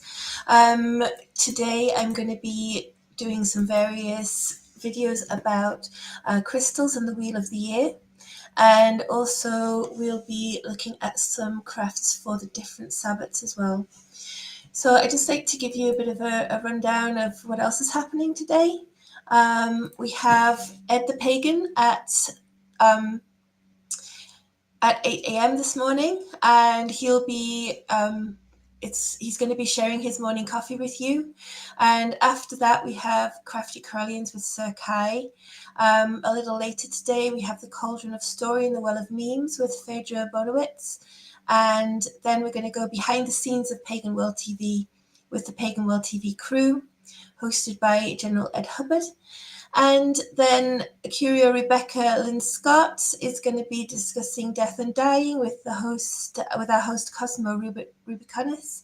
And then later we have a tarot talk with Mary Hawke. So I'd just like to thank everybody who has donated so far to our very worthy cause. If you'd like to donate, you can go to Correllians.live/donate. And if you'd like to also see our schedule of what's coming up over the next few days, you can head over to our schedule at Correllians.live/schedule. We also have some very talented psychic readers. So if you'd like to book a reading with one of those, please head on over to Correllians.live readers, where you can book a psychic reading with one of our readers there. And also we have a live auction going on at Correllians.live/auction. We have instructions and everything of how you can take part in that over at Correllians.live/auction. So we are going to be looking at my next video in just a few minutes, and this one is crafts for Samhain and Yule. So for Samhain, I'm making a memory catcher. And if you haven't heard of a memory catcher before, it's a little bit like a dream catcher, but instead of catching dreams, this captures memories, and you can use it to create a memory of pretty much anything from significant aspects of your patron deity, or people that you would like to remember, or pets, or you can create it across a year and have different memories for each month. So the possibilities are endless. So we'll have a look at that, and then we're also going to have a look at some witch balls. I don't know if you can see that here, but this is a witch ball that I made in the video, and you can have a look at that, at how to make that too. So I'm going to go and load up that video now so that we can all watch it together. And if you haven't done any crafts before, these are really simple, and they're pretty easy to put together. So I hope that you will enjoy it. So I'm going to start that now, and if you have any comments or questions, just drop me a comment in social media, and I will have a look at that and respond to them after the video is played. It's really great that you're here today with me, and I'm looking forward to the rest of this telethon. It's going to be amazing.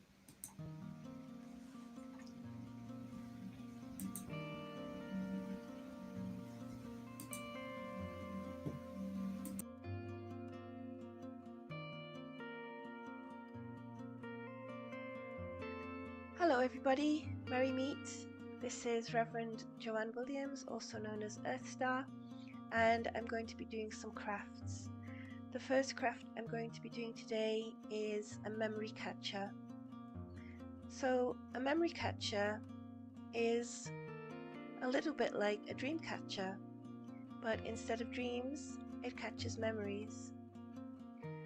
And these memories can be of people that have passed away, or it can be reminders about your patron goddesses or gods. You can also use them to record your memories throughout a year. It's really endless, the possibilities of what you can do with one of these.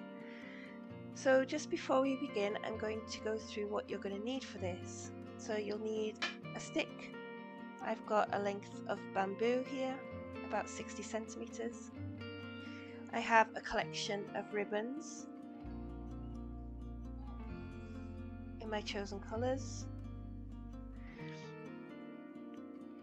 I have a collection of feathers, both big and small. I have some string, and I have these very sweet little charms that I got on Amazon, and they were part of a Tibetan charm collection, and I got about 100, I think, for just a few pounds, and they're very sweet. They come in different styles, different shapes, and I find them really useful for memory catchers.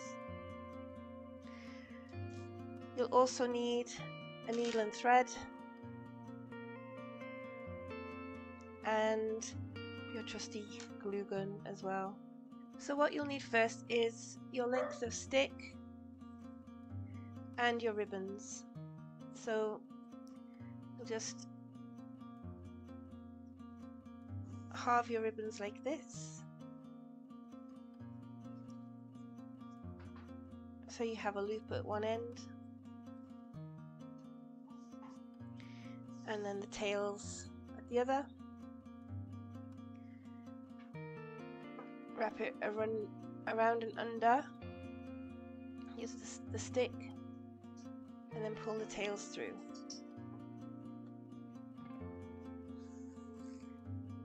Like so. And you'll need to do that along the whole length with all of the ribbons. So once you have all of the ribbons in place, you can then take each end of the ribbon and secure a nice feather into the back of it. So For this, what I usually do is choose the feather, put on a little dab of glue, and then secure the feather within the ribbon, like so. And you do that along each of the ends of the ribbons until all of the feathers are attached. So once all of your feathers are attached like this to the bottom of each ribbon, you can then secure the tops as well. So for this bit, what I do is I like to pull it tight, put a little dab of glue,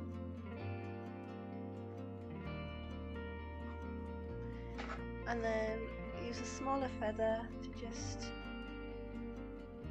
accent the top, like so.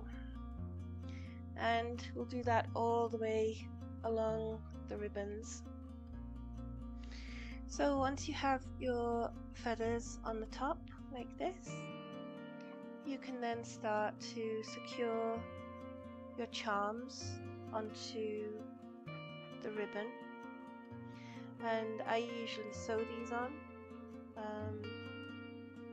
just secure them at the back and then sew through and attach them. So I'm going to do that now, just with a couple of these to show you, and then we'll go to the final stage. So I have my needle and thread here. I'm going to go into the back of the ribbon and then back down, not through the same hole but close by. It's a little bit fiddly. And then just to secure the thread at the back, I'm going to go through the loop on the thread. So I've doubled the thread over, so that's now secure. And I can come back up through the hole. I'm going to attach one of the charms.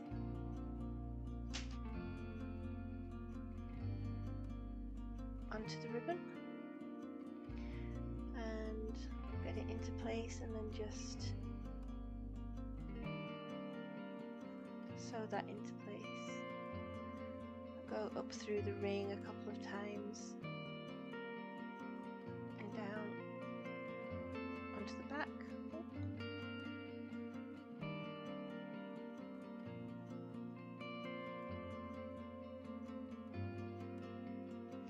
And then once that's secured, I'm just going to turn it over so you can see the back there. And I'm just going to go through the stitches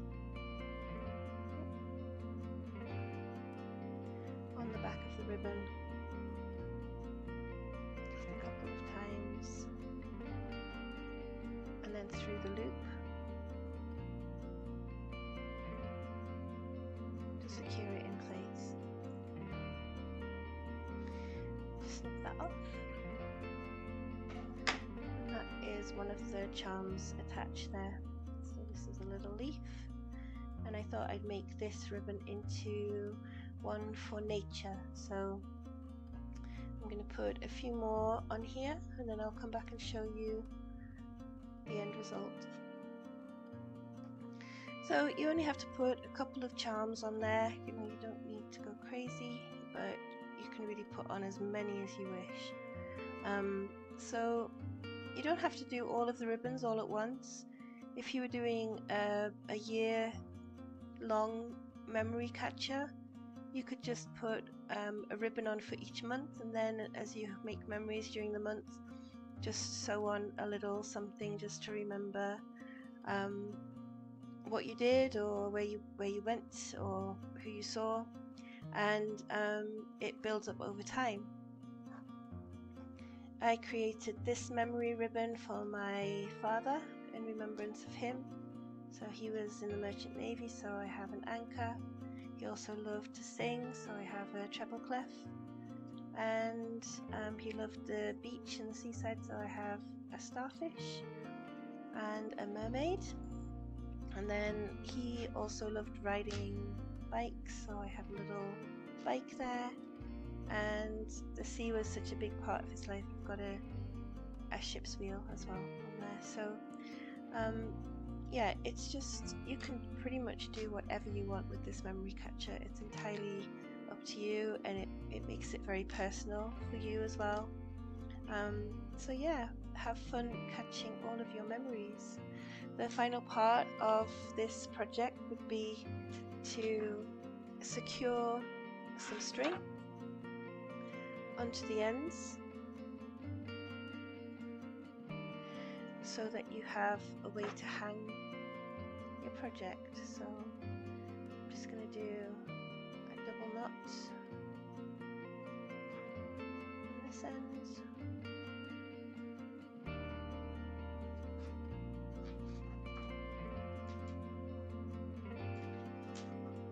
And then on this end too.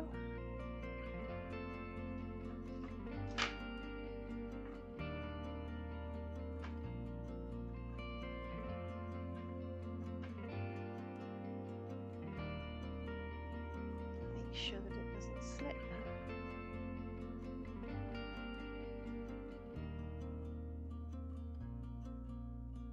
Right, so here is the finished memory catcher that we made for sewing. Feathers at the bottom and the feathers at the top, and the strings where you can catch all of your memories and sew them on.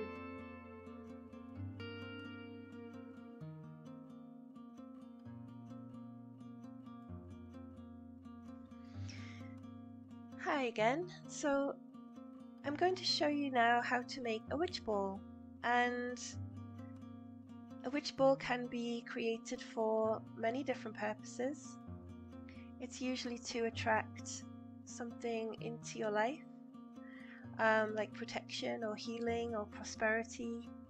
But this one I'm going to create for love. And what you will need for this craft is a clear bauble like this. You can get them in glass or plastic. They come with a little removable cap. You will also need some crystals and herbs that correspond to what you're trying to draw to you. So I have some nice little quartz crystal chips here. I also have herbs. I've got some basil and ginger, some ground cinnamon, some rosemary, bay leaves, and I have some lavender flowers, and also some little rosebuds. So all of these are associated and correspond to love. Other things you might need is some of this moss. This is dried moss, and also a needle and thread, some ribbon or lace to go around the top. This is pretty. And a little charm that you'd like to attach. And also a measuring spoon. This is just a 1/4 teaspoon, 1.25 ml spoon, just to measure out the herbs and keep it nice and tidy. Herbs tend to go everywhere.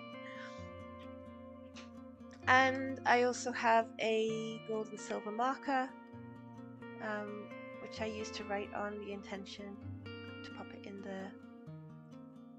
the bauble. So what you'll need to do is just remove the cap from the bauble, and then with your glue gun just squirt a little bit of glue into the bottom.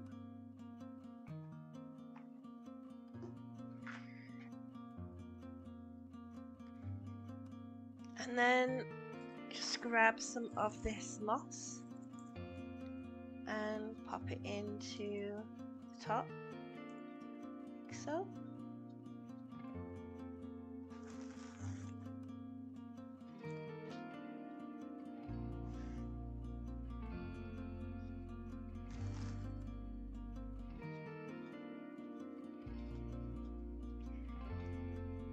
You can use a pen to kind of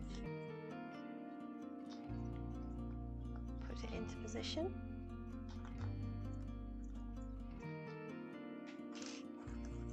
Maybe a little more.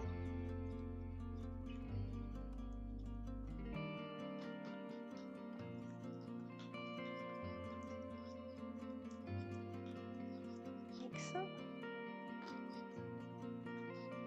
You don't need a whole lot in there, just enough to give it a little bit of a seat on which to put all of the other different items.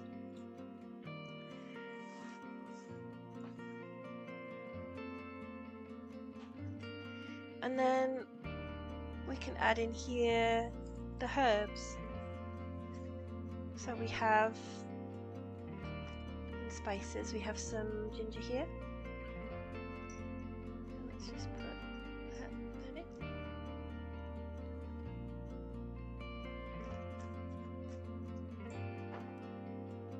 And some cinnamon. I love the smell of cinnamon. And we have some basil.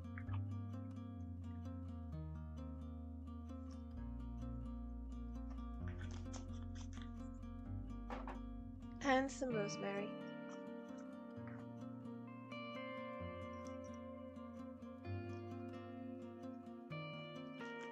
And we're also going to add into here some pretty rosebuds.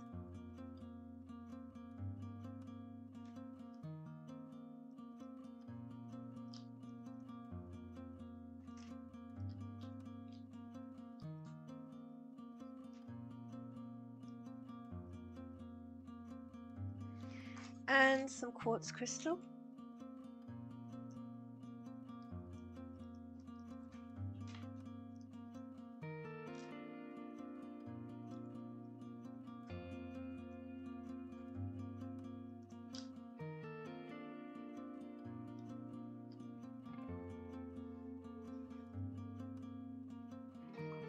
And some lavender flowers. I'm just going to take those off the stem and just drop those in. This is dried lavender. A little bit more. I love the smell of lavender. So relaxing, calming.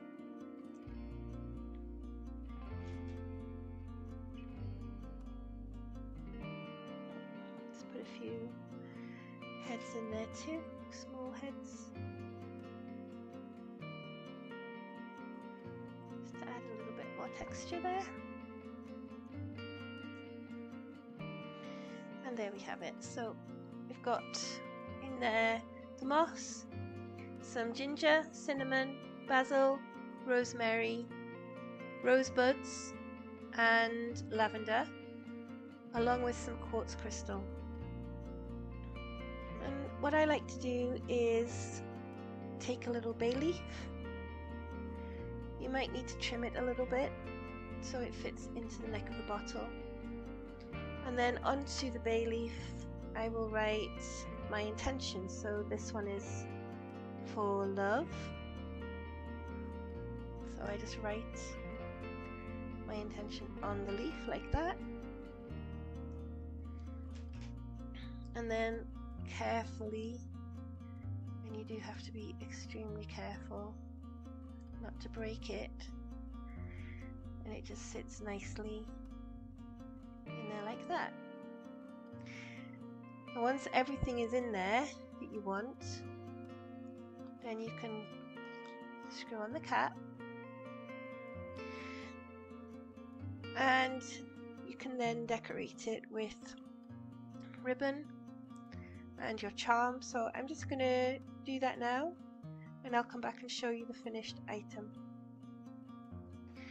And so there we have it. So I have attached the lace around the top, added the little love heart charm, and attached this pretty love heart ribbon to the bauble. And that's it finished. So just show that a little bit closer. And inside it smells absolutely divine. So as I was saying, you can make these witch balls for any purpose really, anything that you wish to draw into your life. You can create this ball. You don't always have to use them for you. You can use them just as decorations around your home at any time of the year. But I do like to hang these on my Yule tree. So I hope you have enjoyed this craft, and I hope that you'll give it a go. And please let me know if you do. Take care everyone. Bye bye. Blessed be.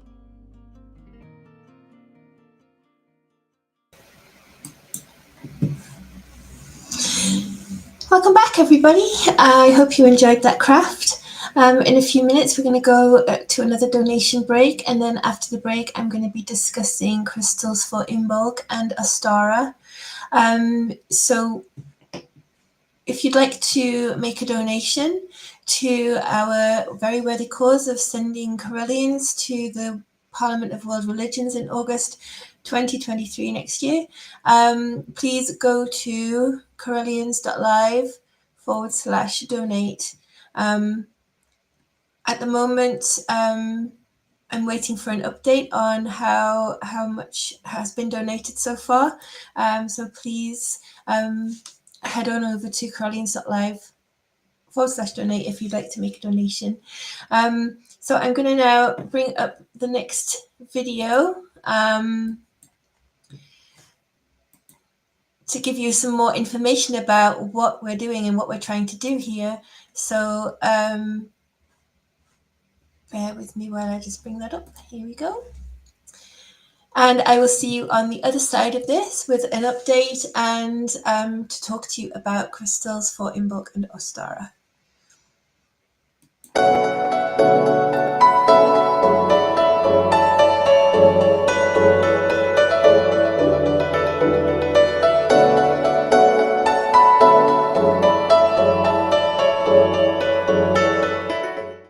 Hello, this is Reverend Don Lewis coming to you from the beautiful metaverse. I am the first priest and chancellor of the Correllian Nativist tradition of Wicca, and I want to thank you for tuning in to the Road to Parliament 22 Correllians Live Telethon, 100 hours of magic and community. We're here to ask you to help us as we send a contingent to the Parliament of the World's Religions in August of 2023. We're going to give voice to you and to our community. During this 100 hours, our goal is to raise at least $10,000, and you can help us to do that. We humbly ask that you go to correllians.live/donate and give what you can. Then share this telethon and make sure those in your spheres know where and when to watch. Again, thank you so much, and enjoy the rest of the show. On August 14th to 18th, 2023, the 9th Parliament of the World's Religions will convene in the city of Chicago. They are calling us together for a call to conscience, defending freedom and human rights. People and representatives of nearly all religions and faiths will be there to answer this call. And here is one of 6 reasons you should attend. Number 3, breathtaking performances of music, dance, and the arts. Every kind of religious and cultural music, dances, and art fill the 5 days. The Parliament presents beautiful, colorful, intimate, and spectacular performances in many languages from many cultures. The display of the heart, in essence, the freedom of expression, will be on full display. Consider your commitment to defending freedom and human rights and attend the 9th convening of the Parliament of the World's Religions. If you wish to join the pagans to the Parliament, we have a special rate at Correllian.com, or just click the link in the description. Blessed be everybody. What are you most looking forward to at the Parliament of the World's Religions? What I am looking forward for the Parliament of World Religion 2023 is that the Parliament will bring me in so that I could meet my Correllian family. It's been a long time that I've been following the Parliament World Religion and the Correllian tradition through Magic TV. But this time, with your help, and I'm really hoping that you could help me to be at the Parliament of World Religion 2023. So this is what I'm looking forward to meet you and be in person with you at the Parliament of World Religion. Why do we need representation at the Parliament? Our attendance means something essential. By participating in conversations around the ways we can defend our freedoms and human rights, we can make a difference. By standing with our faith community and as a people of spirit, we can allow your voice to be heard in a unique way.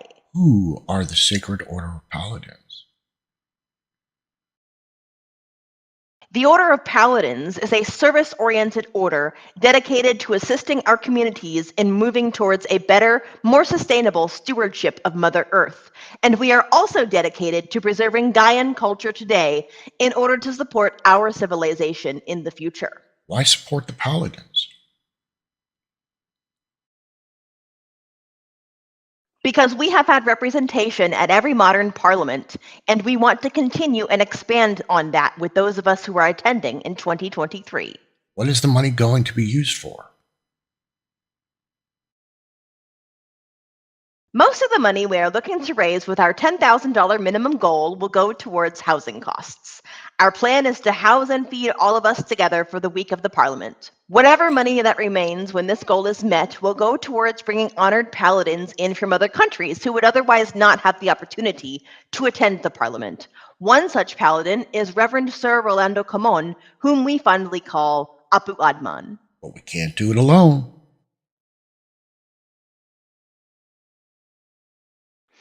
And that's ultimately why we are here, because we need your help. Thank you so much for watching and contributing in whatever way you can. Please donate to our cause at correllians.live/donate. Like our video feeds and share so that others can join us in watching what we have planned for you throughout these 4 incredible days and nights.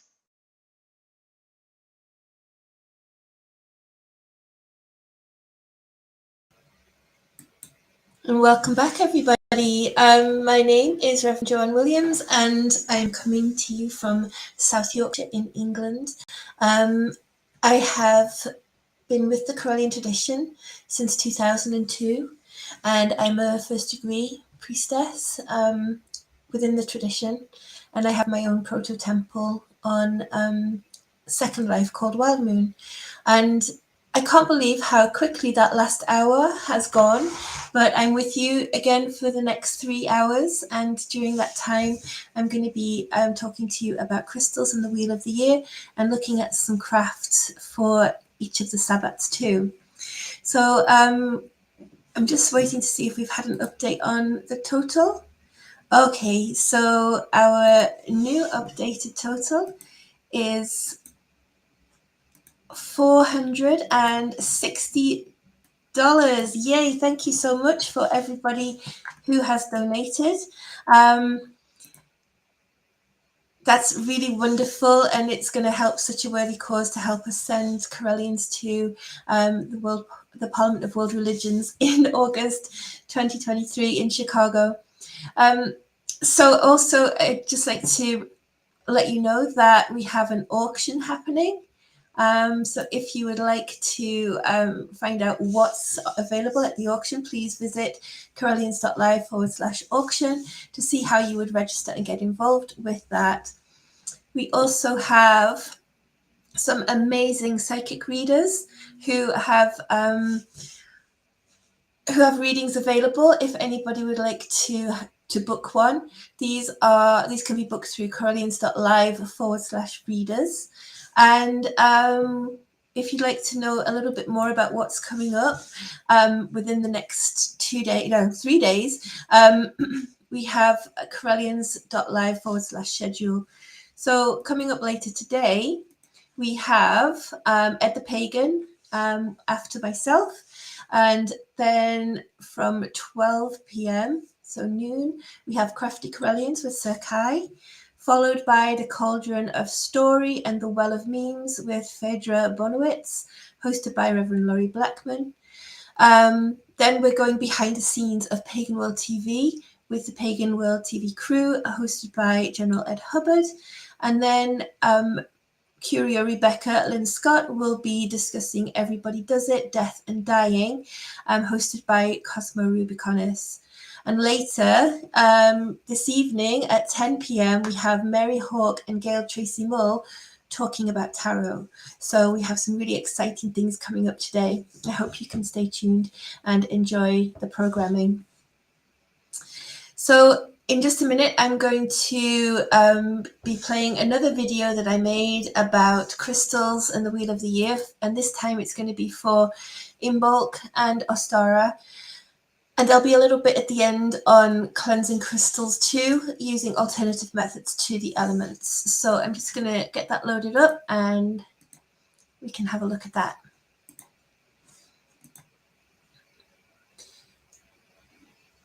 I hope you are enjoying the show, by the way. And if you do have any comments, please drop me a comment through social media and I will look at those as soon as I can and read out some of your comments too.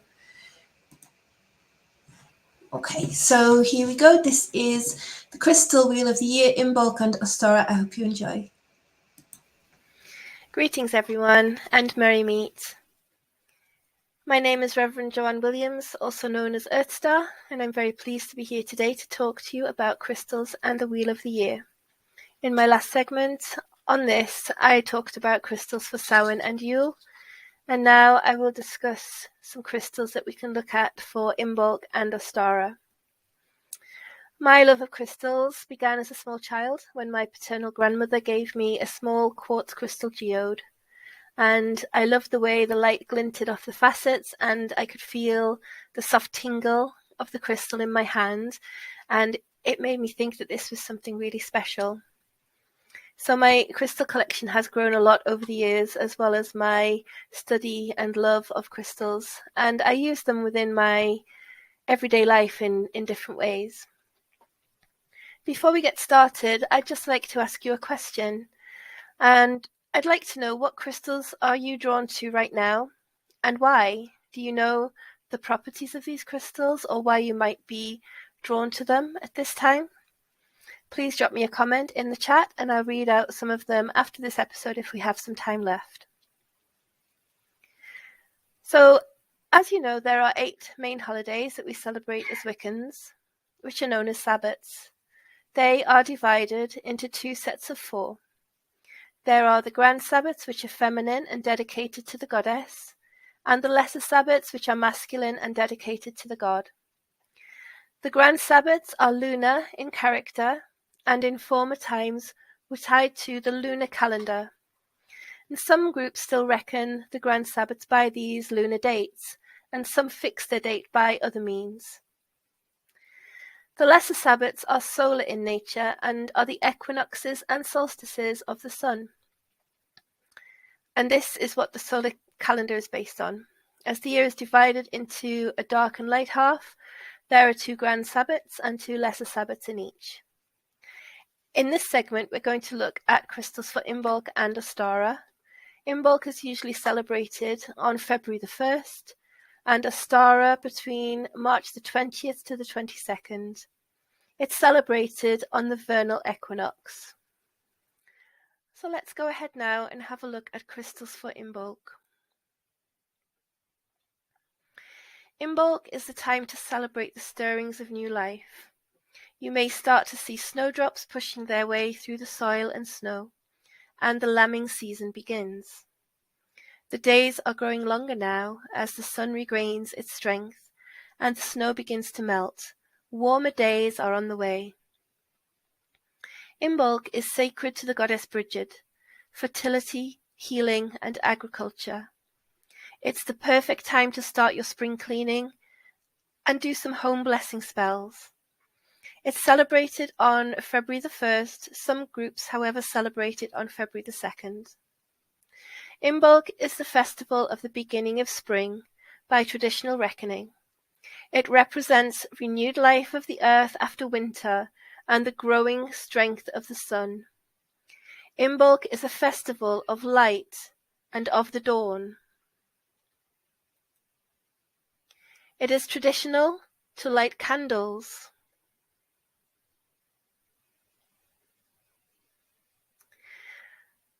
It is traditional to light many candles for this festival in order to encourage the sun to shine brighter and the earth to throw off the cold of the winter months. For this reason, Imbolc is also called Candlemas, and this is perhaps the more popular name for this festival. The maiden is not only the goddess of physical fire, but also of the fire of inspiration, the fire of creativity. Hers is the fire that is the first spark of fertility and life. So here are my favorite crystals for Imbolc. We start off with malachite. At this Sabbath, you may start seeing very early signs of spring, shoots starting to poke out of the ground or the slightest hint of a bud on a tree. It's time when we can connect more deeply to the earth, and as malachite is a crystal of growth and fertility, this is a perfect crystal to use at this time. You can use it to bless seeds that you would like to grow in the coming months to give them a boost of vibrancy and energy. Malachite represents the innate beauty of nature and has deep healing powers. It's useful in situations of transformation and times of spiritual growth. It's also a stone of protection and absorbs negative energies and pollutants from the body and the environment, and can also be used for purification and grounding. Next we have selenite, and this is one of the most useful healing crystals. With its gentle vibration and calming energy, it's a beautiful crystal to use around your home. If you're thinking of spring cleaning, this crystal can help dissipate negative energies and protect your space. Selenite represents purity of spirit and can aid connection to the spiritual realms. It has a beautiful, rejuvenating, and divine feminine energy. Its name derives from the Greek goddess Selene, which means moon. It is best known for its cleansing properties, and its energy is so high it rarely needs to be cleansed itself. You can use it as a charging or cleansing stone for other smaller crystals and even your magical tools. Next we have amethyst. With the change of the season, amethyst can bring insight and help us to focus our thoughts. It's a great stone that connects us to our intuition and can support us in making decisions and setting realistic goals. This is a crystal of spirituality and contentment. It can enhance peace of mind, relaxation, and discovery of self, as well as helping with anxiety, irritability, and tension. It's a wonderful crystal to place under your pillow to prevent nightmares and to help you sleep. Bloodstone is next on my list. As we are awakening to the beginnings of spring, this crystal can give us a boost of energy and motivation. It can help with decision making and increase our resilience, as well as remind us to live in the here and now. This deep earthy gem has spots of bright red and represents strength, passion, and courage. Bloodstone is reputed to be an excellent healing stone and is often worn as a talisman of good health and good fortune.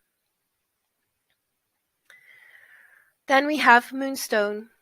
At Imbolc, we are transitioning from winter to spring. This crystal is perfect for renewal, rebirth, and initiations. Moonstone has strong connections to the moon and has a receptive feminine energy, which helps to stabilize emotions and improve emotional intelligence to help us leave behind whatever no longer serves us. Moonstone is a stone that helps you to find your way when you're not sure of the direction to choose. It's like a guiding light, and shines on your path to illuminate your journey. And lastly, the crystal for Imbolc is turquoise. This is a crystal that can spark creativity within and help you to manifest and bring your ideas to fruition. This calming stone also represents fertility and brings you guidance, clarity, and truthful insight. Turquoise unites the earth and the sky, masculine and feminine, and the dark and the light. It inspires wisdom and understanding and can aid in self-awareness and integrating both positive and negative experiences into our acceptance of ourselves. Mistakes made are often the most important lessons learned, and turquoise helps us to embrace all that we are. Let's take a look at some crystals for Ostara. Ostara is celebrated at the spring equinox when day and night are equal. It's considered the high point of the spring season when life is bursting forward in all directions.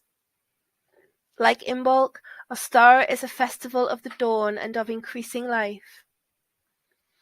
The word Ostara comes from the Germanic word Ost, or east, a reference to the dawn and the renewal of life. The rituals of Ostara celebrate renewed life in many forms. Eggs, a symbol of rebirth, are painted in bright colors and used in sacred rites before being eaten. Baby animals, especially chickens, ducks, and rabbits, are symbolic of the season. The rabbit, the ancient symbol of the moon, represents the earth's renewed fertility. Ostara is a solar Sabbath and is sacred to the young god, lord of the rising sun and of life.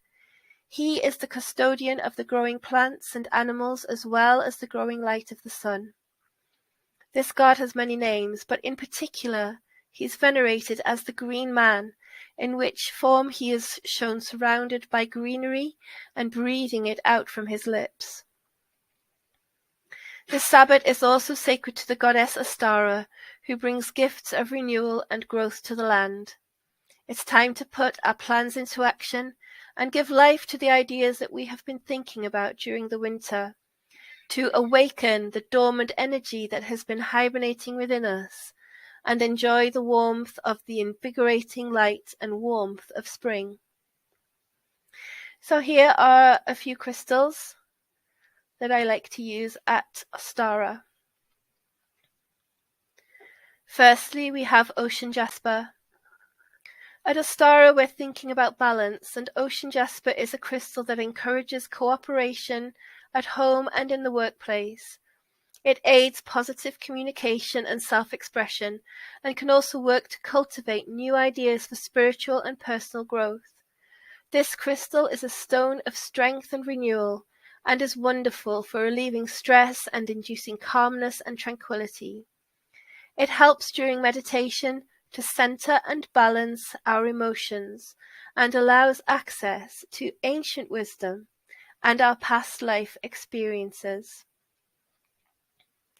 Next on my list is chrysoprase. This stone helps us to discover more about ourselves and others. It boosts creativity, talent, and skills, and is great for anyone starting a new hobby or adventure. It can help uncover unknown talents and creativity. It can also induce deep meditative states and is a very calming stone, promoting self-awareness and self-acceptance.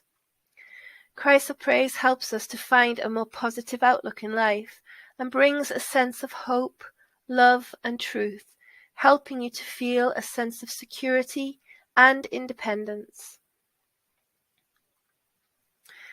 The next crystal on my list is dendritic agate. This crystal can be used to attract abundance and prosperity into all areas of your life. It also enhances the growth and health of plants and can help to deepen your own connection to nature and to the earth. This is another protective stone and can be used to help eliminate negative thinking and boost confidence. It's useful for insight or in situations where you need to analyze, concentrate, or discover something hidden. It promotes a sense of maturity and composure and provides a loving and stable aura to promote necessary changes in behavior to achieve results. Next is Amazonite. As we are thinking about balance, Amazonite is a very soothing stone that helps to bring equilibrium to the mind and body. It can help to soothe worries and fears, and can also help in balancing the masculine and feminine energies within. It can help in challenging situations to bring calm and rational thought during difficult conversations. This crystal can enhance spiritual connection and is very useful for those just setting out on their spiritual path, especially in the early stages, where we just want to know everything and can get frustrated during the learning process. Then we have lapis lazuli. This crystal is a wonderful choice for those looking for spiritual growth and personal development. It helps to open the third eye and throat chakras and is particularly useful for dream work, channeling, and contacting spirit guides. The brilliant deep blue of this stone is almost celestial, and it can be used to bring deep harmony and peace. It can also be used in situations that require the truth and honesty, and is a stone of wisdom and compassion. It can also be used to open psychic abilities and empower your senses. And lastly, within this set of crystals is aquamarine. This is a crystal that can help to rejuvenate your spirit and awaken your passion and creativity. It's like a wave of positive energy that washes away any stress and fear and allows peace and tranquility to flow into your life. This is a crystal of empowerment, and it helps us to realize that we each have power within us, and whether that is through courage and bravery or through yielding to the vitality of life and promoting truth and compassion, we can all align our own power with our own intuitive abilities and inner knowledge. In this segment, I'd also like to talk about crystal cleaning and cleansing that uses alternative methods to those I've already discussed. So, as you probably know, cleansing crystals after you have acquired them is a fundamental part of crystal care. Crystals can come to us from various sources. We may be lucky enough to find them ourselves. We may have been gifted them by friends, or we may purchase them online or from a store. Before they reach us, crystals have already accrued their own histories, and for each person or experience the crystal has had contact with, along the way they will have been exposed to different energies. When they arrive at their destination, it's important that we cleanse these pre-existing energies and then continue to cleanse our crystals at regular intervals. In the previous segment, I talked about how to cleanse your crystals using the elements, but there are other ways that you can cleanse them too. So here are some alternative methods that you can use. The first way is through sunlight. You can also expose crystals to sunlight for cleansing. Be very careful with this method. As I previously stated, I believe that crystals can actually fade in sunlight and can sometimes change or fade. Let's do that bit again. Let's start with sunlight. You can expose crystals to sunlight for cleansing, but be very careful with this method, as some crystals can fade or actually change color when left in direct sunlight. The time required is quite short. You should aim for less than 15 to 20 minutes. Next is moonlight. You can place your crystals on a windowsill or outside directly onto the earth under a full moon. You can leave them overnight, but remember to bring them indoors in the morning and certainly before the sun reaches its peak at around noon. Then we have sound, so you can use a cleansing pitch or tone to fully encompass crystals. This can also cleanse them. You can use a tuning fork, singing bowls, or even your own voice through singing and chanting. And this is a great way to cleanse a lot of crystals all at the same time.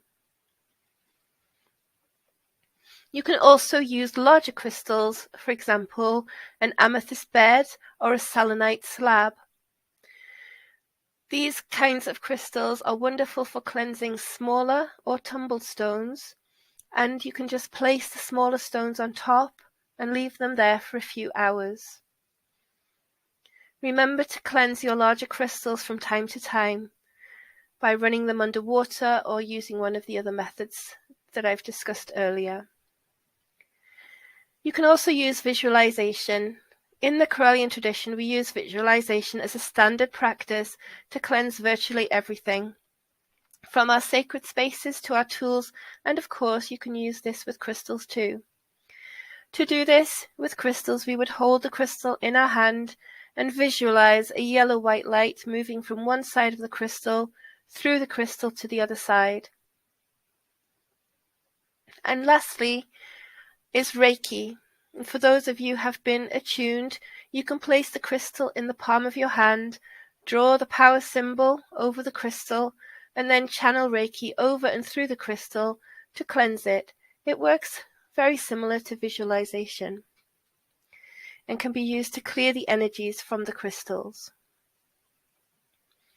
So that's all I have time for in this episode, everyone. I hope you have enjoyed finding out more about crystals for Imbolc and Astara.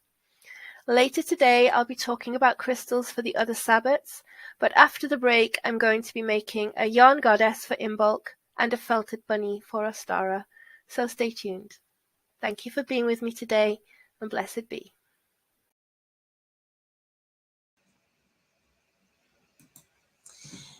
And I'm back. Hi again, everybody. So as I said just then, I'm going to be making a yarn goddess, a Bridget representation for Imbolc, and a little fluffy felt bunny for Astara. But before we do that, I have a donation break coming up. So I'm just going to get that sorted out, and I will see you after the break.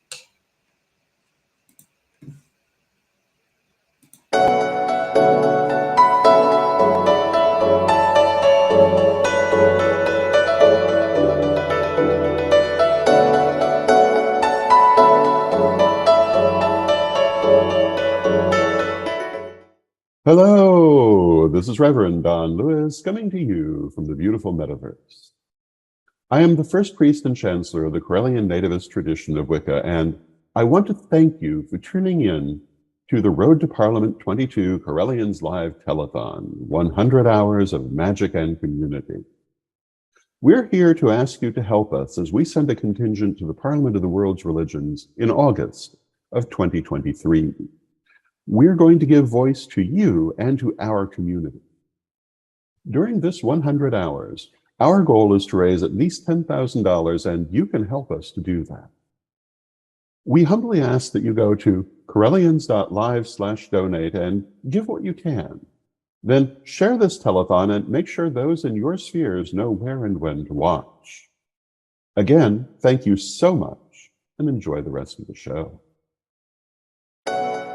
On August 14th to 18th, 2023, the 9th Parliament of the World's Religions will convene in the city of Chicago. They are calling us together for a call to conscience, defending freedom and human rights. People and representatives of nearly all religions and faiths will be there to answer this call. And here is one of 6 reasons you should attend. Number 4, have your voice heard. Your attendance means something essential. By participating in conversations around the ways we can defend our freedoms and human rights, you can make a difference. By standing with your faith, community, and as a person of spirit, you can allow your voice to be heard in a unique way.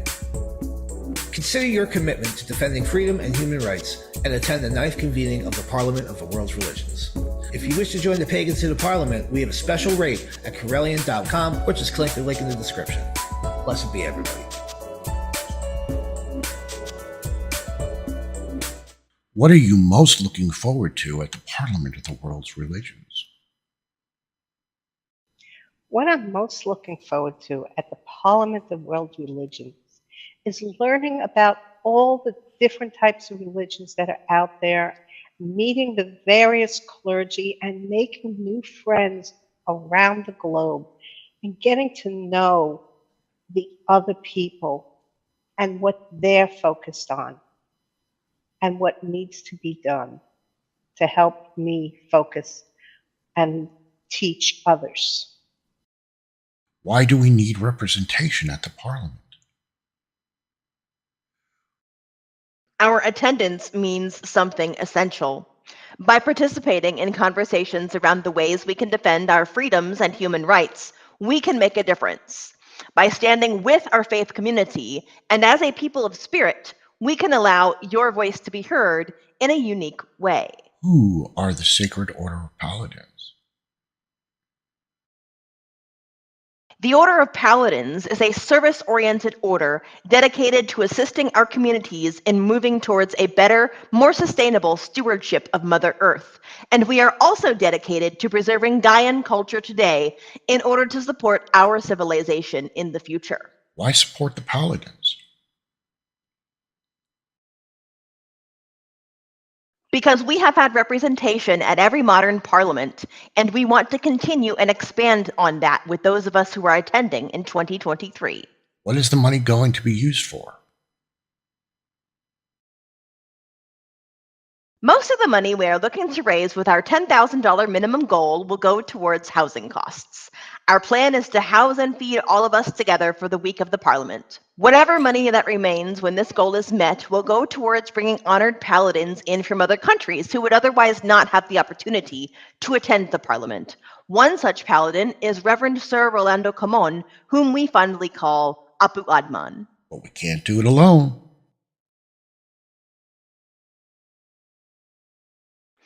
And that's ultimately why we are here, because we need your help.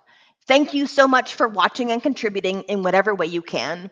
Please donate to our cause at Correllians.live/donate.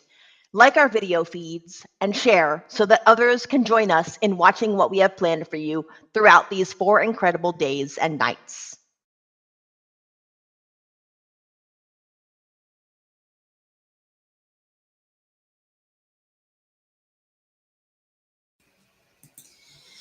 Welcome back, everybody. It's great to see you, and thank you for being with me this morning. My name is Reverend Joanne Williams.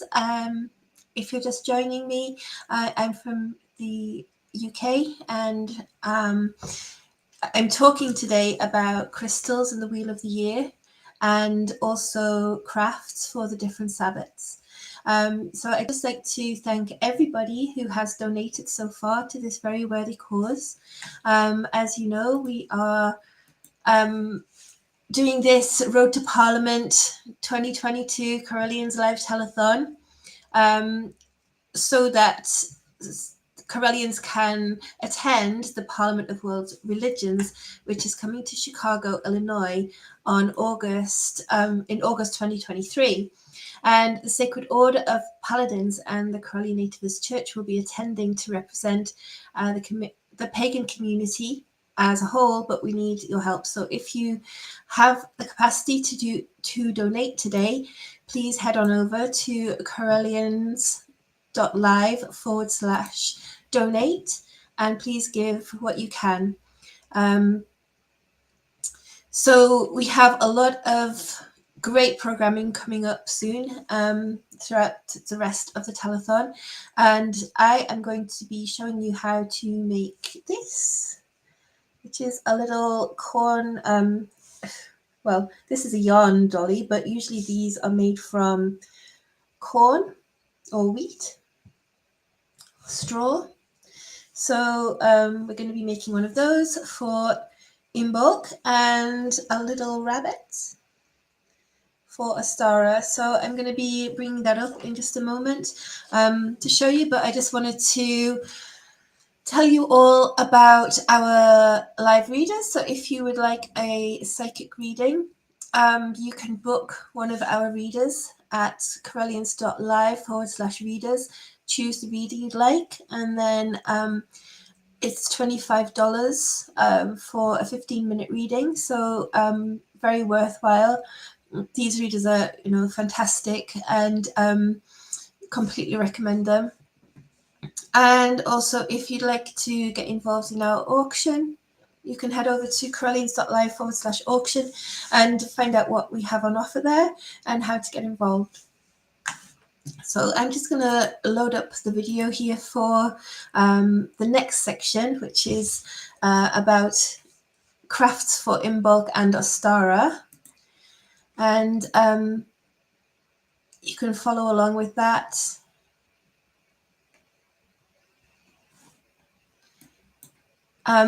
To learn how to make those crafts.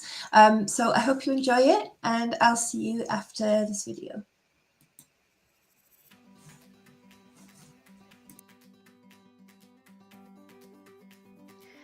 Welcome back, everyone, to Sit a Spell with me, Reverend Joanne Williams, also known as Earthstar. And in this segment, I'm going to be creating a Bridget doll made of wool for Imbolc, and also a felt bunny for Ostara. So just to give you an idea of what I'm talking about, this is the Bridget doll. She's got red hair. Usually these would be made from straw, so I have some straw coloured yarn and some green for some decoration. And I'll show you the felt bunny once we get to that section. So it's a very simple craft. All you need is some straw coloured yarn, some green yarn, and some red yarn. And I have a few little offcuts from the previous time I made this, so I've kept those. I will need those to help tie bits together. For this craft, you also need a hardbacked book, one that has ridges on the bottom and top, so that you can use it to create the doll. So we're going to use it in a slightly different way today, and that's to help us to create the yarn doll. So what you'll need to do is, first of all, take your straw coloured yarn, and we're going to wrap it around the book about 50 times. So just keep wrapping it like this around the top and the bottom and back again. Okay, so I've just finished wrapping the yarn around the book about 50 to 60 times, and then what you'll want to do is push it towards the edge, and then take one of these little offcuts, and as you remove it from the edge, you'll need to tie it.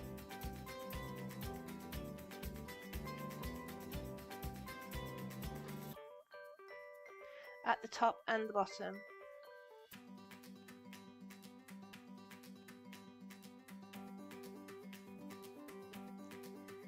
So that's the top bit.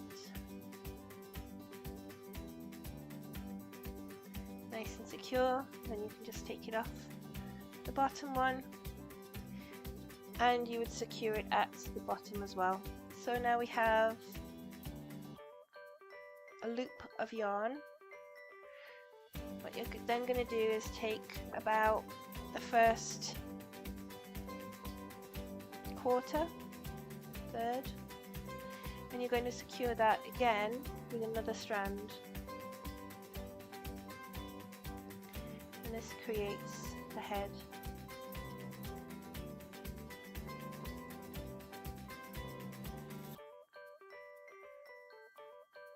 Of the doll.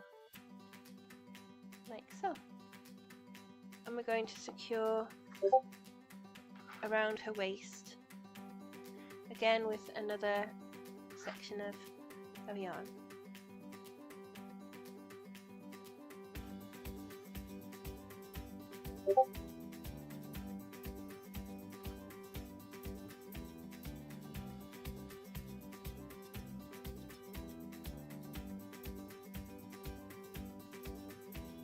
like so. So you have her head and her waist now.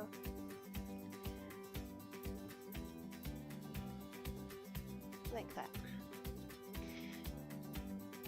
So once you have that done, it's time to make the arms, and for this you'll need to go back to the book and take your straw coloured yarn again, and again wrap it around from top to bottom, this time around 15 to 18 times depending on how thick you would like her arms.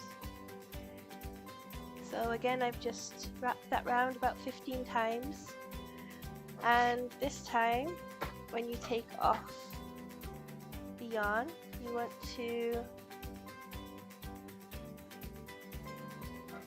tie it in the middle, so right in the middle.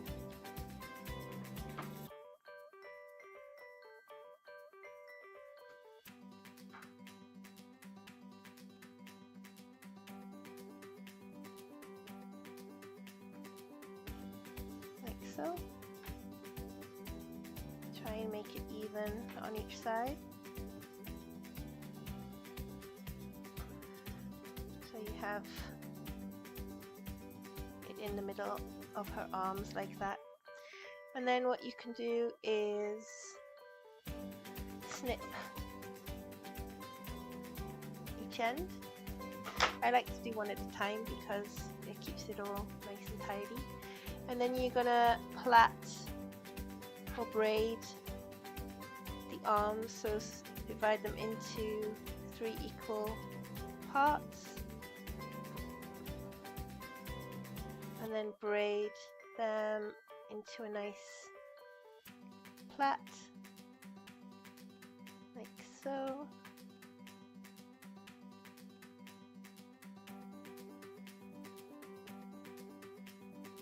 It nice and tight.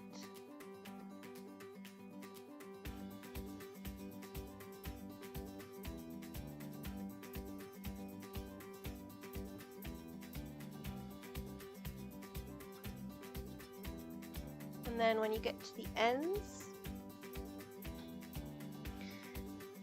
take another piece of yarn and just secure the ends.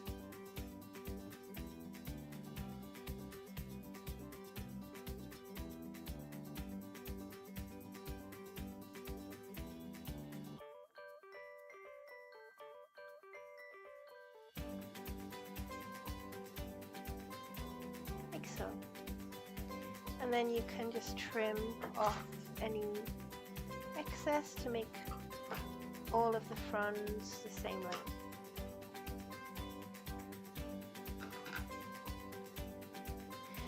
So you would repeat that on the other side, and I'll come back when I've done that. So once you have the arms made like this, what you need to do is bring back the doll section and pretty much make a hole between her chest like that, and then slip the arms through.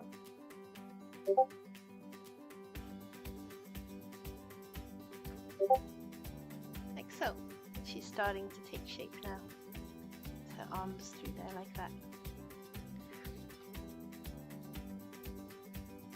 Make sure you even them out on each side. And now we're going to work on her bodice, and her bodice is made from this green wool.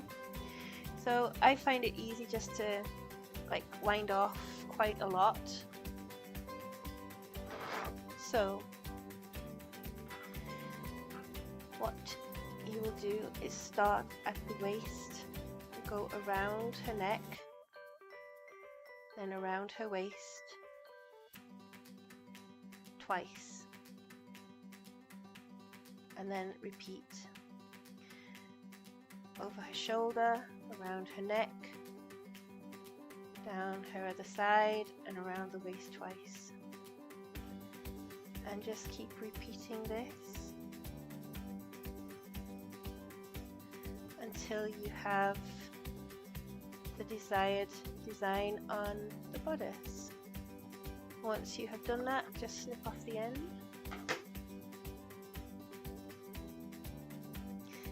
And then you can tuck that underneath her belt, like so. And then you can pull out the sides a little bit.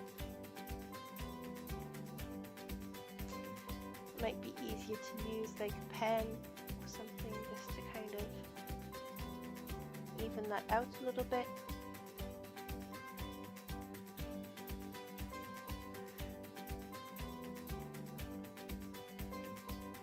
And just create it however you like to make it look the way you want.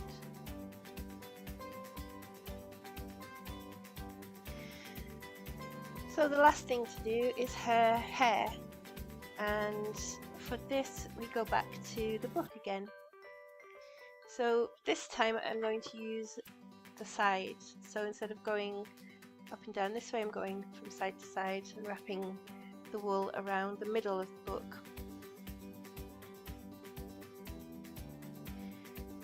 So for this you're going to need around about 20 wraps around the book, so I'll come back when I've done that. Okay, so I have the 20 wraps of the wool around the book, and now all I have to do is take this off, like so.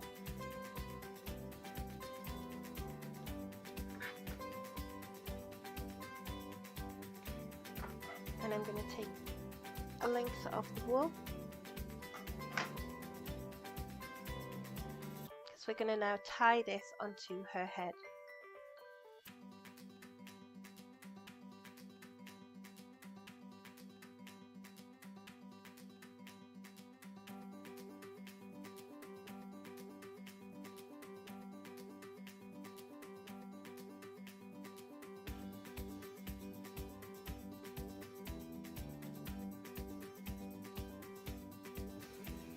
We seem to have lost sound here, so I'm just going to describe what I'm talking about. So this little rabbit has flowers and gems stuck to his body, has a little green ribbon, a white fluffy tail, little bead, black eyes, and some red ball pearls for his cheeks.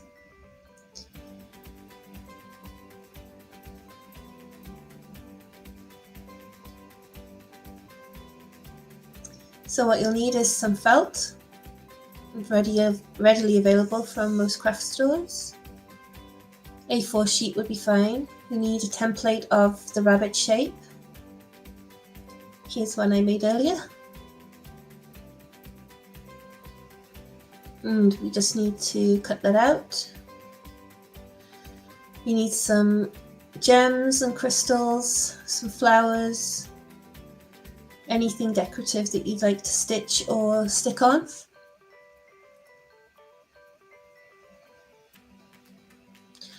A little white fluff ball for his tail, and little pink ones for cheeks, or you can use the pearls if you wish. Some stuffing,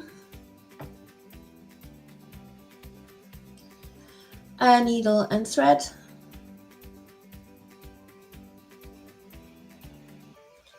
some ribbon,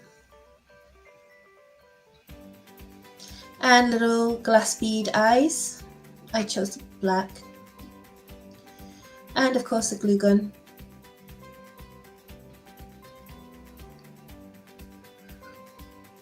So you can start by cutting out the rabbit shape, as you can see here, and then use that as a template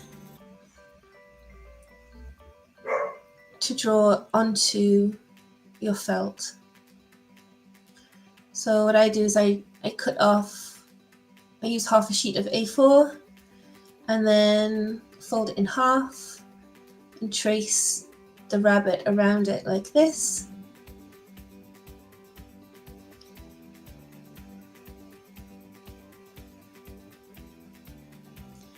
And then I cut through both pieces of the material.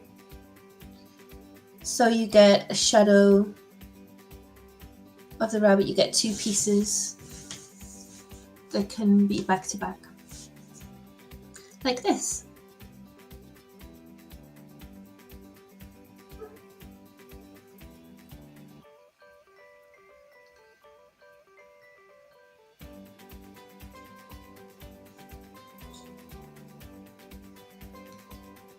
So you're gonna sew the rabbit up and put some stuffing in so it's nice and squishy. And then first thing to do is to start decorating it however you like, making it the same on each side.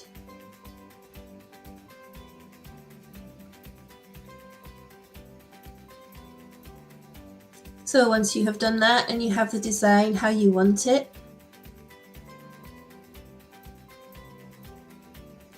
you can then pop on his eyes and cheeks, like this.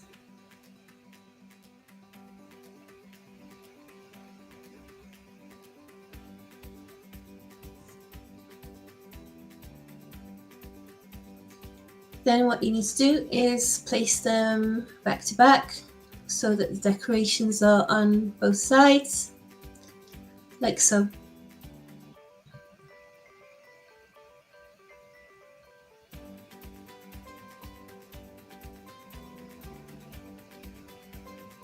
And now we're going to stitch around the rabbit, leaving this area here free of stitches so that we can put the stuffing inside.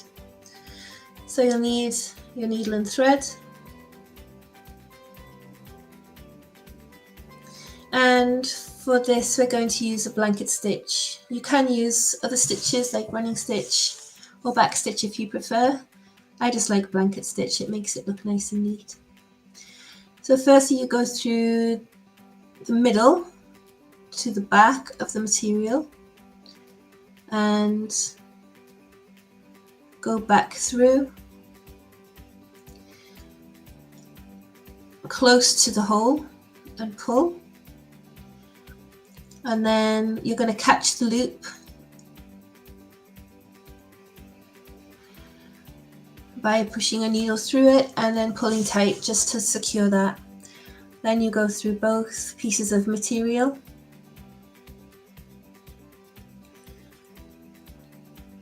and go a little step ahead, and before the thread goes all the way through you catch the loop again.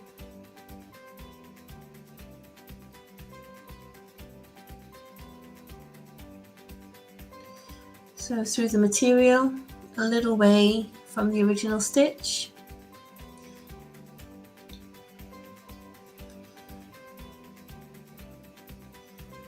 and then just before the thread comes all the way through, catch the loop. I'll show you one more time. Through both pieces of material, pull through,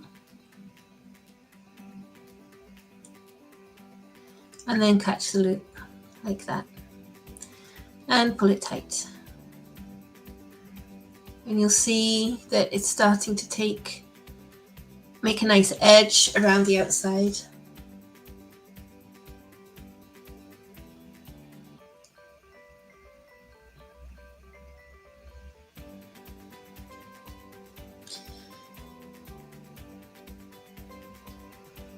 It's going to take some time. You may get a couple of knots in it, but just be patient.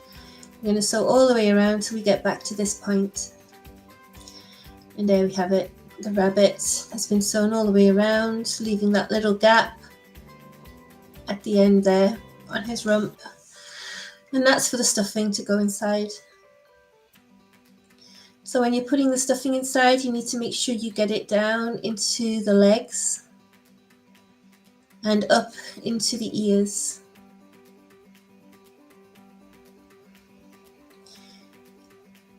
To make him nice and chunky like that.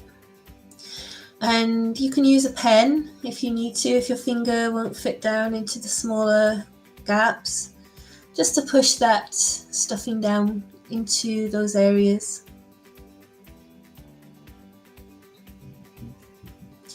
And then once you have the stuffing how you want it, you can just seal up that area using blanket stitch and then add his fluffy tail.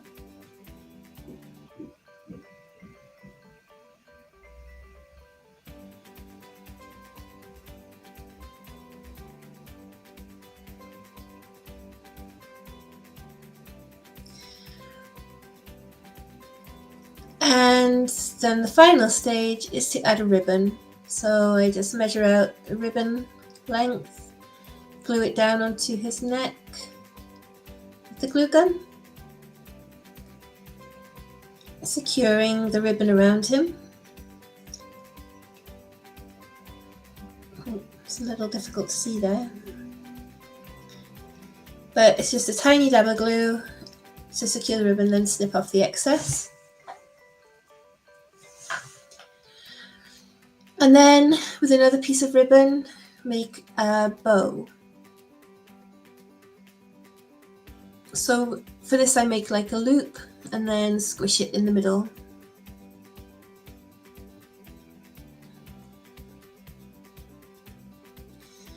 And then I wrap around another small piece of ribbon just to make it look like a bow.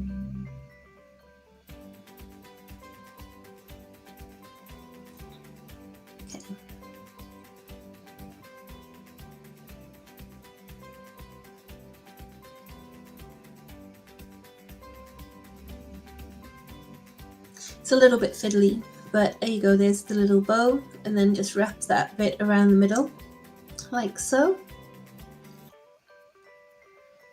And then attach it onto the neck piece.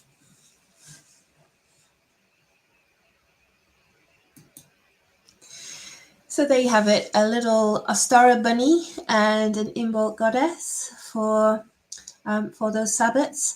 We're going to go to another donation break in just a minute. And then after that, we're going to be looking at crystals for Beltane and Litha. So I'm just going to load up that and then I'll be right back after the break.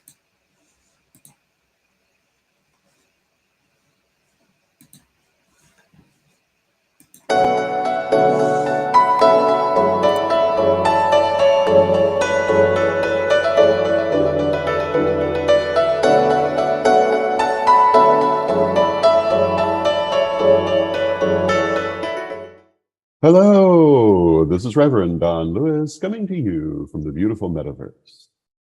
I am the first priest and chancellor of the Correllian Nativist tradition of Wicca, and I want to thank you for tuning in to the Road to Parliament 22 Correllians Live Telethon, 100 hours of magic and community. We're here to ask you to help us as we send a contingent to the Parliament of the World's Religions in August of 2023. We're going to give voice to you and to our community. During this 100 hours, our goal is to raise at least $10,000, and you can help us to do that. We humbly ask that you go to Correllians.live/donate and give what you can. Then share this telethon and make sure those in your spheres know where and when to watch. Again, thank you so much and enjoy the rest of the show. On August 14th to 18th, 2023, the Ninth Parliament of the World's Religions will convene in the city of Chicago. They are calling us together for a call to conscience, defending freedom and human rights. People and representatives of nearly all religions and faiths will be there to answer this call. And here is one of 6 reasons you should attend. Number 5, become a part of the global peace movement.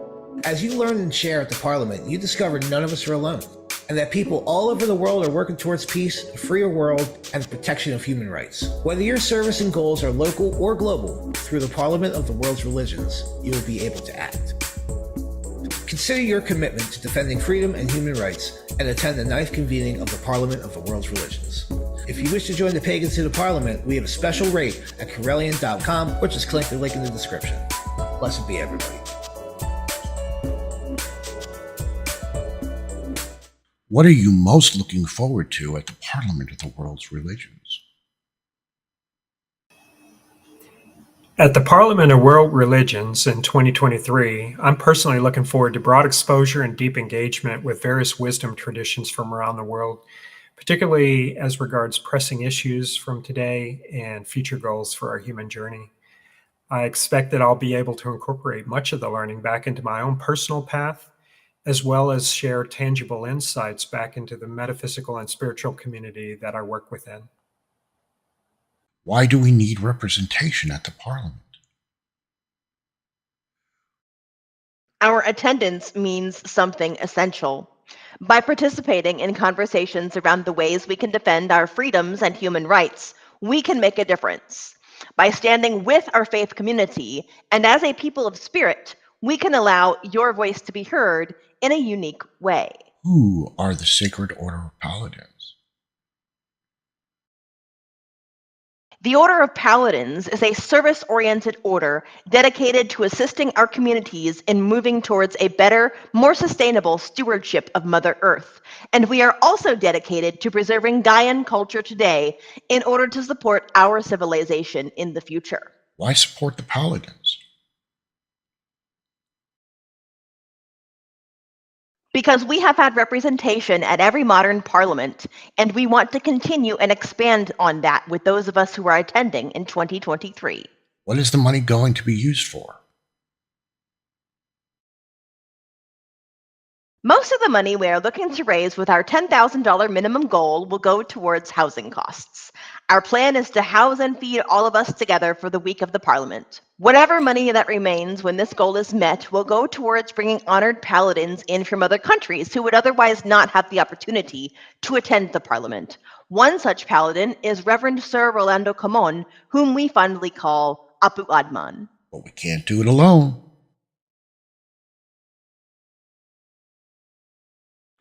And that's ultimately why we are here, because we need your help. Thank you so much for watching and contributing in whatever way you can. Please donate to our cause at Correllians.live/donate. Like our video feeds and share so that others can join us in watching what we have planned for you throughout these 4 incredible days and nights.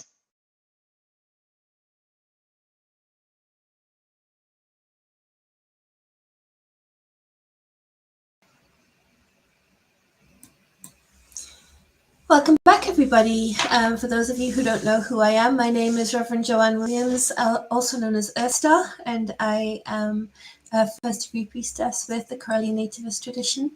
And I also have my own proto-temple, Wild Moon, on Second Life. And we're here today to raise money for Correllians to represent us and the pagan community as a whole at the Parliament of World Religions in August 2023, taking place in Chicago, Illinois. So I'm just going to check for an update on the total. So we're still at $460, which is fantastic. Thank you so much to everybody who has donated so far. If you can donate, please head on over to Correllians.live/donate to make your donation and help us on this road to Parliament. Coming up in the next few minutes, I'm going to be showing you a video on crystals for Beltane and Litha, followed by some crafts for those Sabbats. And then later, before the end of the show, I'm going to be showing you crystals for Lemmus and Mabon and crafts for those Sabbats too. So coming up in my show on Monday, so I'm not here tomorrow or Sunday, but on Monday, I'm going to be sharing with you a little bit about Wild Moon, my temple, and giving you a tour, an online tour of my temple, and also discussing Wild Moon with some of our members, so you'll get to meet some of our members too. And then I'll also be doing a segment on spirit guides and a spirit guide meditation. And also I have the amazing Livia Pye coming on Monday. She's an artist, a musician and singer from the UK. She's absolutely fantastic and I can't wait for you all to meet her. And she'll be sharing her music with us, and I'll also be doing a live interview with her too. So just going to check something very quickly. Thank you, Eric and Frost. Just showing you their messages there. Thank you guys. I hope you're enjoying the show. So I'm going to get that video started now. And if anybody would like to send me a message on social media, I can pick it up from the feed here, and I'll be very happy to read that out and show everybody your comments. So I'm just going to load up that video now for you. And let's take a look at crystals for Beltane and Litha.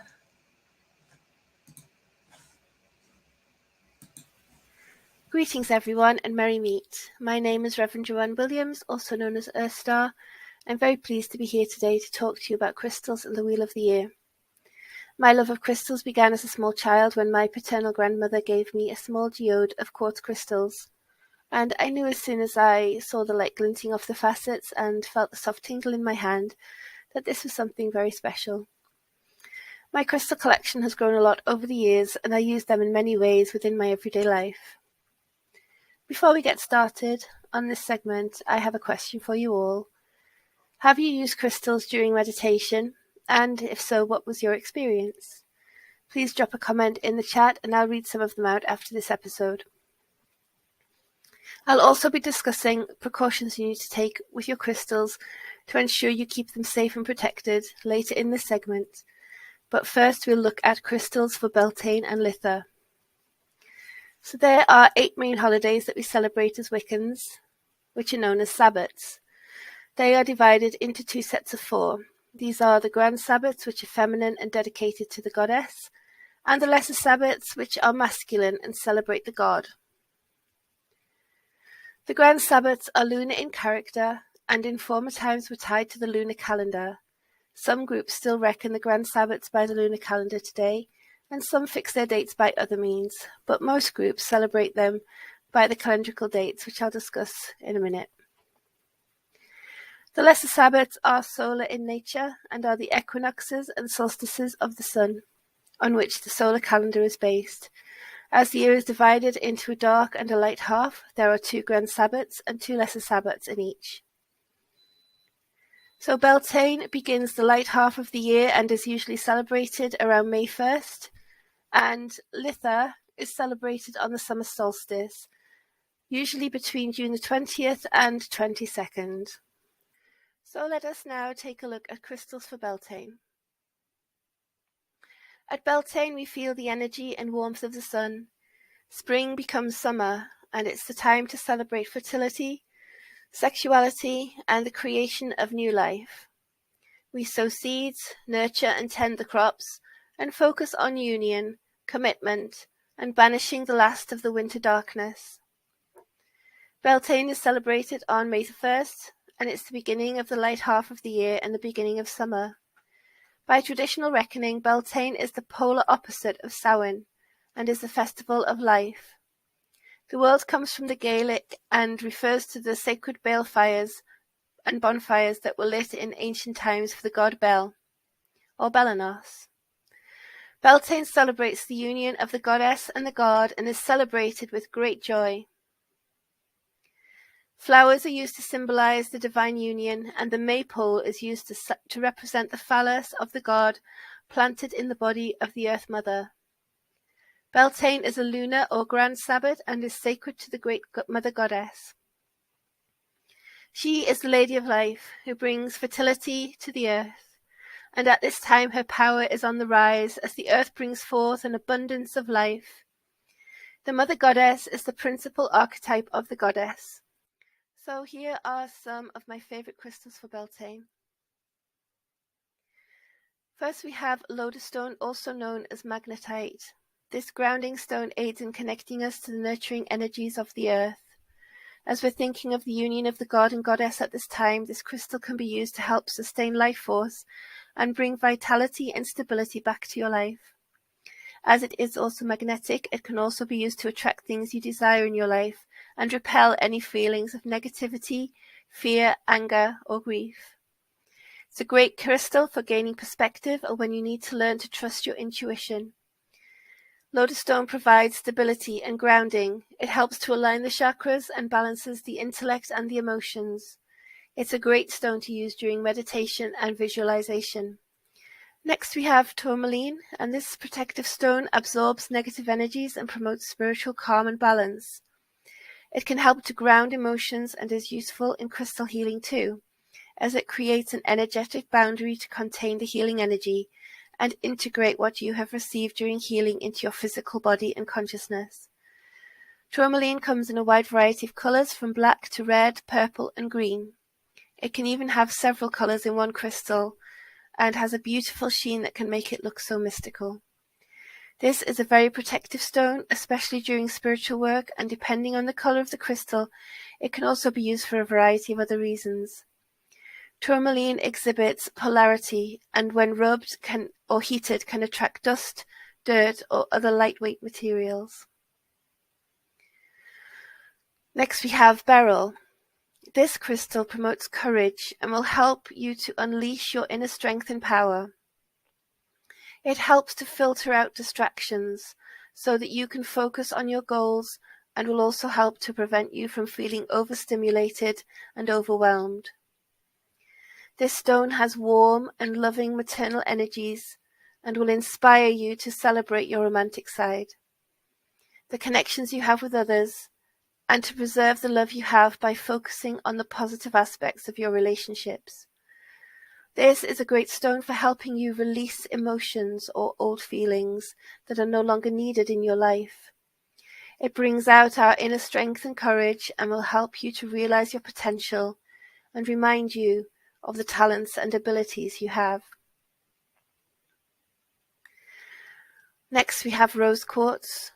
At Beltane, we celebrate the love and union of the goddess and god, and rose quartz is the crystal of unconditional love. It is a very powerful stone for anyone who wishes to bring more love into their lives. It opens and heals the heart center and can help you to embrace kindness, compassion, and tenderness for yourself and others. Its gentle energy helps to support and rekindle relationships and brings joy, passion, and contentment. This is a very popular crystal because of its healing, nurturing, gentle, and comforting vibrations. It's associated with all forms of love and relates to the heart chakra. It encourages expression of warmth, compassion, and understanding, and encourages self-love and acceptance. Next we have ruby and fuchsite. This crystal is known as the ultimate heart stone and represents the balance of male and female energies. It brings a sense of emotional security, and its calming and nurturing vibrations, paired with its boldness and power, is perfect for a sense of harmony, togetherness, deep connection, and overall well-being.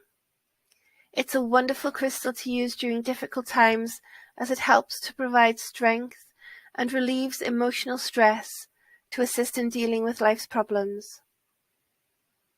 It eliminates negative energy and allows positive energies to flow freely.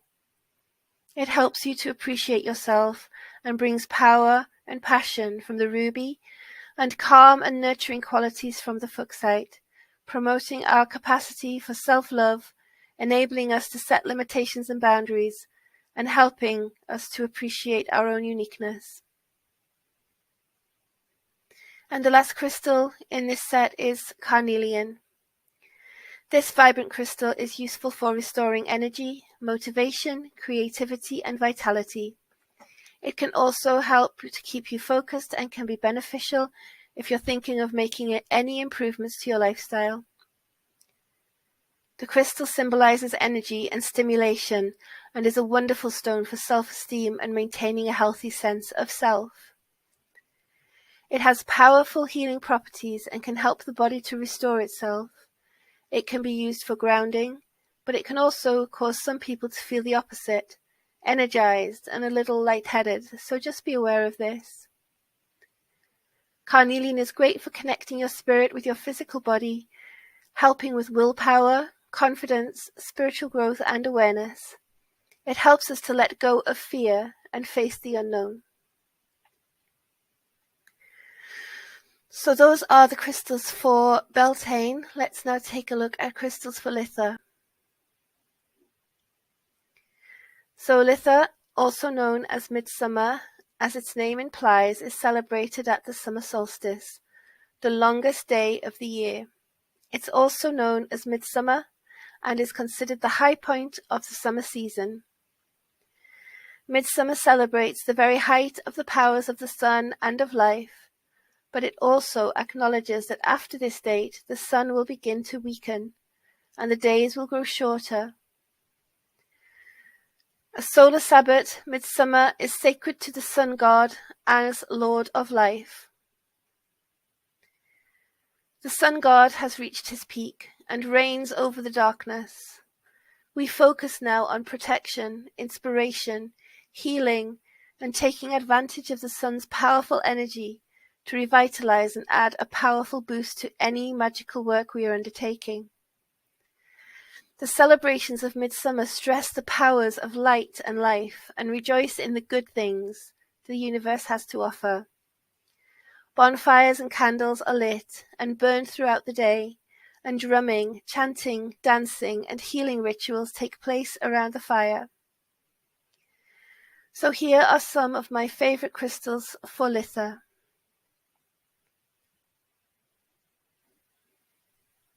Firstly is jade. This stone of prosperity is great for attracting luck and friendship. As the sun is at its highest point at Litha, this crystal represents the abundant green energy of the earth and promotes health and well-being. Jade can be carried with you as a charm or placed in your garden to improve the overall health of the soil and your plants. Jade has a strong energy and is very useful when making changes in your life for the better. It can be used to promote wisdom, balance, and confidence, and helps to soothe, bring calm, and alleviate anxiety. It's often used as a symbol of purity, love, and honesty, and can also be added to any type of spell to amplify its power. Next we have citrine. At this time of the year, our projects and goals should be in full flow, and citrine is an enigmatic crystal that can boost your creative endeavors, keep you motivated, and bring you positive energy and inner calm. Citrine is a stone of light. It attracts happiness and abundance, and very rarely needs cleansing as it doesn't absorb negative energy. It's a stone of manifestation, and is like carrying around a little piece of sunshine. It's warm and comforting and energizing, and helps to awaken the energy within, and brings optimism and joy. It helps us to find a positive, even in bleak situations, and can protect against negative vibrations. Then we have sunstone. This crystal is not surprisingly linked to the sun and empowers us with confidence and creativity.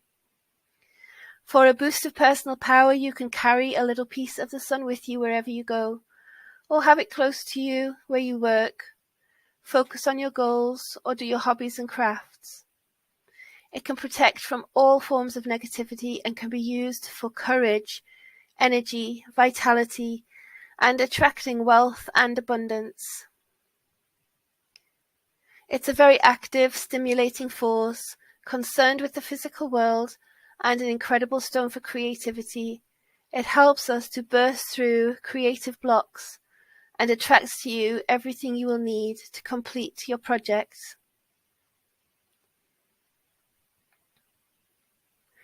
Next is tiger's eye, and this stone is perfect for when you need some balance and protection. With summer at its height, you may feel you need some extra willpower, endurance, or motivation to keep you moving forward.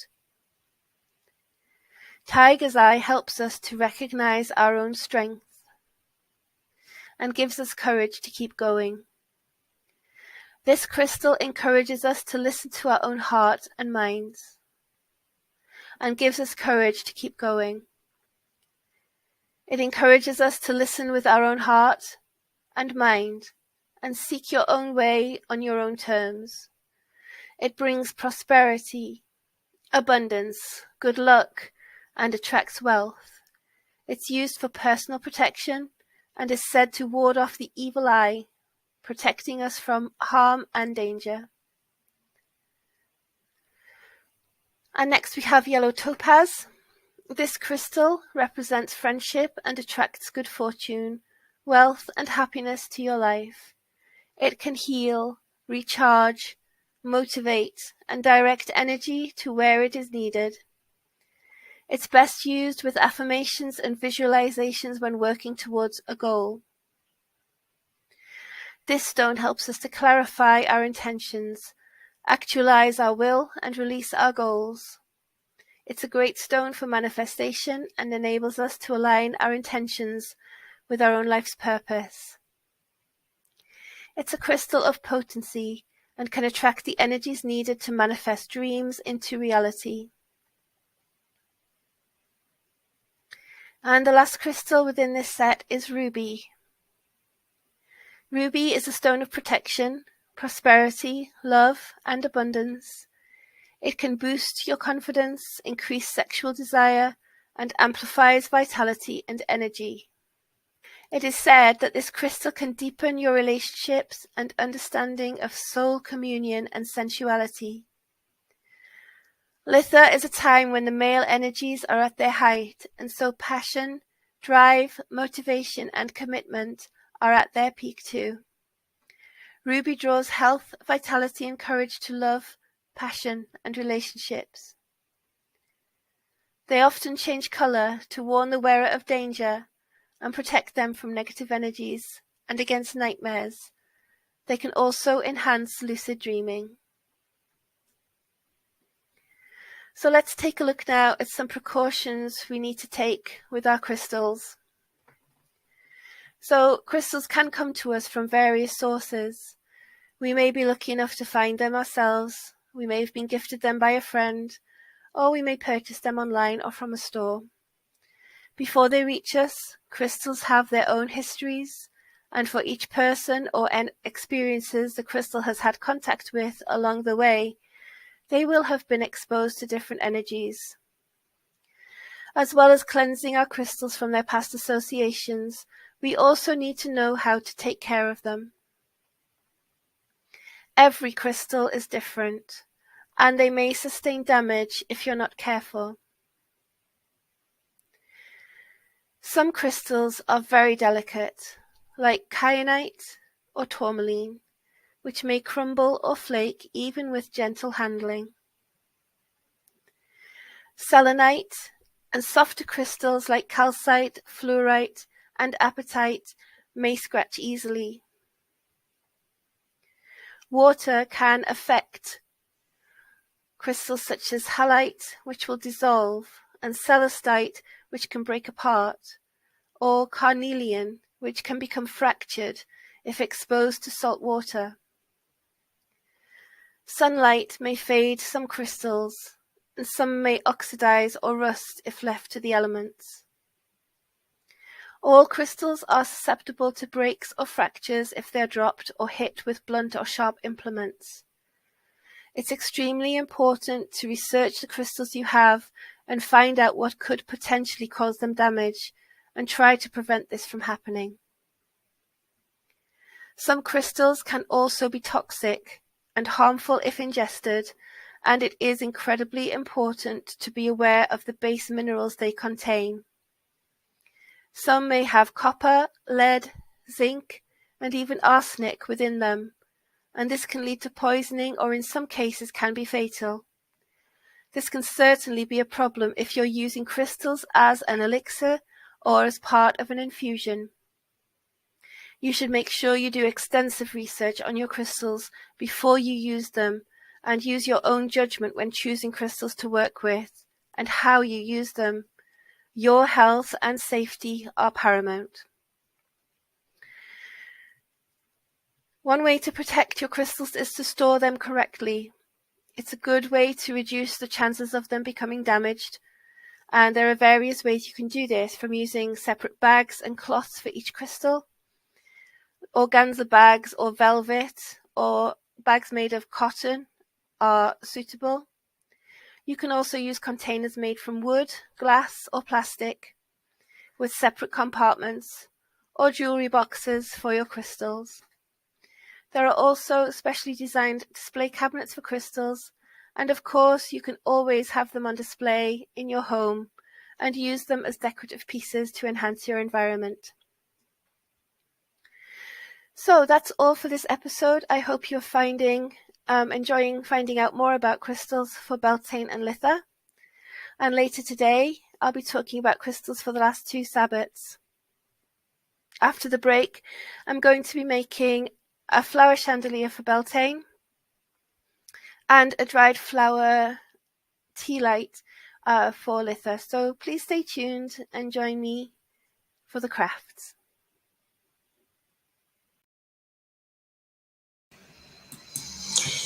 So we'll be getting into those crafts in just a minute after our next donation break. So just to let you know, if you'd like to make a donation, please do go to correllians.live/donate in order to make your donation. Every little helps. Every donation will go towards our road to Parliament to help Correllians represent pagans as a whole at the Parliament of World Religions in Chicago, Illinois in August 2023. So we're going to go to that break now so that you can find out a little bit more about what we're doing here, why we're raising this money. So I will see you after the break with some crafts for Beltane and Litha.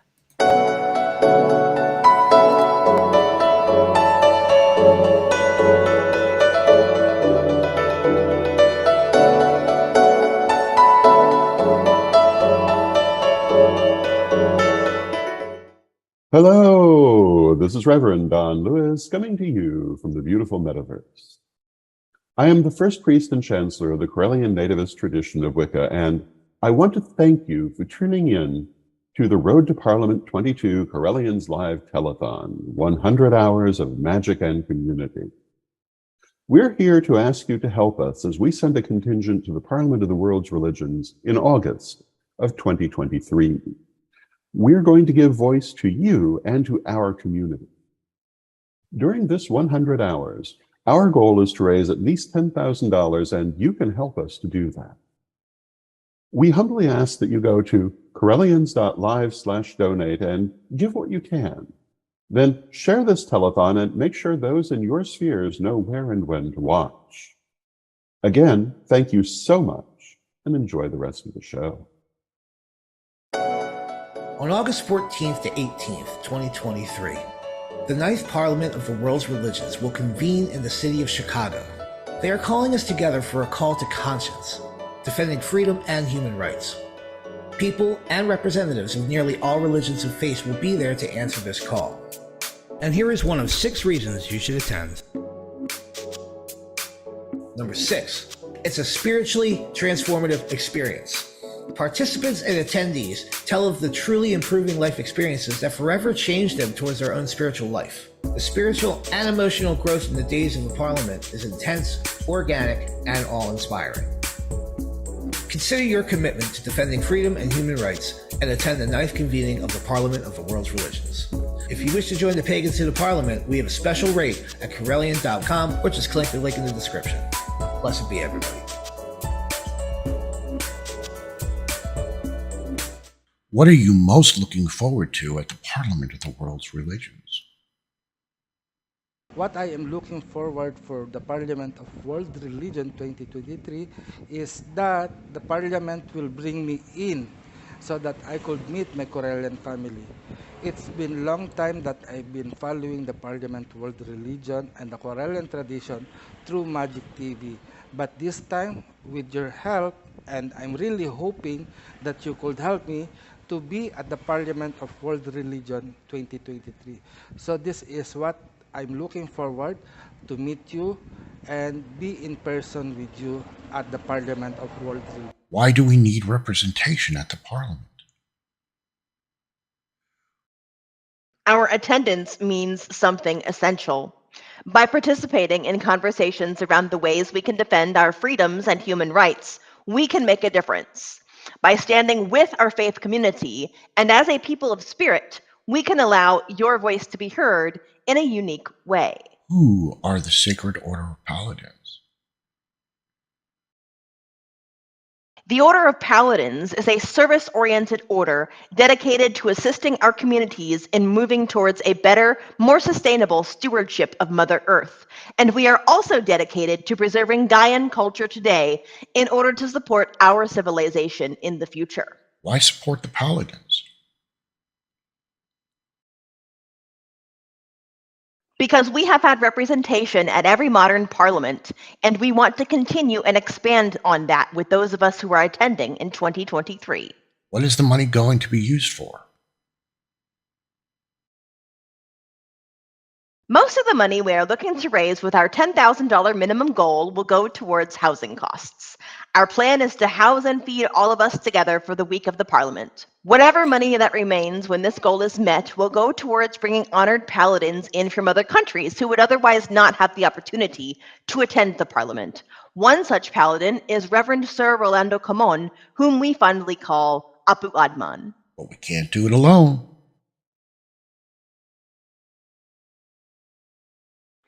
And that's ultimately why we are here, because we need your help.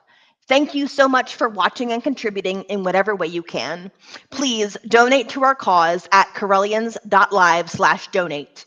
Like our video feeds and share so that others can join us in watching what we have planned for you throughout these 4 incredible days and nights.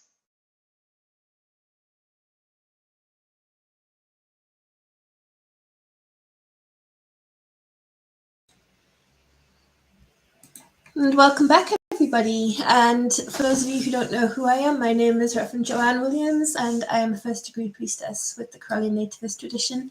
And I'm your host for the next hour and a half. I can't believe it's going so fast. In this segment, we're going to be looking at crafts for Beltane and Litha, but I just want to kind of bring a few things to your attention, first of all. So we're having an auction at correllians.live/auction. There are some amazing things there, such as we have auction 1 is the festival experience with Chasing the Endless Summer, Neil Goodman, Sirius Rising, Brushwood. It's a $2,000 value, but rare and priceless. And we will include accommodation for one or two people, including tents, bedding, food, and other needed equipment, a parking pass or a pickup from the local airport, train, or bus. And then we have another auction, a numerology chart with Mary Hawk, valued at $200 each. Then we have some original art pieces by Reverend Don Lewis in auctions 5 to 12. And auction 13 is a surprise auction. I'm really interested in that one. I love surprises. So yeah, that might be an interesting one to bet on. Then we have a lot of metaphysical books, first editions, for auction 14, and auction 15 is a tote bag, cotton polyester, fabric padded with quilt batting. It's valued at $30 to $40. And then auction 16 is a brainstorming session of 90 minutes and a recorded interview with one of our book coaches who will take a basic 50-question guide, customize it through your interview to your topic and genre and audience. And then when it's finished, it will be the recorded interview will be transcribed into a final book outline and delivered to your email.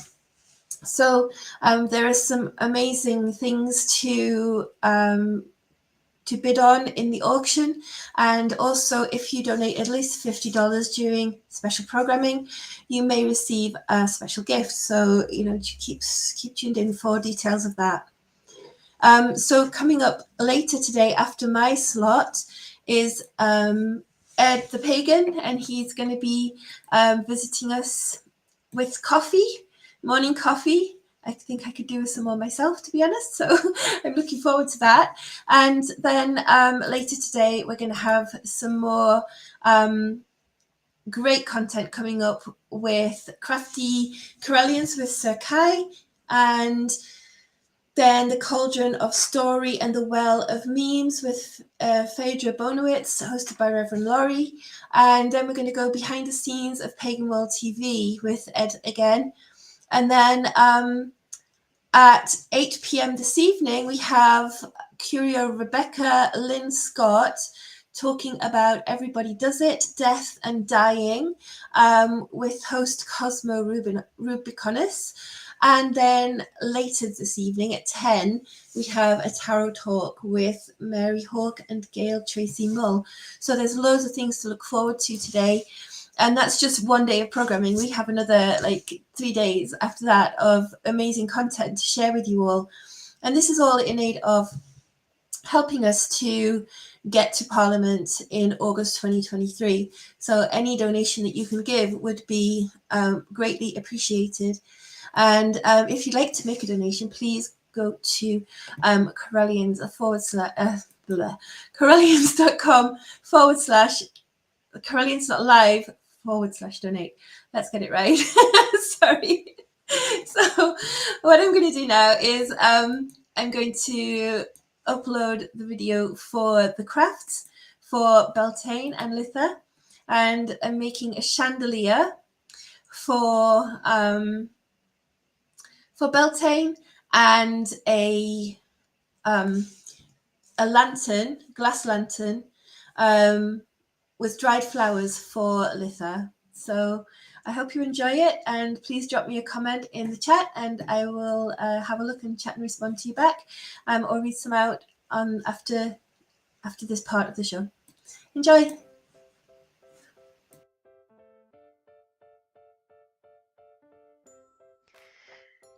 Hi everybody, welcome back to Sit a Spell with me, Reverend Joanne Williams, also known as Earthstar, and today I'm going to be creating two crafts, a flower chandelier for Beltane, and also a flower tea light holder using dried flowers for Litha. So we'll start with the flower chandelier, and for this craft you're going to need one of these rings. Now usually you would display embroidery or cross stitch or something like that in these, but we're going to use the frame to create the top of our chandelier today. So you'll need one of those. You'll also need some dried flowers. I've got a selection of flowers and leaves here that I'll be using. You'll also need some rosebuds, some of this fake vine leaves, some invisible thread. This is what I usually use to create bracelets, and you'll need a needle with a large eye in order to thread that through.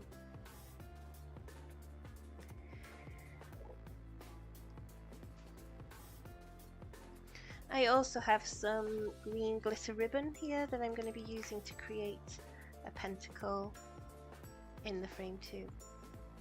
So the first thing we're going to do is wrap this twine around the frame itself. So to do this, we're going to remove this element of it first of all, because we're going to put the pentacle in place inside the rim. So for this you need to measure where you're going to place it, and cut 5 strips of the same length. So we have 5 strips of the ribbon there of all the same length. So to do this, we're going to put a little dab of glue here to secure the first piece.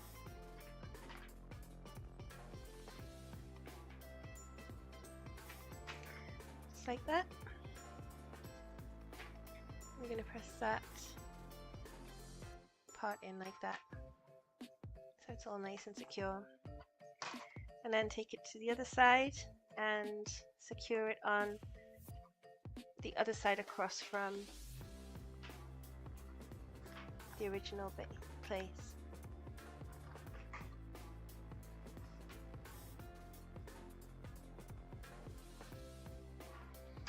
And then we're going to take another strip and we're going to just keep adding the strips onto here until we've formed a pentacle. So once we have the pentacle all done, we can then reattach the outer ring onto the end.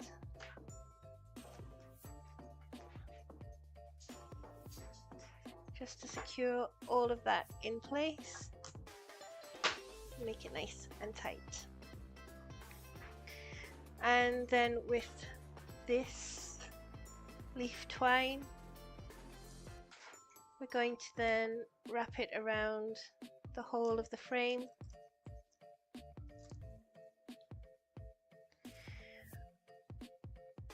Over and through until it's all the way around here. So I will come back once I've done that. You can just secure it in place to begin with on one of the points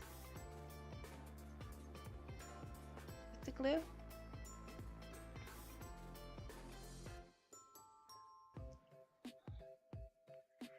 Like so. And I will come back once I've wrapped this all around the ring. So here we have the ring with the vine wrapped around it, and what I did was I secured it on each point with a dab of glue from the glue gun, just to make sure that the vine stayed where it was supposed to. So now what we need to do is make the flower part of the chandelier. For this part you will need some dried flowers and leaves. I have some rosebuds as well, and your needle with the large eye, some invisible string, and I have a few quartz crystal beads here, cracked quartz crystal, and my scissors and my glue gun. So this part is very tricky and it does take a long time. You need to have a lot of patience for this part because everything is very delicate, so the flowers can snap or crumble easily, and it's very fiddly to do, but so worth it. So first thing you're going to do is take your invisible string and just put a tiny little dab of glue where you want the first crystal to start, and we're going to start with a crystal just to secure the ends. I think part of the challenge with this is finding the holes in the crystals. There we go, there's one. So that just goes over the glue like that, and it just secures the crystal in place. So then go to the other end and we're going to start threading on the flowers. So what I've been doing, the way I found it easiest is to actually pierce the flower first. So I go through the flower with the needle, make a nice hole like that. Don't know if you can see that there. There's a hole through the center, and then that makes it easy just to thread the string through. Just to thread the string through like that, and then I just pull it down to the bottom where the crystal is, so it's secured on there like that. And then we repeat that up here Sometimes the glue can dry quickly, so what I've been doing is putting the crystal on first and then finding a spot where I'd like the next one to go, so maybe here. The dab of glue. It really only needs the tiniest little bit, and I found that if you put too much on, it can actually snap the string as well, so it's all about being extremely careful and trying not to break anything, which can be an achievement in itself. So I'm going to just put a crystal there, and then I'm going to put on another crystal.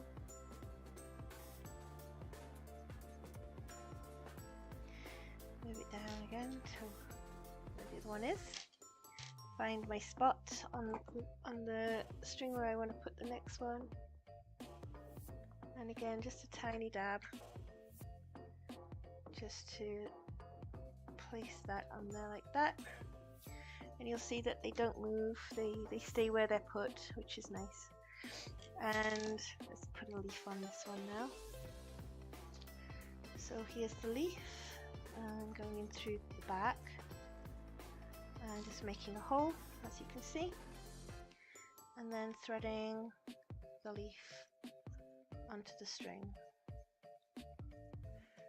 moving it down to where it needs to go. Now the rosebuds, these can be a little bit tricky, and I'm going to put one of those on next. For this you're going to need to thread your needle with the invisible string. That's why you need a thick-ish eye, because it is kind of difficult to get that string in there. And then with the rosebud you can just literally place that on there without a crystal, so you need to be careful though, because these are very fragile, and you just go through the bud itself, push it through like so, and then very, very gently pull the thicker end of the needle through it. And then once it's on, it will just slide on. And then find the place where you want to put it, another little dab of glue. That's a little bit too much there, let's take some of that away. And then just move the rosebud into place. So the easiest way to do this is just to tie these on using double bow, double knots, so that they don't slip. Make sure it's nice and tight, and then just trim off the excess a little bit. So there's one strand attached, and you just go around the hoop, placing the strands at various intervals.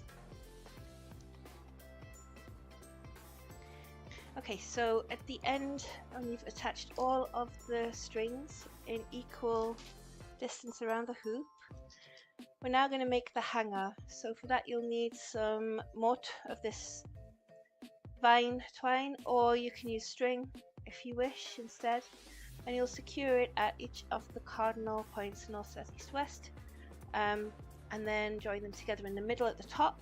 And here is the finished chandelier. You can see the pentacle underneath and each of the strands hanging down.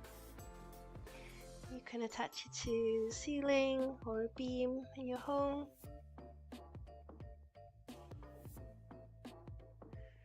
And it looks very pretty for Beltane. Hi everybody, in this section I'm going to be creating a dried flower lantern or candle holder for Litha. So for this I'm going to use a small tea light holder. You can use a bigger one if you wish.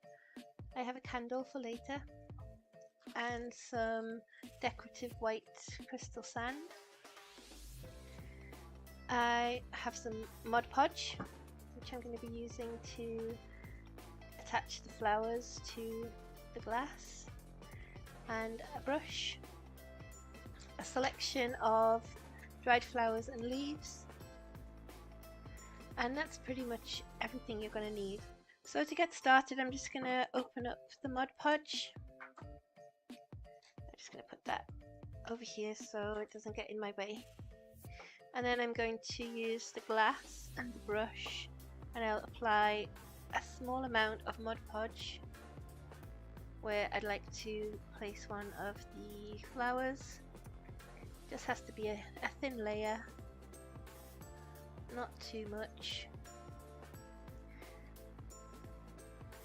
So just a little bit like that, and then I'm going to take one of the flowers and place it on there.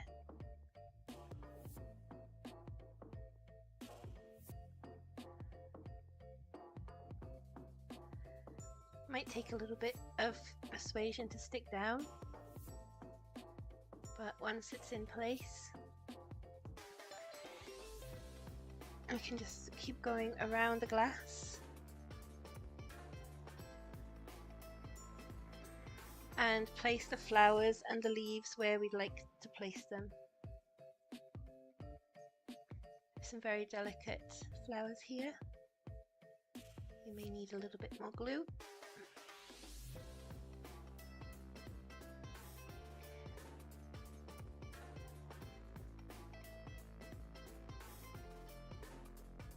There we go. You can use your brush to kind of put them into their place, because we are going to do another layer of the Mod Podge glue over the top as well.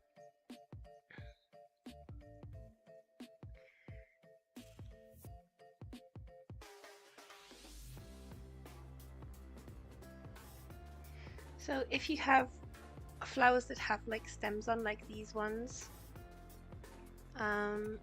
you may wish to obviously cut them down to size, because they're not all going to fit on that glass there. So I'm just going to put a little bit more Mod Podge towards the top of the glass as well, like that. And then I'm going to just trim this down a little bit, and they snap really easily. So I can just place that on there like that, and again just move the individual pieces into their positions so that they lay where you want them. And we're just going to continue around the glass like this until I've stuck on as many of the flowers that I want to, so that I can lay that down there. So this is the first layer of glue, so I'm going to let that dry, and then once that's dry we can come back and put another layer on. So I'll be back when that's dried. Okay, so the first coat of the Mod Podge on this little tea light holder is dry. You can see that the flowers are stuck nicely to it. And what I have here are some little butterfly stickers, and I'm going to choose a couple just to put onto the glass as well. So I put another little one here. There's one here, one there, and one here. So there's just a couple that look like they're dancing around the flowers. And now we need our Mod Podge again, and our brush. We're going to put an even coat all the way around the glass, covering the flowers again.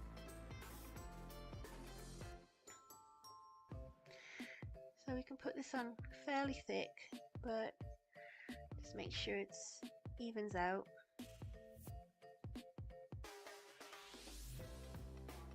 And just be careful not to damage any of the flowers.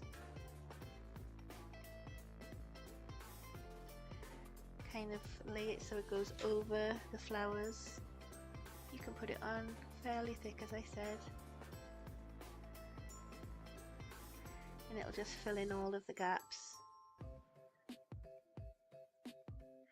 and help the flowers to stick down. So once you've got it all coated again,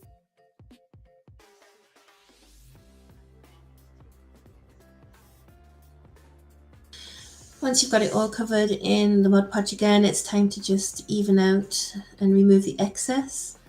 So that's what I'm doing here now. It's just removing the excess from the glass, just to make it easy for it to dry, and also to make the finish a lot nicer.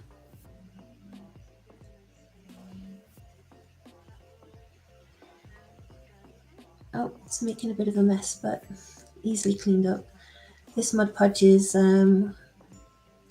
water soluble, so it will come off with just some water. And here we have the finished glass tea light holder with the dried flowers. Some bits are still need a little bit to dry, but it's pretty much all done now. And here's another one I made earlier. So you can see a few different ones, and I have some of the decorative glass, sand I should say, that I'm just going to pop in there. A little swizzle, and then just pop in some candles.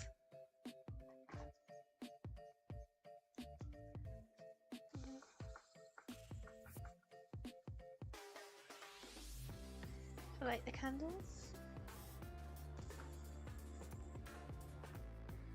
Here we go. And you can see how pretty they look. You can use battery operated candles if you aren't able to use candles, regular candles. They look just as pretty.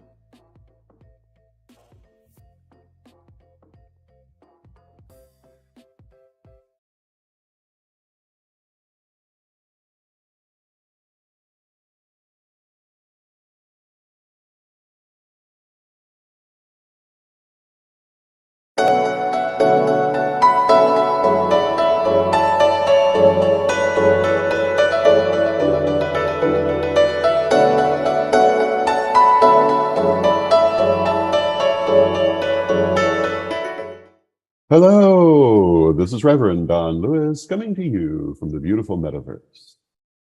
I am the first priest and chancellor of the Correllian Nativist tradition of Wicca, and I want to thank you for tuning in to the Road to Parliament 22 Correllians Live Telethon, 100 hours of magic and community.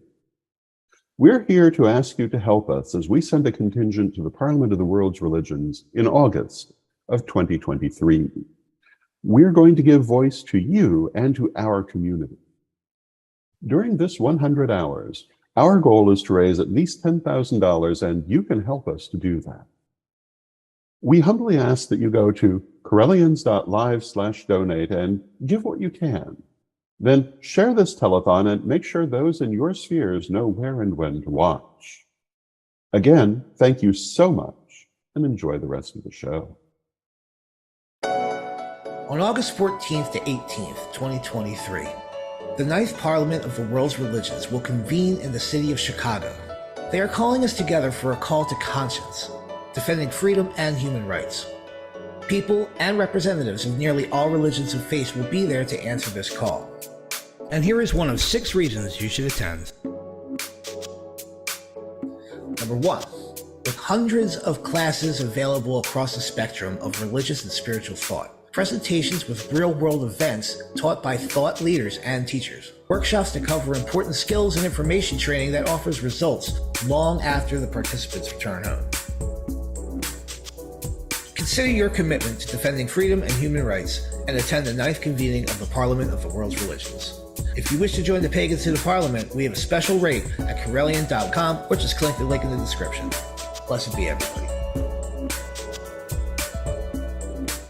What are you most looking forward to at the Parliament of the World's Religions?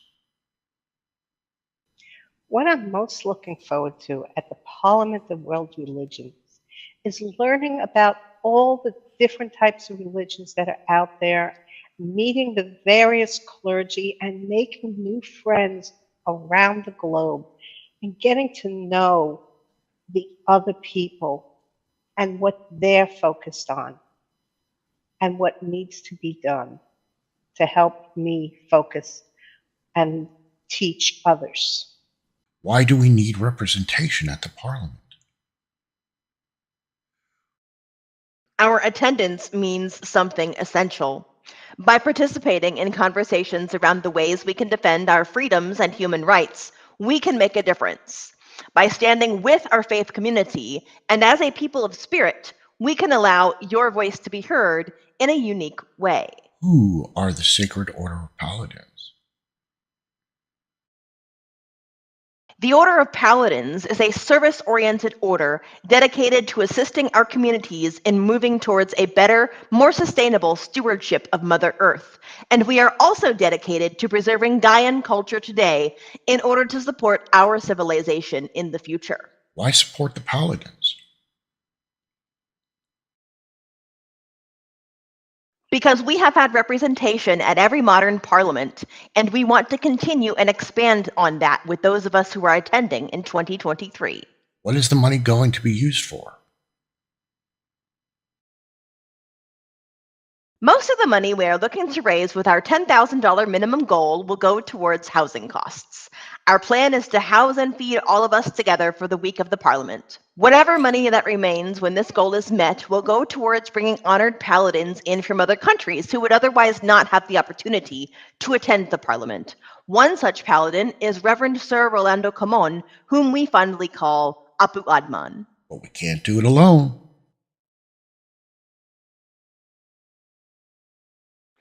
And that's ultimately why we are here, because we need your help.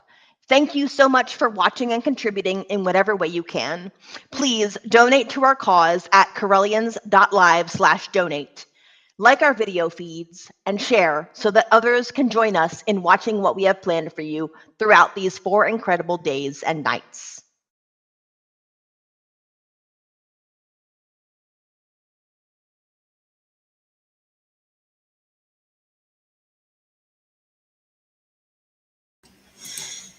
Hi there, everybody. Welcome back. So I'm at the final hour of my show today. I can't believe it. It's gone so quick. And I've really enjoyed being here with you all and showing you some of the things that I've been working on. And it's just amazing that we're all involved in this amazing cause of getting Correllians to the World Parliament of World Religions in 2023. So as Liz was just saying there, if you'd like to donate, however you can, please visit correllians.live/donate to make your donation. If you'd like to register for the World's Parliament of World Religions, please visit correllian.com. And if you'd like to know more about the Parliament of World Religions, please visit parliamentofreligions.org. So in a few minutes, I'll be presenting my final crystal episode of the day, which will be about crystals for Lammas and Mabon. And then after that, in my final segment, we'll be looking at some crafts for those Sabbats as well. Just to give you a heads up, at the top of the hour, we have Ed joining us, taking over as host, and we'll be having morning coffee with him and seeing what he has to show us later this morning.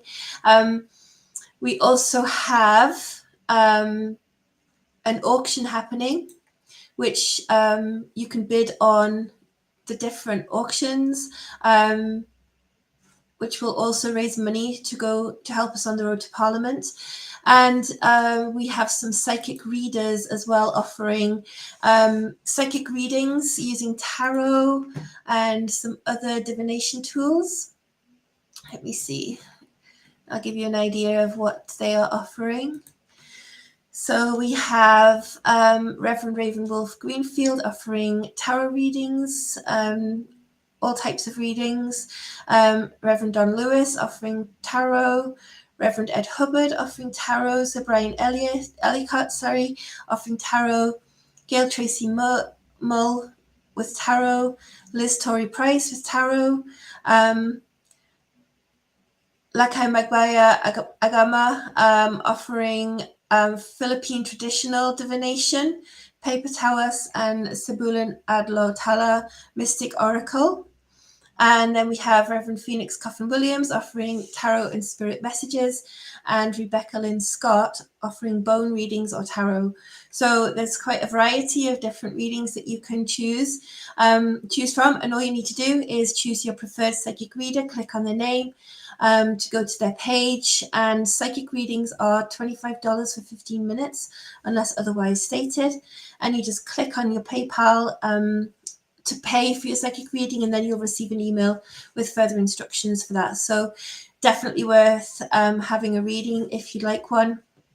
Just go to correllians.live/readers and you can find more information there. So I'm going to bring up the video now for the crystal segment of Lammas and Mabon. So I hope you enjoy it, and I will see you after that.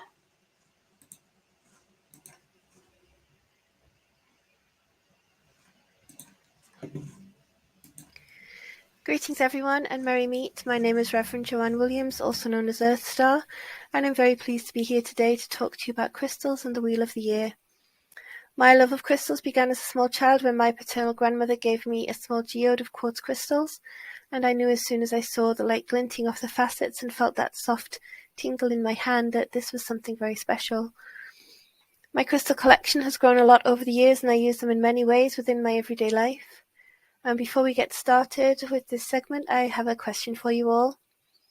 And that is, do you have a fascinating fact about crystals? If you do, please share it with us and drop a comment in the chat. And if we have time after this episode, I will read them out. I'll also be discussing within this segment how to program a crystal to work with you to manifest your intentions. But my focus for this segment is on crystals for Lammas and Mabon. There are 8 main holidays that we celebrate as Wiccans, which are known as Sabbats, and they're divided into 2 sets of 4. These are the Grand Sabbats, which are feminine and dedicated to the goddess, and the Lesser Sabbats, which are masculine and celebrate the god.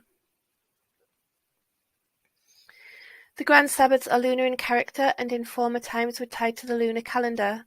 Some groups still reckon the Grand Sabbats by the lunar calendar, and some fix their dates by other means.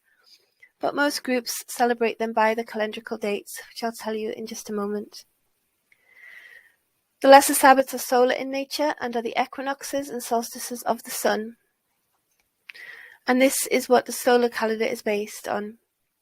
As the year is divided into a dark and light half, there are 2 Grand Sabbats and 2 Lesser Sabbats in each.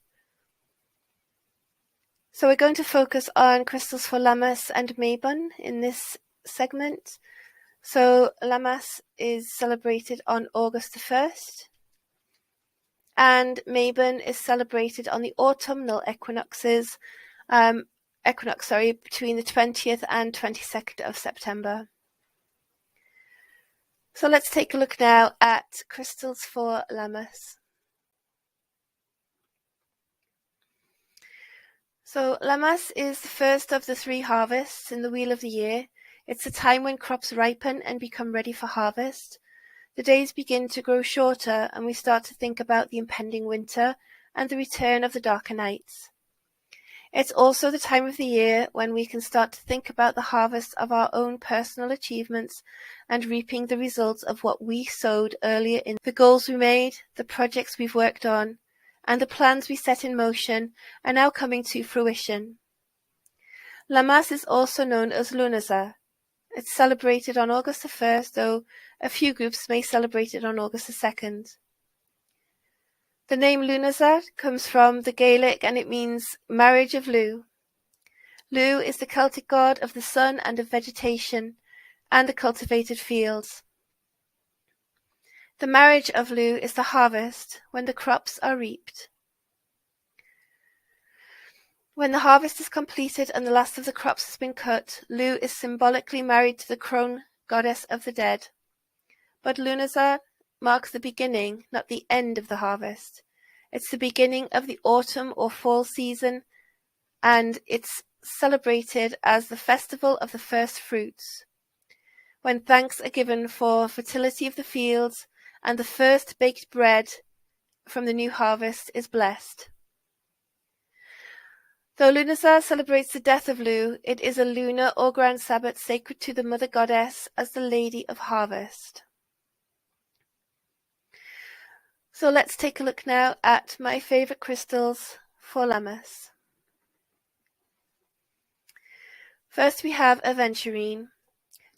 Aventurine reminds us that this is a time to give thanks for the harvest, not only of the food and bounty that has been provided, but also for what we have achieved on a personal level. Now is the time when our projects and goals are finalizing and on the home stretch.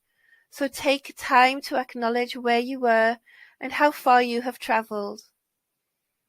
Aventurine is a lucky crystal and great for attracting prosperity and abundance into your life. It gives us confidence and encourages us to take risks, while at the same time keeps us protected and safe. It allows us to connect with joyfulness and the rhythm of nature. Then we have Shiv Lingam. This crystal looks like a seed and is a reminder to us of where we started in the spring. We have spent time, cared for and nurtured the seeds we planted, both literally and figuratively.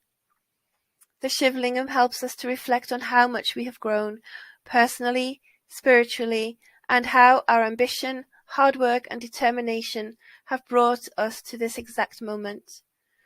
This crystal focuses on sexuality, confidence and balance. It's a representation of fertility and helps us to awaken to our own identity and expand self-awareness and understanding.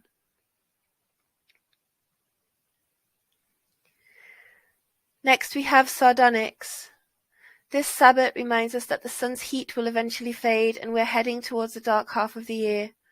This crystal reminds us to enjoy the remainder of the season and to rely on our inner strength, to keep pushing forward with as much energy and focus as possible, to see us through to the time when we can rest and start looking inwards. This stone reminds us that we can achieve our dreams and goals, but that these require energy, focus, and action on our part. Next we have moss agate.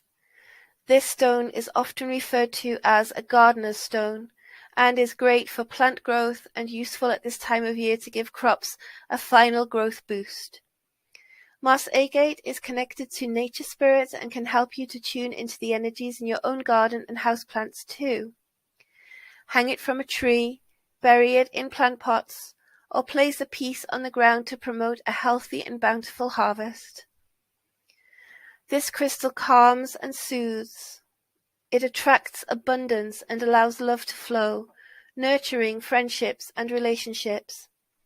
It's also a great crystal for meditation as it helps us to focus inward, encouraging introspection and quiet thoughts. Next we have rhodochrosite. This crystal brings unconditional love and a powerful frequency to open the mind to a higher consciousness. At this time, as we start to reap what we have sown, this crystal can help us to clear away psychic debris that we no longer need to hold on to. It helps us to balance negative emotions and connects with the fire energy of the sacral chakra with the heart. Rhodochrosite helps to balance negative emotions and provides stability during periods of tension and stress. It attracts love and healing and allows us to connect with our inner child. And finally, within this set, we have red jasper, a nurturing crystal that has a strong connection to the earth.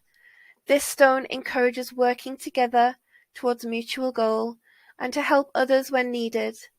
It encourages self-honesty and facing up to your weaknesses, gives you determination, and encourages you to stick with your goals and projects until they are finished. Red jasper is a great crystal for gaining clarity and increasing focus. It's a great stone to use when starting new spiritual adventures or during meditation, astral travel, or shamanic journeying. It's a stone of passion, protection, and love, and can stimulate creativity, ideas, and motivation. So now let's take a look at crystals for Mabon.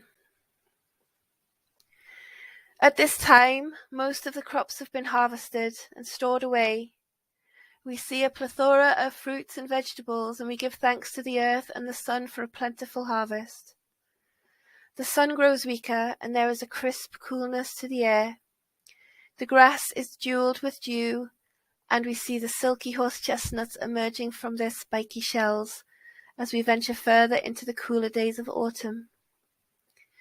It's now time to wrap up any loose ends of projects and to clear out anything we no longer need as we head into the reflective and restful winter period. New plans and ideas may start to form, but they are likely to be formulating and unfolding until spring. Mabon is celebrated at the fall equinox when day and night are again equal. Mabon is the middle of the harvest and of the fall season. This is the time of the sun's denouement, its slow slide into winter and symbolic death. It's also the time of the earth's ebbing life force as the plants of summer bear their fruit and decrease. The name Mabon comes from the Celtic god Mabon or Mapanos, who died every year to be reborn in the spring. As solar Sabbath, Mabon is sacred to the Father God, and this is the god as king and judge, lord of the tribe and elder of the community. He is the lord of balance, law, and justice, the god of honor and conscience. This is the god who willingly gives his life for the renewal of the land, as a good parent would give their life for their children, or a good leader for their people. Mabon is also sometimes associated with the old god, especially in his form as Dionysus, and because of this is the time of the grape harvest. In this sense, Mabon honors the god of ecstasy, spiritual visions, and freedom. So here are the crystals that I like to use around Mabon. First we have hematite, and at this time we're thinking about tying up any loose ends and finding that harmony that we feel when everything is complete. Hematite is a very protective stone that helps to ground energies and balance the mind, body, and spirit. This crystal relates to the root chakra and creates a sense of energetic stability, aligning, clearing, and balancing the chakra to help you feel centered and secure. It removes negative energies from the aura and neutralizes its harmful effects by balancing and aligning the other chakras, protecting you from lower vibrational energies. Next we have rhodonite. Another stone of self-love, this crystal also brings a balance of the masculine and feminine energies within us. It also brings our true purpose to light and the talents and abilities we may have repressed or hidden. It brings a sense of self-acceptance and self-love and encourages us to think about how we can use these gifts in service of others. This crystal clears emotional scars and surrounds us with love, serenity, and peace, stabilizing and transforming emotions. Next we have amber. Though not technically a crystal, this resin has been highly regarded by Wiccans for centuries. Amber has powerful healing and cleansing properties and can absorb negative energies and transform them into positive. Now is the time to reflect with a positive state of mind and make decisions about which direction you may wish to explore next. It's a great crystal for fertility spells, to attract luck and success, and for increasing psychic abilities.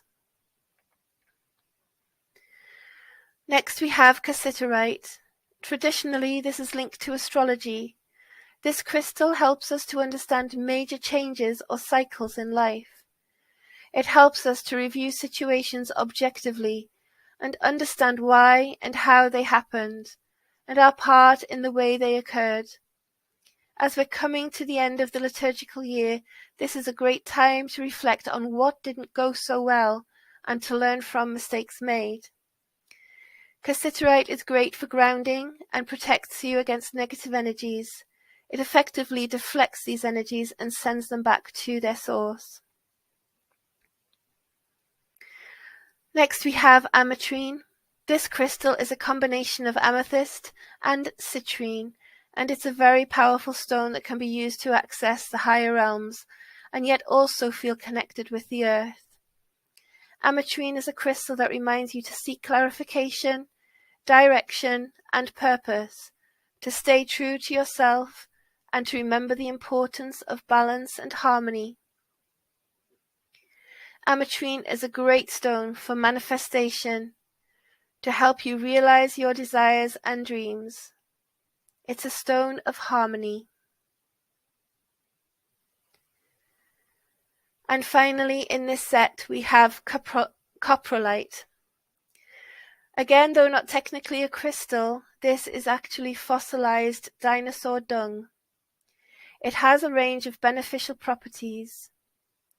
If you have not had a particularly good year at this point, coprolite helps you to find the courage to carry on.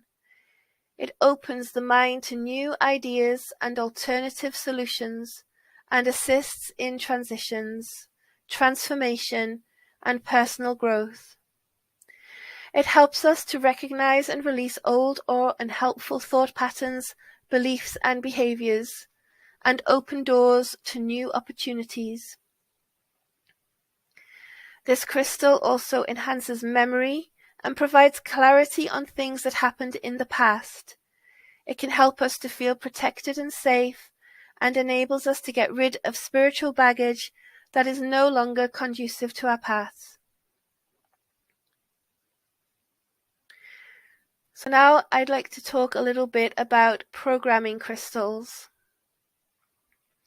In previous segments, I've talked about how to cleanse your crystals using various methods and the precautions you need to take to ensure your crystals don't get damaged.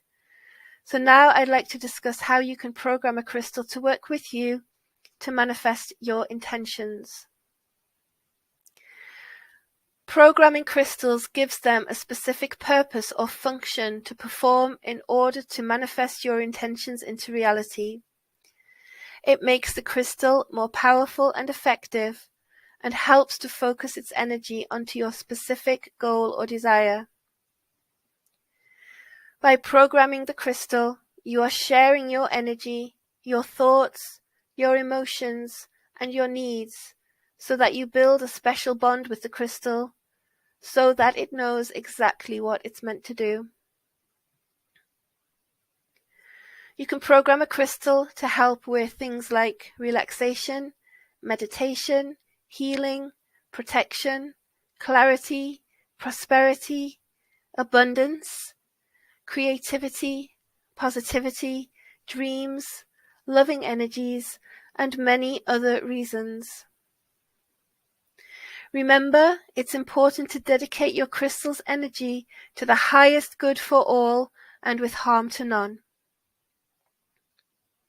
So how do you program a crystal? First thing you would need to do is choose a crystal for your intention. You could either do some research to find a crystal that is aligned naturally with the intentions you're setting, for example, rose quartz for love, hematite for protection, aventurine for prosperity. Or you can let your intuition choose for you by running your hand over a selection of crystals to feel which one stands out or calls to you. Once you have chosen your crystal, you need to cleanse it of all previous associations using any of the cleansing methods I've previously discussed. Think about the exact purpose you want for your crystal and write down your thoughts on paper. Be clear and direct.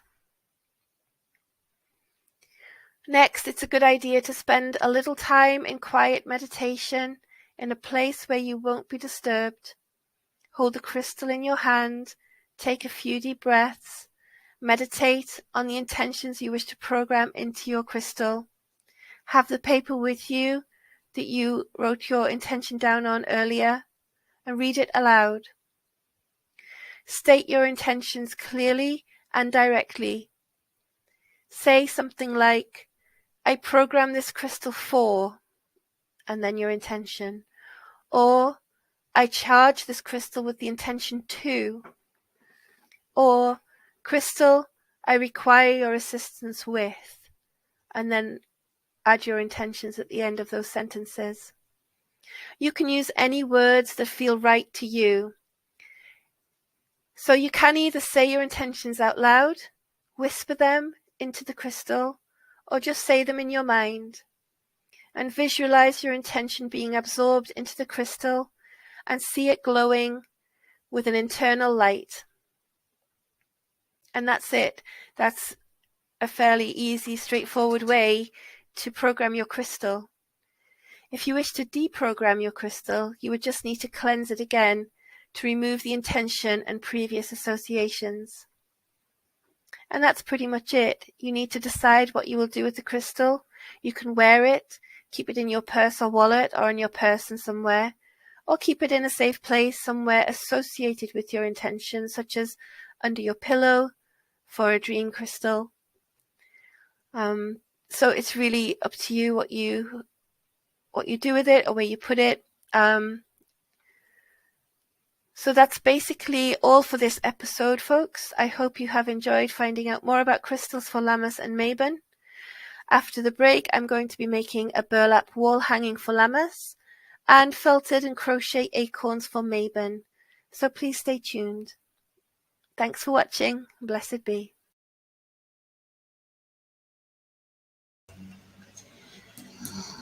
So thank you everybody for sticking with me and watching that episode. The Dino Dung Crystal Coprolite seems to have sparked a little discussion there, so that's really great.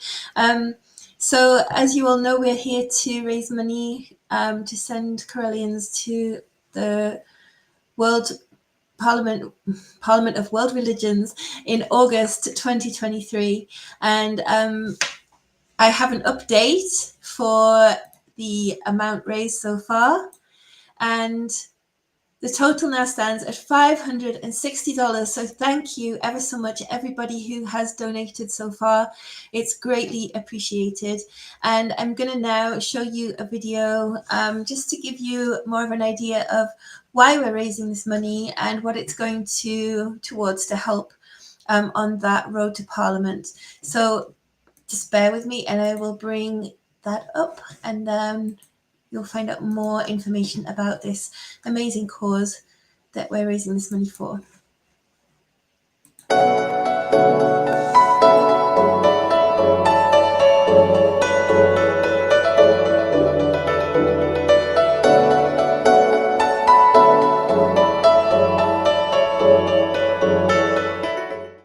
Hello, this is Reverend Don Lewis coming to you from the beautiful metaverse.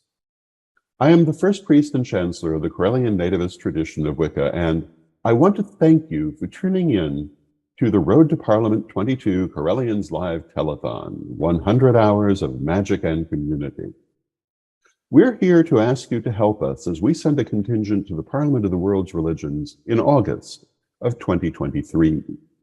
We're going to give voice to you and to our community. During this 100 hours, our goal is to raise at least $10,000, and you can help us to do that. We humbly ask that you go to correllians.live/donate and give what you can. Then share this telethon and make sure those in your spheres know where and when to watch. Again, thank you so much and enjoy the rest of the show. On August 14th to 18th, 2023, the 9th Parliament of the World's Religions will convene in the city of Chicago. They are calling us together for a call to conscience, defending freedom and human rights. People and representatives of nearly all religions and faiths will be there to answer this call. And here is one of 6 reasons you should attend. Number 2, networking and contacts. You will meet people from every religion from over 80 countries. meet, and have conversations that are thoughtful, insightful, and with deep value. Making contracts across interfaith ministries, understanding and sharing knowledge and resources. Consider your commitment to defending freedom and human rights and attend the 9th convening of the Parliament of the World's Religions. If you wish to join the pagans to the Parliament, we have a special rate at Correllian.com, or just click the link in the description. Blessed be everybody. What are you most looking forward to at the Parliament of the World's Religions? At the Parliament of World Religions in 2023, I'm personally looking forward to broad exposure and deep engagement with various wisdom traditions from around the world, particularly as regards pressing issues from today and future goals for our human journey. I expect that I'll be able to incorporate much of the learning back into my own personal path, as well as share tangible insights back into the metaphysical and spiritual community that I work within.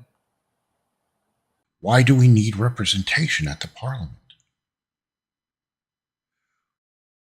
Our attendance means something essential.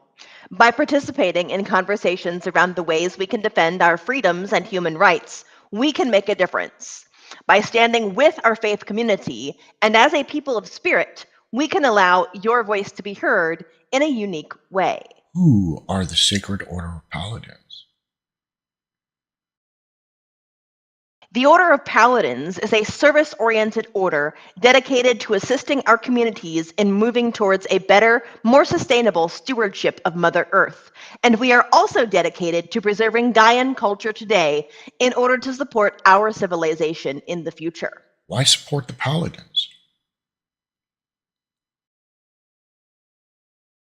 Because we have had representation at every modern parliament, and we want to continue and expand on that with those of us who are attending in 2023. What is the money going to be used for? Most of the money we are looking to raise with our $10,000 minimum goal will go towards housing costs. Our plan is to house and feed all of us together for the week of the Parliament. Whatever money that remains when this goal is met will go towards bringing honored paladins in from other countries who would otherwise not have the opportunity to attend the Parliament. One such paladin is Reverend Sir Rolando Camon, whom we fondly call Apu Adman. But we can't do it alone.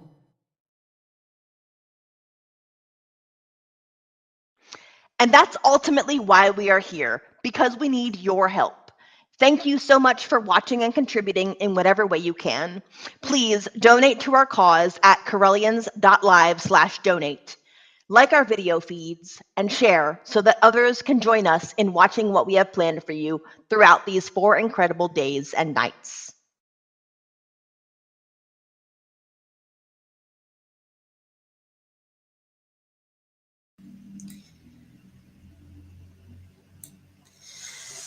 So as you can see, we are hoping to raise $10,000 minimum in order to take us on that road to Parliament.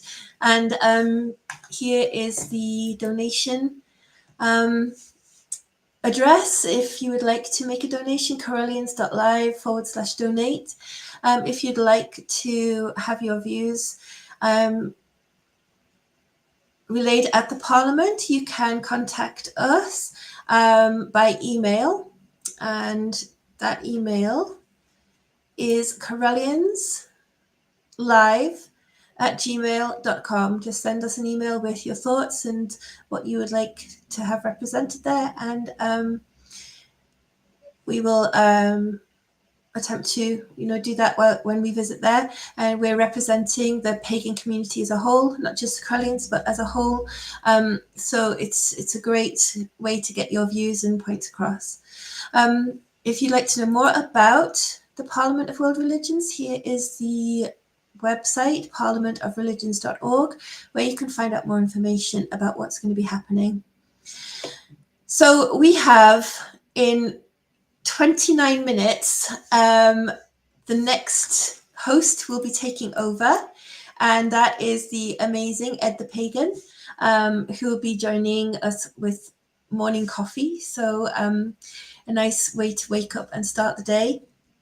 And then we have a whole host of other things on our schedule. And if you'd like to have a look at that and see what we have coming up later today and tomorrow and then Sunday and Monday, you can have a look at our schedule at www.correllians.live/schedule. So there's a heap of information on there for you to have a look at, as well as our auction, where you can bid on lots for the auction, and also our live psychic readers, where you can book a psychic reading with one of those. So as I was saying, our current donation is at $560, which is amazing. Thank you so much for donating. And please head over if you'd like to and make your donation at correllians.live/donate. So I'm coming to the end of my show now, and it's gone so quickly, and I've had such fun being with you all here. But I'm going to play my final video for today, which is the crafts for Lammas and Maven. So I am going to just load up that video now, and we will watch that together. Let's see. Here we go. So I hope you enjoy, and I'll see you on the other side.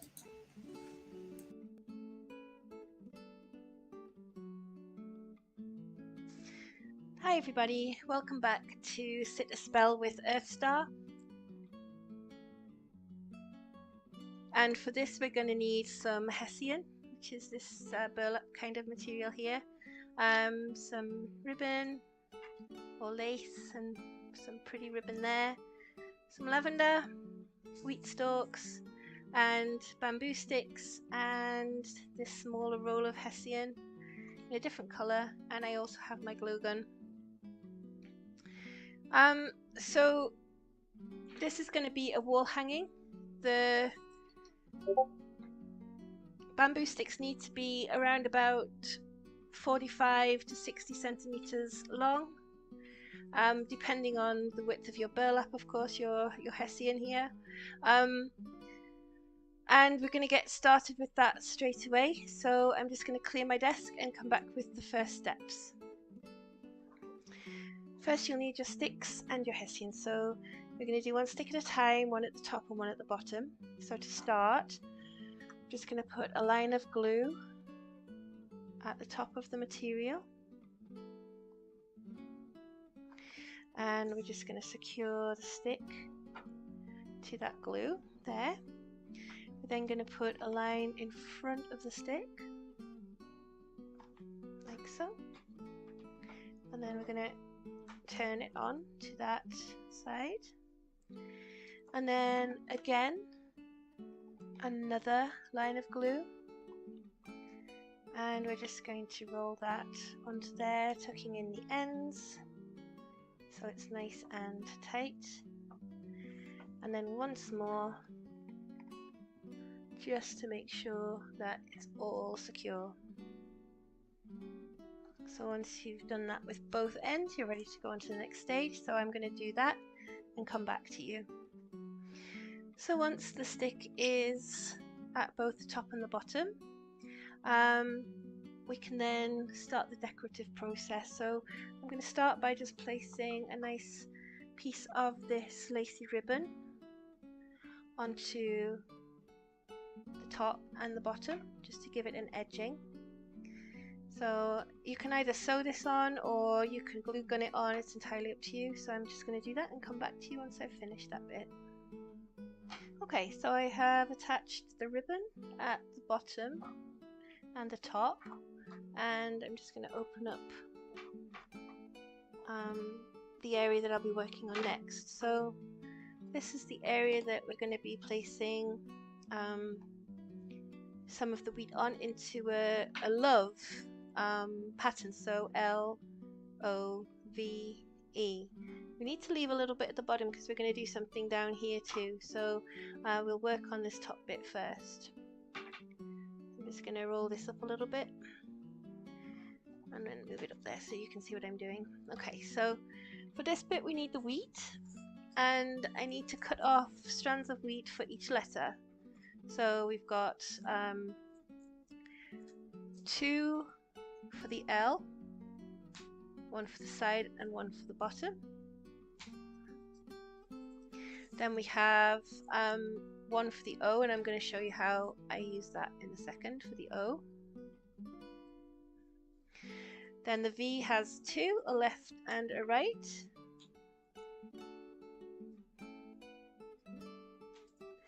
And then the E has four. So it has one for the side, which needs to be fairly long. That's a nice one there. And then it needs two medium-sized ones for the top and the bottom.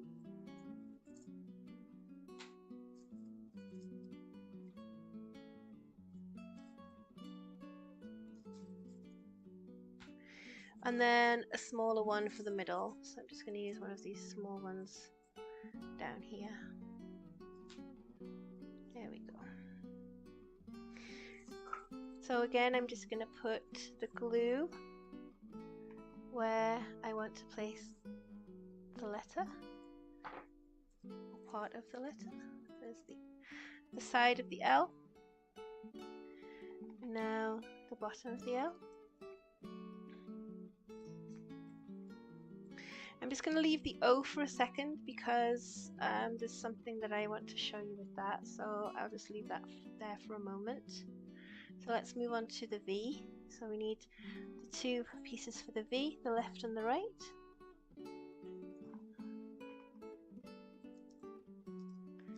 One goes like that, the other down like that, and then the E. So we've got a nice tall one there for the side of the E.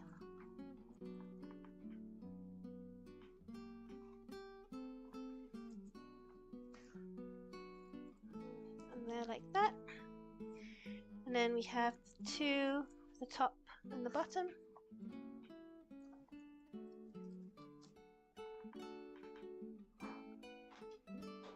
Like that. And then we have one goes in the middle, this shorter one, like that. So we have the L, the V and the E. Now with the O, what you're going to do is break off these little strands into pieces. Keep the long pieces on there as well. And then once you have enough of those, let's just clear this off a little bit. Okay, so in this section here, you can see that okay. I'm going to create a circle, and to do that I'm just going to use a pen firstly, just to mark out where I want this to go. So I need it to be quite big to match the size of the other letters,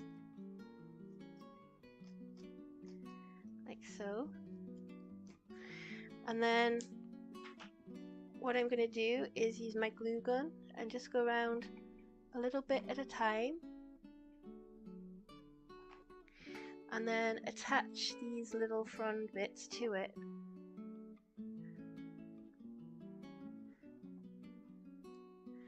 Close together as you can.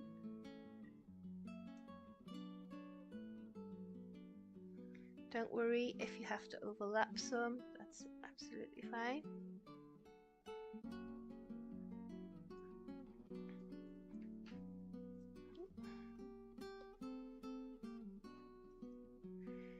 And you can just keep going around until you have gone all the way around the circle. And the O with the little fronds.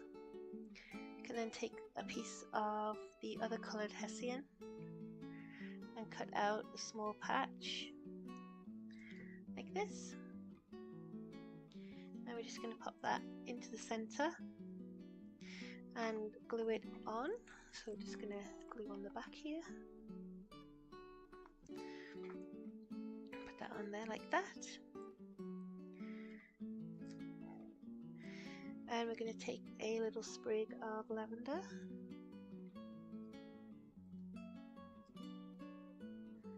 Like this. Let's take off a wee bit of the stalk. We're not going to need all of that. And then we're just going to place that in the middle, like so. A little bit more glue. And then position it nicely. And you can trim off any excess stalk that you don't want on there. Like that. So now we have the O. It's now time to look at the bottom of this.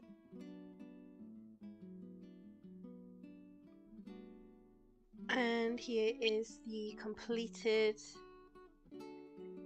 wall hanging that we made for Lammas, with the love made from the wheat and the beautiful fragrant lavender. It looks very pretty.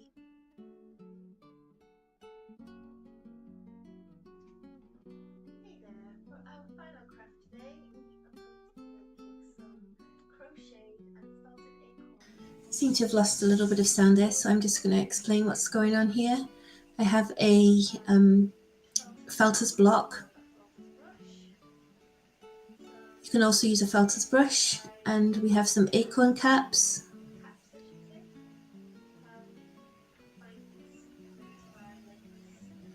You can find them online. They come in a bag with various sizes.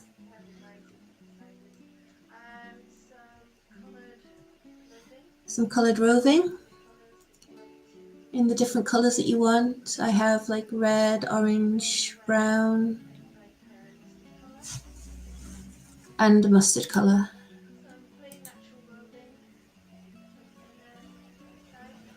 And this is just some plain natural roving that we can use for the inside. And I'm going to do some crochet acorns as well. You'll need a felting tool.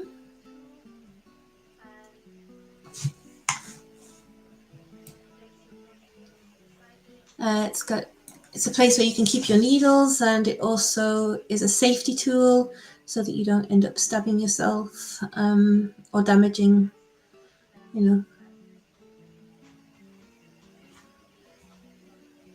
damaging your work surfaces. So we start with the natural coloured roving. Just break off a piece, as much as you need for the acorn. We don't need a lot because they are quite small. And I'm just separating the fibres there just to make it easier for me to make the shape. And we're going for kind of a flat oval kind of shape with this, sort of thicker at the top and tapered at the bottom. So I'm just moving it into a fairly flat shape there, and then starting to use the felting tool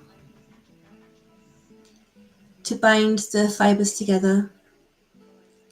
It takes a bit of time and it can be quite tricky, and just be careful with that felting needle. They're extremely sharp.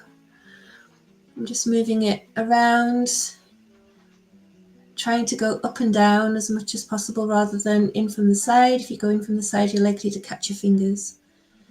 So it's starting to take shape now. You can see it's starting to bind together into a more solid shape. And then we're going to take some of the coloured roving and we're going to cover the whole of that, the whole of the shape with that coloured roving there. And again, just bind it in with that needle felting tool.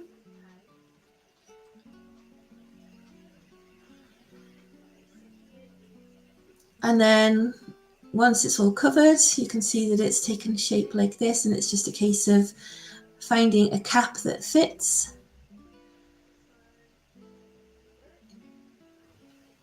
I think that was a little too small, so I'm going for a bigger one. Yeah. That one fits better. And then you can just glue the cap into place using your hot glue gun. Just drop a little bit in the cap lid. And then you can just stick it straight on there. And it firms up really quickly.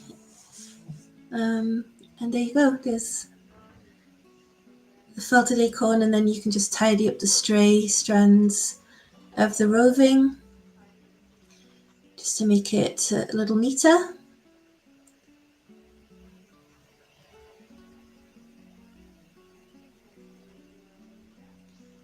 And there you go.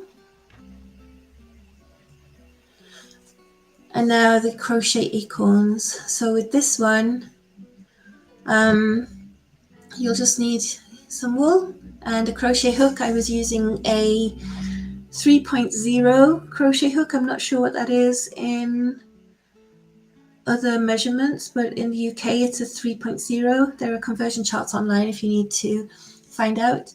And I start by creating a magic circle. And for this, you just create a knot, go through the loop, pull it forward, and do like a single crochet just to secure that. And then you're going to do 4 more stitches, single crochet stitches into the loop.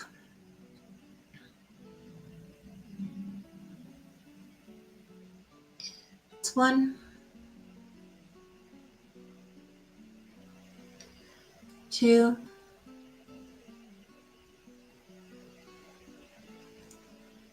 3, and 4.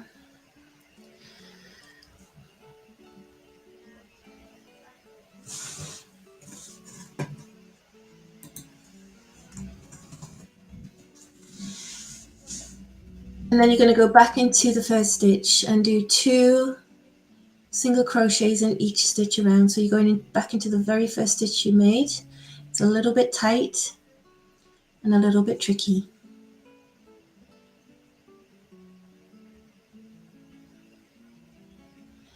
But once you get it, it'll go through pretty quick.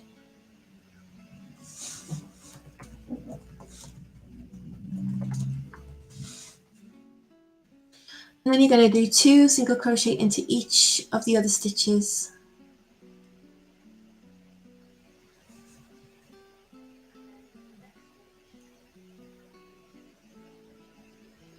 So you'll end up with 8 stitches all together going around in like a spiral.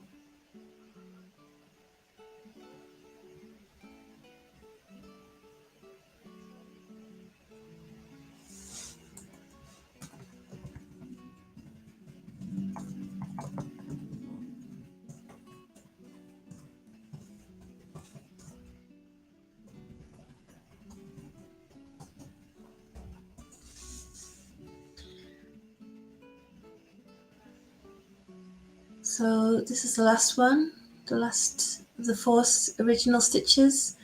I'm going into it twice and then 2 single crochets like that, and then it's starting, as you can see, to create that little spiral.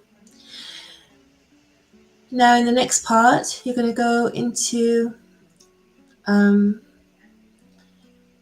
first 3 stitches with a single crochet, and then into the 4th you're going to make 2 single crochets. But right now I'm just pulling the loop tight just to tighten up those stitches around the bottom there.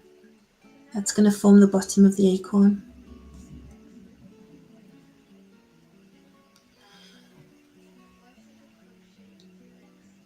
So 1 single crochet in the next 3 stitches, and then 2 in the 4th one, and then repeat.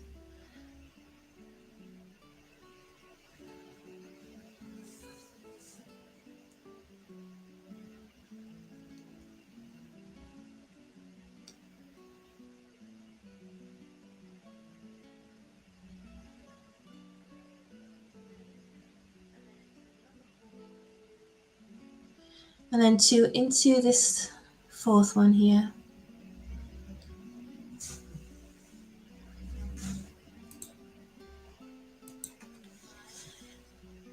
And then again, single crochet into the next 3.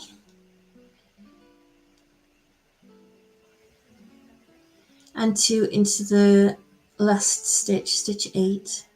And then you'll end up with 10 stitches going round.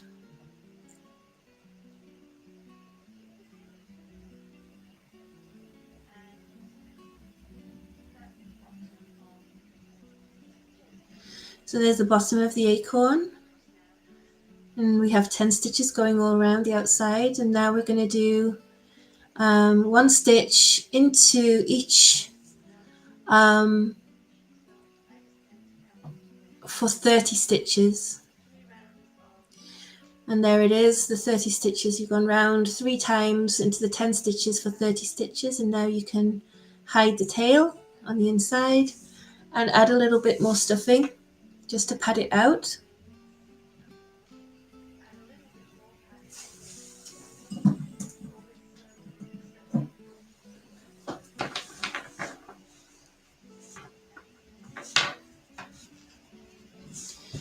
And then you're going to go round again, 1 more round, 10 single crochet stitches, 1 in each.